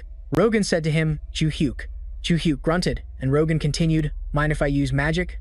Just then, a golden light began to radiate from around Rogan, like a great flame. Ju-hyuk thought to himself, oh ho, so he's been fighting without magic this whole time? He smiled and said, sure, be my guest. He then added, but I'll keep fighting without using magic. Rogan immediately replied, fine. The golden light around him crackled like fierce bolts of lightning. Rogan slammed his fist into the ground, causing it to shatter into countless pieces. He then raised his elbow high. Rogan's elbow was now glowing with light, and he used it to shove Ju-hyuk backward. Ju-hyuk quickly brought up both hands to defend. He smirked and said, whoa, intense. He thought to himself, maybe I was a bit too cocky about not using magic. I'm actually feeling a little pressure now. He continued thinking, if I use magic, I'd be stronger thanks to absorbing the constellations. But my physical strength is still lacking because it develops along with my body, so there's nothing I can do about that. Ju-hyuk smirked as he watched Rogan charge at him with full force, thinking to himself, but I'm up against a top-tier hunter, so fighting with the power of a single constellation is pretty good, isn't it? Ju-hyuk said to Rogan, let's end this battle of pure strength here. Rogan stomped his foot hard on the ground, making it crack. He swung his arm, taking a stance to continue his assault. Ju-hyuk swiftly dodged Rogan's attack, much to the man's surprise. He looked at Rogan in praise, did the dojo teach you this? Ju-hyuk then shouldered Rogan and reminded him, but you need to put more power into it. He continued, because it's designed to finish an opponent in a single strike. Then, Ju-hyuk used his back to powerfully shove Rogan, sending him flying. Rogan's eyes widened in shock and he only had time to let out a pained cry. Ju-hyuk smirked as he watched the man fall to the ground. The following afternoon, Rogan, who was lying in bed, began to show signs of waking up. He let out a few soft groans. Suddenly, Rogan's eyes shot open and he bolted upright with a shout, startling everyone. Ju-hyuk, who was sitting nearby, asked softly, oh, you're awake? He continued, I thought you had passed out, so I brought you here, but I did think long and hard about whether I should take you to the infirmary. Rogan rubbed his stomach and replied, I see, I'm fine, thank you. Suddenly, Rogan became quiet and thoughtful. He struggled to ask, are you really a regressor? Hearing this, Ju-hyuk exclaimed in shock, what? Didn't I tell you? Rogan, still clutching his stomach, told him, I'm sorry, you did, but Ju-hyuk quickly comforted him. Well, I understand. He continued, I know many people have to experience it for themselves to believe. Ju-hyuk praised him, your patron constellation is very kind. Rogan asked him, you said you were looking for disciples to stop the Tower of Destruction, right? Ju-hyuk quietly replied, yes. Rogan then said, then I will help you with that goal. Ju-hyuk, hearing this, was overjoyed and said, really? Thank you. The former guard thought to himself, I know I have no right to speak up, but this is quite an interesting combination, isn't it? He looked over at Adelia Ventic, the head of the Venatic family. He then looked at Black Cat, the owner of the Black Cat Black Market, then at Rogan Runner, a top ranker from the Contractor Association, and finally at Ju-hyuk and everyone from Yu-Gi-Oh! Suddenly, Ju-hyuk spoke up. On second thought, I have a question, Rogan replied. Ah, sure, he continued. Have you seen anything that resembles one of my disciples here? Rogan said in surprise, resembles one of your disciples? Ju-hyuk replied, like a sacred relic or something. He continued, the reason I wanted to meet today is, I previously sensed a familiar stream of magic, but now that I'm here, this place has so much magic that I can't pinpoint the location. He rested his chin on his hand and continued, because this is a school that produces many hunters. There are a lot of sacred relics here, so it's hard to identify. Rogan fell into deep thought. A voice transmitted to him, please find my master. Rogan's eyes widened in shock, and he immediately said, there is one. Rogan continued, there's a sacred relic that told me to find its master. Bach called out in surprise, Rogan. He looked at Rogan and asked, has your guest left yet? Rogan replied, not yet, we're still in a meeting. Bach worriedly asked who exactly that guest was. Rogan answered, it's Ju-hyuk. Bach continued, there was a loud explosion outside. What in the world are you guys discussing? Rogan replied, I'm sorry, but I can't go into detail. You can ask them later. Rogan made a request to Bach. Can you give me the Starlight Sword that I entrusted to you earlier?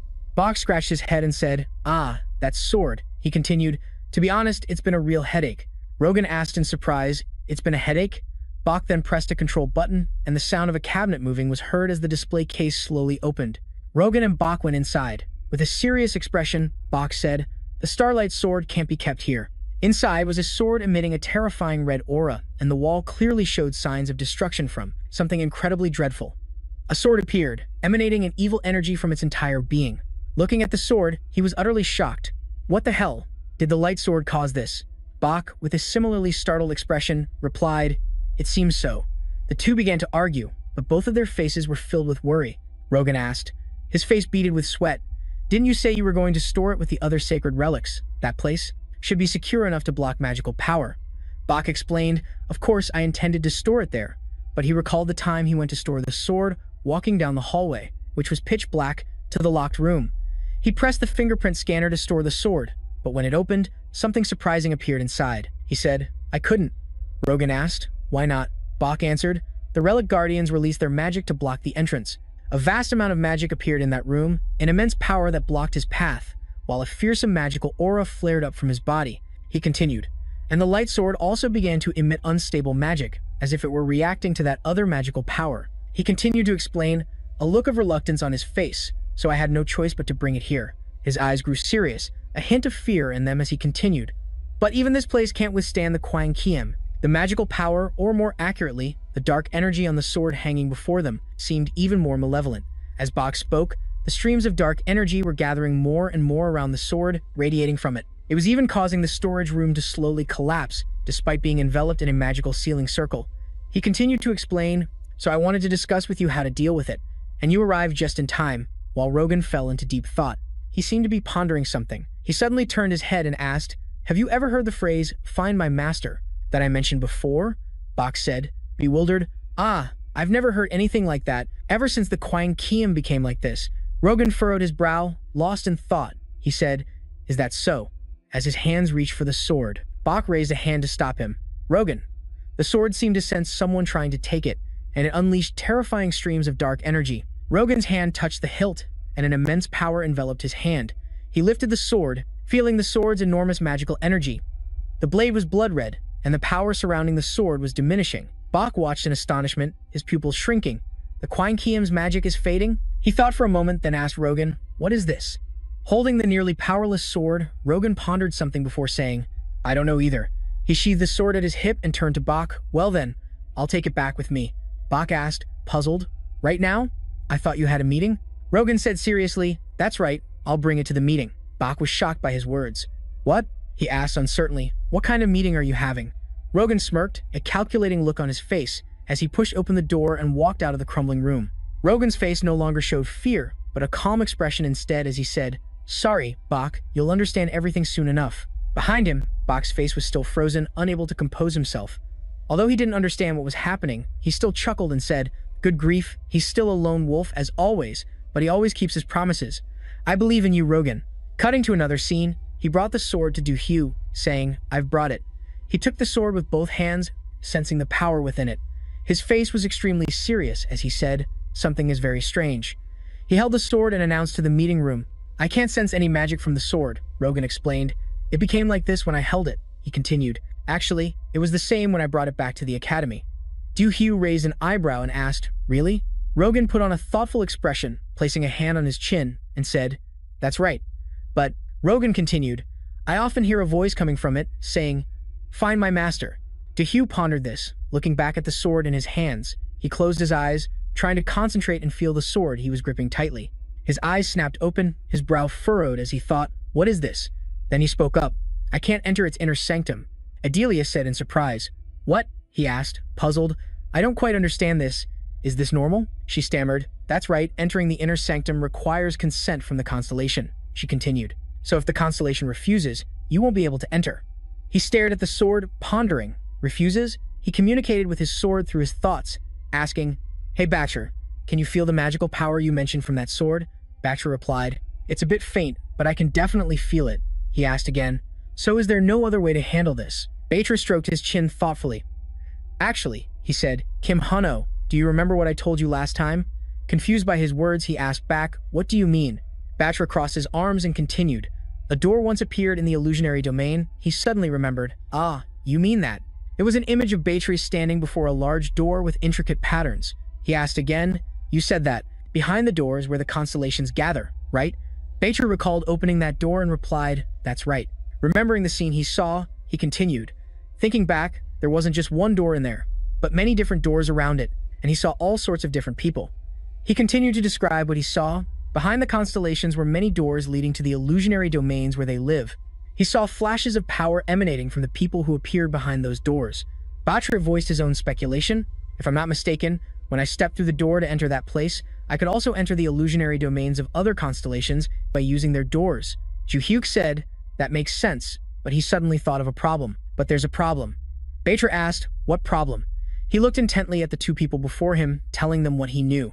"After learning about the door, I tried to gather information from those people, but the two in the meeting room seemed to have a hunch and looked back at me with confusion." He continued, "They didn't know anything."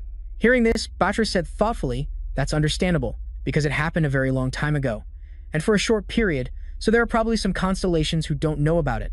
Besides, no human of this era has ever experienced this." He stared intently at the sword in his hand and asked, "So is there anyone who might know about this?" Ju-hyuk's eyes widened in surprise. "Wait, there is one person." In front of everyone, Ju-hyuk smiled and said, "Since there's nothing else to do today, let's head back." The three people in the meeting room said in unison, "All right." Jo-hyuk pointed to a person wearing a skull mask and a black cloak that covered their entire body and asked, "Hey you, the Yugo person, what's your name?" The person in the black cloak said, "We are just the master's nameless guards. You can call me whatever you wish, master." He suddenly remembered something, stroking his chin and saying, "No, wait." An image flashed in his mind of four people in black cloaks with four arrows, pointing in four different directions, saying in unison, "The Yugo greet the master." Ju-hyuk pointed at him and said, "Then from now on, you are the old guard." The man stood at attention and replied, "I understand."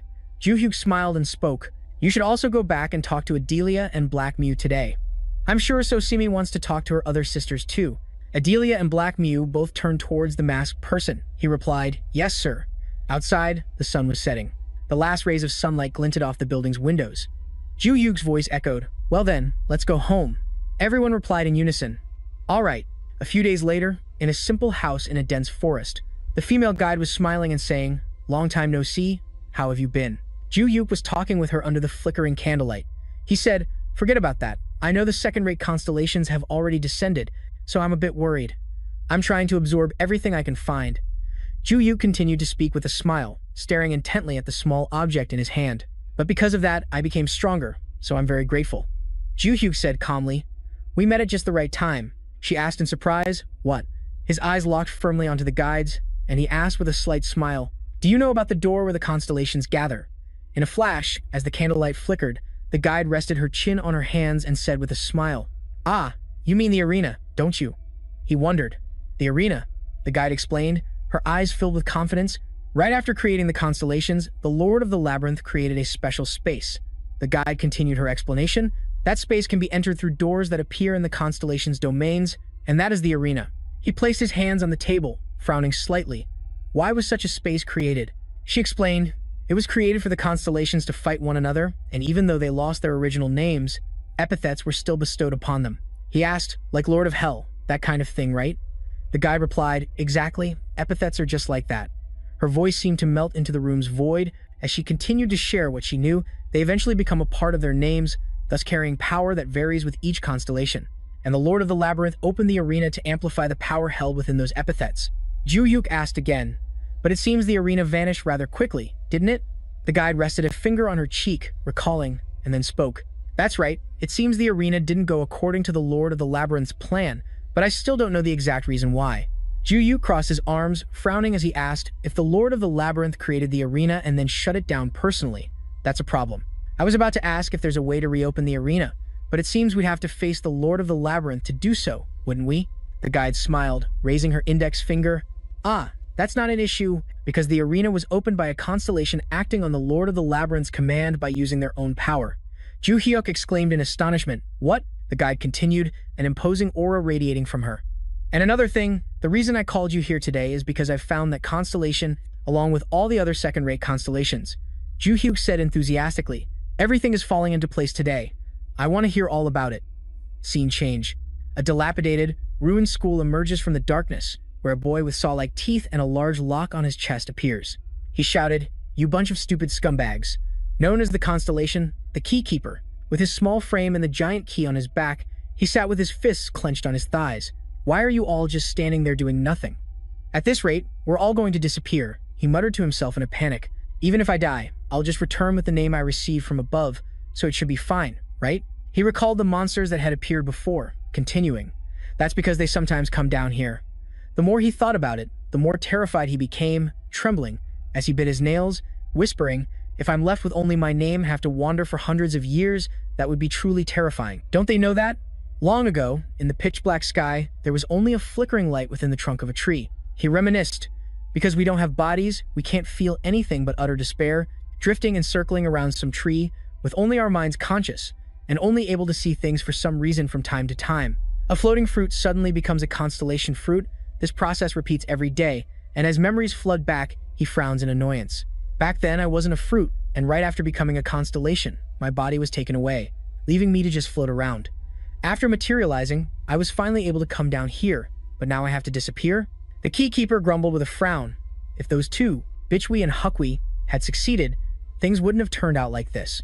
Night turned to day, and a few days later, on an isolated island, the group of monsters gathered. Hugrab said hesitantly, "This is troublesome." Then he continued, "Bitchwi and Hukwi are dead." The catfish and the vampire exclaimed in shock. "What?" Catfish muttered. "Are those two dead?" His voice suddenly hardened, but they were not weak at all. With a serious expression and his arms crossed, Hugrab said, "Yeah, it seems that even in this modern era, there are still people who can defeat us. Moreover, their deaths make things even more difficult."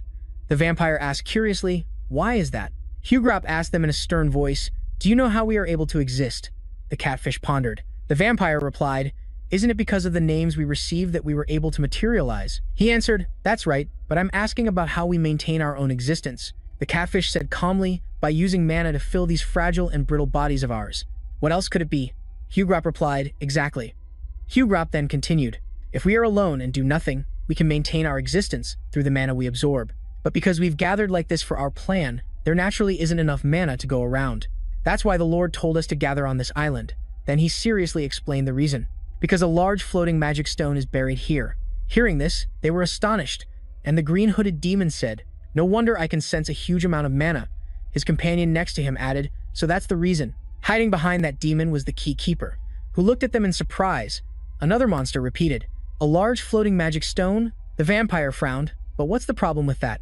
Hugrab answered, "The magic stone itself is the problem." The catfish exclaimed, "What?" Hugrab calmly explained, "Originally, that magic stone would run out of mana in 2 months at the earliest. If we were to either infuse it with mana or just leave it alone, it would be able to absorb mana from nature, and its reserves would increase again. But based solely on the orders our Lord gave us, 2 months is an extremely short amount of time." Hugrab continued, "So our plan was to get another magic stone and place both of them on this island to help circulate the mana, and that role was to be handled by Bitchwi and Hukwi." The vampire asked, "They were entrusted with that important task?" Hugrab replied, "That's right, I used my psychic powers to find out." The vampire then asked, "Do you know where they went?" Hugrab said softly, "I don't know." The catfish said, "They went to the Contractors Association." Hugrab said slowly, "Tracking information from humans isn't exactly pleasant, but recently." Pausing for a moment, he continued, "A company supposedly working with the association discovered a large floating magic stone. It caused a stir in the media." Then Hugo added, "So they went there to kill the association members and steal the magic stone, but they failed." Hearing that, the Keykeeper's eyes widened in shock. Peeking through a gap, he saw Catfish and asked, "So what should we do now?" Hugo replied, "For now, we'll have to halt all activities until we find out where the new magic stone is." Hearing this, the Keykeeper fell into thought. Suddenly turning around, the Keykeeper dashed outside, and Hugo looked back in surprise. As he ran, he cursed, "You idiots! All of you are a bunch of idiots." After running for who knows how long, the sky seemed to be getting brighter. Sitting down in a deserted room, the Keykeeper mumbled, "The magic stone is one thing, but the problem here is what happened to Betchui and Hokui. They were so strong and still got killed, so how can we not be in danger?" The Keykeeper frowned in thought, his hands still gripping the strap, and continued to mutter, "If we just stay in one place, we'll run out of magic power and disappear. It's a good thing I left that place." Suddenly, a powerful source of magic appeared right beside him. The Keykeeper looked in that direction with a wary gaze. It was none other than Juhyuk, with a slight smile and a sword in his hand. A powerful magical aura emanated from him. Juhyuk's eyes looked excitedly towards the Keykeeper. Facing him, the Keykeeper gritted his teeth. He looked back with a cautious gaze, stammering, "What is this? Who are you?" Ju Hyuk asked nonchalantly. "You're the key keeper, aren't you?" He flinched, his face turning pale. Suddenly, the key keeper turned around and ran as fast as he could in the opposite direction. Ju Hyuk stood still, one hand in his pocket, a slight smirk on his lips, his eyes looking at him like weak prey. The key keeper thought in a panic, "It's that bastard. He's the one who defeated Bechui and Hokui. Otherwise, how could he have found me?" At that thought, he was so scared he could cry, and resolved in his heart, "I absolutely have to run away." A voice whispered right in his ear. Ju Hyuk said softly, "I've only said one sentence. Why are you already trying to run?" A hand blocked the keykeeper's path. He screamed in terror, "Spare me. I've never killed anyone since I became a constellation." A sword flashed right by the keykeeper's ear. His eyes shut tight, awaiting death. Ju Hyuk calmly looked at the keykeeper, thinking, "What's this? He's even more boring than I thought. I only scared him a little. I haven't even put on the ring to check what kind of constellation he is." Ju Hyuk thought, "I just placed the sword behind his neck, and his body is already trembling, with tears streaming down." Ju Hyuk lost interest, thinking, "But at this rate, maybe there's no need to absorb him." Ju Hyuk withdrew his sword and asked, "You said you've never killed anyone?" No longer feeling the cold object against his neck, he slowly opened his eyes, stammering, "That's right," and then continued, "Since becoming a constellation, I've only used my power once to open the gate to the spiritual space." He was surprised. Ju Hyuk said gently, "All right, I won't kill you, so do something for me."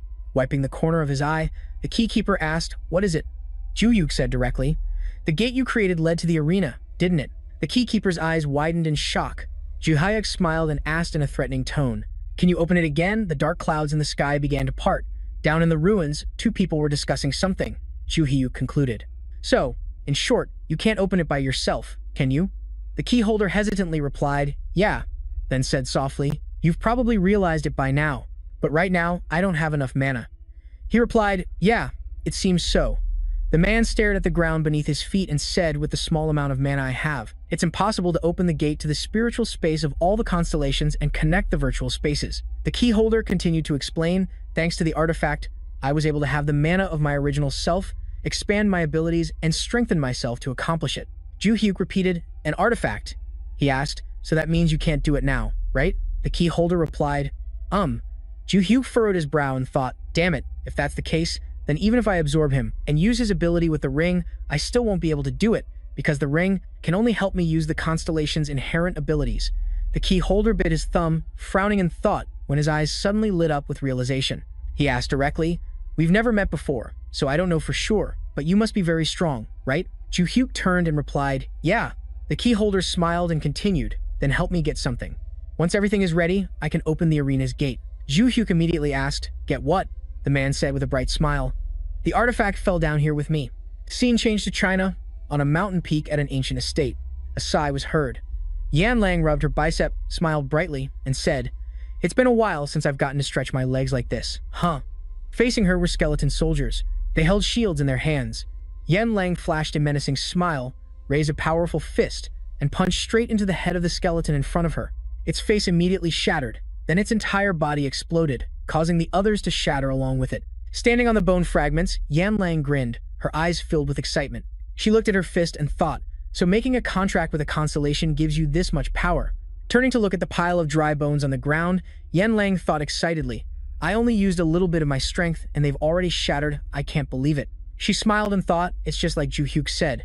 Suddenly, her face flushed red. It would be nice if he were here. The clouds moved, revealing the dazzling Sunday. The Valhalla training room was surrounded by mountains and forests. Inside the training room, Yan Lang beamed and shouted, "I'm back." As soon as she spoke, both sides turned to look at her. On one side were Ju Hyuk, Choi Aaron, Jo Soyeon, and Oz Hyuk, and on the other were Adelia, Hyuk, Mew, and Rogan. Yan Lang was surprised, "Huh?" She looked at Ju Hyuk and asked, "What's this? Why are there so many people? And what's with this weird atmosphere? Did I come at a bad time?" He chuckled and said, "No. You came at the perfect time, but what took you so long?" Yan Lang stammered, "I had some family business to take care of." Ju Hyuk said casually, "I remember now, you became the head of the Xiu family, didn't you?" Yan Lang was surprised. "How did you know?" He said slowly, "I never miss any important information." She gave a small laugh, scratching her head shyly as she said, "It's a long story." Yan Lang explained, "My aunt told me to become the family head." Ju Hyuk asked with a blank expression, "Oh, the head of the White Lotus Guild?" She replied, That's right, he asked again, but I'm curious. I thought you said that. You weren't interested in becoming the family head. Yan Lang fidgeted and stammered. Well, it's normal for people to change. Suddenly, Yelena's gaze sharpened, and she turned to stare thoughtfully at Choi Aaron. Choi Aaron looked back with an indifferent gaze. What's this? Choi Aaron asked with a smirk. You want to fight? Yelena thought to herself. The truth is, I became the family head partly because of her. I never thought that making a pact with the family's constellation would make me this strong. Yelena's entire body radiated powerful streams of magic, her eyes flashing. Even though I can't use the constellation's power yet, I still believe I can beat her. Clenching her fist, she retorted, All right, it looks like you're itching for a beating, huh? Ju Hyuk interjected, Both of you, stop right now. This isn't the time to be fighting. Yelena stammered an apology, and Choi Aaron replied, Fine. Daniel looked at Yelena and asked, By the way, aren't you busy with anything? Yelena said, I'm not. She continued, Because I just became the family head, my aunt is taking care of everything. I usually just focus on hunting monsters to enhance the family's reputation. Daniel smiled faintly, and with his hands in his pockets, he said, Is that so? Yelena explained further, with her hands on her hips, As for all that paperwork and bookkeeping, my aunt will manage that for me too. He said gently, She's really kind. Suddenly, Yelena turned to look at Choi Aaron and asked, Hey, what are you so worried about? Aaron quickly turned away and said it was nothing. He looked intently at Yelena and said, By the way, it's a good thing you're here. We need your help with something. Yelena repeated his words, the tips of her ears turning red. It's a good thing I'm here, Daniel said seriously. We're planning to conquer the labyrinths. With one hand in his pocket, he asked, Have you tried using your skills after making the pact with the constellation yet? Her hands hanging loose at her sides, Yelena replied seriously, Not yet. Daniel gently stroked his chin and said, My plan is, I intend to split us into groups of 2, because there are too many labyrinths to deal with, but with your current strength, you could probably handle one labyrinth by yourself. He looked at the power radiating from around Yelena and said, After making the pact with the constellation, your magical power has increased a lot. Yelena wondered, My magical power has increased? Staring at her own hand. She said, I didn't pay much attention, so I didn't know. He added, The weakness of the monsters inside the labyrinth is attacks infused with magical power, and magical power happens to be your strength. Besides, I've been having a headache over the labyrinths in China, so that's the most suitable place for you. Ju Hyuk pointed at Yelena and said, Just use a lot of magical power while fighting to get used to it. She replied immediately, Okay, crossing her arms. Ju Hyuk said seriously, There won't be a boss in the labyrinth, only a labyrinth crystal, and there might even be a holy relic inside. Yelena wondered, A holy relic? He chuckled and said, That's right, just get that holy relic and bring it back here. Her eyes filled with spirit, her gaze showing determination, as Yelena stared at her hands thoughtfully. A random thought popped into her head. If it's groups of 2, who will Daniel Kim be paired with? Her face flushed at the thought. Following that, images of Choi Aaron, Jojin, and Adelia appeared in her mind. Yelena shouted in embarrassment, What the heck am I thinking? Her power erupted, sharp spikes appeared on her fist, and Yelena dashed towards the nearest skeleton. The punch slammed into its face, shattering it, and a powerful shockwave sent the other skeletons flying backward. With an excited face, Yan Lang said with trembling hands and ragged breaths, All right then. She continued, Today I will crush all of you, you horrifying skeletons. Then, deafening noises echoed out. In the United States, on a Rocky Mountain ledge, Ju Hyuk walked calmly with a serious expression, while Os Hyuk panted beside him, and Rogan, taking off his sunglasses, looked at an old yellowed paper as he followed along. Ju Hyuk asked Rogan, Are we there yet? Rogan replied, Not yet. Ju Hyuk said calmly, Even with satellite coordinates and a map, it's still not as effective as the power of light, is it? Rogan asked. Light? You mean the ability of that master of the underworld? He continued. Only a few special organizations know its exact location, so the detailed location was never recorded. Rogan looked at him and said, Right now, the public believes that the association is the only power that knows where that giant mana stone is, so this place is an absolute secret. Ju Hyuk smiled and said, I feel sorry for them. They just gave up on it and pushed this difficult task onto me. Rogan retorted, I doubt they feel that sorry. After all, it's just a reserved source of mana. With today's technology, they can create it themselves. Os Hyuk listened to them in silence. Ju Hyuk just smiled slightly and replied, I see. Thank you for explaining. He recalled the words of the constellation's key holder. Please find the artifacts that fell along with me. Back then, Ju Hyuk had asked, Where are they now? The constellation's key holder replied, They have likely scattered throughout the various labyrinths. The constellation's key holder continued, Unlike me, the artifacts give off a very powerful mana signature, so you should be able to find them easily. Ju Hyuk had agreed. The constellation's key holder frowned hesitantly. One more thing, please find the giant mana stone for me as well, he asked. Isn't that just a larger version of a normal mana stone when it's full of mana? It floats in the air and will explode if not handled correctly. The constellation's key holder replied softly, "You are correct." The constellation's key holder chuckled and said, "To create a gate in the illusionary domain, it requires a massive amount of mana, so much that it could cause me to disintegrate if I tried to do it." His eyes flickered with hesitation before he continued. The constellation's key holder said sadly, "I'm very scared." Jiu Hyuk looked on thoughtfully, then suddenly smiled and said, "Don't worry." Jiu Hyuk recalled himself saying, "I will find them both for you." The constellation's key holder looked back at him in surprise, stammering, "Really?" Thinking back on it now, it was hard to understand. Why did I say something like that? It's already so hard to find even one. Rogan stopped in his tracks and said, "We're here." Jiu Hyuk snapped out of his thoughts and looked ahead. Rogan said hesitantly, "We've arrived." All three of them stared forward in astonishment. Rogan said, "What the hell is that?" Before them was a giant stone figure in motion, the massive monster's glowing red eyes glancing behind it. The three men stood frozen to the spot, staring back at it. The stone monster slowly stood up straight, fine dust scattering everywhere as it fell from its body. Rogan watched it, unable to hold back his exclamation. "What is that thing, a golem?" Osyuk asked the other two doubtfully. "But this golem seems bigger than usual, and why is it here of all places?" Before his question could be answered, the so-called golem had already started to swing its fist. As the powerful fist crashed into the ground, all three of them quickly leaped to a safe spot nearby. With a worried expression, Osyuk's eyes suddenly widened in surprise. The golem had missed its punch and was now pulling its hand out of the ground. The patch of ground that had taken the punch was now a deep crater. Osyuk quietly said, "It seems like size isn't the only thing this golem has going for it." Rogan, beside him, agreed while putting his glasses away. "Yeah, it sure looks that way." The golem retracted its arm, looking at its own fist thoughtfully. The next second, the fist swung out again, this time targeting the person standing closest to it, Rogan. A powerful golden light erupted from Rogan's body. He furrowed his brows and said, "You foolish monster." He then charged forward to face the golem. He yelled out a very cocky taunt, "You have any idea who you're messing with?" The fist of a man and a golem smashed directly into each other, kicking up a cloud of dust. Jiu Hyuk raised a hand to shield his face, thinking to himself, "What was that? Was that Onpan?" Cracks began to appear on the stone hand that met Rogan's tiny fist. The very next second, the golem's left arm exploded into tiny pieces. With its arm destroyed, the giant monster crashed backward, much to the astonishment of the other two. Osyuk was amazed, thinking to himself, "That's insane." The stone monster lay motionless in front of him, and the young man couldn't help but think. He punched the golem just once, and its left arm completely shattered into pieces. Is this the power of destruction? Looking over at the middle-aged man, Osyuk thought to himself, just as expected from a contractor like Rogan. He's truly in a league of his own. He quietly reassured himself, "Thank goodness, he's on our side." But what was even more surprising was that even Rogan spoke of Jiu Hyuk with such immense respect. What in the world is their relationship? Osyuk wondered, glancing over at Jiu Hyuk and remembering when they were forming groups to enter the labyrinth.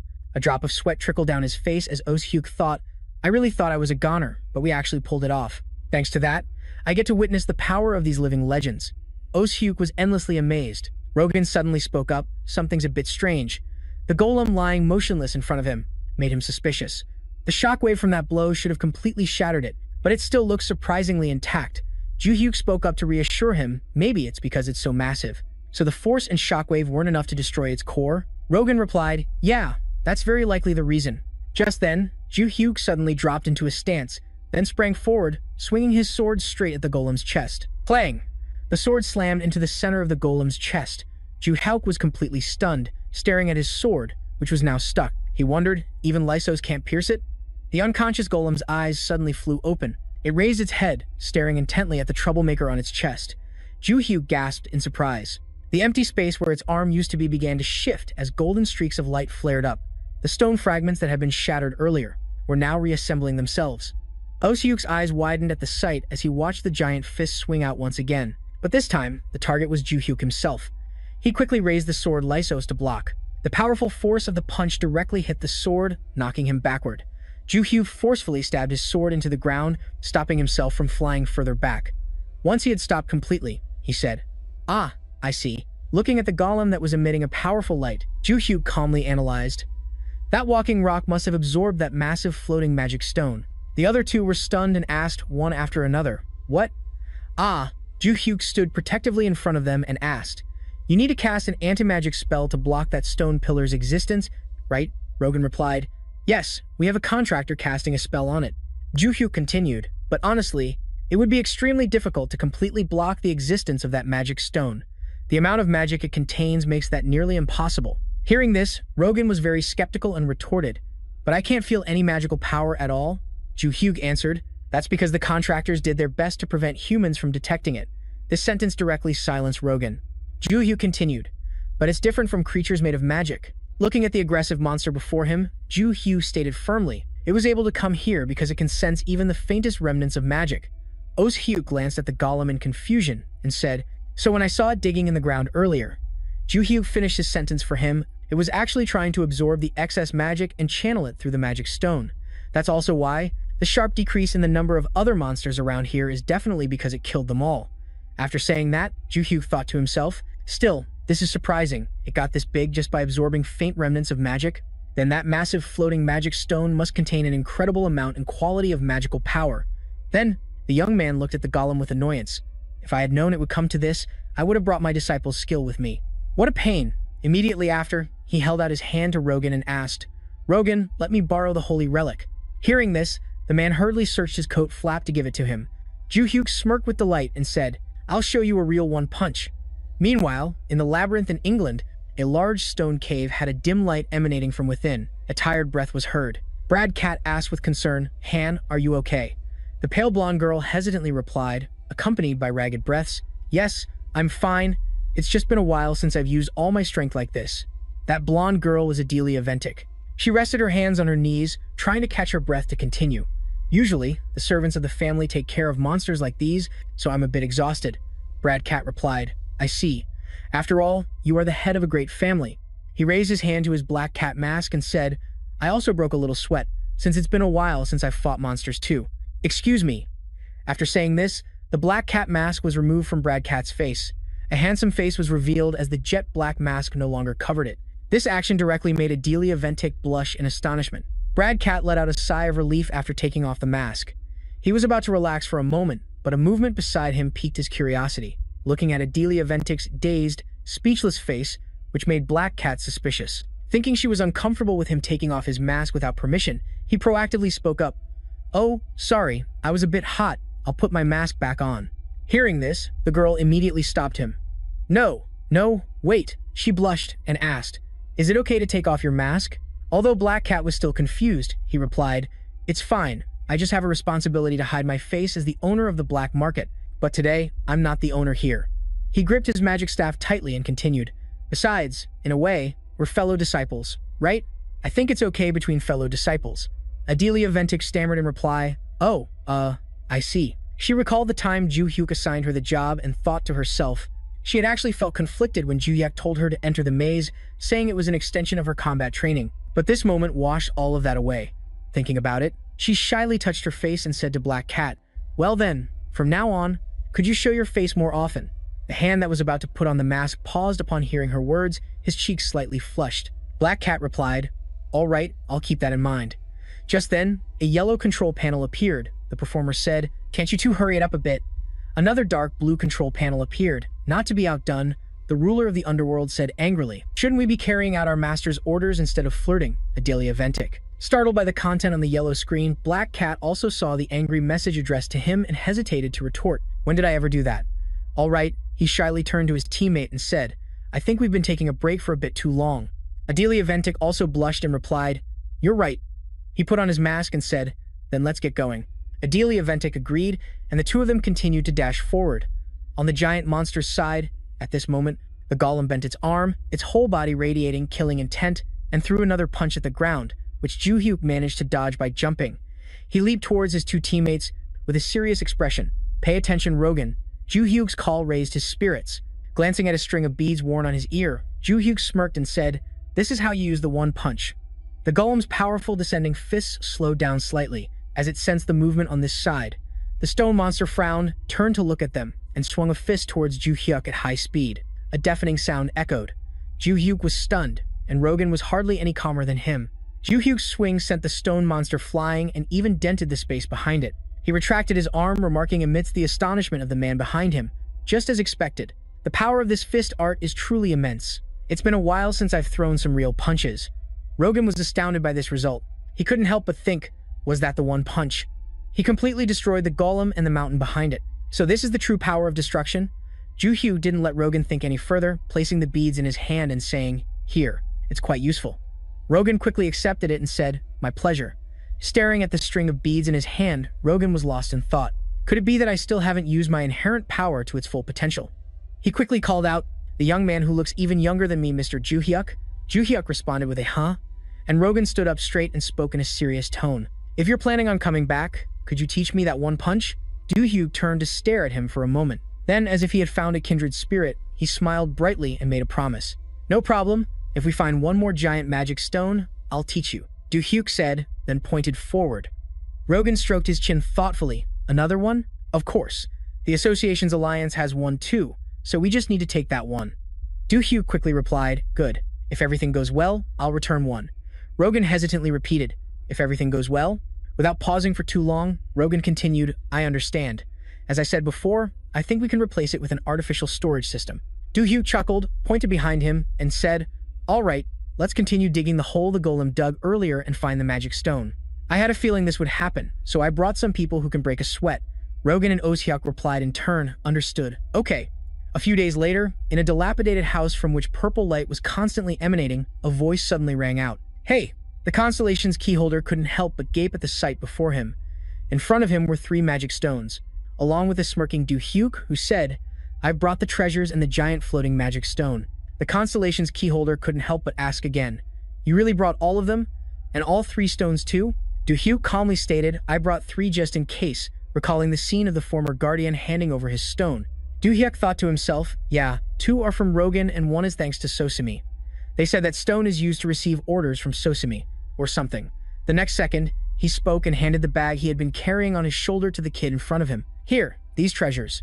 The constellation's keyholder hesitated and replied, "Ah, right." Opening the bag to take a look, he couldn't help but exclaim, "Everything is here. I really didn't expect you to collect everything so quickly." "All right, this is enough to open the arena." Hearing the confirmation from the kid, Ju-hyuk happily asked back, "Really?" The constellation's keyholder clutched the cloth bag in his hand and continued. To be precise, the term arena was coined by the Lord of the Labyrinth. In reality, it's just a large tomb. "I'll prepare to open the door that connects the virtual realms." Looking over at the 3 magic stones, the kid said, somewhat at a loss for words, "And thank you for bringing spare stones.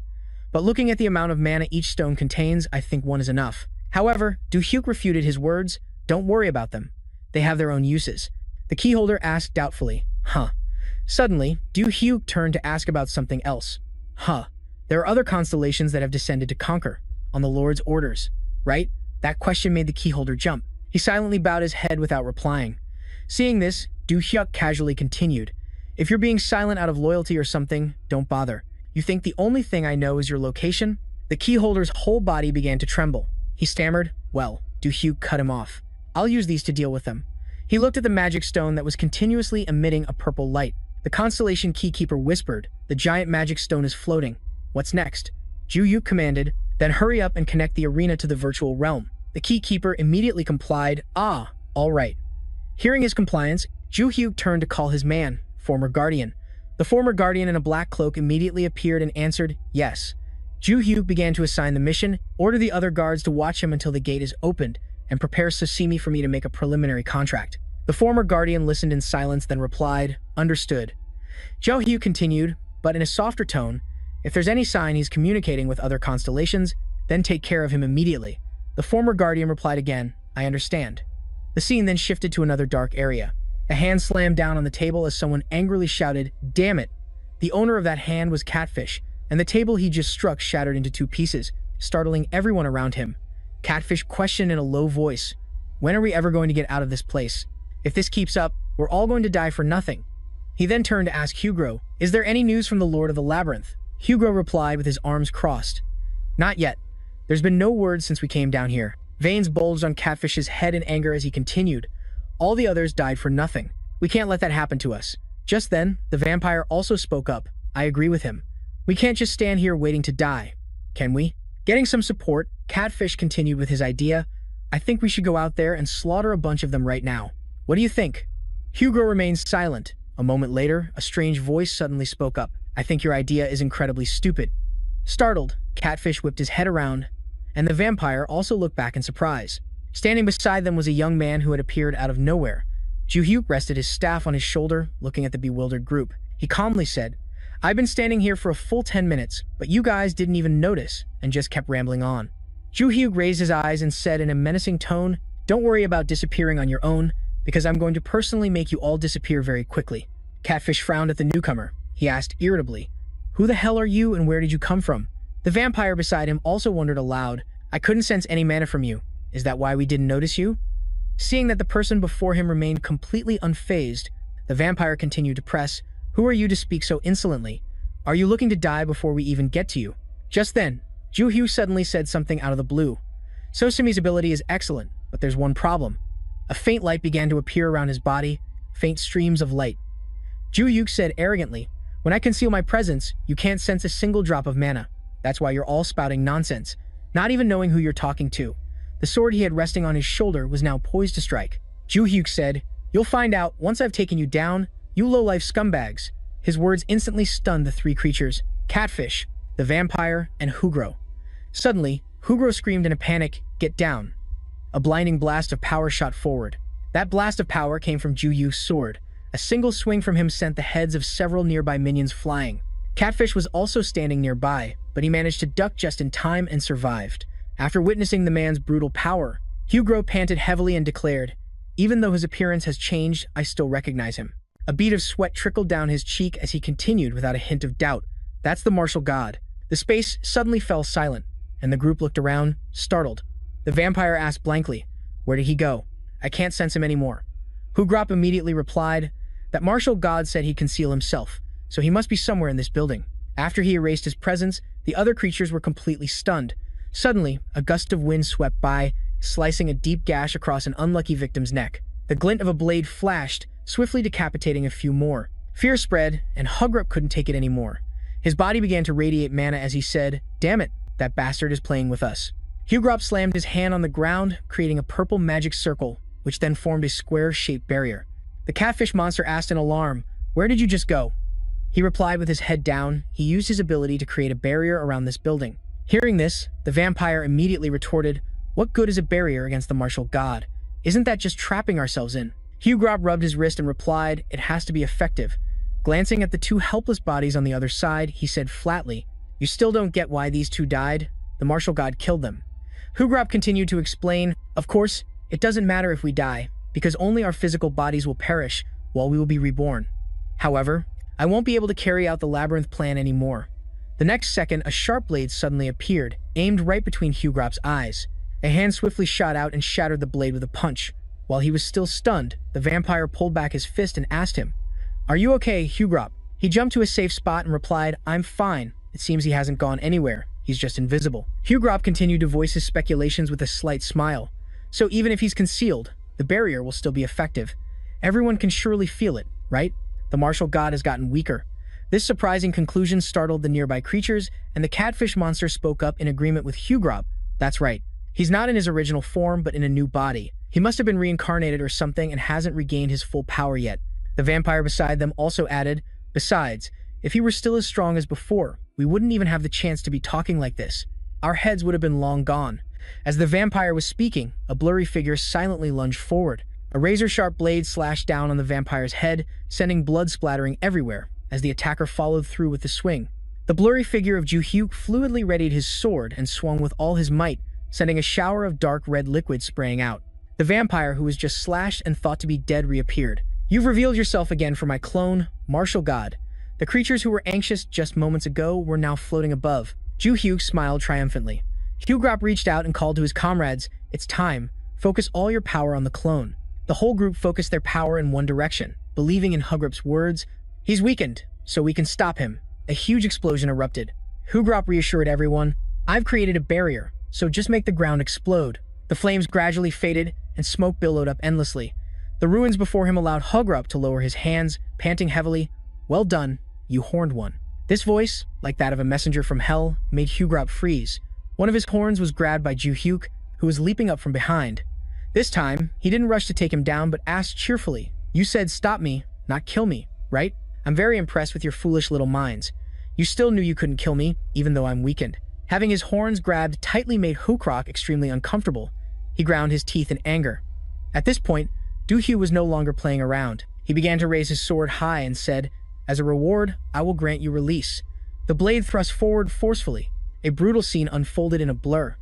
A scream was stuck in Hukrok's throat as a powerful surge of energy crashed down, shattering the tiled floor. Hukrok's comrades, floating in the air, stared blankly at the scene before them. A moment later, the catfish hesitantly spoke up.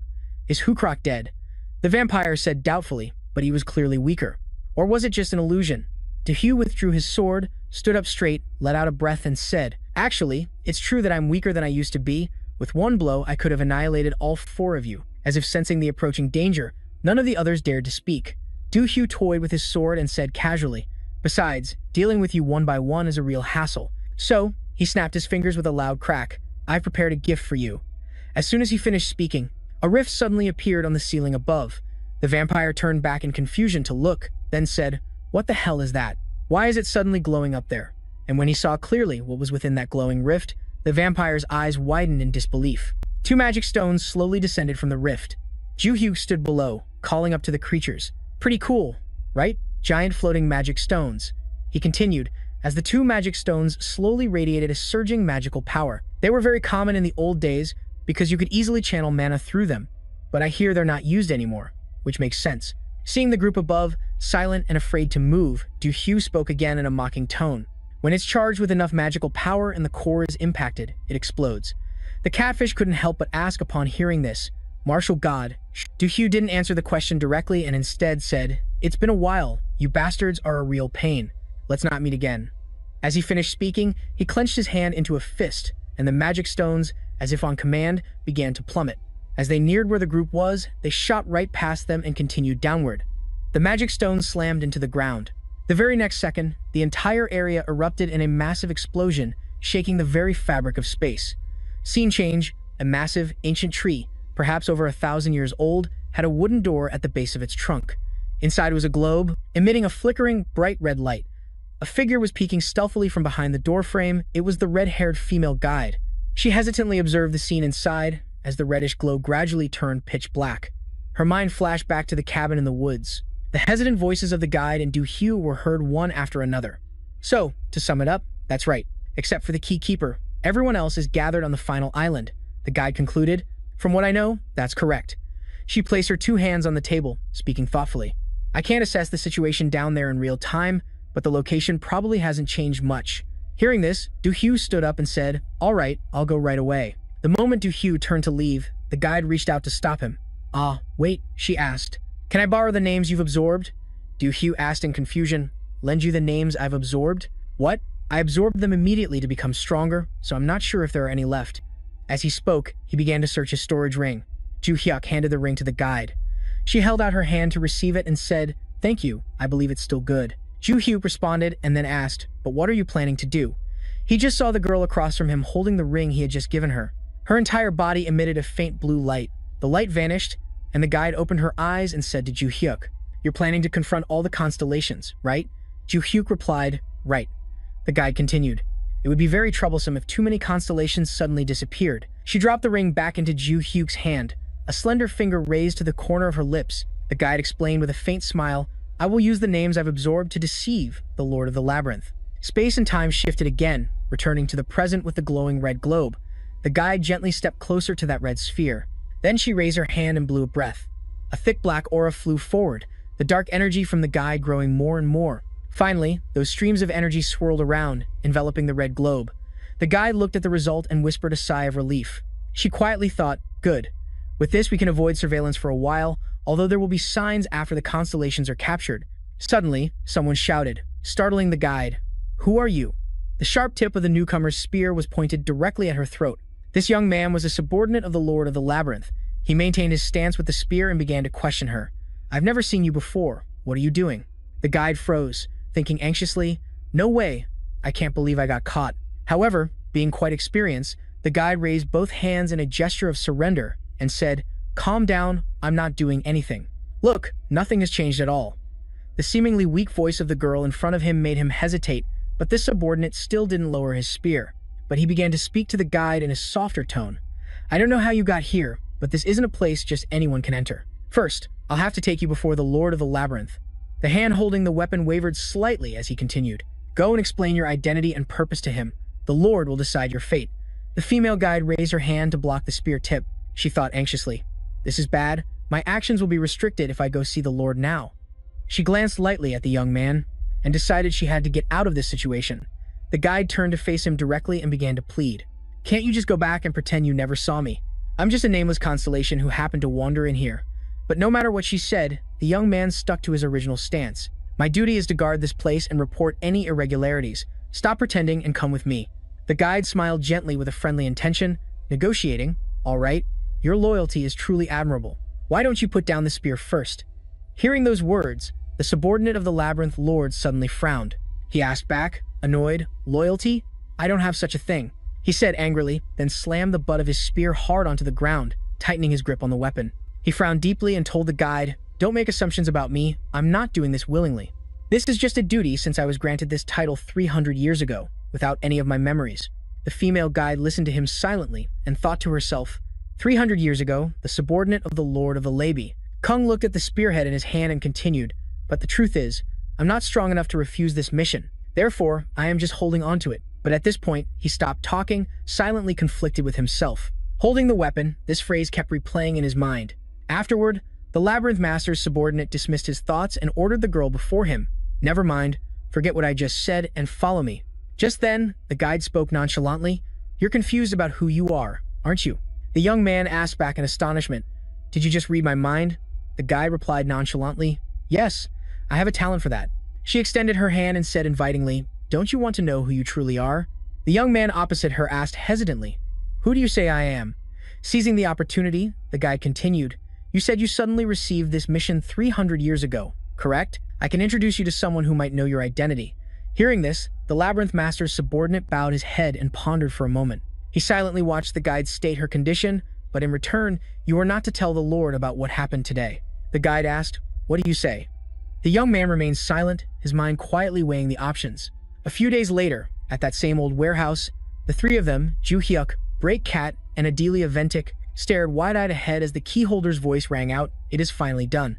A brand new door appeared before them. The keyholder pointed to it and said, this is the door to the arena. Ju-hyuk replied in a skeptical tone, it just looks like an ordinary door. Does opening it really lead to the arena? The keykeeper answered him, no, not exactly. He touched the door and said, this door leads to another door, which can open up to the arena. Ju-hyuk asked doubtfully, it's a passage? The constellation's keykeeper nodded and said, I discovered it during my research. There is no direct connection to the arena at all. Hearing this, Ju-hyuk's group began to seethe with anger. Ju-hyuk raised his fist threateningly and asked again, hey, does this mean everything we did was useless? The keykeeper immediately waved his hands in protest. No, let me finish. He raised his hand with a serious expression and said, there is still a space that the Labyrinth Lord calls the arena. It hasn't disappeared, but its location isn't here. It's above. Ju-hyuk wondered. Above? The keykeeper explained to him. Simply put, it's where the Lord resides. Thinking of the models he had studied, the keykeeper said, remember when I told you the arena only connects to the abyss and the constellations? I believe I was up there too, and the constellation's abyss is also above, which makes a direct connection possible. But after descending, the constellations and I had to use a passage to get to the main hall. He clutched the large key in his hand and said, but thanks to the items and the giant magic stone, I've enhanced my abilities. When we open the door to the passage, a door to the main hall will also open in the constellation's abyss. Hearing this, Ju-hyuk casually waved his hand and said, is that so? Great, then let's go. However, the keykeeper hesitated. About that. He suppressed his hesitation and said, it's a passage that twists time and space, so there are many monsters scattered along the way. So what I mean is, Ju-hyuk pursed his lips, waiting for him to finish the sentence, but after those few fragmented words, he let out a light laugh and told him, all right, I get it. You want me to escort you, right? I'll do it, so open the door.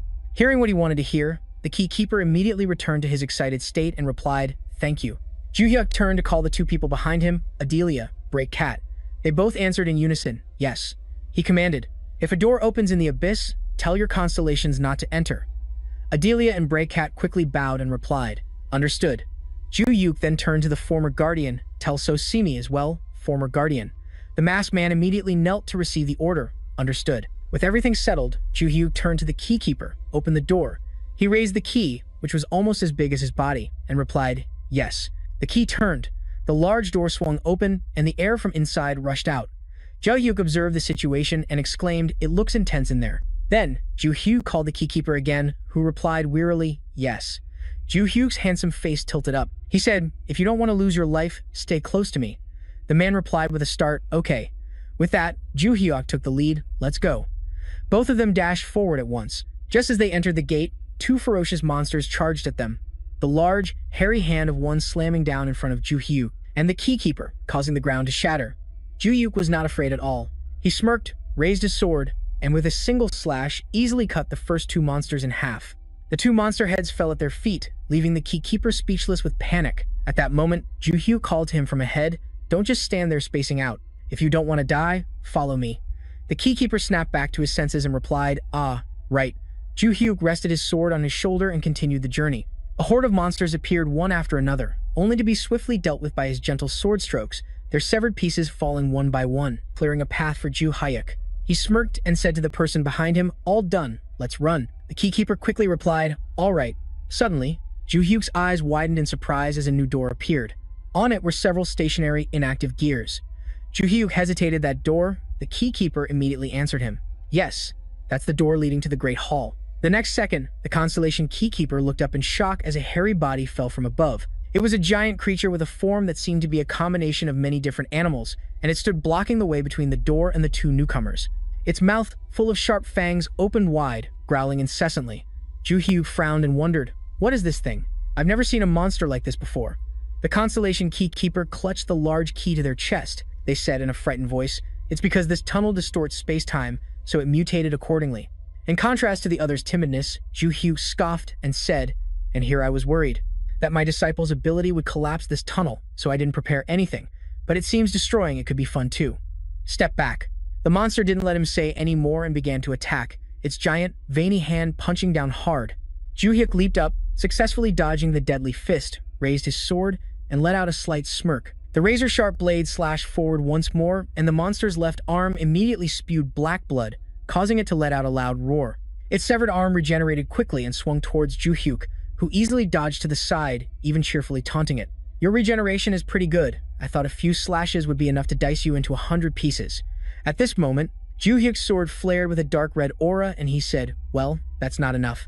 His entire demeanor suddenly became serious. The sword swung above his head once more, aiming straight for the monster's arm, as several blinding flashes of light erupted. This time, the monster's arm was severed into multiple pieces, while its mouth gaped open and it began to shriek. Ju-hyuk seized the opportunity and leaped high into the air, his blade moving in a brilliant streak of light that passed through the hairy monster's open mouth. With a swish, as Ju-hyuk landed on the ground, the monster's body was sliced into two halves, its massive corpse collapsing and shaking the earth. The Constellation keykeeper standing behind Ju-hyuk gritted his teeth warily, thinking that he had easily defeated a creature stronger than any he had ever destroyed. Staring at the man straight back, he wondered to himself, "Is this guy even stronger than the Constellations?" Just then, Ju-hyuk turned and called to him, "Hey, keykeeper, it's your turn, open it." Receiving the command, the keykeeper instinctively became serious again. He let out a quiet in response, holding the large key as he walked step by step towards the gate. Magical power was channeled into the key, causing it to glow with a green flame, and the key was inserted into the lock. The keykeeper turned it with his hand, biting his lip as he felt the slow change of the door, and then he said, "It's opening." In the domain of Moros, the performing constellation Moros, the bird-masked figure sensed the disturbance and looked up. A door suddenly descended before their eyes, and another door appeared in the same way in the realm of the underworld master constellation, Luminous. Yet another door abruptly fell from mid-air in the domain of the warrior soul constellation, Sosim, and at this very moment, in the realm of the constellation Trefoil, he strode quickly towards the newly appeared gate with a rather joyful expression. "It's finally open." The scene shifts to another time and space, as Ju-hyuk's thoughts begin to surface, along with sensational newspaper headlines. After returning from the tunnel, the world had descended into chaos. My disciples and acquaintances all knew what happened. The door had opened, so they weren't too surprised, but the other constellations were astonished because the Great Hall suddenly opened. As if to prove this, a scene appeared showing the constellations gathered together with bewildered expressions. Ju-hyuk gripped his weapon, the sword in his hand. The train of thought in his head continued. "I tried to enter the illusionary realm with the Sword of Light afterwards, but I failed for some reason. Even when I managed to get into the illusionary realm, the door would disappear the moment I stepped inside." Ju-hyuk's face was absent-minded as he looked around, thinking of his disciples, While my disciples used the door to enter the Great Hall and gather in a single illusionary realm, I couldn't even get into the illusionary realm, let alone the Great Hall. I even asked the key keeper. Ju-hyuk recalled the short man's hesitant reply. Could it be that the Great Hall won't accept you because it was created by the Labyrinth Lord? Then, he quickly decided, but to find out more, I'll have to ask for guidance. Looking at the red sword in his hand, Ju-hyuk cursed inwardly. Thanks to that damn Labyrinth Lord, the biggest obstacle of my life, I can't even gather with my disciples in one place. I don't even know who is inside the Sword of Light. Ju-hyuk stood still on the spot, continuing to ponder. Even someone as stoic as me isn't allowed to meet all my disciples. The dark red sword began to emit a glow. Surrounded by billowing auras of the same color, he continued to think to himself, besides, I was planning on entering the Great Hall anyway, to find the door leading to the constellation's illusionary realm inside the sword to see if he was his disciple or not. Suddenly, an idea flashed through his mind, causing Yu-hee to widen his eyes. Wait, all the disciples can enter the Great Hall, can't they? Then I'll try taking a detour. At that thought, Yu-hee curled his lips into a cunning smile. In the Great Hall, a few constellations were busy bustling about when the teleportation gate opened. Moron walked in wearing a cold mask when a questioning voice caught her attention. Why are you so late, kid? The owner of that voice was Luminous, and she continued, We're all here already. Beside her, Sosimi stood timidly and greeted, Senior. Just then, Moron and Luminous started bickering nonstop. Hey kid, is that how you talk to a senior? Are you crazy? Senior my ass. You only became a disciple a few weeks before me, so what? Do you want to get a taste of the skills of the first disciple, who was just a few weeks ahead of you? I dare you. I'll slash through space and make you a little shorter. Sosimi stood to the side, awkwardly unsure of what to do. Watching the two of them bicker endlessly in front of her, she struggled to say, Please stop. This isn't the time to be fighting. We have to carry out our master's orders. At the mention of their master, both Moron and Luminous froze simultaneously. Moron was the first to speak. She's right. She does have a point. The other constellations who had been listening to the argument glanced over hesitantly. Luminous chuckled in response to Moron, I think so too. Another one of Yu-hee's disciples then said, By the master's command, the sneakers will take one step forward. Following that statement, Moron casually added, Should we tear all of these guys to shreds? This time, Luminous didn't argue with her, but instead enthusiastically agreed. Great idea. Flashing back a few days ago, Ju-hyuk stood with his arms crossed and a serious expression, asking, How are things? Is Sosimi okay? On the other side, Moron gazed at the teleportation gate as it opened and a blinding light spread everywhere. Suddenly, the gate slammed shut, and then a voice rang out, I think I'm okay, but... Moron was slightly surprised and didn't answer. Sosimi's figure slowly emerged from the mystical mist as she let out a long, tired sigh. Sosimi bowed her head and clasped her hands. Senior, it's been a long time. It has been a while, Moron replied. Meanwhile, on the main character's side, Adelia received a notification that she had arrived. She said to him, It looks like she's here. He replied, I know. Moron was a bit curious, but how did you find your way here? It's very difficult to get here just by using the teleportation gates. Sosimi explained, Well, it wasn't that difficult. I concealed my presence, so I could move around the Great Hall easily. And besides, I know the scent of everyone's magical energy. Moron found it hard to believe, letting out a simple, oh. Sosimi continued, Once the command reaches a certain state, I get the feeling that all 4 siblings will become constellations. So I used the other members to search for them. I couldn't find everyone, but I was able to locate your sacred artifact, Senior. As she spoke, a sword and a scepter appeared one after the other. I memorized the scent of its magical energy and searched the Great Hall, and that scent led me here. Moron, now understanding the situation, replied, So that's how it was. Back with Ju-hyuk, he spoke up. So Sosimi is in the illusionary realm with Moron, correct? Adelia, let me borrow your sacred artifact. Adelia replied, All right. She drew her sword and handed it to him, and Ju-hyuk took it and began to use it. His magical power enveloped the entire sword. A moment later, everything around them remained the same, with no changes occurring. He looked at the sword in front of him, thinking, What is this? Why can't I enter the virtual domain? He asked Moron. Are you refusing my request? Moron answered in confusion. Huh? No, I would never. A notification appeared on the screen next to Adelia. Even if I wanted to, I can't. Moron continued. There's something strange here. Like something is preventing me from summoning you. There wasn't a problem last time, was there? The screen displayed an icon, seemingly indicating that some immense power was interfering. Are you suspecting that some great power is trying to stop me? Ju-hyuk said to Sosimi. Sosimi, you said you couldn't sense the presence of the others, right? She denied it. Ah, no. I believe they will become constellations, but I can't find them on my own. If they were in an active and influential constellation, I would definitely find them. But that's not the case. It's like they're hiding. So I don't know anything. I've searched for sacred artifacts similar to the weapons they used, but with no results. He asked, "So have you checked my light sword?" A notification appeared. The war demon's light sword is a sacred artifact that was once very influential. But no one uses a long sword, so I couldn't find anything. Even if I wanted to check now, I can't, because I can't sense the light sword's magical power. He replied, "I see," Ju-hyuk said. "Even though I don't know who is hiding in the light sword, if there's a chance to find something new, we should check again. Perhaps that would be helpful." Sosumi replied hesitantly, "But Master, the Grand Hall has countless constellation gates leading to virtual domains. How can we find the light sword's gate when we can't even sense its magical power?" Ju-hyuk gave a confident smile and said, "There is a way." His determined eyes looked straight ahead, his voice filled with authority. "Defeat all the constellations in the Grand Hall, then we can enter any gate we want. You all can do that, right?" Moron, Sosumi, and Luminous received the order and replied in unison, "Understood." The three of them appeared in the Grand Hall where the constellations gathered. Moron said, "Let's take them all down."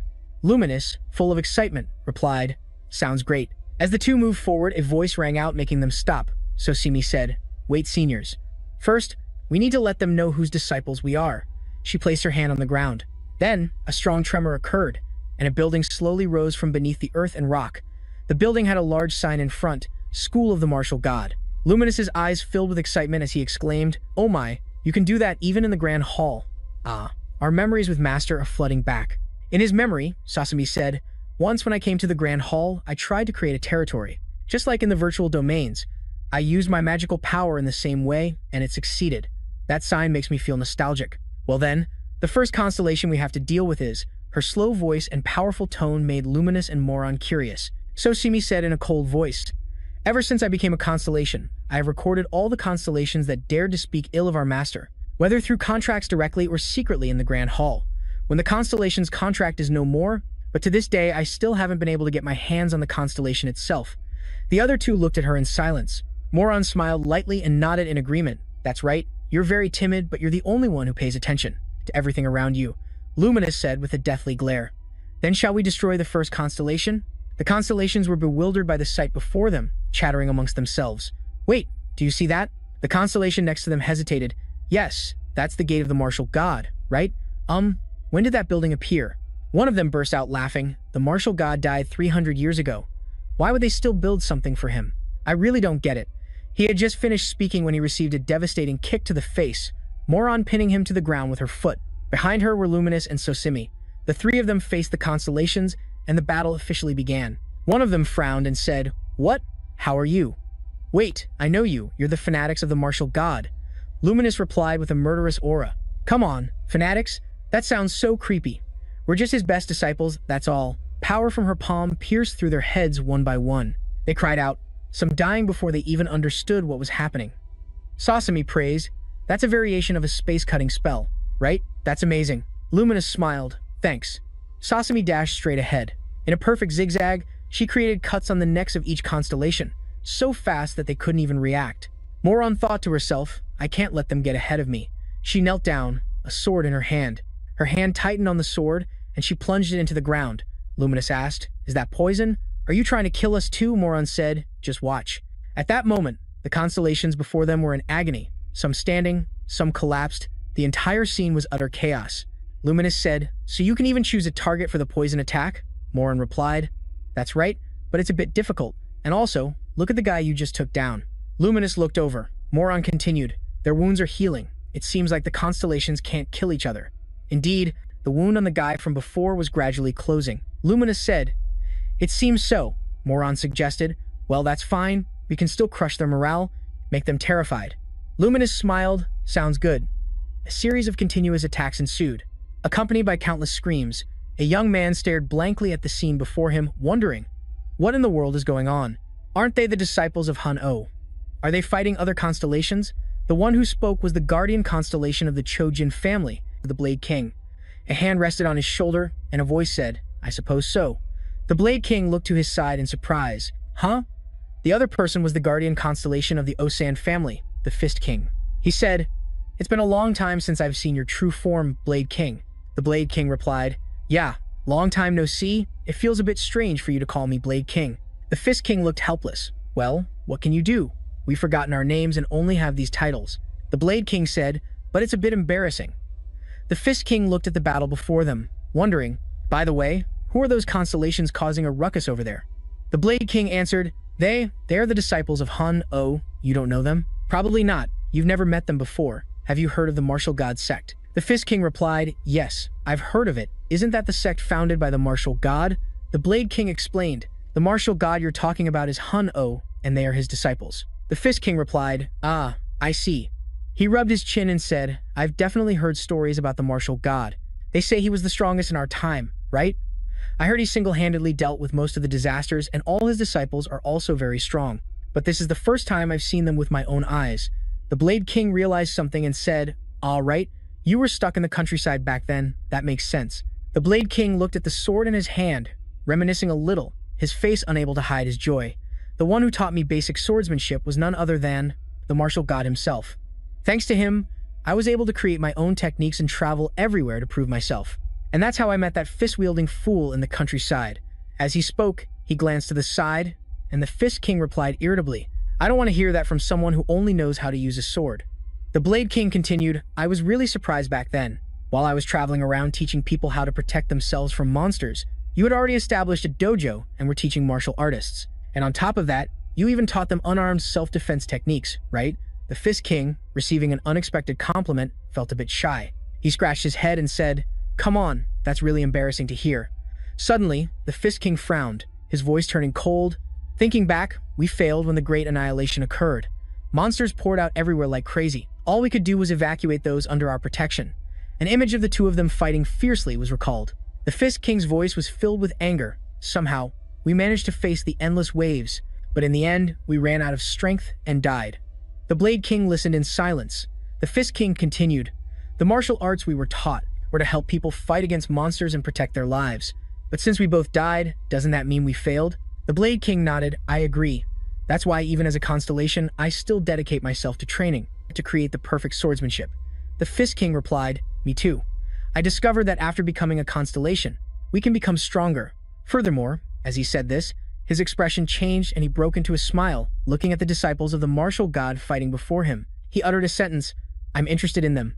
The Sword King was astonished. You're interested in them? Are you crazy?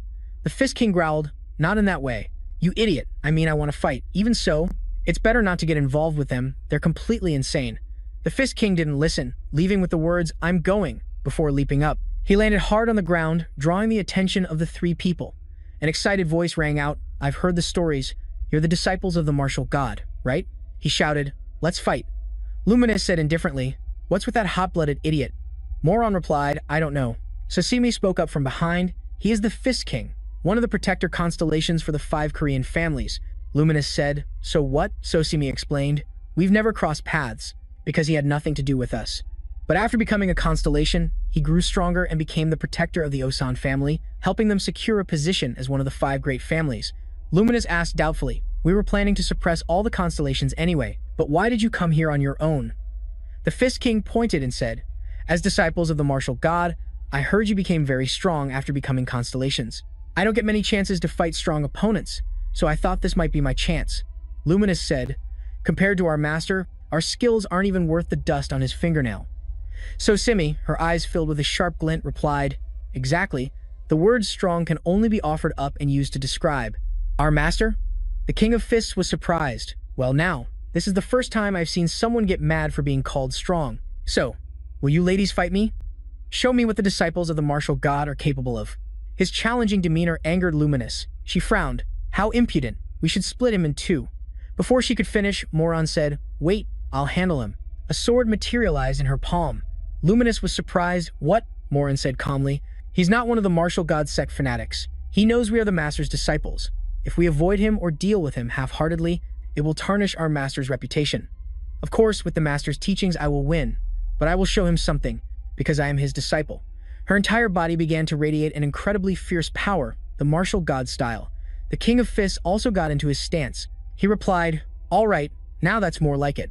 The two of them stared each other down. Luminous remarked, Against a brute like him, we could just hit him with poison from a distance and win without lifting a finger. She's being too kind, taking this so seriously. Then Sosimi timidly said, To be honest, I'm a little worried. I don't doubt her abilities, but we can't ignore the weight difference. Since I'm used to fighting without weapons, It would have been better if I had stepped up. Luminous crossed her arms and replied, "Don't worry. I may not like her, but that kid is still strong even without a weapon." Moron got into a ready stance. This time, she wouldn't use a weapon, she would fight barehanded. Her feet stomped hard on the ground, sending pebbles flying. Moron initiated the fight, throwing a punch toward the King of Fists. He thought, a power punch from a defensive stance, but with her small frame, even if she uses that stance, the punch won't be strong enough. Moron kept her eyes fixed on the King of Fists, thinking further. Come on, there's almost no magic infused in this technique. I should try taking it head on. He crossed his arms in front of his chest, ready to receive Moron's punch. Her fist made contact with his arms.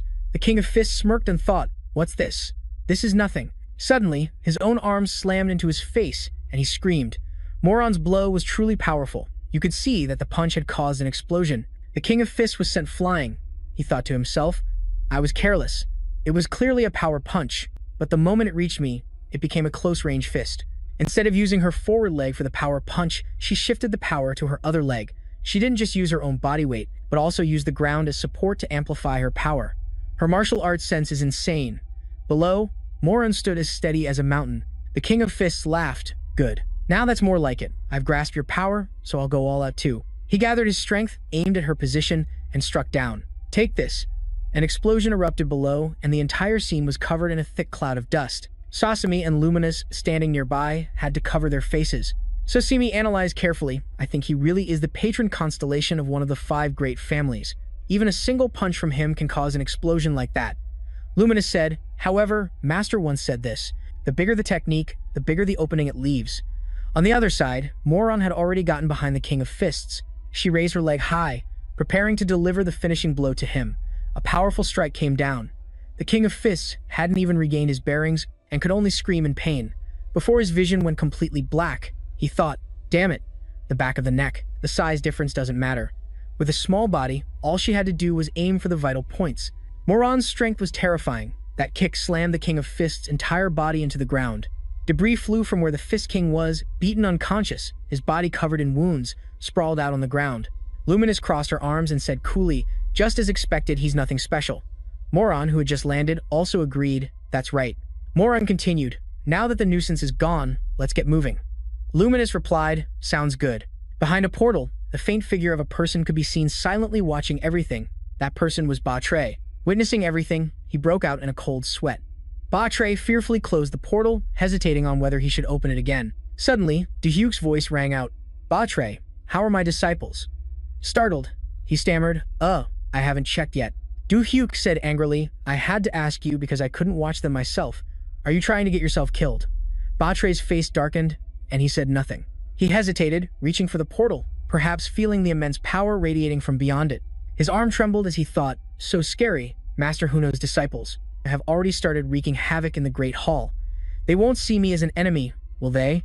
The image of them made Ba-Tre's inner self tremble. He thought back on how everything he did as the supervisor of the Tower of Destruction was because he was forced. Regardless, those were still crimes, and unlike before, I have no power now.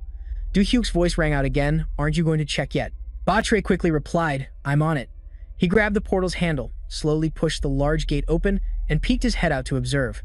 The intense battle left Ba-Tre astonished. Du-Hyuk asked, so, how are they? Ba-Tre replied, they are as powerful as always. I can hardly see the battle clearly. It seems most of the constellations have already been taken down. Du-Hyuk replied, oh, so they're doing quite well then. Ba-Tre thought, and if I'm not mistaken, they've gotten stronger again. I know that constellations can become stronger through training, but that's a rare occurrence.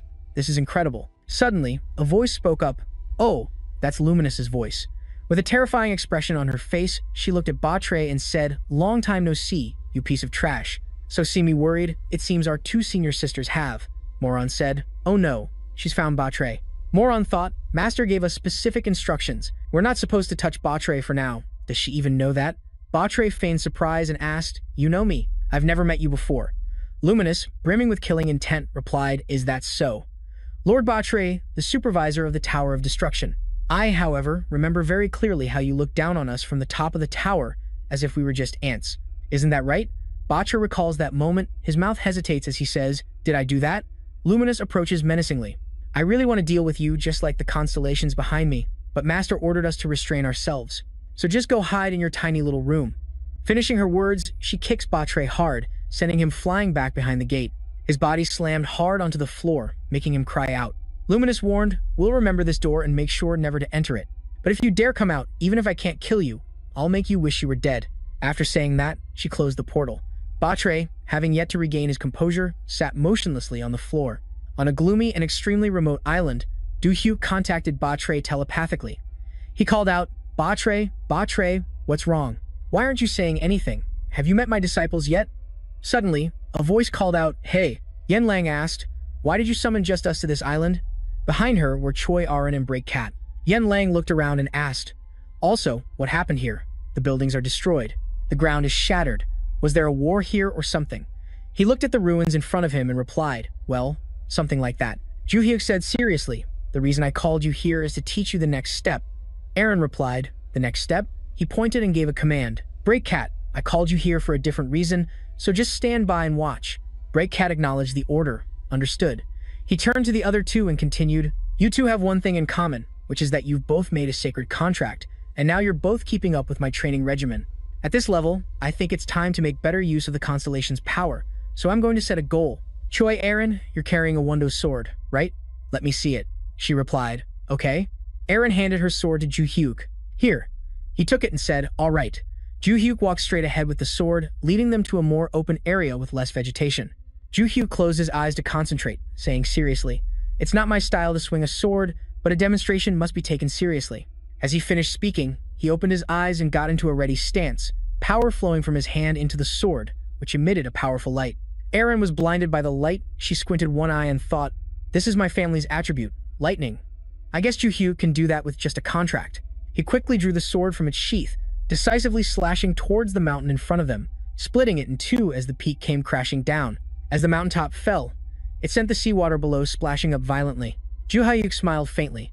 "It's a bit different from Luminous's ability, so it's not very smooth, but you should make that your goal." The three who witnessed the scene were stunned. Break Cat thought, the entire mountaintop just collapsed. Has he gotten stronger since he performed that spatial slash? Ju-hyuk instructed, "All right, calculate the necessary amount of mana along with the perfect timing. Use your constellation and practice in that forest." Aaron replied, "Okay." He turned to Yen Lang and said, "Yen Lang, you also have a sacred relic, right? Let me see it." She answered, "Okay." She handed him the ice gauntlet. "Here." He reached out and said, "Thanks." He put on the gauntlet and asked, "Your constellation uses ice. It's a bit tricky to use, isn't it? Let's go to this building."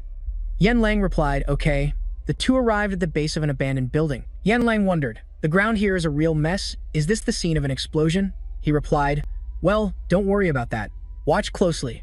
With that, he raised his fist and slammed it powerfully into the ground, causing ice shards to jut out like thousands of sharp spears. Yen Lang was speechless with amazement. There are icicles here and more icicles over there.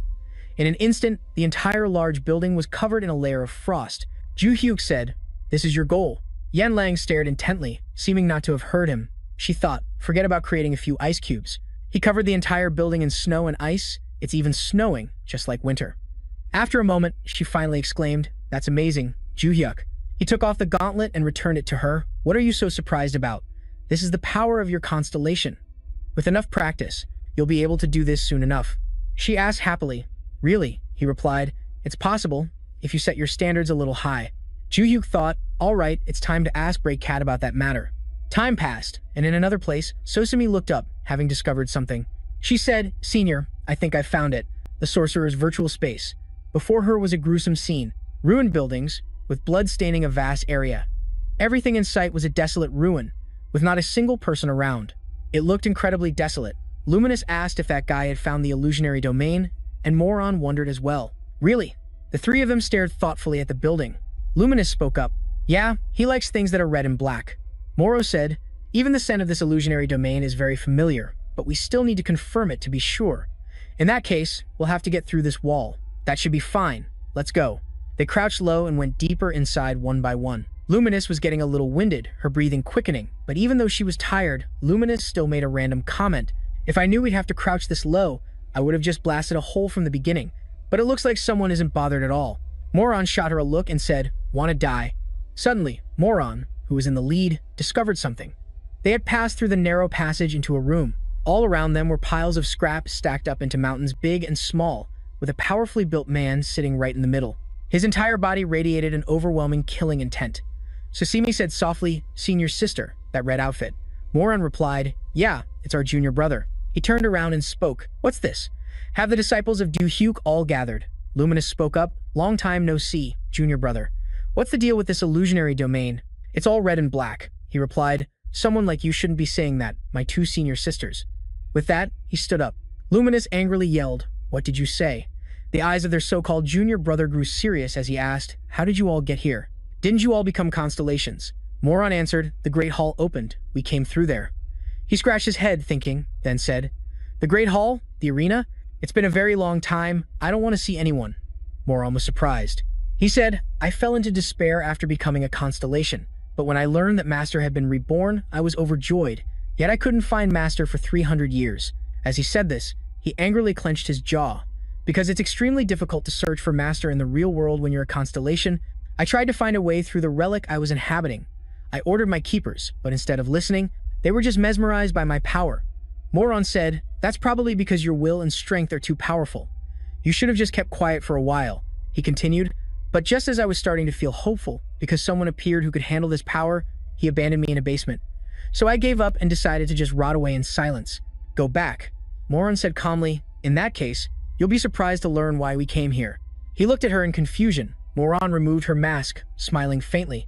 "We came because Master ordered us to find you. The holy relic is already in Master's hands." He froze, uttering a single word, "What?" His body started to tremble.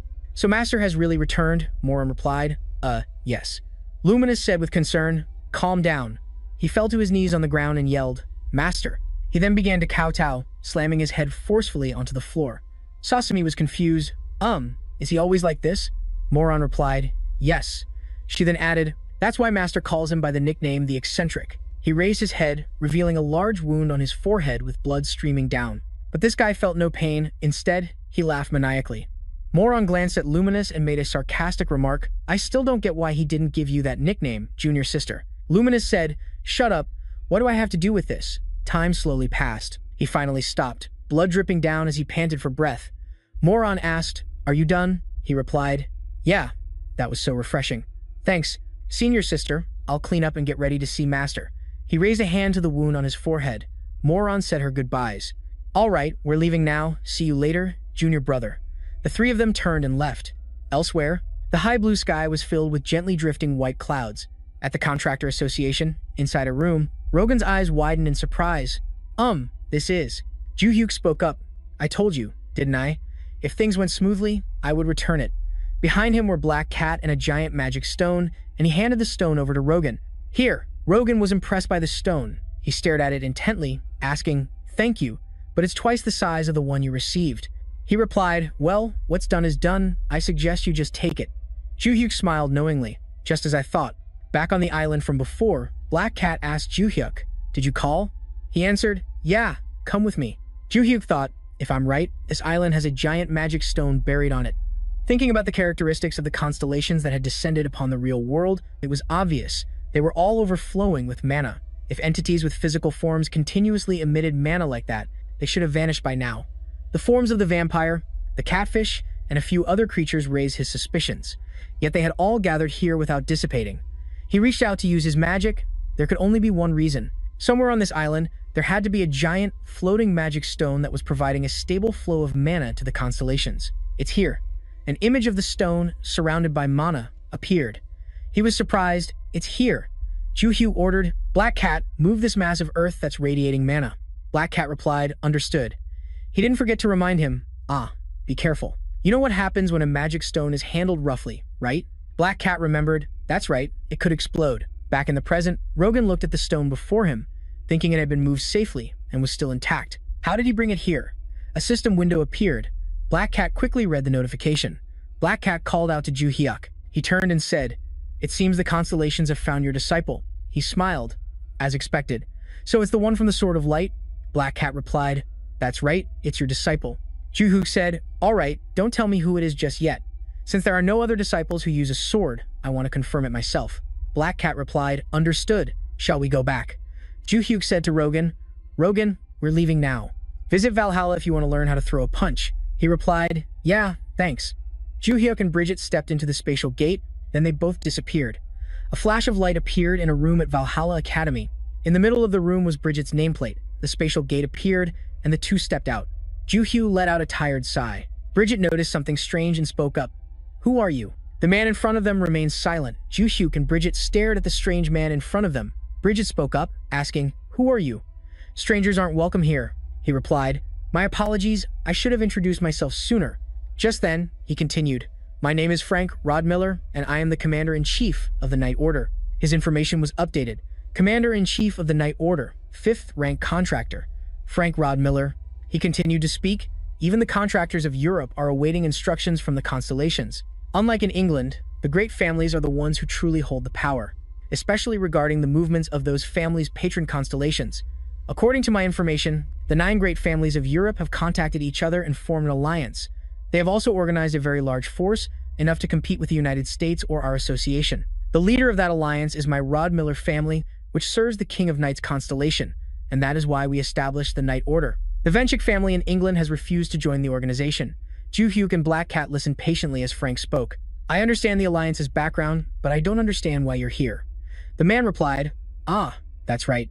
The truth is, I didn't come here just because of the alliance. I came to find a holy sword on the orders of my constellation." Black Cat asked, "A holy sword?" Fran explained, "As I said, most of the members of my family work for the King of Nights constellation, so we are all accustomed to offering a fine sword to him as part of our duty.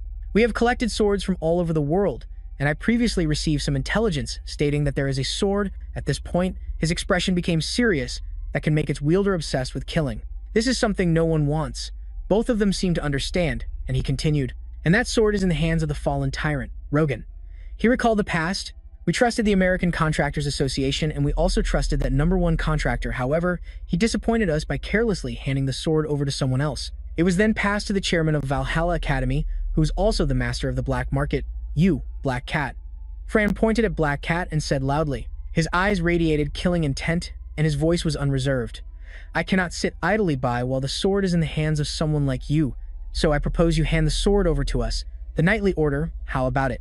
Breck's indignation was obvious, even while he was wearing a mask. He said, "I've tried to be respectful to everyone, but it seems you've crossed the line." Ju-hyuk, who was beside him, stopped him. "Don't, Black Cat." Black Cat turned to him in surprise. Ju-hyuk then stepped closer to French, coming face to face with him. His aura was just as intense. He smirked and said, "Hey old man, you're looking for the wrong person. I'm the one holding that sword." French said, "So you're Ju-hyuk? I've heard a lot about you. Your achievements are quite admirable. You've caught several criminals, prevented disasters, and you even played a crucial role in stopping the monster invasion." He put both hands in his pockets and replied, "You sure know a lot. Are you stalking me?" French's tone suddenly changed. He said with a trembling voice, "Is South Korea that short on manpower?" He looked at him, confused. French, with angry tears in his eyes, raised his voice. "Why would they let a young boy do so much? It's a national tragedy. I now understand why you have to use that cursed sword." He showed sympathy, placing a comforting hand on Ju-hyuk's shoulder. "Don't be afraid, son. From now on, I will help you." Ju-hyuk was so angry that the veins on his face popped. He thought he had met many idiots, but this guy was on another level. He gritted his teeth, staring at the man in front of him, thinking, "I really want to slash him. What should I do? Should I keep my distance? Of course." Meanwhile, French wiped away his sorrowful tears. Ju-hyuk knocked French's hand away and said bluntly, "Hey old man, if you want to take it, you'll have to defeat me first." Fran hesitated. "As a knight, I cannot bring myself to fight a young boy."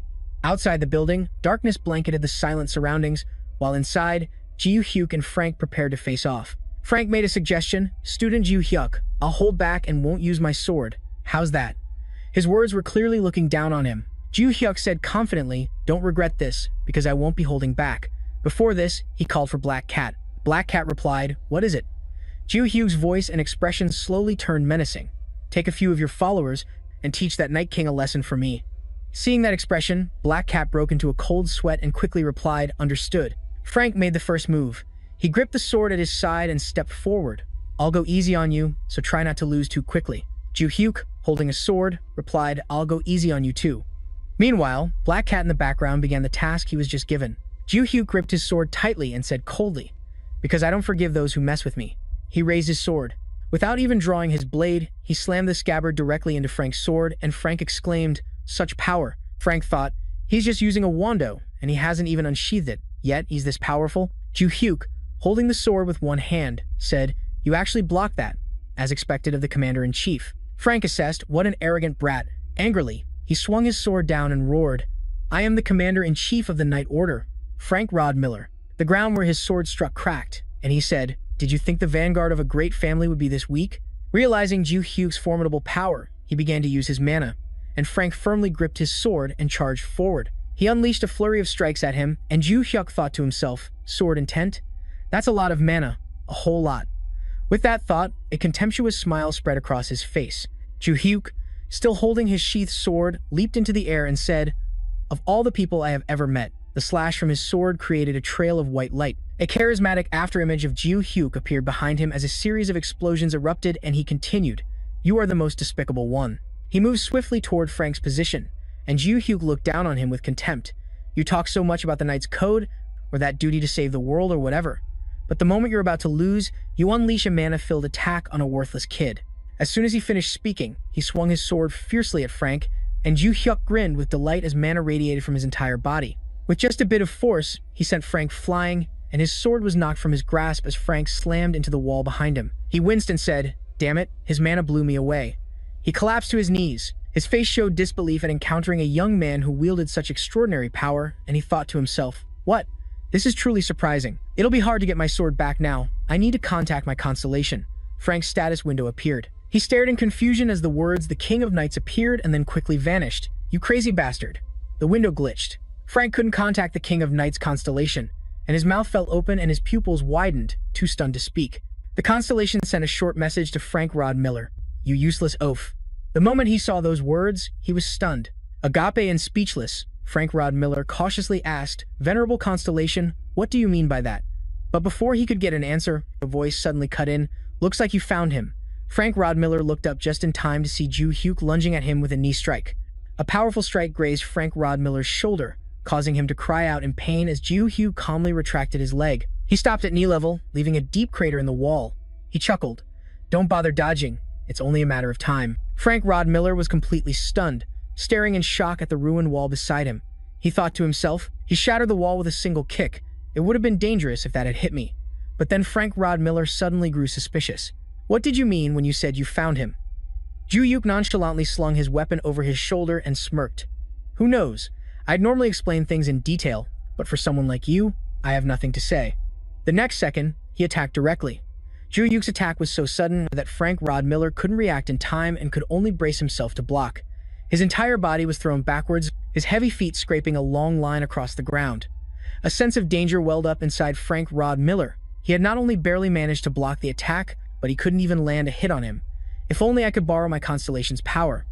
His expression gradually turned grim, but ever since that message, his constellation had stopped responding. "What is happening? I can't understand it." Meanwhile, somewhere else, the entire body of the King of Knights constellation was trembling violently, his lips quivering as he whimpered. Grotesque was pinning his head to the ground, using all his muscular strength. To recount what had happened earlier, Luminous was off to one side, biting her nails and pacing impatiently around the room. She was deep in thought. "Master ordered us to give the constellation named King of Knights a good thrashing. Could he be one of the ones who already got beaten?" Muron looked skeptical upon hearing this. "The King of Knights?" The other person confirmed, "Yes." Muron stated, "He wasn't among the bunch we dealt with before." Luminous crossed her arms, raising an eyebrow slightly. "You know that constellation?" The person opposite her nodded. "He's the patron constellation of the Rodmiller family in Germany." Based on what Muron knew about the King of Knights constellation, the wielder of the sword-shaped sacred artifact, which contains the loyal knights who have become his constellations, and commands them as his subordinates. Hearing this, Luminous was surprised and exclaimed. Muron explained, "Although I'm not directly involved, I've always kept tabs on all the famous European constellations." She mumbled, "Come to think of it, a guy named Frank, who serves that constellation, stopped by recently. He talked about forming an alliance led by his constellation and told me to join." Muron suddenly grew curious. "But why are you bringing him up?" Luminous simply replied with 2 words, "Master's orders." She relayed the order, beat the constellation known as the King of Knights to a pulp. After gathering all the disciples, Muron asked no further questions. She urged, "All right, let's head to the Phantom Realm." Soon after, the 2 of them quickly went to find Sasimi. They explained the situation once more. After listening for a moment, she understood the gist of it and nodded slightly. "I understand." The 3 of them quickly regrouped and set off to find the next person. This time it was Kwai Dan. After hearing them out, he was a bit stunned, his eyes widening as he exclaimed, "What?" Time passed. The scene shifts to the Great Void, the Sanctuary of Knights. In a certain room, an enraged shout rang out, "I told you, I don't want to be in the same guild as this guy." The bald man across from him yelled back, looking displeased, "Same here. If I had known, I wouldn't have come." A sharp retort came back at him. "If you had delivered the weapons on time, my family would still be alive." The bald man roared, "Screw you. If you hadn't betrayed us, the weapons would have been delivered on time. You just shot to his feet. Cut the crap. Then why did you join the alliance?" The bald man slammed the table, retorting, "Because I didn't know you would be here." Suddenly, another man spoke up, stopping their argument. "Silence. You are in the presence of the king." Ayeston shot back disrespectfully, "King my ass? You think we came here to play knight like you people?" The bald man agreed, "Exactly. We came here to form an alliance, not to become your lackeys." Both of them suddenly went quiet, as they felt an overwhelming presence emanating from the person in the head seat. The King of Knights Constellation's eyes flashed as he spoke in a cold voice, "You're being too loud." Just then, a massive crash echoed as the ceiling behind him collapsed. The King of Knights Constellation turned around in a daze, only to see a burly figure standing there. Kuei Dan lowered his head, his entire body radiating an intense killing aura as he slowly uttered, "You." His face was a mask of insanity as he ground out each word through clenched teeth. "You piece of trash dared to defy my master." Everyone present shot to their feet, gripping the hilts of their swords. "Who are you? Wait, that aura and those clothes." Thinking of a certain possibility, the man was struck with terror, unable to believe it. It can't be. Looking at the man before her, she stammered out a name in horror. The berserker of the martial god sect. The Butcher. The words had barely left her mouth when a massive hand suddenly clamped down on her face. Kuei Dan had lost all composure. His body shot forward with a low growl. He slammed the woman's head into a nearby wall, the immense force shattering the concrete. Kuei Dan showed no mercy, pitting her with such force that she could only struggle in agony, letting out muffled groans. A baseless rage surged within Kuei Dan, and he savagely swung his arm with all his might. In the next instant, everyone present could only watch as the woman's body was sent flying through the air. Kuei Dan turned around. He swung his arm and threw the opponent's entire body into a corner. The thud of a heavy body hitting the ground echoed clearly. After dealing with him, he stood there panting heavily. The Constellation King of Knights witnessed this frenzied outburst with his own eyes and could only stand there in silence. Grotesque wiped the drool from the corner. "Are you the King of Knights?" The man across from him was silent for a moment, before hesitantly replying, "I am." But before the King of Knights Constellation could finish, Kuei Dan lunged at him. He slammed a powerful blow down on the back of his head, roaring, "Don't you know how to manage your own contractor?" The King of Knights Constellation had no time to react as Kuei Dan slammed his head onto the table. His monstrous strength quickly destroyed the entire table, shattering it into pieces. Kuei Dan aggressively launched himself towards the King of Knights Constellation. He unleashed a powerful attack, growling, "Didn't your master teach his dog not to bite recklessly?" The lightning-fast attack caught the King of Knights Constellation off guard. Kuei Dan grabbed his head and slammed his entire body onto the table. He had complete control over his opponent. The King of Knights Constellation could only lie there flattened, groaning in pain. Meanwhile, Luminous and the other two stood outside the Knight's Great Void Sanctuary, quietly observing the situation. She remarked with awe, "Amazing. A structure like that is sitting right in the middle of this vast space." "Really?" Moron pondered for a moment before speculating, "This thing wasn't here when we came to negotiate with the other constellations. The one residing inside must have recruited and formed an entire alliance by now." Susimi, standing nearby, added, "I guess. This building seems to have been erected in the same way I created the martial god cult, judging by its size. It must have taken a whole group of people to build this." She was getting a bit impatient, "So when are we going in?" "Right now, it is likely that only our junior brother is inside." Luminous spoke nonchalantly. "He is probably still worked up. It is best to wait until things calm down before we go in." As she said this, she suddenly felt wronged, biting her nails and muttering, "I did not do anything to Master, yet I am the one being called a mad dog. How infuriating. That guy is even more twisted than I am." Morin found that ridiculously funny. She suddenly stopped, focusing on the sounds around her. "It seems quieter now. Let's go." With that, Moron led the group of three forward. They quickly landed in the target room. Kuei Dan noticed their arrival and spoke up, "Oh, you are here, senior sister." He is almost done talking. He put more force into his arm, coldly questioning the King of Knights. "Why did you order the seizure of the Berserker's sword?" The nearby knights were thrown into confusion, one of them muttering, "Is she really the one who formed an entire alliance of martial god cult fanatics?" These words reached Moron's ears. She instantly rushed forward. There are still a few rats left. In the next second, before the knight could even react, a sharp blade was at his throat. The knight next to him did not fare any better. Both were restrained simultaneously. Sosimi had appeared in a flash behind two others nearby, who jumped in terror, their hair standing on end. She warned, I know you two are not knights, but if you dare stick your noses in our business, I cannot guarantee you will leave with your lives intact." The bald man and the one next to him, their faces pale, moved their lips to reply, "Understood." In a nearby corner, the King of Knights looked bewildered, demanding, "Wait, what do you mean by seizure? Are not you here to crush our alliance?" Luminous did not deny it. "That is partly true, but you were the one who ordered your contractor to find the sword, were not you?" The other party stammered a reply, "Yes." Quaden's brows furrowed deeply. "And right now, that guy is trying to steal my red fang. How ridiculous. Why go through all this trouble as if it is actually yours?" The King of Knights was stunned. "Red fang? So that is the name of the berserker's sword, but you mentioned an order of seizure. I never gave such a command." Quaden leaned in close to his opponent, his face dark as he questioned him. "Then what exactly is that contractor of yours trying to do?" A cold glint flashed in his eyes, his tone carrying a hidden threat. "He is provoking the martial god cult just for a berserker sword." The scene shifts to Ju Hyuk's situation. The corners of his mouth curled up slightly as he took an offensive stance. Immediately after, Ju Hyuk launched a powerful kick, aiming straight for Frank Rodmuller's stomach. The man could not dodge, taking the full, painful blow. Ju Hyuk watched with amusement as his opponent fell backward, his heavy body crashing onto the cold ground. Frank Rodmuller hissed in pain, panic beginning to set in. Damn it, the King of Knights is not responding. The unusual signs made him secretly worried. Moreover, he had suddenly cursed right before the connection was cut. A majestic being, how could he utter such vulgar words? Just then, the translucent screen suddenly reappeared. Frank Rodmuller cheered internally. "Oh, my king." On it, the enraged King of Knights was displayed, exclaiming, "When did I order a seizure? I originally wanted both sides to sit down and negotiate."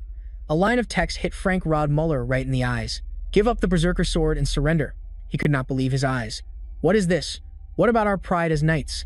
On the other side, Freak continued to forcefully press the King of Knights' head to the ground.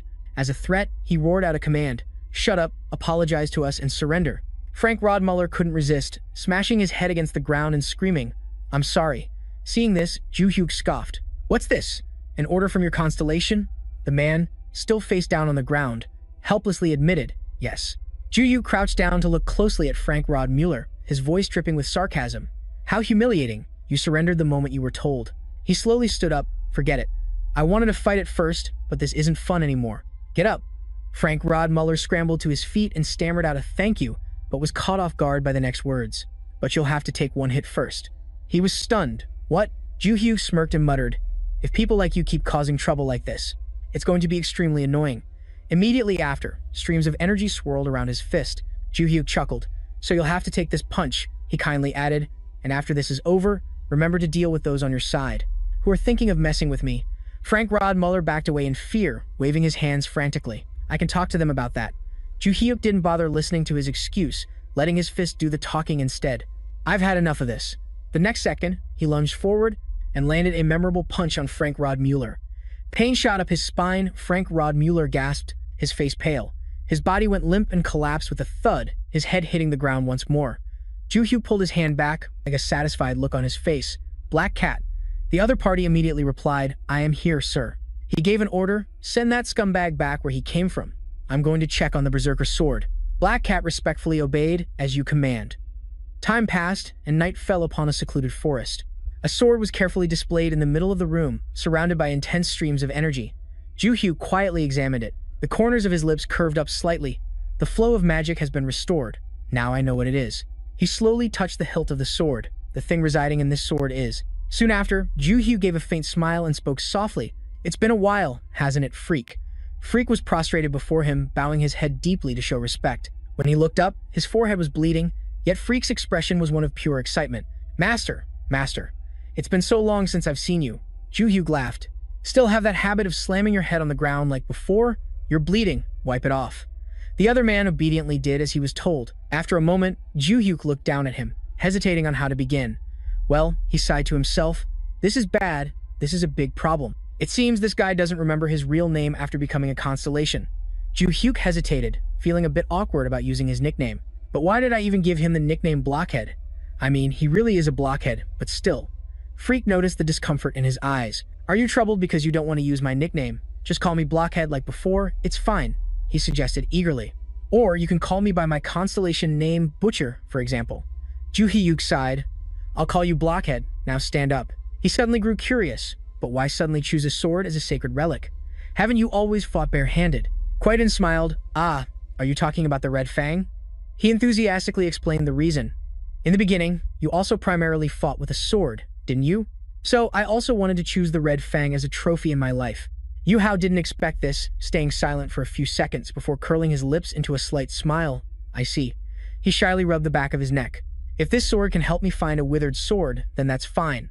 I'll use it when the opportunity arises. Yu Hao softly uttered a sentence. Thanks.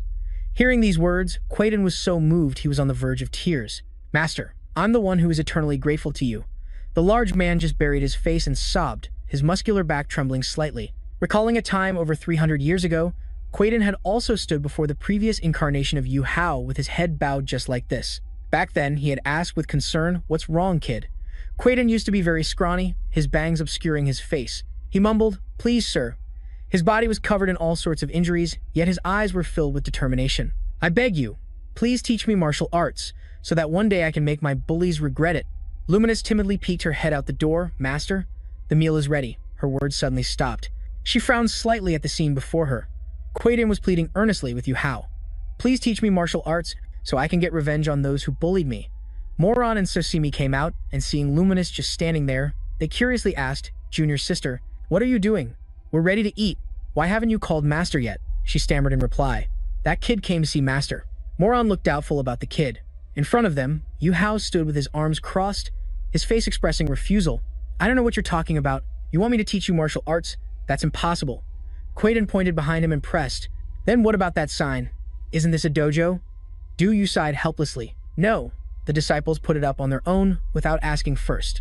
He added, "Of course I'll open a real dojo later, but I can't accept any disciples right now." Kwaidan lowered his eyes, his face filled with disappointment. "It can't be. So what should I do?" His fist trembled as he muttered in a low voice. "I've knocked on the doors of so many dojos because I want to learn martial arts, but everyone just took one look and wanted nothing to do with me." Kwaidan unconsciously exclaimed loudly. Only this place had a master who came out. Yu scratched his head awkwardly. That's because I haven't received any hunting or escort requests lately, so I've been pretty free." The moment he finished speaking, the kid in front of him dropped to his knees. "Begging you, sir." Kwaidan squeezed his eyes shut and tilted his head to the sky, his voice nearly choking as he pleaded, "Please teach me martial arts." He braced himself and slammed his head hard against the ground. Kwaidan continued to kowtow repeatedly while pleading desperately, "Please accept me, please teach me."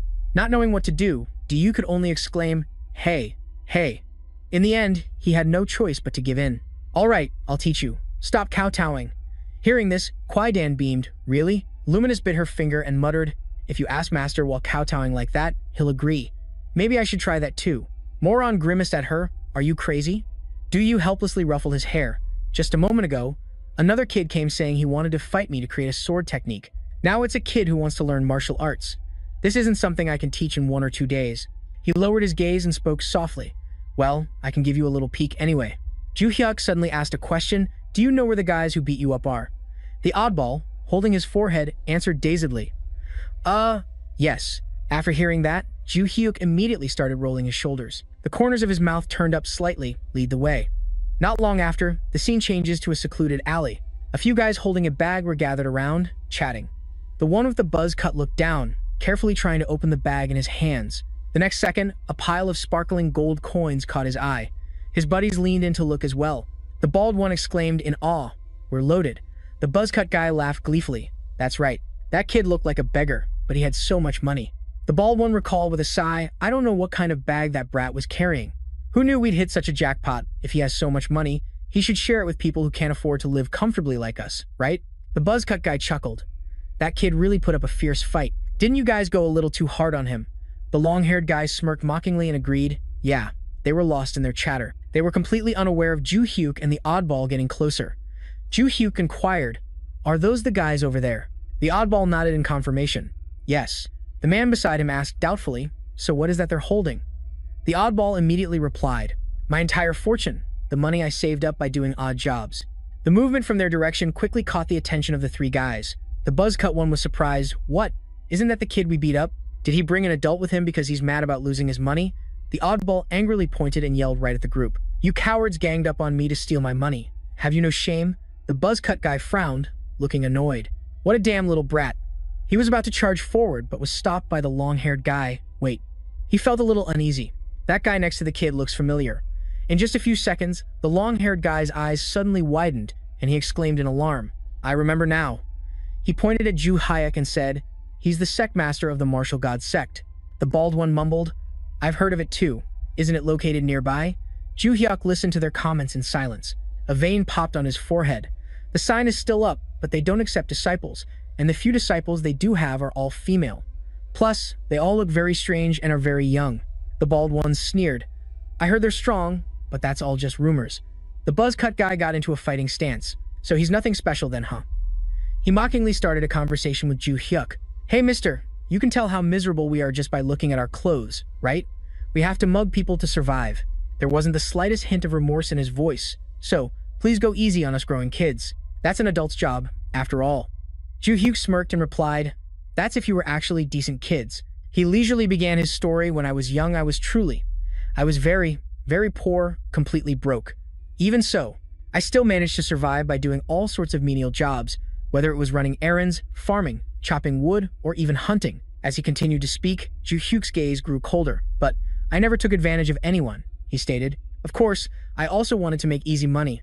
I've wanted to take from others, but in that moment, I'm afraid the time I've spent struggling will become meaningless," Ju Hyuk remarked cryptically. "If my words don't make you leave that money and walk away," he warned them one last time, "otherwise I'll teach you a lesson, one by one." The long-haired guy backed away in fear, stammering out his words. "I want to back out." The buzz-cut guy frowned and demanded, "What?" Before the other two could figure out what was going on, their accomplice had already taken off. Ju Hyuk warmed up his muscles, a slight smile playing on his lips. "That kid catches on fast." The freak stared at him in a daze. Ju Hyuk told him, "Hey kid, watch carefully." As he spoke, he clenched his hand into a fist. Powerful streams of energy were unleashed. "This is martial arts." The buzz-cut guy was still stubborn. He swung his fist for a preemptive strike. "Quit showing off." His fist was easily stopped with a single touch from Ju Hyuk. The buzz-cut guy was momentarily stunned, staring blankly at the man in front of him. Ju Hyuk casually flicked his hand, sending the man tumbling through the air in a full spin, but he wasn't done yet. He pulled back his fist, preparing for the next attack. A punch landed squarely in the buzz-cut guy's stomach, making him scream in agony. The bald guy froze as he watched his comrade get sent flying backward, slamming hard into a wall. Before the man could even worry about his partner, Ju Hyuk instantly appeared behind him, flashing a chilling smile. "Where are you looking?" Before the guy could react, Ju Hyuk delivered a powerful, direct punch, planting his feet firmly on the ground. The impact shattered the ground beneath him. Ju Hyuk's one punch sent a searing pain through the bald guy's back. The man's face went pale as cold sweat poured down. The bald guy's mouth hung open as he howled in pain. Ju Hyuk executed a perfect finishing blow. The bald guy was thrown far away, his body crashing into a wall and kicking up a cloud of dust, which slowly began to settle. The bald guy was left lying in the rubble, and not far away, the buzz-cut guy shared the same fate, completely unconscious. Ju Hyuk smiled at the freak. "That was just a small demonstration, but this is martial arts. The way to defeat an opponent efficiently with minimal strength." The boy's eyes widened in admiration. "Amazing. So this is what martial arts is?" The freak mumbled to himself, "And you make it look so easy." His next action left Ju Hyuk stunned. The freak dropped to his knees and pleaded, "I don't need revenge anymore, but please, I'm begging you." He slammed his forehead to the ground with force, begging, "Please teach me martial arts. No, please accept me as your disciple." Ju Hyuk could only sigh in resignation. In the end, he had no choice but to agree. "I haven't even properly taught you anything and you're already calling me master? All right." At that moment, he declared to the freak, "From this moment on, you are my disciple." Back in the present, Ju Hyuk closed his eyes tightly, taking a deep breath to achieve a state of intense focus. He slowly opened his eyes, his intense gaze fixed on the item below him. A flow of magic from the sword enveloped the palm of his hand. He thought to himself, "What a ridiculous kid." Thinking back on it, the corners of Ju Hyuk's mouth turned up in a slight smile. "I can't believe he chose a holy relic as his sword just because I use one." He thought to himself, "It's not an issue for me, since I already have the sword devourer, but I'll make good use of it." Just then, Brock suddenly appeared, surrounded by a faint aura of energy. He reported the situation. "Sir Du Hugh, I have returned after taking French back to Germany." The other person immediately asked, "Good, were there any problems?" Burke honestly recounted, "Not on the way. However, after we arrived, it seems his guardian constellation has stripped him of his power." Du Hugh didn't seem too surprised and asked further, "What about the enemy knights he commanded?" Burke speculated, "They will probably remain quiet." In response to Du Hugh's doubt, the man explained that because the King of Knights, their master, is subservient to your disciples. He asserted, "Even if you told them to work for you now, it wouldn't be a problem." Du Hugh smiled in satisfaction. All right. He silently calculated, if that's the case, then I'm only short one disciple. The scene shifts to another location, where a subordinate of the labyrinth master gently closed his eyes, and not long after, he opened them, looking ahead with a serious expression. Another subordinate was also in the room, and both respectfully bowed to the labyrinth master, who was behind a curtain. He inquired, "How are the ones we sent down doing?" The red-haired man immediately reported, "Only half remain, but their numbers are dwindling. According to his assessment, it seems their levels have indeed increased. But the titled ones we sent were second-rate." As he continued, the red-haired man hesitated. "The worrying part is, the ones who returned are titled." The white-haired man standing beside him remained silent as he suddenly recalled something. The guide had once said, "Since we've reached an agreement, I'll let you in on a little something. I am the one blinding the labyrinth lord." Back then, the white-haired man had been completely shocked, unable to believe his ears. "What?" The other person had spoken nonchalantly. "Right now, the labyrinth lord can't see the labyrinth clearly, can he? I'm certain he has glanced at that object or hear about it from you." The white-haired guy was silent for a moment, then continued. "Because there was originally a constellation that reported on the labyrinth, but not anymore." The guide shrugged, gently finishing the sentence.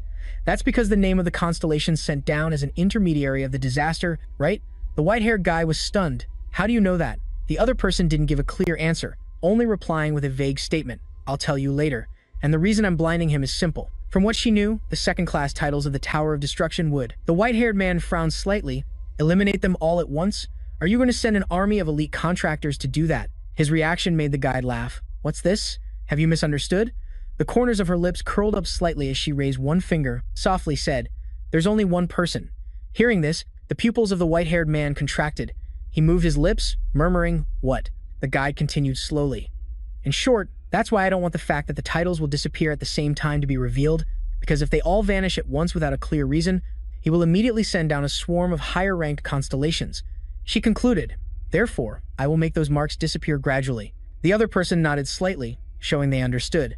"So," he couldn't help but wonder, "why are you telling me this in such detail?" The guide looked at him, chuckled softly, and then slowly revealed, "There are two reasons." The very first sentence startled the white-haired man. "First, it's because you also hold a grudge against the labyrinth lord," she continued. "And the other reason is that the person who knows your identity is one of the individuals I just mentioned." The guide stated frankly, "I'm telling you this early so you can continue to help with the things he does in the future, because I feel like we've become comrades." Hearing this, the white-haired man frowned, clearly annoyed. He decisively swung his spear forward. "Don't play games with me. This is different from what you said before. When you said you would deceive him." The tip of the spear was pointed directly at the guide. She waved her hands and forced a smile. All right, I won't bother you anymore." The guide quickly composed herself and spoke softly. "However, I want to ask you for one last favor." The flashback ends, returning to the present. The maze master looked suspicious. "How strange," he muttered. "If the dispatched constellations were eliminated, then they should have returned as skeletal threads, but I can't sense them." The red-haired man replied blankly, "Yes." The white-haired man recalled the guide's words. "The maze master must be confused, because the titles cannot be retrieved, as we are currently absorbing the constellation titles ourselves." She had asked the white-haired man, "So, please cover for us." He was silent for a long time before finally making a decision and speaking up immediately. "I think they might have gotten lost." The maze master listened silently as the white-haired man explained, "Hasn't this happened a few times before? Sometimes it takes them a while to return after getting lost on the way back from the labyrinth." The master finally seemed convinced, nodding in agreement. "You're right. Although if I searched for them myself, I'd find them instantly. They will surely return here eventually." I was worried for nothing. Immediately after, the maze master gave an order. "All right, I will postpone the deployment of the third rank. You are dismissed." The two subordinates bowed and replied in unison, "Understood." After leaving the room, they walked side by side down the hallway, both silent. The red-haired man spoke first, his face full of disbelief. "That was surprising. I didn't expect you to suddenly voice an opinion when you're usually so quiet." The man beside him replied nonchalantly, "What's so surprising about it? I was just answering the maze master's question." He then explained, "Besides, managing the titles is my job, so I was just giving him information he didn't have, based on my experience." The red-haired man frowned and pressed, "So you plan to interfere in this way?" In response, he gave a sarcastic reply, "Don't worry, I won't lose titles like you did." The red-haired man was bitter but couldn't retort. He gritted his teeth and drew his sword, ready to attack. "You bastard." His opponent walked right past him, continuing on nonchalantly, "I'm going to drop by the rebirth sector to check for errors. You should stop getting agitated and do your job." The red-haired man furiously shouted, "Get back here." Not long after, the white-haired man shook off his companion and cautiously looked around, then stealthily entered a room. He walked in slowly, approaching a brilliant red orb placed in the center of the room. The white-haired man silently observed the points of light on the orb before him for a long time. He reached out and performed a series of operations on a nearby keyboard full of ancient characters. The next second, the entire orb suddenly trembled. The red light flashed continuously for just a few seconds before going out, and the orb suddenly vanished, making way for something else to appear. Immediately after, a large tree rose up, standing tall before the white-haired man. Its branches were heavy with fruit, each one carved with a name, glowing with a faint blue light. The white-haired man's intense gaze fixed on one particular fruit hanging from the tree, and he pressed his lips together. He narrowed his eyes, focusing his gaze intently, his thoughts unreadable throughout the process. The white-haired man tightened his grip on the spear, refusing to let go. Time passed, and the scene shifted to a few days later at Valhalla Gym. Ju-hyo looked at the scene before him, ruffling his hair in exasperation. Although I said I would help, I didn't think everyone would come at once.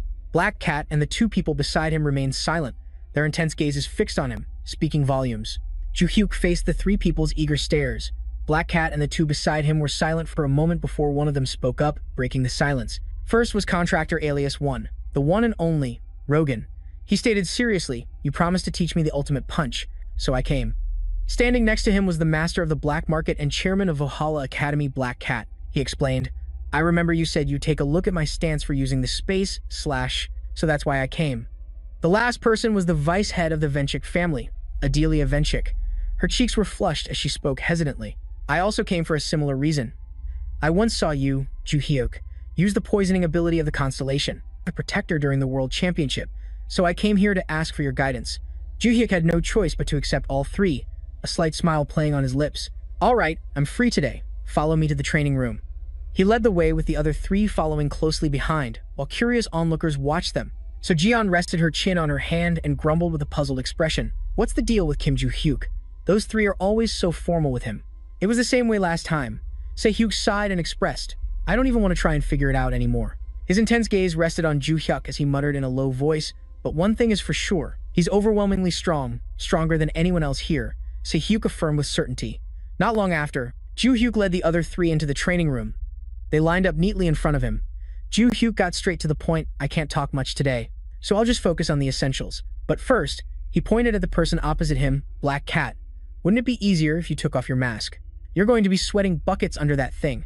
The other man was a bit surprised but obediently agreed. "All right." He raised his hands and removed the mask from his face. The two people beside him curiously watched Black Cat's every move as a stunningly handsome face was revealed. He smiled and asked, "Is this better?" Ju-hyuk nodded slightly and thought to himself, "And just as I thought, he's annoyingly good-looking." Adelia, standing beside them, stared at Black Cat, mesmerized. Rogan wondered, "Is it okay to show your face to us?" The other man replied calmly, "We're not at the market, so it's fine. Besides, Miss Adelia has already seen my face before." Ju-hyuk was confused by Adelia's reaction. "What's wrong, Adelia?" She blushed, her eyes darting to the side as she stammered her reply. "It's nothing." But inwardly, she was cheering with joy. "I'm so glad I came." Ju-hyuk began his preliminary assessment, starting with Black Cat. "Your physical strength is quite good." The other man was surprised. "Is that so? But I'm still not on your level, Ju-hyuk." He couldn't finish his sentence before Ju-hyuk cut him off. "I've never seen you fight a monster directly, but we've worked together before, right? I can tell just from the way you move." He commented, "You'll easily be able to keep up with me if you follow my training regimen."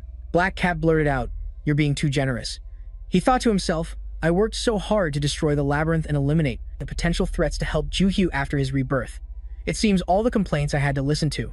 That's actually quite useful, isn't it?" Ju-hyo crossed his arms and assessed him seriously. "Your skills are fine, but you're just having trouble applying them. That's all, right?" Brackett couldn't deny it, replying softly, "Yes, that's right." Ju-hyuk stroked his chin, lost in thought. "Your constellation, Luminous, is one of the more capable ones, so it probably overlooked a few details. I've done the same thing, so I can't really say much." With that said, he suggested, "Using both martial arts and swordsmanship like Luminous is too difficult, so why don't you just choose one of the two?" Brackett seriously considered Ju-hyuk's suggestion. Lowering his gaze thoughtfully, he said, "If I have to choose one." He quickly made his decision. "I'll choose swordsmanship, since I usually turn my holy relic into a sword." Ju-hyuk praised him. "Good choice. It's more suitable for spatial slash. Later, we'll spar with wooden swords, and I'll observe you." He then turned to the next person. "Adelia, your problem is clearly stamina. She became flustered and stammered, "I'm too caught up with my duties as the family head, so I've been quite busy." But Ju-hyuk cut her off. "I knew you'd say that." He reminded her seriously, "You're Moji's contractor, so you must know that poison is very difficult to apply." As far as Ju-hyuk knew, causing paralysis over a certain area or from a distance might be easy, but lethal poisoning usually requires direct contact. Adelia nodded slightly. "That's right." He then asked, "Have you ever melted an enemy from a distance using poison?" Adelia's lips parted as she answered, "No, never." Ju-hyuk made his decision. "Good. Let's make that your goal. Physical training is essential to achieving it. So let's start with your physical fitness." What he said next took Adelia completely by surprise. "It will take time, so I want you to follow a specific training regimen. Today, let's test the extent of your martial arts skills." She repeated doubtfully, "Martial arts?" Ju-hyuk analyzed thoroughly. "Do you think Moji could assimilate enemies the moment it awakened? Right? Furthermore, you might know about its sacred artifact, but in the end, it specializes in using finger techniques." He also added that, with its small frame, martial arts are an essential factor. She seemed surprised by this remark. "Small frame?" Ju-hyuk pressed. "Have you ever learned martial arts before?" Adelia answered honestly, "Yes, I have learned it before." She explained that one of the former heads of the House of Venice also learned how to use abilities. After this, he entered the constellation's illusionary domain and learned the martial arts that allowed him to use poison. According to Adelia's explanation, those martial arts became the foundation of our family. "I heard the application is a bit different these days, but of course, I've learned it too." Hearing this, Ju-hyuk nodded in understanding. "I get the picture." He suddenly made a request. "You two, fight each other." Adelia and Rogan's eyes widened in bewilderment. "Huh?" Adelia panicked, her face on the verge of tears as she whined, "Master Ju-hyuk, you know who he is, right? My opponent is Rogan, the #1 ranker." But to her surprise, he calmly replied, "I know, don't be afraid." Ju-hyuk clarified, "There's a huge gap in physical strength and stamina between you two, so Rogan, you can't use mana." As for Adelia, she could use 20% of her mana. "Now fight." Knowing it was useless to protest, Adelia could only hold back her tears and agree. Rogan couldn't help but ask, "Mr. Ju-hyuk, is this match related to my one-punch training?" The corners of Ju-hyuk's lips curled up slightly as he answered slowly, "Of course, after this match, you'll realize your own shortcomings too." Ju-hyuk watched them get into their fighting stances, silently confident. Beckett looked bewildered and curiously asked the person next to him, "Is this really going to be okay?" He was anxious, even with the mana handicap to match their physical levels. Can Rogan and Adelia really fight on equal footing? Ju-hyuk keenly noticed something. "What's this? Are you worried about her? Is there something between you and Adelia?" The other person's cheeks flushed red as they stammered a denial. "No, I was just asking." He didn't intend to press the issue, just smirking lightly as he decided to watch. Rogan clenched his hand into a fist. His eyes were focused on the opponent in front of him. Adelia seemed a bit more tense. She pressed her lips into a thin line. The very next second, Rogan suddenly lunged forward, intending to land the first strike. He swung his arm high, his eyes glinting with a vicious look. He clearly had no intention of holding back. Adelia, of course, wasn't going to just stand there and take it. She reacted very quickly, successfully blocking her opponent's blow. Not stopping there, Adelia decisively prepared a counterattack. A lightning-fast move was unleashed. Rogan couldn't react in time, and his entire body was pushed back. Witnessing this scene, Ju-hyuk curled his lips into a slight smile and thought to himself, just as expected. Rogan seemed not to have anticipated this development and was momentarily flustered. How unexpected, he thought, looking deeply at Adelia. He couldn't help but feel impressed. Her martial arts are better than I thought. Rogan calmed down. His body, which had been airborne, suddenly landed steadily on the ground. His expression grew more serious as he lowered his stance, focusing on planning a counterattack. Rogan stomped his foot hard on the ground to gain momentum, and a terrifying pressure was suddenly released. In the blink of an eye, he had already flash-stepped right in front of Adelia. Her mind immediately fell into chaos. "He's too fast. I can't block this attack." Rogan threw a punch aimed straight at Adelia's stomach, putting her on the defensive with no choice but to try and block. However, the force of the blow was too strong, causing Adelia's body to be thrown backward, slamming hard against the wall. She let out a pained hiss. Against the wall, Adelia hadn't even regained her footing when she looked up. Her eyes immediately widened, full of shock and horror. Rogan had closely followed her movements, leaping forward to land right in front of her. He gritted his teeth, bracing himself and using all his strength to throw a powerful punch. Adelia couldn't react in time, her face pale, able only to watch as the fist closed in on her. In that hair-raising moment, she quickly composed herself, squinted, and took a deep breath. Rogan, who thought he had already secured victory, was suddenly hit by a full-blown counterattack from his opponent. Adelia swung her leg high and delivered a kick full of power, sending Rogan flying into the air. Not stopping there, she suddenly spun around, preparing a strike with one hand. Without a moment's hesitation, Adelia landed a palm strike directly on Rogan's stomach. The heavy sound of the impact rang out clearly. A sudden wave of pain washed over him, his face turned pale, cold sweat beaded on his forehead, and he gritted his teeth with a hiss. Rogan hurriedly retreated, putting distance between himself and Adelia. He clutched his stomach, a look of disbelief on his face. Just as they were in a heated struggle, Ju-hyuk suddenly spoke up to stop them. "That's enough." He smiled brightly at Rogan and dropped a cryptic remark. "You must realize it by now, right?" The other guy was still bewildered and asked back, "What?" Ju-hyuk had no choice but to expose him directly. "Until now, you've just been putting on a show, relying solely on your ability, Rogan." Ju-hyuk pointed directly at Rogan. "You've been depending on that ability and just showing off." Rogan, his blunt remarks left you speechless. The mana was adjusted to account for the difference in physical endurance, yet you were still overwhelmed in pure physical combat. Ju-hyuk smiled faintly. Of course, endurance can be increased through training, so the conditions were a bit unfair. But aren't you curious why you couldn't gain the upper hand against an Adelia who matched your strength? Ju-hyuk posed the question. Rogan still couldn't understand, but he wondered, is there another reason? In response, he received a confirmation, yes. He then suddenly asked a question, "You've practiced martial arts, haven't you?" Rogan nodded slightly. "I learned it through communing with my constellation." Ju-hyuk stroked his chin thoughtfully. "I had a feeling after seeing the way you move." To be honest, his next words made Rogan freeze. "You lost because of the martial arts from your constellation's grandmaster." He exclaimed in shock. "What?" Ju-hyuk closed his eyes and began to speak slowly. "Let me tell you a story. A long time ago, about 300 years in the past, a crowd gathered around a figure. Come on, everyone. This isn't an opportunity you get every day." He enthusiastically pointed behind him. "If you look behind me, you'll see a large boulder," Monk Cobra said, then performed some kind of gesture toward it. "You can all test it for yourselves. It's not fake, and it's not hollow on the inside, so it's a real rock." The commotion quickly drew the attention of Ju-hyuk and his disciples. He then heard the man's voice ring out, full of pride. "But do you know what?" He gleefully held up a small, round pill, with just one pill that I created using the grace of the Buddha. With that, Monk Cobra unhesitatingly popped the pill into his mouth. Next, he turned to stare intently at the large boulder before him.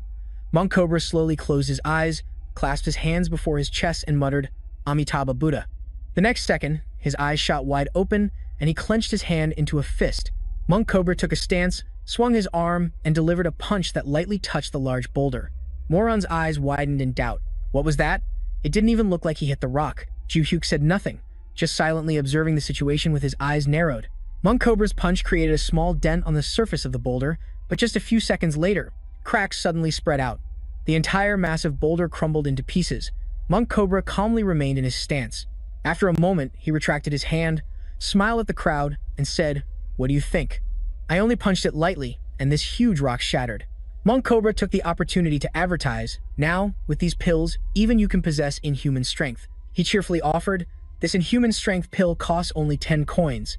The crowd immediately bought it hook, line, and sinker, clamoring to buy them. "Give me one." "Me too. I'll take one." Monk Cobra laughed with delight. "Yes, thank you." Ju-hyuk couldn't help but remark as he watched the scene, "That guy, the ability has shown through." Moron repeated, confused, "Shown through?" He then explained, "It's like your poisonous energy, or Luminous's power to cut through space." She thought for a moment and finally understood. "I understand now," Ju-hyuk stated. "A person with an ability can make it shine depending on whether they have talent or not." He lowered his gaze and muttered, "For someone like me with no talent, who only managed to master a crappy breathing technique, I would never be able to find an ability inside and die." From what Ju-hyuk observed, he concluded that some people don't need much effort for their abilities to shine like him.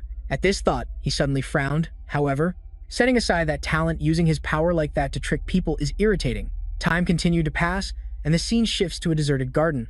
The Cobra Monk's eyes sparkled as he stared at the money bag in his hand. "Well, look at this," he muttered gleefully. "I don't know what's up with everyone today. The medicine is completely sold out, but thanks to that, I've made quite a bit." A figure suddenly approached. The Cobra Monk looked apologetic. "Sorry, the medicine is all sold out." He added with a smile, "There will be more next time."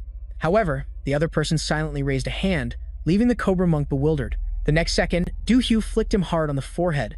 The Cobra Monk's forehead turned red, and his head snapped back. He fell flat on the ground, clutching his forehead and demanding, "What was that? Why did you hit me?"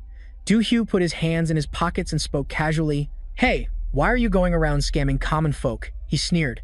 "And you even chant Buddha's name. Don't you feel ashamed before Buddha, as a monk?" Hearing this, the Cobra Monk suddenly jumped to his feet and retorted, "Not exactly." His answer left Ju-hyuk a bit confused. What? The Cobra monk, with a serious expression, stated honestly, this money is to rebuild the temple. Time passed quickly, and the sun began to set. The scene changes to another location, as the twilight glow covered the overlapping mountain ranges. The Cobra monk led the way, carrying a cloth bundle, with Du Hugh following closely behind. The one in front suddenly broke the silence, asking curiously, "Are those kids with you, your disciples?" Du Hugh replied nonchalantly, "Not many people can tell just by looking. How did you know?" The Cobra monk's steps faltered for a moment, and he glanced back at him. "Then you must be the leader of the martial god sect, Kim Ha-no." He added, "I've heard the rumors about you, the leader of the martial god sect who takes in strange children as his disciples." Hearing those last words, Du Hugh frowned slightly. "Strange children?" The other man quickly continued, "My apologies for the late introduction. My name is—" Du Hugh cut him off directly.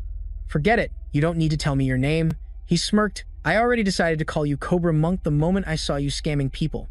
The other man lowered his eyes in embarrassment and retorted, "I told you it's to rebuild the temple."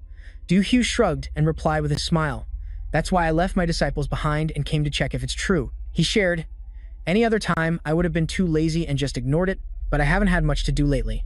Du Hugh stated frankly, "I was thinking I'd take the money and return it to everyone if it turned out to be a lie." The Cobra monk didn't seem to mind. "Fine by me, we're almost there." As they continued on their way, Du Hugh couldn't help but ask curiously, "You said rebuild, right?" The Cobra monk nodded in confirmation. "That's right." He then suddenly blurted out, "Actually, I didn't become a monk voluntarily." Du Hugh asked, confused, "What do you mean?" The other man then began to tell his story. "When I was young, my parents were so poor they sold me into slavery, but a great abbot came to recruit monks, saw me, and saved me." Du Hugh was surprised. "How did a great master save you?" The Cobra monk explained. He bowed to the slave trader, offered the item he had received that day, and pleaded earnestly. Speaking of which, he was always grateful.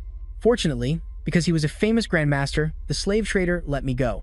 Du Hugh was skeptical. "He just let you go? That's the first I've heard of those scumbags letting someone go so easily."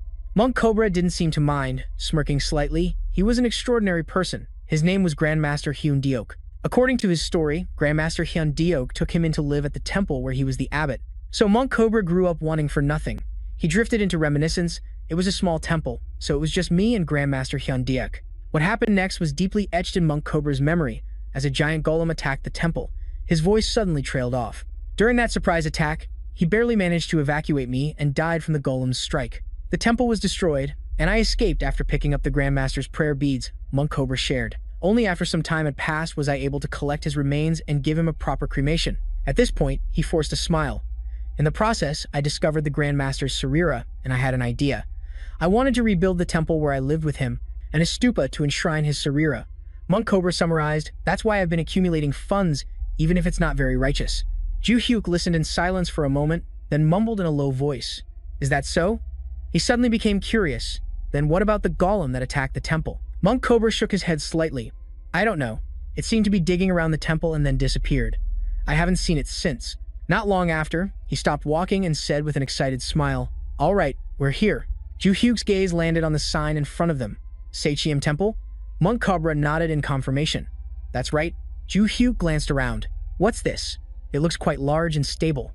The man next to him chuckled. "I rebuilt the gate with the money I saved, but the inside is empty." He made a polite offer. "You've come a long way. How about coming in for a cup of tea?" Du Hugh refused. "No need. It's enough for me that you're telling the truth. I'm heading back now." He kindly added one more thing. "I understand your situation, but from now on, earn money the right way. I know I'm sticking my nose in your business, but..." Du Hugh didn't need to finish the sentence. Monk Cobra understood, scratching his head with an embarrassed laugh. "I'll do my best, thank you." Just then, a sudden cracking sound echoed. Monk Cobra's eyes widened in shock. He frantically looked around, stammering, "What was that?" Du Hugh, standing beside him, calmly asked with a smile, "Is that the golem that destroyed the temple?" Looking up, they immediately saw a massive golem towering before them. A huge golem stood imposingly before the two, its entire body exuding sturdiness. Monk Cobra's eyes widened in terror. Du Hugh, on the other hand, looked interested. He narrowed his eyes slightly and suddenly chuckled. "That's the golem that destroyed the temple, isn't it?" Both of them had to look up to see the entire golem. Monk Cobra looked it over and stammered in reply, "I think so, but it's much bigger than before." As soon as he finished speaking, the golem suddenly raised its fist and aimed it straight at them. A punch tore through the air, sending earth and stones flying in a thick cloud of dust. Monk Cobra hugged his head in fear, but the golem's attack was easily blocked by Ju Hyuk with just one hand. His other hand quickly clenched into a fist. He raised an eyebrow and smirked coldly, still wanted to destroy the temple. Huh. The very next second, Ju Hyuk didn't hesitate to land a powerful blow on the golem, shouting loudly, "You disrespectful thing." With just a single punch, he sent the massive golem flying backward, its heavy body slamming hard onto the ground, creating a deep crater. Master Cobra couldn't believe his eyes, exclaiming in admiration, "That's amazing. Is it down?" Ju Hyuk casually replied, "No way." He explained that they had to destroy its core. If its core isn't destroyed, it can't be finished off. Master Cobra's jaw dropped in amazement, unable to believe it, as the man beside him asked, "You'd say it's much bigger now, wouldn't you, kid?" "No wonder, it looks so sturdy." Ju Hyuk revealed a little. It got bigger by absorbing mana from the temple's mana stone. Master Cobra was confused. A mana stone? The man slowly analyzed. Based on the temple's name, I think the head monk must have known that there was likely a large mana stone underground, according to my speculation. An ordinary person would have a hard time knowing that this is a monster powered by mana. It most likely attacked after sensing the strong source of mana. Glancing over the golem, Ju Hyuk then added, "And it's also possible that it absorbed a ton of mana during the attack to grow to this size." Master Cobra's whole body trembled, his voice choked up. "So if we don't finish it off right now, it'll just come back, right? I worked so hard to restore the temple, yet Ju Hyuk just casually smiled and said, then we just need to finish it here." Feeling a hand on his shoulder, Master Cobra was stunned. "What?" Ju Hyuk adjusted his posture. "Come on, raise your hands. Get into a stance." Master Cobra was utterly bewildered, his lips trembling as he uttered, "What is it?" Ju Hyuk's voice reached his ears. "Don't you want to destroy that thing yourself? That monster is the one that killed the monk who raised you." Master Cobra looked at him and hesitantly spoke. "I want to, but how?" Ju Hyuk instructed, "Remember the technique you used to break rocks when you were selling medicine from this morning? Use that." The young monk was a bit worried, but, "I've never used it on a monster before." Ju Hyuk decisively grabbed Master Cobra's wrist and corrected his stance. "Then try it today. Focus."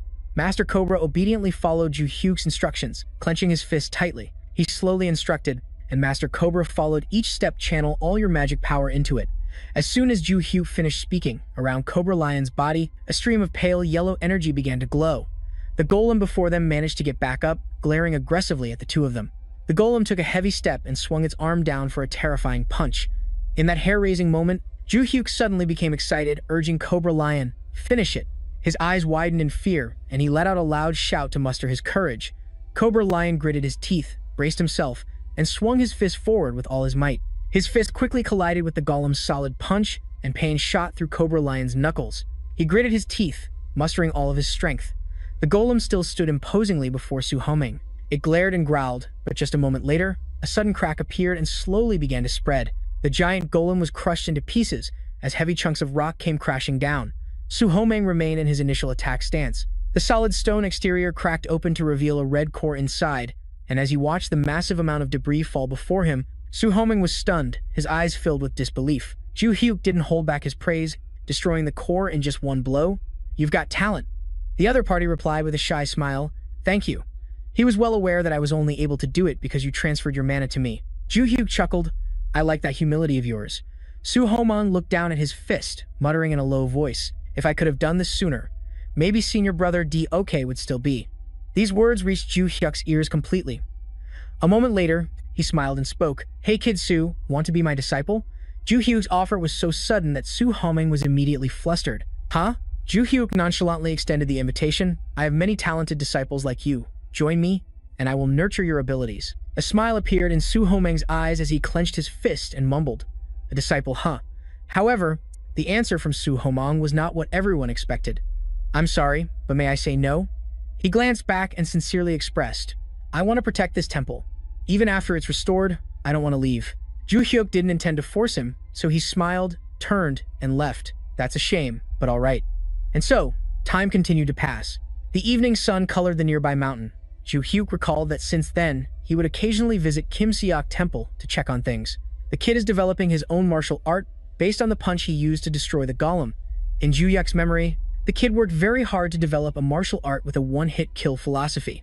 One of his disciples was so impressed with this martial art, so they continued to exchange ideas, and Ju Hyuk helped the kid perfect it. However, there was one problem: the attack was too linear, and he planned to fix it after the kid had perfected it. Snapping out of his reminiscence and back to the present, Ju Hyuk crossed his arms and sighed, "But I ultimately never got that chance."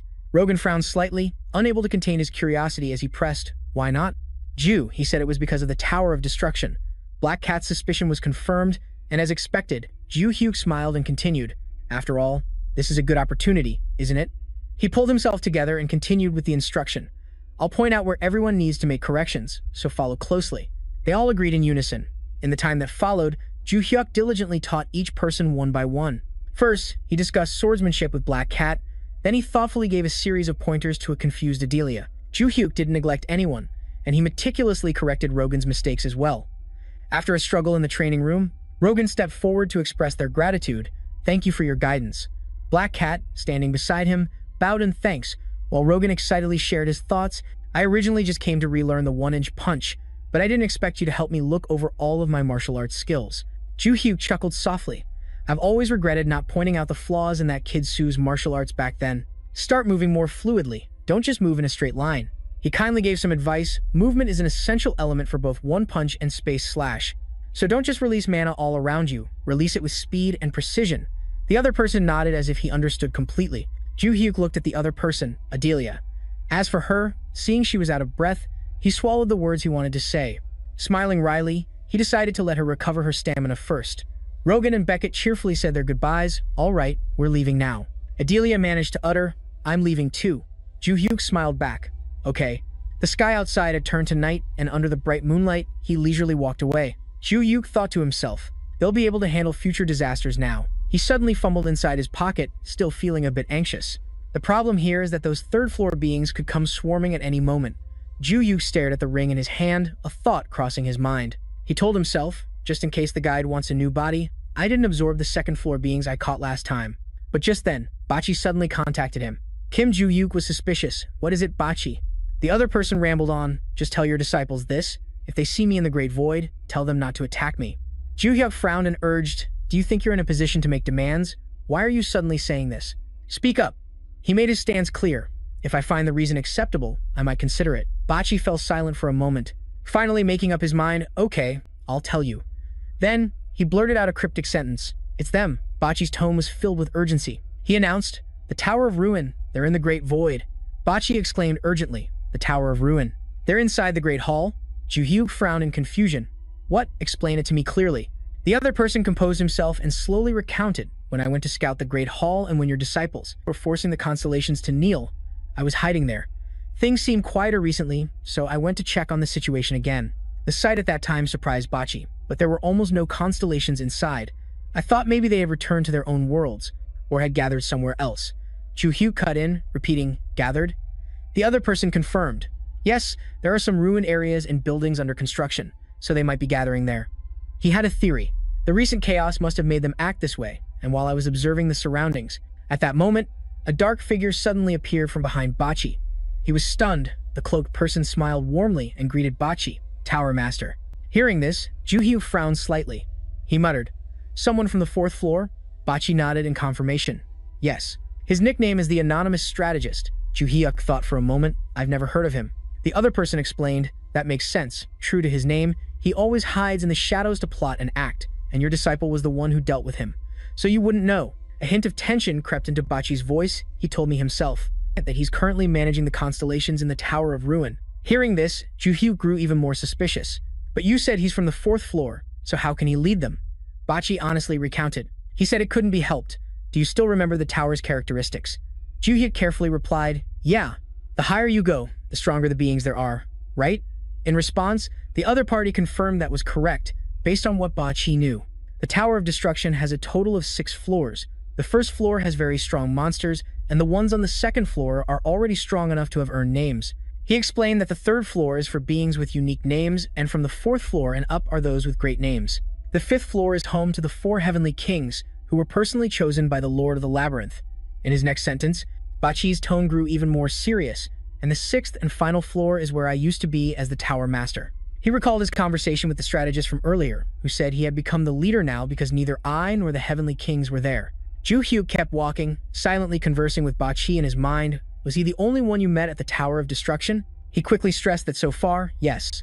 Ju Hyuk suddenly blurted out, "This is bad." His attitude made Bachi anxious, who immediately pressed him, asking why. Ju Hyuk began his analysis. "If they're in the Great Hall, That means they're still carrying out their duties as constellations somewhere, right? Bachi acknowledged that was correct. The other party continued with another question, so how many beings is he managing in the Tower of Destruction? Bachi was at a loss for words, stammering, and unable to give a complete answer. He became flustered over this, and finally had to confess that he didn't know. Ju-hyuk was stunned to hear that. Bachi then recounted that when the strategist saw him, he immediately said, "Please lead us again." As he said this, he suddenly started to panic. They think I still have my power like before. If they find out I don't have it anymore, who knows what could happen to me? Bachi paused for a moment, gulped, and then continued, so I said. He was lost in a flashback. At that moment, he had struck a cool pose, nonchalantly saying that the time was not yet right before running away. As soon as he mentioned that experience, Bachi's breathing became ragged, and he nervously called out the other person's name, Kim Huno. There was no response from the other side. Bachi immediately grew impatient and tried to connect again, Master Kim Hun-oh. The next second, Ju-hyuk's furious shout echoed. In his ears, "You useless piece of trash." He continued to berate him harshly, leaving Bachi speechless. "If you don't have your powers anymore, you should have at least brought back some information for me. You were the Tower Master, and this is how you behave? Absolutely pathetic. You know how obsessed I am with that tower. I need to know how many constellations are down there so I can make a plan." Ju-hyuk irritably let out a long rant, angrily throwing the bag in his hand onto the ground. A low voice spoke up. "Hey, you've been bugging me for a while, so how about we take a trip to the world of intellect?"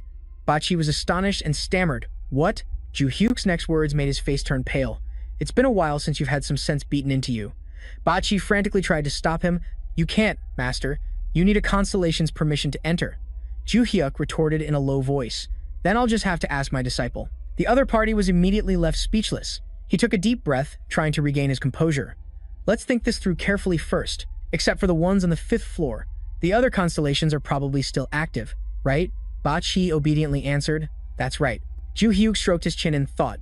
The guy didn't say much, but he did mention something about the beings from the Tower of Destruction descending. He muttered in a low voice, "I'll confirm this later. But from the 2nd floor and up, they've probably become constellations." As if suddenly remembering something, he shot up and said, "Wait a minute. He said the named ones are descending." Bhe continued, "So what does that mean?" Ju-hyuk explained that when the named ones descend, they will be fully manifested, no longer bound by the limitations of the constellations. They can directly influence the real world. He narrowed his eyes, silently calculating, "Wait a minute. Can we destroy those constellations before they descend?" With that in mind, Ju-hyuk immediately probed Bhe. "Hey Bhe, what would happen if we destroy this sacred artifact that contains the constellation?" The other party hesitated before answering. "I'm not sure either. I just woke up inside the Holy Sword, so I don't know anything at all." Ju-hyuk then spoke, his tone laced with a threat. "Is that so? Then maybe I'll just break that sword and see what happens. I do have a spare, after all." Bhe flinched and exclaimed in a panic, "Master, calm down. We can just ask another constellation." Ju-hyuk irritably ruffled his hair, clicking his tongue in disgust. He was both useless and ignorant. A thought suddenly popped into his head. Actually, Bhe was very strange. Ju-hyuk thought back. The other constellations had lost their names, so I don't know what they're called. But I know his name is clearly Bhe. He also knew that changing one's perception would allow a person to use their full power in the world of cognition, yet he had no power whatsoever. He considered a possibility. What if Bhe was just his proper name, and his weakness was a result of being bound to that name? The moment this idea surfaced, Ju-hyuk himself dismissed it. Whatever. I shouldn't be making assumptions. He could be lying to me, and until the truth is revealed, I can't know for sure. After collecting his thoughts, he finally spoke. "Hey Bhe, I have a job for you." The other asked with some apprehension, "What is it?" A slight smirk formed on Ju-hyuk's lips as he leisurely stated his request. "Pretend to be the Tower Master again. Stay in the main hall, manage the others, and find out how many people are there." Ju-hyuk instructed carefully. Bhe anxiously asked, "But why?" Ju-hyuk didn't offer any further explanation, only instructing. "Just pretend you still have your powers, keep them in line so they don't cause trouble, and report any updates to me." Ju-hyuk's menacing voice echoed in Bhe's ears, sending a chill down his spine. "If you refuse, I will shatter your sacred artifact and let you experience what a constellation has to suffer." Bhe was left with no other choice and whimpered in obedience. "All right, I'll do as you say, Master." Ju-hyuk offered a token compliment, a wise choice. He thought to himself that he would leave the main hall to Bhe, and tomorrow he would ask his disciple about the sacred artifacts. Time flew by, and the scene shifted to the next day. Warm sunlight streamed down on the massive building, as the sound of footsteps approaching the director's office door grew increasingly clear. Ju-hyuk stopped in front of the door, raising his fist to knock.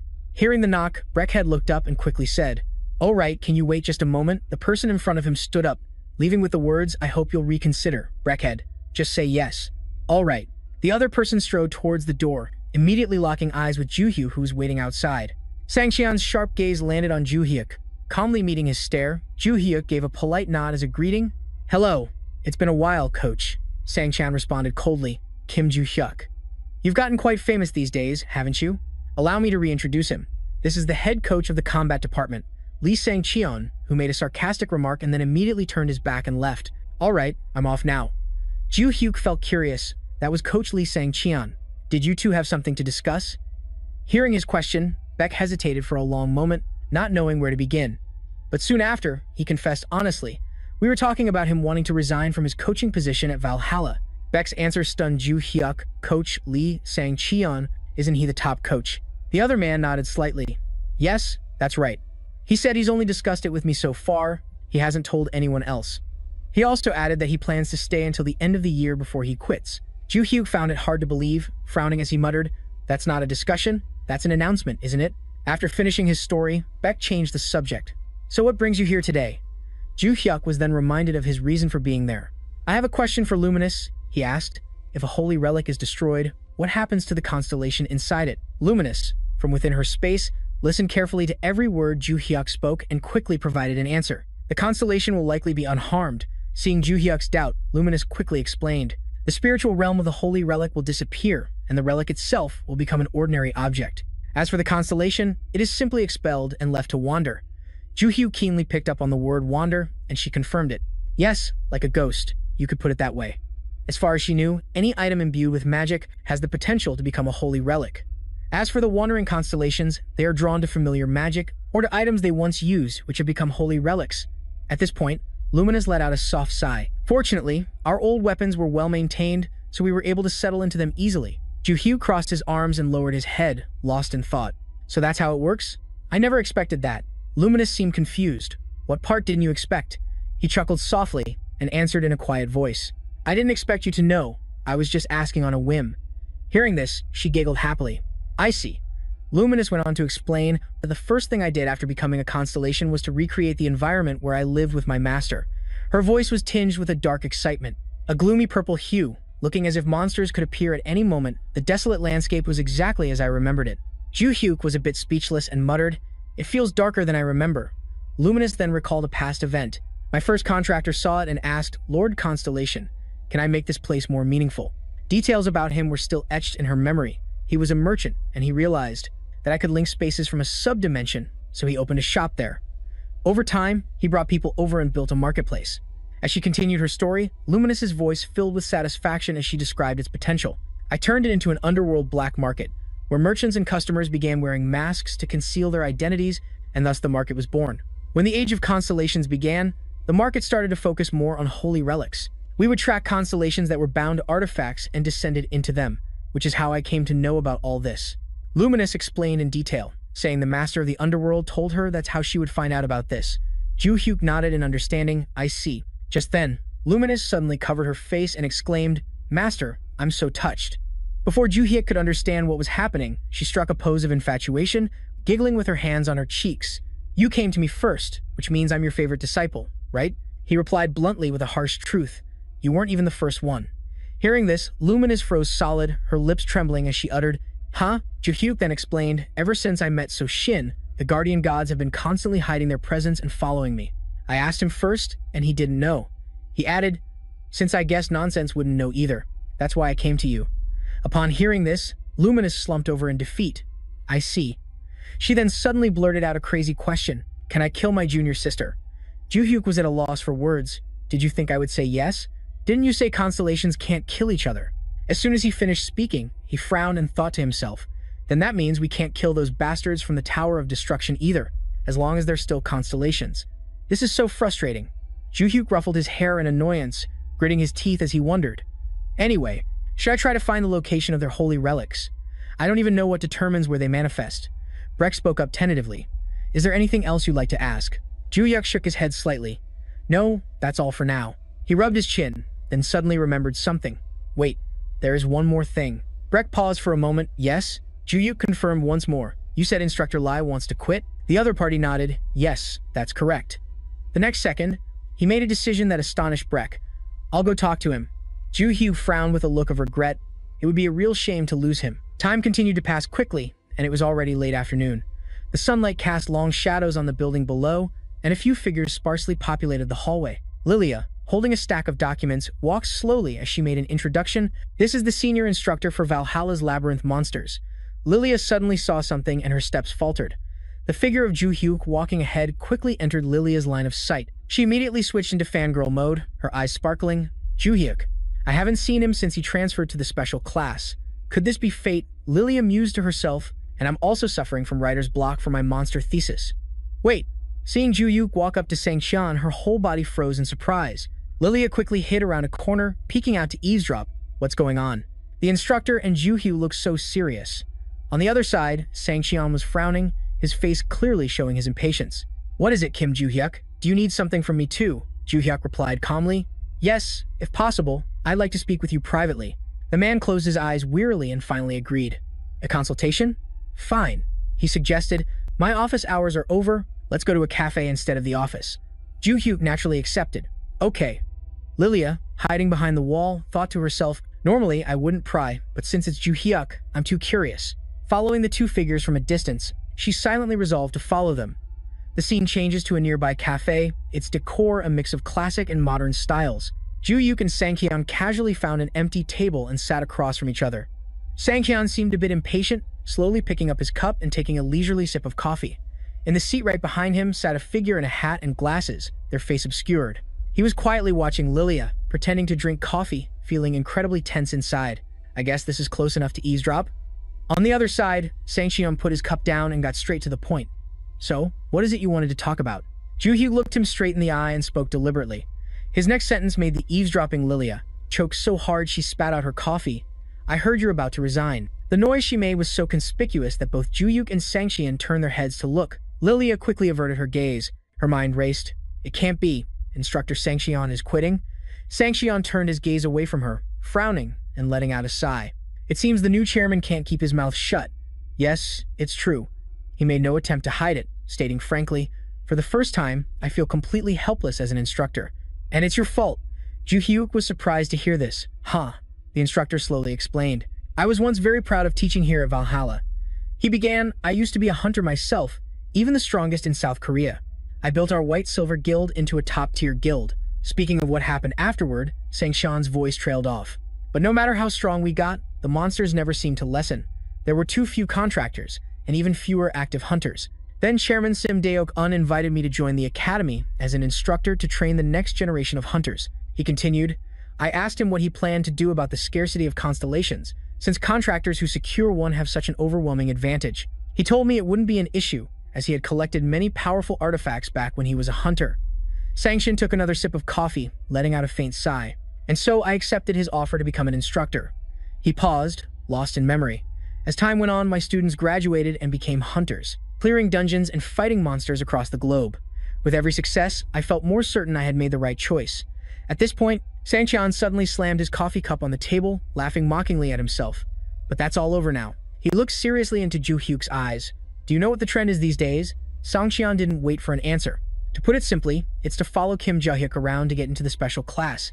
Ju-hyuk himself hadn't expected this. With a shocked expression, he asked, What? The other man looked down and continued, The special class has certain perks, like being exempt from regular classes. The students who were once determined to become hunters have grown lazy. He stated firmly, The special class is now full of your followers. Even the heir of the Seal family is among them. Ju-yu couldn't deny it, answering quietly, You're right. Sang-xian muttered, True, they must have worked for it. But every last one of them comes from a top family with a patron constellation. He also revealed, Now the students are obsessed with S-rank contracts and are trying to find ways to get into the special class, by sticking to you like glue. Sang-xian's face was etched with displeasure as he expressed, It makes me feel like my role as an instructor has become obsolete. Since you showed up, it feels like this whole academy just revolves around you. Sang-xian paused, eyeing Ju-hyuk suspiciously. And I can't find anything about your background. Who are you? His eyes glinted coldly as he questioned in a low, serious tone, Have you secretly made a contract with an S-rank constellation? Kim Ju-hyuk. Ju-hyuk just shrugged, speaking with a calm indifference. Instructor, if you're that curious. He paused dramatically. He looked his instructor dead in the eye and made a suggestion, "Why don't we have a little sparring match?" Faced with Ju Hyuk's sudden proposal, Sang-shin was momentarily stunned. "What?" Ju Hyuk's lips curled into a cocky smile. "You'll find out whether I'm a real contractor or not." His attitude made Sang-shin extremely uncomfortable, who questioned in a cold voice, "Are you provoking an instructor, Kim Ju Hyuk?" He narrowed his eyes slightly. "Normally, I wouldn't bother with this kind of cheap provocation, but I accept your challenge." Sang-chan's reply made Lilia, who was sitting nearby, freeze as Sang-chan made his stance clear. "I want to know exactly what kind of person you are before I leave." Ju Hyuk seemed to have been waiting just for those words, replying with a smirk, "Excellent, then let's head to the sparring room." With that said, the two quickly strode away. Lilia remained seated, watching their retreating figures, unable to believe her ears. The instructor and Ju Hyuk were preparing to face off. The scene shifts to the academy, where the sun was slowly setting behind the classroom buildings.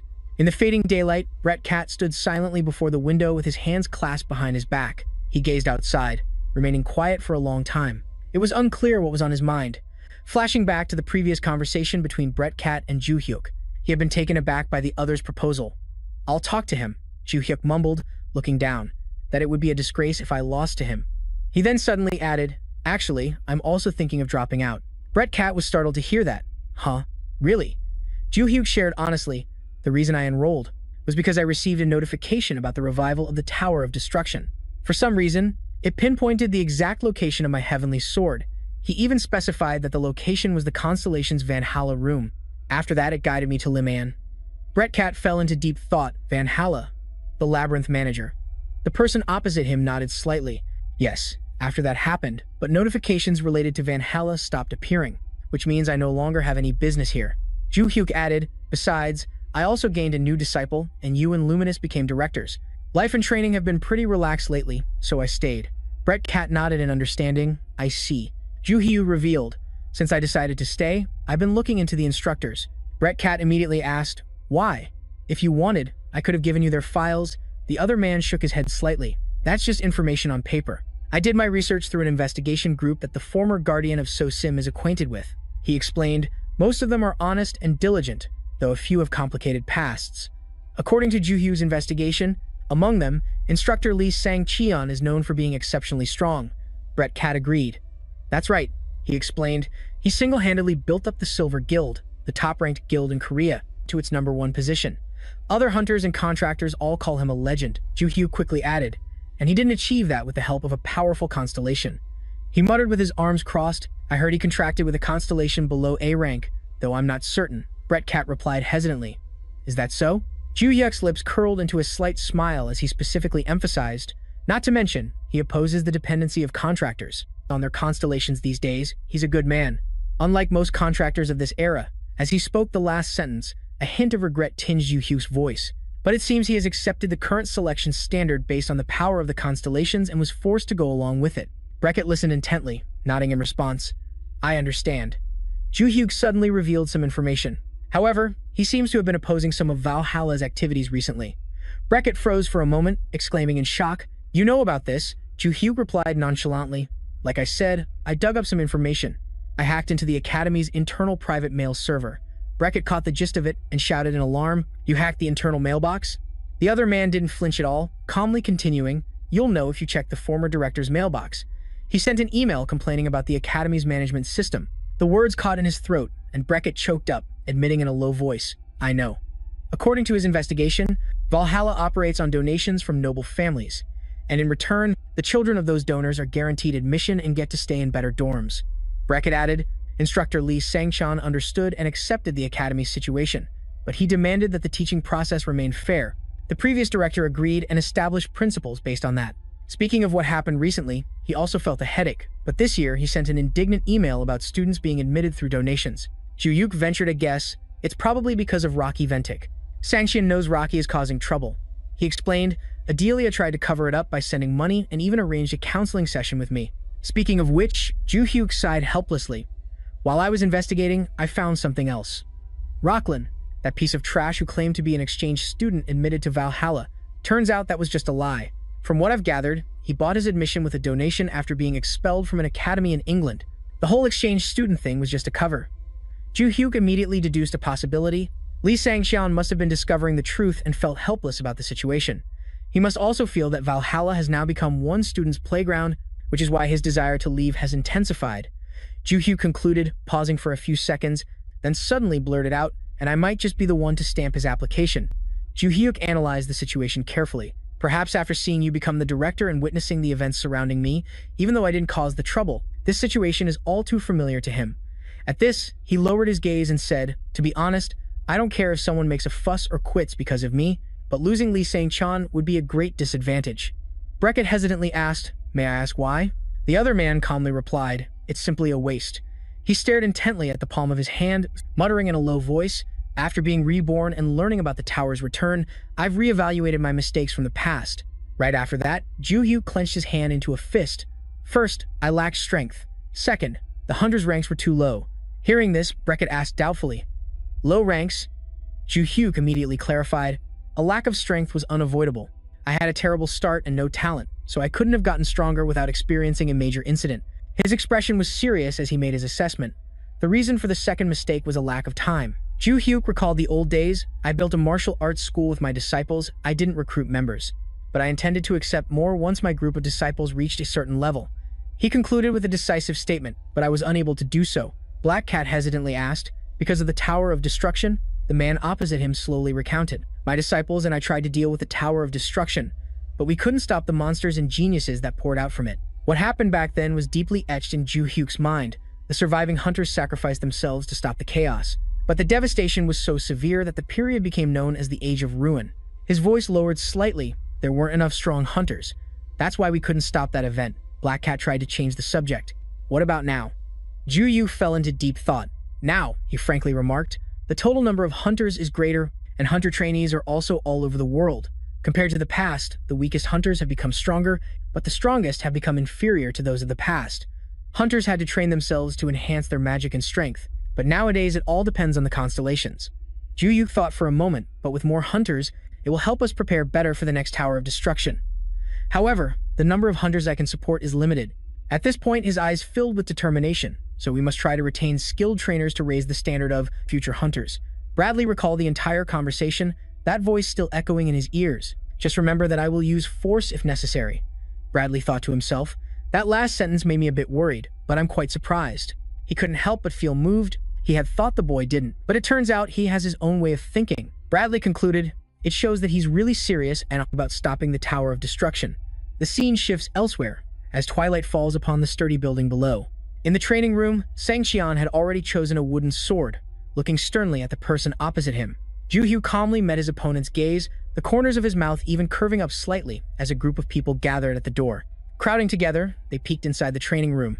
So-yeon exclaimed in shock, "What is this? Why is Instructor Lee?" Sang-cheon sparring with Kim Ju-hyuk. Yen-lang, standing nearby, complained irritably, "The window is too small. Who is that old man?" Aaron introduced softly, "He is the top instructor at Valhalla." Hearing this, the other person was stunned. "Does that mean he's the strongest professor?" Siyu Wu gave a wry smile and confirmed, "Yes." Meanwhile, the atmosphere in the training room began to grow tense. Sang-cheon narrowed his eyes and muttered, "It's been a while since I've fought a human." Ju-hyuk didn't flinch in the slightest, casually looking straight into his opponent's eyes. The next second, a flickering shadow swept across. He quickly caught up with that movement. Sang-cheon suddenly lunged forward to launch a preemptive strike, yet Ju-hyuk was still able to block his sword with ease. Sang-cheon, weapon in hand, glided through a thick cloud of smoke, now standing face to face with Ju-hyuk. On his side, his eyes were focused on the dark shadow in the distance, suddenly as if he had a third eye. Ju-hyuk quickly turned his head to look back, and suddenly Sang-cheon rushed in from out of nowhere, attacking him with a sword. Luckily, Ju-hyuk raised his weapon to block the sword, which left a deep gash, and he quickly pulled back to defend. Sang-cheon gripped his sword tightly, brandished it lightly, then lunged forward to attack Ju-hyuk. Looking at Sang-cheon, he let out a confident smile, thinking, "He's fast. Did he make a pact with an agility constellation?" Suddenly, he completely vanished before Ju-hyuk's eyes, appearing behind him, raising his sword and aiming straight for his neck. Quick-witted, Ju-hyuk swiftly turned the tip of his sword and stabbed straight into Sang-cheon's arm, leaving him no time to react. Just a few seconds after being injured, Sang-cheon completely collapsed to his knees in front of Ju-hyuk, near the edge of the room's entrance. Through the glass, the group saw Sang-cheon, and everyone's face showed clear fear, mixed with confusion. What just happened? The instructor suddenly disappeared, then reappeared and collapsed at Kim Ju-hyuk's feet. Yen Lang's face was covered in sweat as she realized something. So that's it, the instructor's speed is incredible. The image of Sang Qian attacking Ju Hyuk from two directions appeared. He had charged straight at Kim Ju Hyuk, but he changed direction twice by kicking off the ground. Standing in front of the door, Yen Lang explained the reason to the group next to her. He probably did that because he knew a direct attack on Kim Ju Hyuk wouldn't work. It seems Kim Ju Hyuk predicted that and swung his sword behind him. From behind, a hatted Lilia stood there. She looked inside, her voice full of certainty. But Instructor Lee Sang Qian still wasn't fighting at his maximum speed. At that moment, he intentionally held back his blade just before it struck Kim Ju Hyuk. As soon as she finished speaking, all eyes turned to a single target, aimed straight at her, making Lilia confused. Ha, ha. The three of them looked at each other blankly at the appearance of this newcomer. Who is that? One of them explained, that's Instructor Lilia. You guys are mistaken. Back inside the room, Sang Qian clutched his side, his face full of admiration. Ju Hyuk, you're extraordinary. I can't believe you could react to that speed. Standing opposite him, he slung his sword over his shoulder, smiled slightly, and said respectfully, it's all thanks to you, sir. Instructor, you stopped yourself back then because you were afraid I would die if you had struck my head, right? Ju Hyuk's eyes were serious as he said to Sang Qian, you don't have to go easy on me at all. Ju Hyuk's words left the man on the ground listening in silence. It was truly hard to respond. Just come at me as if you don't care what might happen to me. After a moment of thought, Sang Qian had a reply for Ju Hyuk. Are you telling me to ignore an instructor's responsibility to protect his student? Hearing this, he raised his head and continued to question Sang Qian. Didn't you say before that you wanted to know what kind of person I am? Then please treat this as a sparring match between two individuals instead of between an instructor and a student. There was a sharp glint in Ju Hyuk's eyes as he slightly furrowed his brow. Then, you'll understand what kind of person I am. From the ground, he slowly got up, asking hesitantly, a sparring match between two individuals? Just a few seconds later, Sang Qian pulled his sword back, accepting the offer. All right, he then powerfully thrust it straight towards Ju Hyuk's chest. He quickly used his sword to block Sang Qian's dangerous attack. Asterisk, asterisk. This blow is a bit too fast for me to deflect. I'll just focus on blocking then. Asterisk, asterisk. Without stopping, he pulled his sword back faster than lightning, then unleashed a series of consecutive slashes. The slashes rained down on Ju Hyuk's sword, and seeing his blade about to break, he began to worry. Asterisk, asterisk. I thought it was just a single blow. I didn't expect so many consecutive strikes. This is not good. Asterisk, asterisk. The large crack on Ju Hyuk's sword grew more and more visible. If he keeps attacking like this, asterisk, asterisk. Just as the thought crossed his mind, his weapon completely shattered, beyond repair. Pulling back, Sang Qian looked at Ju Hyuk, whose weapon was now broken. Asterisk, asterisk. His sword is shattered. Seizing the rare opportunity, he unleashed a barrage of vivid green slashes forward. Suddenly, due to his injury, Sang Qian stopped and clutched his side, thinking, asterisk, asterisk. I can't keep attacking because of the hit he landed, but with that much sword intent.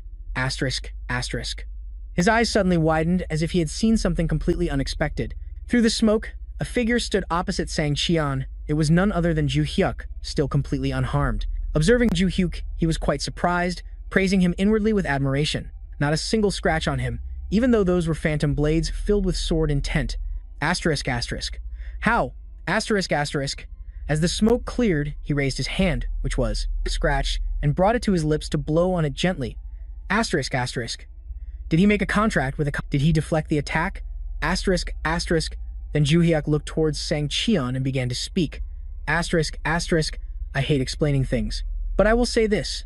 Asterisk, asterisk. He slowly approached, looking at Sang Qian as he revealed something very few people knew about him. To this day, I have not made a contract with a single constellation. It was my own mana that deflected your sword intent. Asterisk, asterisk. What? Ju Hyuk held up the scratched edge of his hand, pointing to it as he said to him, asterisk, asterisk. If the sword aura isn't too strong, I can deflect it by concentrating mana into my hand blade. Asterisk, asterisk. Don't you teach the students this. Hearing this, Sang Qian's eyes widened in shock at something no one had ever been taught. Asterisk, asterisk. I've never taught them that. I've never even heard of such a thing. Asterisk, asterisk. In the wide open space, the two faced each other, his voice echoing all around. Not even in the foreign textbooks I study for supplementary lessons. Asterisk, asterisk. I see. Holding his scratched hand forward, Ju Hyuk explained a few things to Sang Qian. Asterisk, asterisk. In the past, people created skills of this type with the intention of fighting other humans, so it's understandable. Asterisk, asterisk. But now, learning skills to fight monsters, it is more valuable than learning skills to fight other people. Asterisk, asterisk. As soon as he finished, the man, clutching his side indignantly, immediately refuted him. What are you talking about now? That's been the standard for hundreds of years. Sang Qian's gaze was fixed entirely on him. Labyrinths appeared in various nations, and monsters are active inside them. Nations stopped fighting each other and focused on researching how to defeat those monsters. Before the Age of Destruction, it was rumored that monsters appeared everywhere. But now, most of them spawn near the labyrinths, so the nations themselves restrict access to them. Sang Qian's brow furrowed, a few beads of anxious sweat trickling down his face. That's why the students in the academy only focus on training to fight monsters. Sparring with each other serves the sole purpose of demonstrating mana application and physical prowess. Students don't learn special skills to knock people unconscious. Juju's face was a bit bewildered, but he still listened intently to what the man said. Only law enforcement branches of the government or villains learn those kinds of skills. Not to mention, even the police and the military don't know techniques like that. Suddenly, having suppressed his emotions for too long, Sang Qian's expression twisted with rage as he screamed, "What in the world are you?" Ju Yuk was startled. There was no reason for him to increase the number of people who knew his true identity. He regained his composure, smirking at the man as he issued a challenge. "If you want to know, you'll have to defeat me." His words made the man's brow furrow in irritation. With eyes full of anger, Sang Jian gripped his sword tightly, bending his knees into a defensive stance. "As an adult, I feel ashamed, but I'm going to have to put you in your place." Sang Qian emitted a green aura, and in an instant, he split into 3 clones. "My most powerful attack of all." On the other side, Ju He raised his hand, his expression calm and utterly fearless. Am I supposed to be scared? This time, he was the one to attack. Ju Hyuk clenched his fist and flew down at Sang Qian. The man gritted his teeth and narrowed his eyes.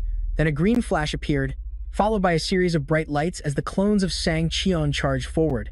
A moment later, his expression changed drastically as if he had realized something. "That's strange. I'm constantly attacking him at close range, but I don't feel like any of my attacks are landing." As if guided by a sixth sense, Sang Qian quickly spun around to look behind him. "Don't tell me he's behind me." Just as he suspected, standing right behind him was none other than Ju Hyuk, watching Sang Qian. He offered a complimentary smile. "You catch on quick." Not wanting to waste any more time, he clenched his fist and lunged at the bewildered Sang Qian before him. "My turn." Weapon in hand, Sang Qian watched him and analyzed. His attack is very slow. "If I counter now." Just as he leaned to the side, a sharp pain shot through his flank, making Sang Qian grit his teeth in agony. "The spot he hit me earlier." The thought had barely finished when Ju Hyuk was already standing next to him. Suddenly, his expression changed completely as he threw a powerful punch forward, a blow that went straight through Sang Qian, causing the man's face to contort as he screamed in pain. In just a few seconds, Sang Qian was knocked flat on his back on the ground. Ju Hyuk stood over him, looking down. A short while later, Sang Qian was in another location, lying unconscious on a chair. His eyes started to twitch and slowly fluttered open. The moment he regained consciousness, he clutched his stomach and shot up. Beside him, someone's voice asked with concern, making Sang Qian quickly glance over. "How are you feeling, sir?" It was Juju. His face was filled with concern as he looked at the man. Sang Qian glanced around the room frantically and asked him, "Where is this?" "The lounge next to the training room." Ju Hyuk faced him and explained candidly, "I was going to take you to the hospital if your injuries were more serious, but it looks like you're all right. You must have used mana to defend yourself, right?" Sang Qian's next words made Ju Hyuk fall silent.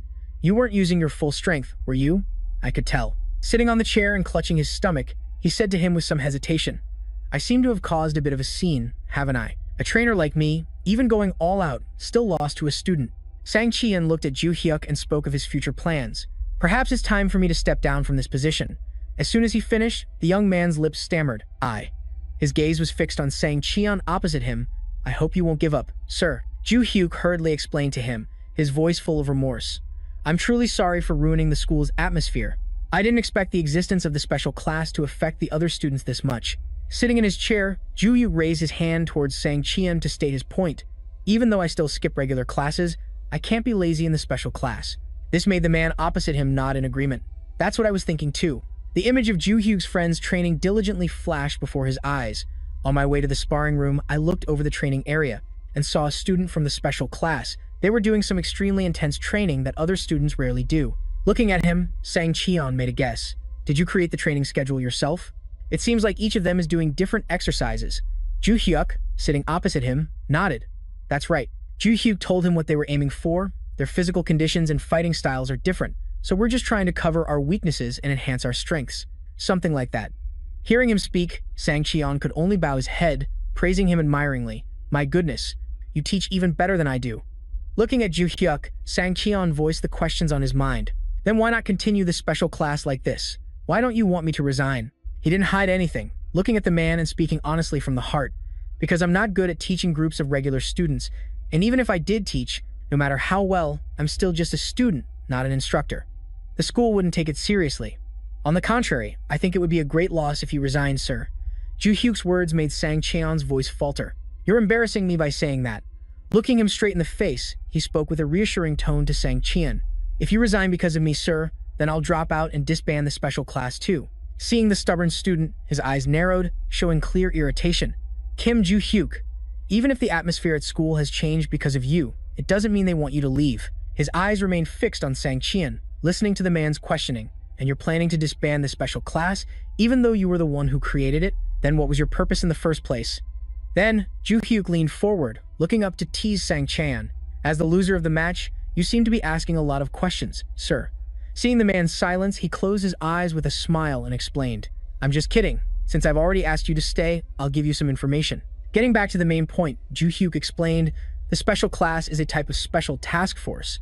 The name alone confused Sang Qian. A special task force? Without stopping, he started to bring up an old story for him. Do you remember the disaster from a few months ago, sir? Looking at him, Sang Qian nodded, recalling, of course, it's not something that usually happens in South Korea, but it was resolved quickly, and didn't make any major news. Ju Hyuk's eyes widened as he continued his story. What's stranger is, even the few reports that came out afterward disappeared. All related information is gone too. The special class and I took care of it. In the chair opposite him, Sang Qian's face was one of complete surprise. What? A special class? Ju Hyuk immediately nodded. Yes.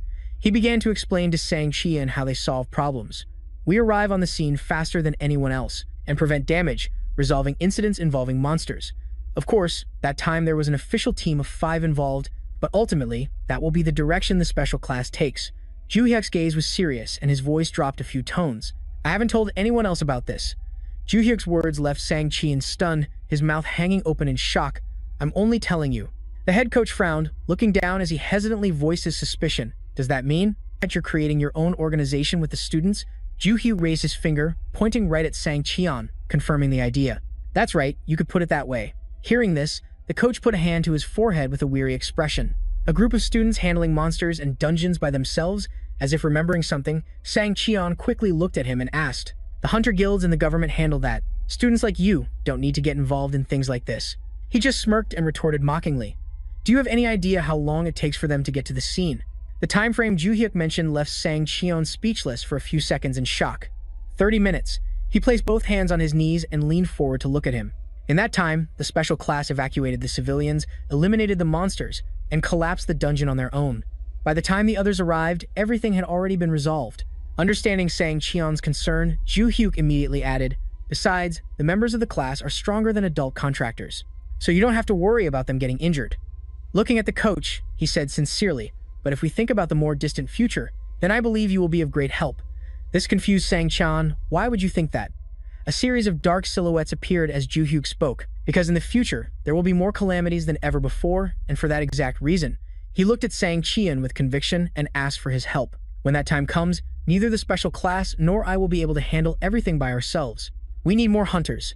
Ju Hyuk's expression was more serious than ever before. That's why I need you to stay. Before the great calamities strike, we need as many capable hunters as we can get. His next words made the coach's face twist into a grimace. And in South Korea, the only ones who can guide them are you and Manhwa. With that, Ju Hyuk leaned back in his chair and smiled faintly. That's all I can say. Oh, and there's the image of Lilia crying her eyes out. Instructor Lilia will also come and beg you not to resign, which left Sang Qian utterly astonished. What? How could she possibly know I was planning to resign? As if remembering something, he crossed his arms and looked up at Ju Hyuk. But that makes sense. I was the one who personally recruited Lilia as an instructor. Ju Hyuk nodded. I understand. Gazing into the distance with his mouth agape, the coach made his decision. All right, I'll stay. Sang Qian raised his finger and pointed it directly at Ju Hyuk, who was sitting across from him, and ordered, and you don't have to leave or disband the special class either. He then boldly stated his theory about Ju Hyuk. I still don't know exactly who you are, but I'm certain you're preparing for something huge. Seeing Ju Hyuk's baffled expression, Sang Qian quickly added, and even without a constellation, you're stronger than me. If you're the one who created the special class, then I think they would be deeply hurt if you left. He also warned him about one thing, but if you have to face something too dangerous, then don't fight. You have to wait for the contractors to arrive. Hearing that, Ju-hyuk bowed his head and replied, I understand. Then he remembered something, quickly turning to the man who was resting his chin on his hand and asking, but what should we do about the instability that the special class is causing? Sang-shin winked at him suggestively. I have an idea. He quickly sat up, his hand clutching the wound that was still hurting. It would be great if you helped me put it into practice. Huh? Yes. Standing by the curtain window to block the sunlight, Sang-shin looked at Ju-hyuk and said his goodbyes. Well, I'm off then. See you next time. Yes. He smiled as he watched the door slam shut. Master Sang-shin was gone. Ju-hyuk closed his eyes tightly and thought, never expecting that a day would come when he would bow his head to ask someone for help like this. Just a few seconds later, he opened those gentle eyes wide and looked down at the ground. But still, he is a kind person. If there were more people like him 300 years ago, life would have been much easier. Suddenly, a voice called out from somewhere, Ju-hyuk Nim. The familiar voice made Ju-hyuk wonder, what is it, Bachi? Did you just get back from the cave? Bachi, trembling all over, answered his question. Yes, I went there, as you said, and acted as if I were becoming the leader. But Bachi on the other side clenched his teeth, his face covered in scratches. You didn't tell the disciples that I was only pretending to be the leader of the final tower. Did you forget to tell your disciples? Bachi repeated. So Simi and another person named Moron had bullied him. Your disciples saw me get appointed as the tower's leader and came to beat me up. Unfortunately, one of the disciples used an invisibility spell to hit me without anyone in the tower noticing. But they stopped hitting me after I explained. Hearing this, Ju-hyuk laughed in relief. Then it's fine. So why are you complaining? As if wondering something, he quickly asked, wait, the disciples were in the cave? Who were they? Bachi leaned his back against a gate and recounted. They were wearing masks. He quickly guessed. One is quite foolish, and the other girl is shy. Returning to his seat, Ju-hyuk crossed his arms, a puzzled look on his face. But why were they in there? I didn't send them there. On the other side, Bachi held his aching cheek. Really? I thought you secretly ordered them to do it? Bachi's words stunned Ju-hyuk. What? An image of Sosumi and Moran standing there. What were they doing? The sunlight shone on the gate's nameplate. The two masked girls were standing in front of that place, rebuilding the academy of the gate god. In the cave, stepping out of a portal, the strategist looked towards Bachi, raising a hand and bowing in greeting, smiling faintly. Tower Master, you've returned.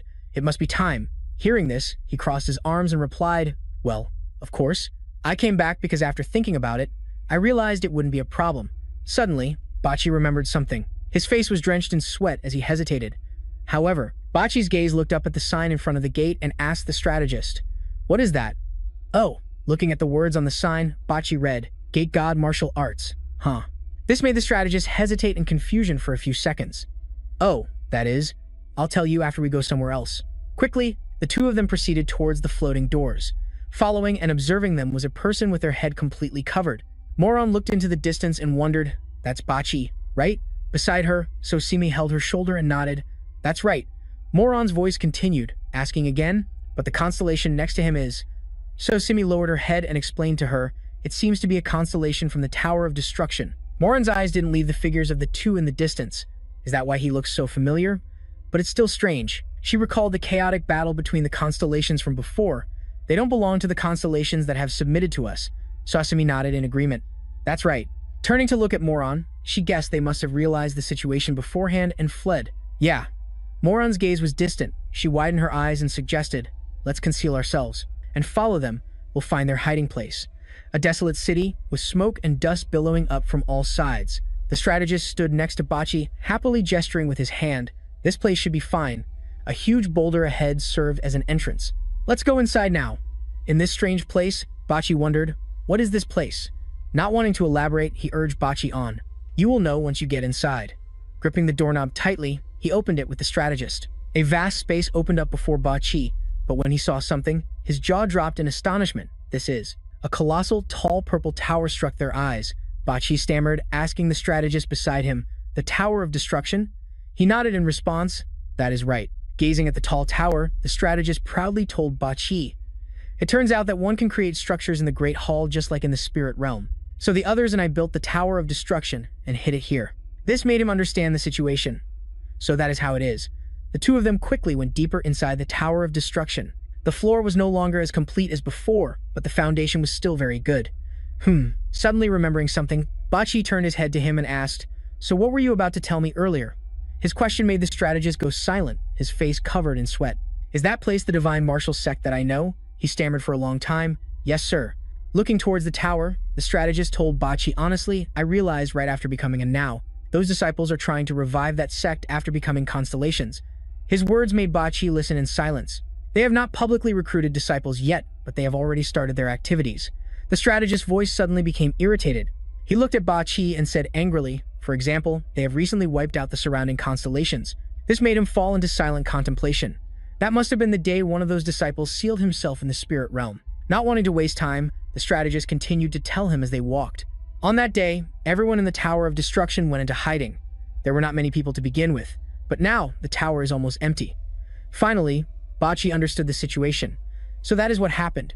As if remembering something, he called out his name loudly. "Strategist." This made the strategist a bit flustered. "Yes, sir?" Bachi looked at the strategist and asked for a favor.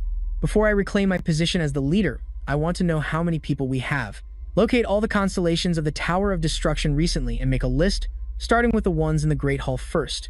As soon as he finished speaking, the strategist's face was covered in anxious sweat. "As expected of you, my lord." He was immediately assessing the available forces to ensure the mission would not be delayed. The strategist quickly left. "All right, I will get on it right away." Seeing Bachi walking alone, he reminded him, "Some constellations are currently in the tower. You can go meet them." He listened and nodded. "Oh, all right, I will keep that in mind."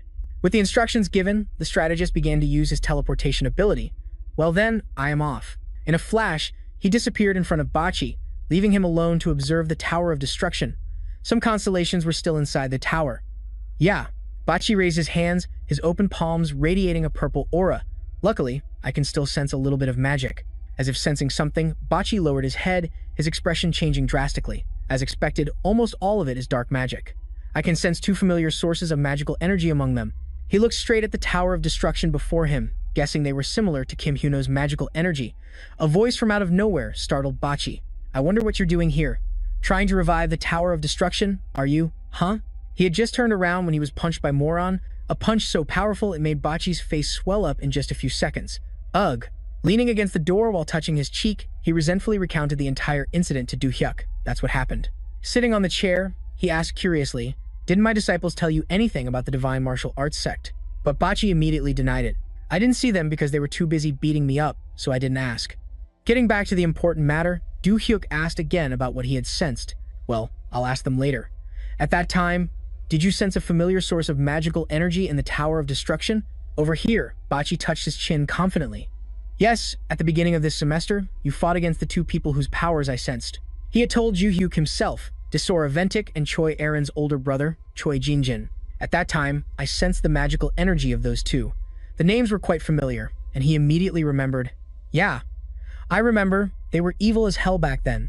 Bachi interjected, "However, the constellations they made a pact with are different. An image of the Tower of Destruction with two purple and gold flames near the top. Their magical energy is present on the 3rd floor. There's a high probability that they will arrive in the next invasion." Bachi's words aligned with his own thoughts. That must be it. Seeing that he had enough information, Do-hyuk smiled and said to him, "Thank you for providing the information. Please continue to track them." His words made Bachi scream violently. Again? In the afternoon, the sunset sky looked incredibly beautiful in the spirit realm of the war demon Sosimi. Sitting on a chair and holding her mask, she thought, "Oh well, the Divine Martial Arts sect." Meanwhile, a purple panel appeared before Do-hyuk, making him visibly excited. "Yes, it was me." The war demon said, "Yes, it was me. It was really me." She was trying to remove the heavy mask from her head. "Why, Hyuk?" In front of the gate to Sosimi's place, her voice echoed loudly. "While I was dealing with the constellations inside the Great Hall, I got too excited and then all the older sisters loved it." Hearing her, Do-hyuk's face was covered in sweat. Of course, that's what happened. Sosimi, on her end, sensed something and made a suggestion. "Who told you that? Was it Bachi? Should I kill him?" This made Do-hyuk quickly stop her. "Forget it. Constellations can't kill each other anyway." Realizing her mistake, she clasped her hands and spoke with a sincere voice. "Please, Master, I'm sorry for building it without telling you. I'll go to the Great Hall and destroy it." But Do-hyuk stopped her immediately. "No, don't. Just leave it as it is." Hearing him say that, Sosimi was bewildered. She found it hard to understand his intentions. Do-hyuk crossed his arms, smiling faintly as he stood before the gate with the Divine Martial Arts Sect sign. "I was thinking the same thing you were, reviving the Divine Martial Arts Sect. That's right, the Gate of Life." Back in the morning at Do-hyuk's school with his friends, A man ran in from the door and asked Sang Qian, "Coach, are you sure about this?" Coach Van Halle, the head coach of the first-year class at Akim Ligon. "I'm not sure if this will work either." He looked at him and added in a sad tone, "I don't think there's a better way." Walking down the hallway, Sang Qian asked Kim Ji-gun, "Have you ever seen how the special class trains?" This left him quite confused. "No, I haven't." The man heard this, chuckled softly, and gestured to him, then just watched quietly. "What?" Gripping the handle of a room's door tightly, observed the true level of the special class carefully. Sang Qian turned the knob and threw the door wide open. "Kim Ju-hyuk, are you ready?" Inside, Ju-hyuk smiled slightly and nodded. Yes. His entire team stood facing the two men and affirmed, "We're ready." The morning sky was clear, and sunlight shone on the sports field in front of the academy's gate. A group of students was gathering. One student was seen talking to someone, confiding, "It's been a while since I've been back to the arena. I haven't been here once since the competition." The other student complained similarly. "Same here. Why did the instructor tell us to gather here?" From inside, Sang Qian emerged, looking at everyone and signaling for their attention. Following him was the special class, Ju-hyuk's team. "Today, there will be a special lecture," he said, looking up at the regular students on the field. "The reason I've called you all here is to let you experience the special class." Sang Qian's face showed a hint of sadness as he looked down at the ground. "Most of you here have come to ask me about joining the special class." Then he turned to look at the young man standing behind him. "Therefore, today I've called the special class students to show you their daily routine." Sang Qian's tone and expression changed slightly and he lowered his voice. "Those who can keep up today will be transferred to the special class." This caused the group of students on the field to erupt in a commotion. Seeing his part was done, Sang Qian looked at Ju-hyuk and handed over the task. "Now, Kim Ju-hyuk, I'll leave the rest to you." "Yes, sir." Looking at the group, he ordered, all right, everyone change into your training clothes." They were all quite bewildered. Training clothes? A scheming smile appeared on Ju-hyuk's face, his eyes glowing red. "Because the first thing we're going to do is run at full speed." His team began to warm up with the other students. When the time came, Ju-hyuk ordered everyone, "Warm-up is over. Let's begin."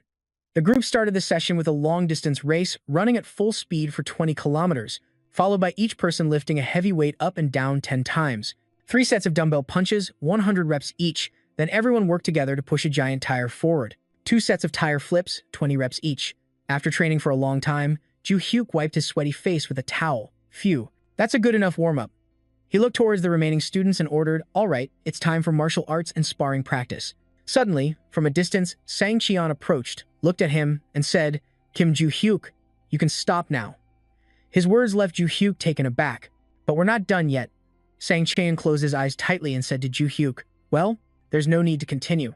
Then Sang Qian looked ahead. Not a single student was left on the field. Everyone has run away. His face revealed an indescribable sadness. "I guess no one will want to join the special class for a while." Seeing his effort, Sang Qian turned to Ju-hyuk and thanked him profusely. "Thank you, Kim Ju-hyuk. Thanks to you, the tense atmosphere among the students has been cleared up." He looked at the man and his team standing behind him, smiled faintly, and said, "It was nothing. We just showed them our regular training schedule. That's all, sir."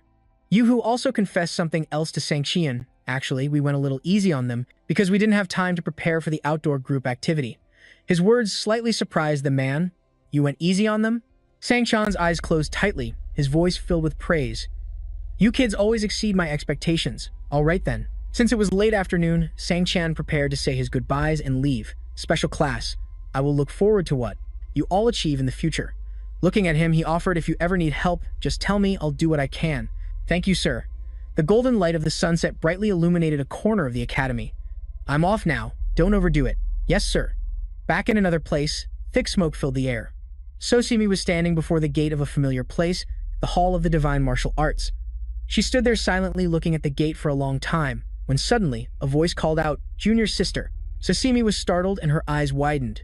From behind, Moron walked up with her hands clasped behind her back, looking at her. "Why did you call for me? You've been unusually active lately, completely contradicting your nickname." Looking at her, Sosimi was flustered. "Oh well, senior sister." Overly curious, Moron questioned her relentlessly. "But still, why did you call me here? Did Master tell you to cause trouble at Brack's place? Or to just demolish the entire Divine Martial Arts building?" Another question made Sosimi break out in a cold sweat. "No." She looked down, her mouth hesitating for a moment before confessing to Moron. "Master told us to restore the Divine Martial Arts." Hearing this, Moron's expression showed clear panic in her eyes. "What?" As she questioned Sosimi, she reached up and took off her mask. "Why would he tell you that and not me?" Tears streamed down Moron's face as she angrily blamed her. Why did he tell you first? What about me? What tricks did you pull, you witch? Please calm down, senior sister. Sosimi's next words managed to soothe Moron's mood. Master told me to call for you too. Whoosh. Sosimi recounted Juhyuk's image and words. Master said he wants to restore the divine martial arts, but not as a martial arts sect. He said it will play a key role. In front of the divine martial arts gate, the two girls' voices echoed. A key role in the alliance of constellations that follow the martial god. Hearing this, Moron looked at her in confusion. An alliance of constellations? Sosimi nodded. That's right. She lowered her head and told Moron a few more things. By now, you probably already know. In the Great Hall, there is the Tower of Destruction and the constellations that reside within it. The two faced each other as Sosimi reiterated his goal. Master wants to monitor all of their future movements, even while they are inside the Great Hall. Hearing the gist of it, Moron guessed, yeah, isn't that why he sent Bachi to keep an eye on things? Sosimi nodded at her deduction. Yes, but Brack couldn't investigate everything. As soon as she finished, Moron cursed, that useless bastard. To make Moron fully understand the situation, Sosimi explained what Juhyuk needed to do. Master wants to know who is on our side and who isn't, so that he can prepare in advance by forming an alliance. A knight in a helmet? From her words, it seemed he came up with that idea after talking to the Knight King of the Hostada Knights that we defeated before. This made Moron a bit bewildered. Ah, that guy. Sosimi faced her, smoke swirling around them, and continued. However, he also warned us about one thing to be wary of for the alliance. This made Moron wonder, what is it? An image of Yu-Hu with his passwords appeared. Using power to attract the constellation's attention is fine, but we must not build the alliance based on that. We need truly loyal followers. Looking at the silent Moron, Sosimi continued. That's why Master chose you and eldest sister to recruit allies. A memory of mentally unstable people flooded back. Moron bowed her head and sighed. It made sense, although she shouldn't be the one to say it. Like the second and fourth ones would jump straight to torture. Not wanting to waste time, she put her mask back on and ordered. All right, let's go. Junior sister. Oh yes. As they walked, the two chatted animatedly about the problem at hand. How should we propose the alliance? Moron suggested just barging in and intimidating them to get it over with. But Sosimi immediately objected. We can't do that, senior sister. In the evening, under a sparkling starry sky, beneath a giant ancient tree, a gateway led inside, behind a red curtain. The maze master, he rested his chin on his hand, his two eyes glowing as he thought relentlessly. Strange, it's been a while since the list for the second floor was announced, and yet there's still no news. The maze master's eyes opened as wide as they could, brighter than a flashlight, on the side. The report he received from Sword was also completely silent. Even for the second floor, there should be some activity, right? He opened his palm, and a series of red orbs moved. They're a bit late. Although it was still a bit early, the maze master watched the sliding orbs, mulling over some ideas. Maybe I should announce a few names from the third floor early. Both Moron and Sosimi had moved to a new place, the Great Pit. Moron's eyes suddenly widened. She saw something, and she quickly told Sosimi, telling her to look up too. Senior sister, look at the sky. Yes. Above their heads was a deep red circle, moving around like a vortex. From above, brilliant red orbs appeared, flying away quickly as the two watched. Sosimi looked on in bewilderment. Senior sister, what is that light? Moron knew and explained to her. The source of magical power I'm sensing is very familiar. Suddenly, Moron realized something strange was happening. Wait a minute. That direction is. That dark red mass is heading towards the rock that holds the Tower of Destruction. Its trajectory left Sosimi stunned. That's where the Tower of the End was rebuilt. Moron continued. I have a very bad feeling about this. It seems the one from the third floor has found their name. Her words left Sosimi bewildered. What? Looking towards the distant rock, Moron recounted. The source of power I'm sensing is identical to the flow of magical power on the third floor of the fake Tower of the End. Moreover, the direction it's coming from also matches, although it's not certain yet. But just like the one from the second floor, it's highly likely he will descend upon the modern world. Not wanting to waste time, she rushed forward, ordering Sosimi, first, report to Master. I'll chase after them. She obeyed immediately. Yes, back at the academy, Du Hu attended. In the afternoon, Yen Lang raised her clenched fist. What was she doing? She punched the person in front of her with all her might, a punch that made her sigh from the exertion. Phew! The person holding the pads for her training was none other than Du Hu himself. Holding the punching pad, he praised her. Yen Lang, you really pack a punch, huh? It's gotten quite a bit heavier. She clenched her fist, her voice tinged with doubt. But is it really heavier? It doesn't look like it took much damage. Du suggested. Look closely at the floor. Under his feet now. His shoe had shifted slightly from its original position. It slid about 3 centimeters. See? His words only made her angrier. It had almost no effect at all. Yen Lang turned and walked away in frustration at Du Hu's attitude, while he watched her from behind, smiling softly to himself. The training for everyone is finally paying off. They've all gotten noticeably stronger. He looked towards the group chatting ahead, especially Choi, Arin, and Zenrang, who were closely following the magic-focused training regimen he had designed. Both Osu and Yu Soyan were also making steady progress. A satisfied smile crept onto Ju Hyuk's face. Ah, this is the joy of teaching a disciple. Just then, the former guardian appeared from behind him. Sect leader. Looking at the purple information panel before him, he informed Ju Hyuk, Tu Hu is urgently looking for you, the message appearing clearly word by word. Tu Hui said, Master, it seems that being from the 3rd floor of the Tower of the End has descended. Glancing at the message, Ju Hyuk was quite surprised. The 3rd floor, they've already arrived? Through the purple panel, Sosimi reported with a nod, yes, that's correct. Ju Hyuk suddenly fell into deep thought. I haven't heard anything from the guide. What's going on? I can handle someone from the 3rd floor, but I haven't made any preparations at all. He voiced his question, could it be the entire 3rd floor? Sosimi hesitantly explained, no, that's not it, only about 2. I saw a rift appear in the Great Pit and about 2 streams of essence descended, and those streams of essence headed straight for the fake Tower of the End. Standing before the information panel, he guessed, so they haven't fully arrived yet? Hearing this, she said hesitantly, it seems so, just to be safe. The High Priestess has gone to check the fake Tower of the End. Ju Hyuk's face grew serious.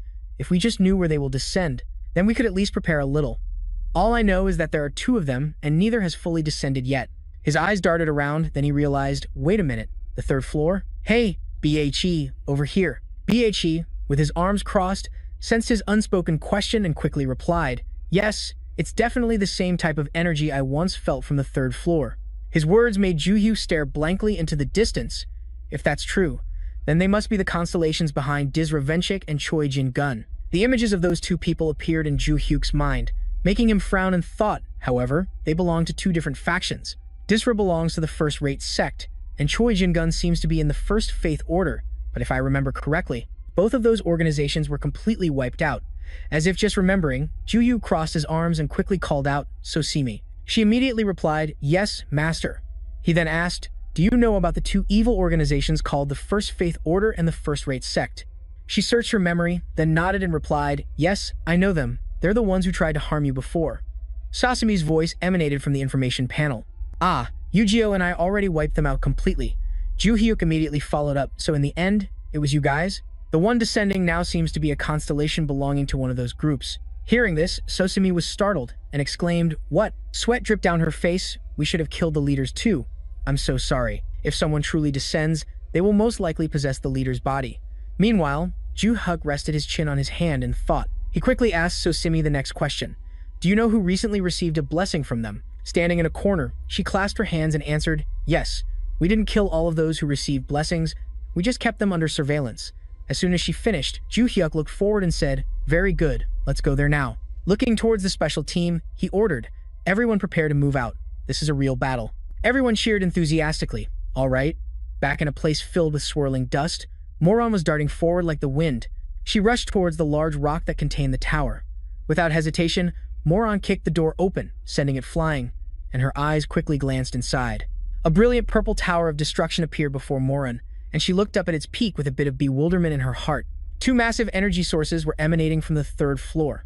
From her hand, Moron summoned a small blade, just as expected, and that energy was too intense. It only appears right before a constellation descends. She quickly plunged the blade into the ground. A blue crack appeared from the blade, extending all the way to the door of the Tower of Destruction before her. That stream of blue energy reached the edge of the tower's door, and suddenly smoke flared up like a massive fire.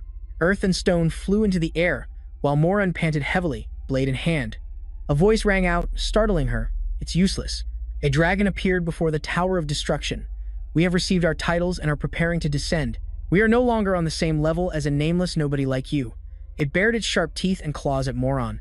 Even your full-powered poison aura can't do a thing to us. Too bad for you, fanatical believer of the Silent Gate. She quickly pulled her blade from the ground and stood up. I have no idea what you're rambling on about, Moron said to the dragon with a frown. Just so you know, I was just trying to buy time from the start, before you could descend upon the modern world. This angered it, causing it to bare its sharp teeth. What? On the tower's upper floor, the dark purple smoke had vanished. Before her eyes, she watched the smoke dissipate. Moron thought to herself, I've bought enough time, the rest is up to you, master. Back in another location, a building lay in ruins. From above, purple smoke appeared, and with it came Rogan. He revealed a set of terrifyingly sharp teeth, and his hands had sharp claws. Hey. Rogan raised his head high and let out an extremely savage laugh. Ha ha ha ha ha. I have finally descended. Rogan opened his mouth wide and shouted his own name, not with the title of Dragon God, Annihilator of all things, but simply as the Dragon Slayer. A voice rang out, wiping the smile from his face. Yeah, welcome. It was none other than Ju Hyuk, who had been waiting for Rogan for a long time. He charged forward, now get the hell out of here again, delivering a powerful kick in his direction. Before Rogan could prepare, Ju Hyuk lunged forward, raised a leg high, and landed a kick that sent Rogan's head flying upwards, causing him to lose his balance and be sent flying far away. Ah! Rogan fell backwards, his face covered in scratches, groaning in pain. Well, seeing Rogan's state, Ju Hyuk chuckled softly, quite satisfied. Not bad, I was actually aiming for your neck. But he didn't notice a person behind him, and upon seeing her, Ju Hyuk immediately shooed her away. What are you doing? Get out of here. Ah, she hurriedly left in confusion. Yes, looking at Rogan, he wondered why she was here. From the ground, he pushed himself up to explain, the original owner of this body lured her here to rob her. As Rogan recounted other events to Ju Hyuk, he looked on, bewildered. All he did with my blessing was seduce women and steal from them. How pathetic. As soon as he finished speaking, he gave a savage smile. What I, the dragon of destruction, desire is slaughter. Rogan's smile revealed two long, sharp fangs. Of course, he didn't have the guts for that, so he was just a pawn. Seeing his fangs, Ju Hyuk chuckled with amusement. Oh, really? His broken tooth grew back. He thought to himself that this being was no longer human, but a true incarnation of a constellation. Meanwhile, purple smoke emerged from Rogan's arm. You surprised me a little. A hand, with sharp claws formed from the smoke, was also revealed. I didn't expect you to fight me with that weak, reincarnated body. Your martial god wasted no words, decisively charging straight towards Ju Hyuk. Seeing this, he smirked slightly and clenched his hand into a fist. What kind of nonsense is this? He threw a punch straight at Rogan's arm. In an instant, his arm was crushed, completely disappearing. Rogan screamed at the sight, and Ju Hyuk quickly pulled back his fist, looked at him, and asked, You saw it when you possessed Choi Jin-young's body, didn't you? Didn't you run away in fear? Rogan clutched his missing arm and explained irritably, It's because this body reacts this way when it receives magic. A new, muscular arm appeared on his body again. But then I reconsidered, your mana is significantly less. A large, strong arm with sharp claws made Rogan smile smugly, compared to the you from 300 years ago. From above, Ju Hyuk bent his leg and lunged at him. Oh, is that so? He launched a powerful kick forward. Wham! This time, Rogan raised both hands to block the kick from Ju Hyuk. The ground beneath his feet began to show signs of cracking, and indeed, just a few seconds later, the earth and rock around Rogan erupted and collapsed, leaving him gaping in astonishment. Impossible. He's different from before. From above, large boulders began to fall. With his hands on his hips again, Ju Hyuk watched the colliding stones fall amidst billowing smoke. Once again, Rogan was defeated, lying flat on his back on the ground. Your magic is far superior to before. What did you do? Looking towards Ju Hyuk, around him, the red smoke terrified the man. Not to mention, the amount of magical power I sense from you is even greater than what I felt 300 years ago at the Tower of Destruction. With a confident expression, he placed a hand on his shoulder, clenching his fist. Of course, ha! The image of the Tower of Destruction appeared in his mind. Back then, my magic was restricted, meaning my disciples and I never once showed our true amount of mana in front of you. From the ground, Rogan clutched his stomach in bewilderment. What? That's impossible.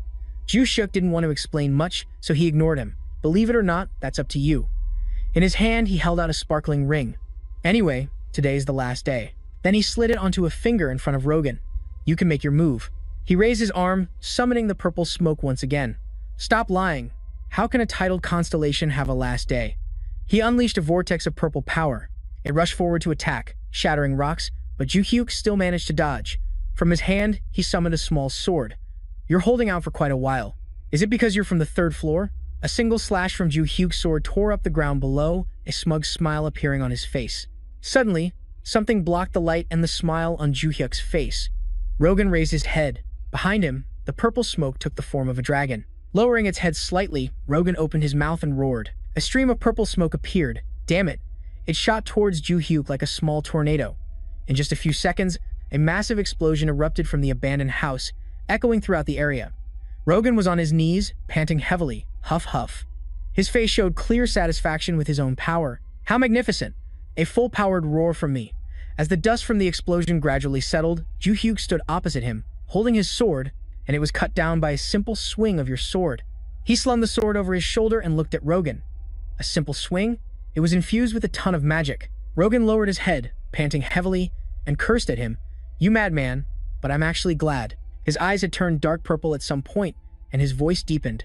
I still haven't told the people from the Tower of Destruction about your regression. On the other side, Ju-hyu was confused, looking up with a puzzled expression. Huh? What's so good about that? A triumphant smile suddenly appeared on Rogan's face. He explained, because they will fall into despair when they see you after your incarnation. Just imagining it is enough to make me laugh like a maniac. With the sword resting on the back of his neck, Ju-hyu voiced his thought. Pervert. Screw that, I don't think that will make them despair, he muttered, confused. What? He gripped the green sword tightly, staring straight ahead. If you die by my hand, you won't be able to return with your title anymore.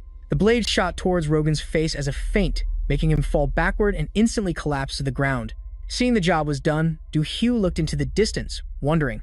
All right, it's finished here, how are the others doing? A mystical, sparkling starry sky appeared. A lion looked ahead and asked, Who are you? The rearguard sword constellation. Hukba. That person gave a triumphant smile. It was none other than Du-hyu's remaining friends. They stood challenging Black Tide. We're here to give you a beatdown. The four of them were confronting Black Tide.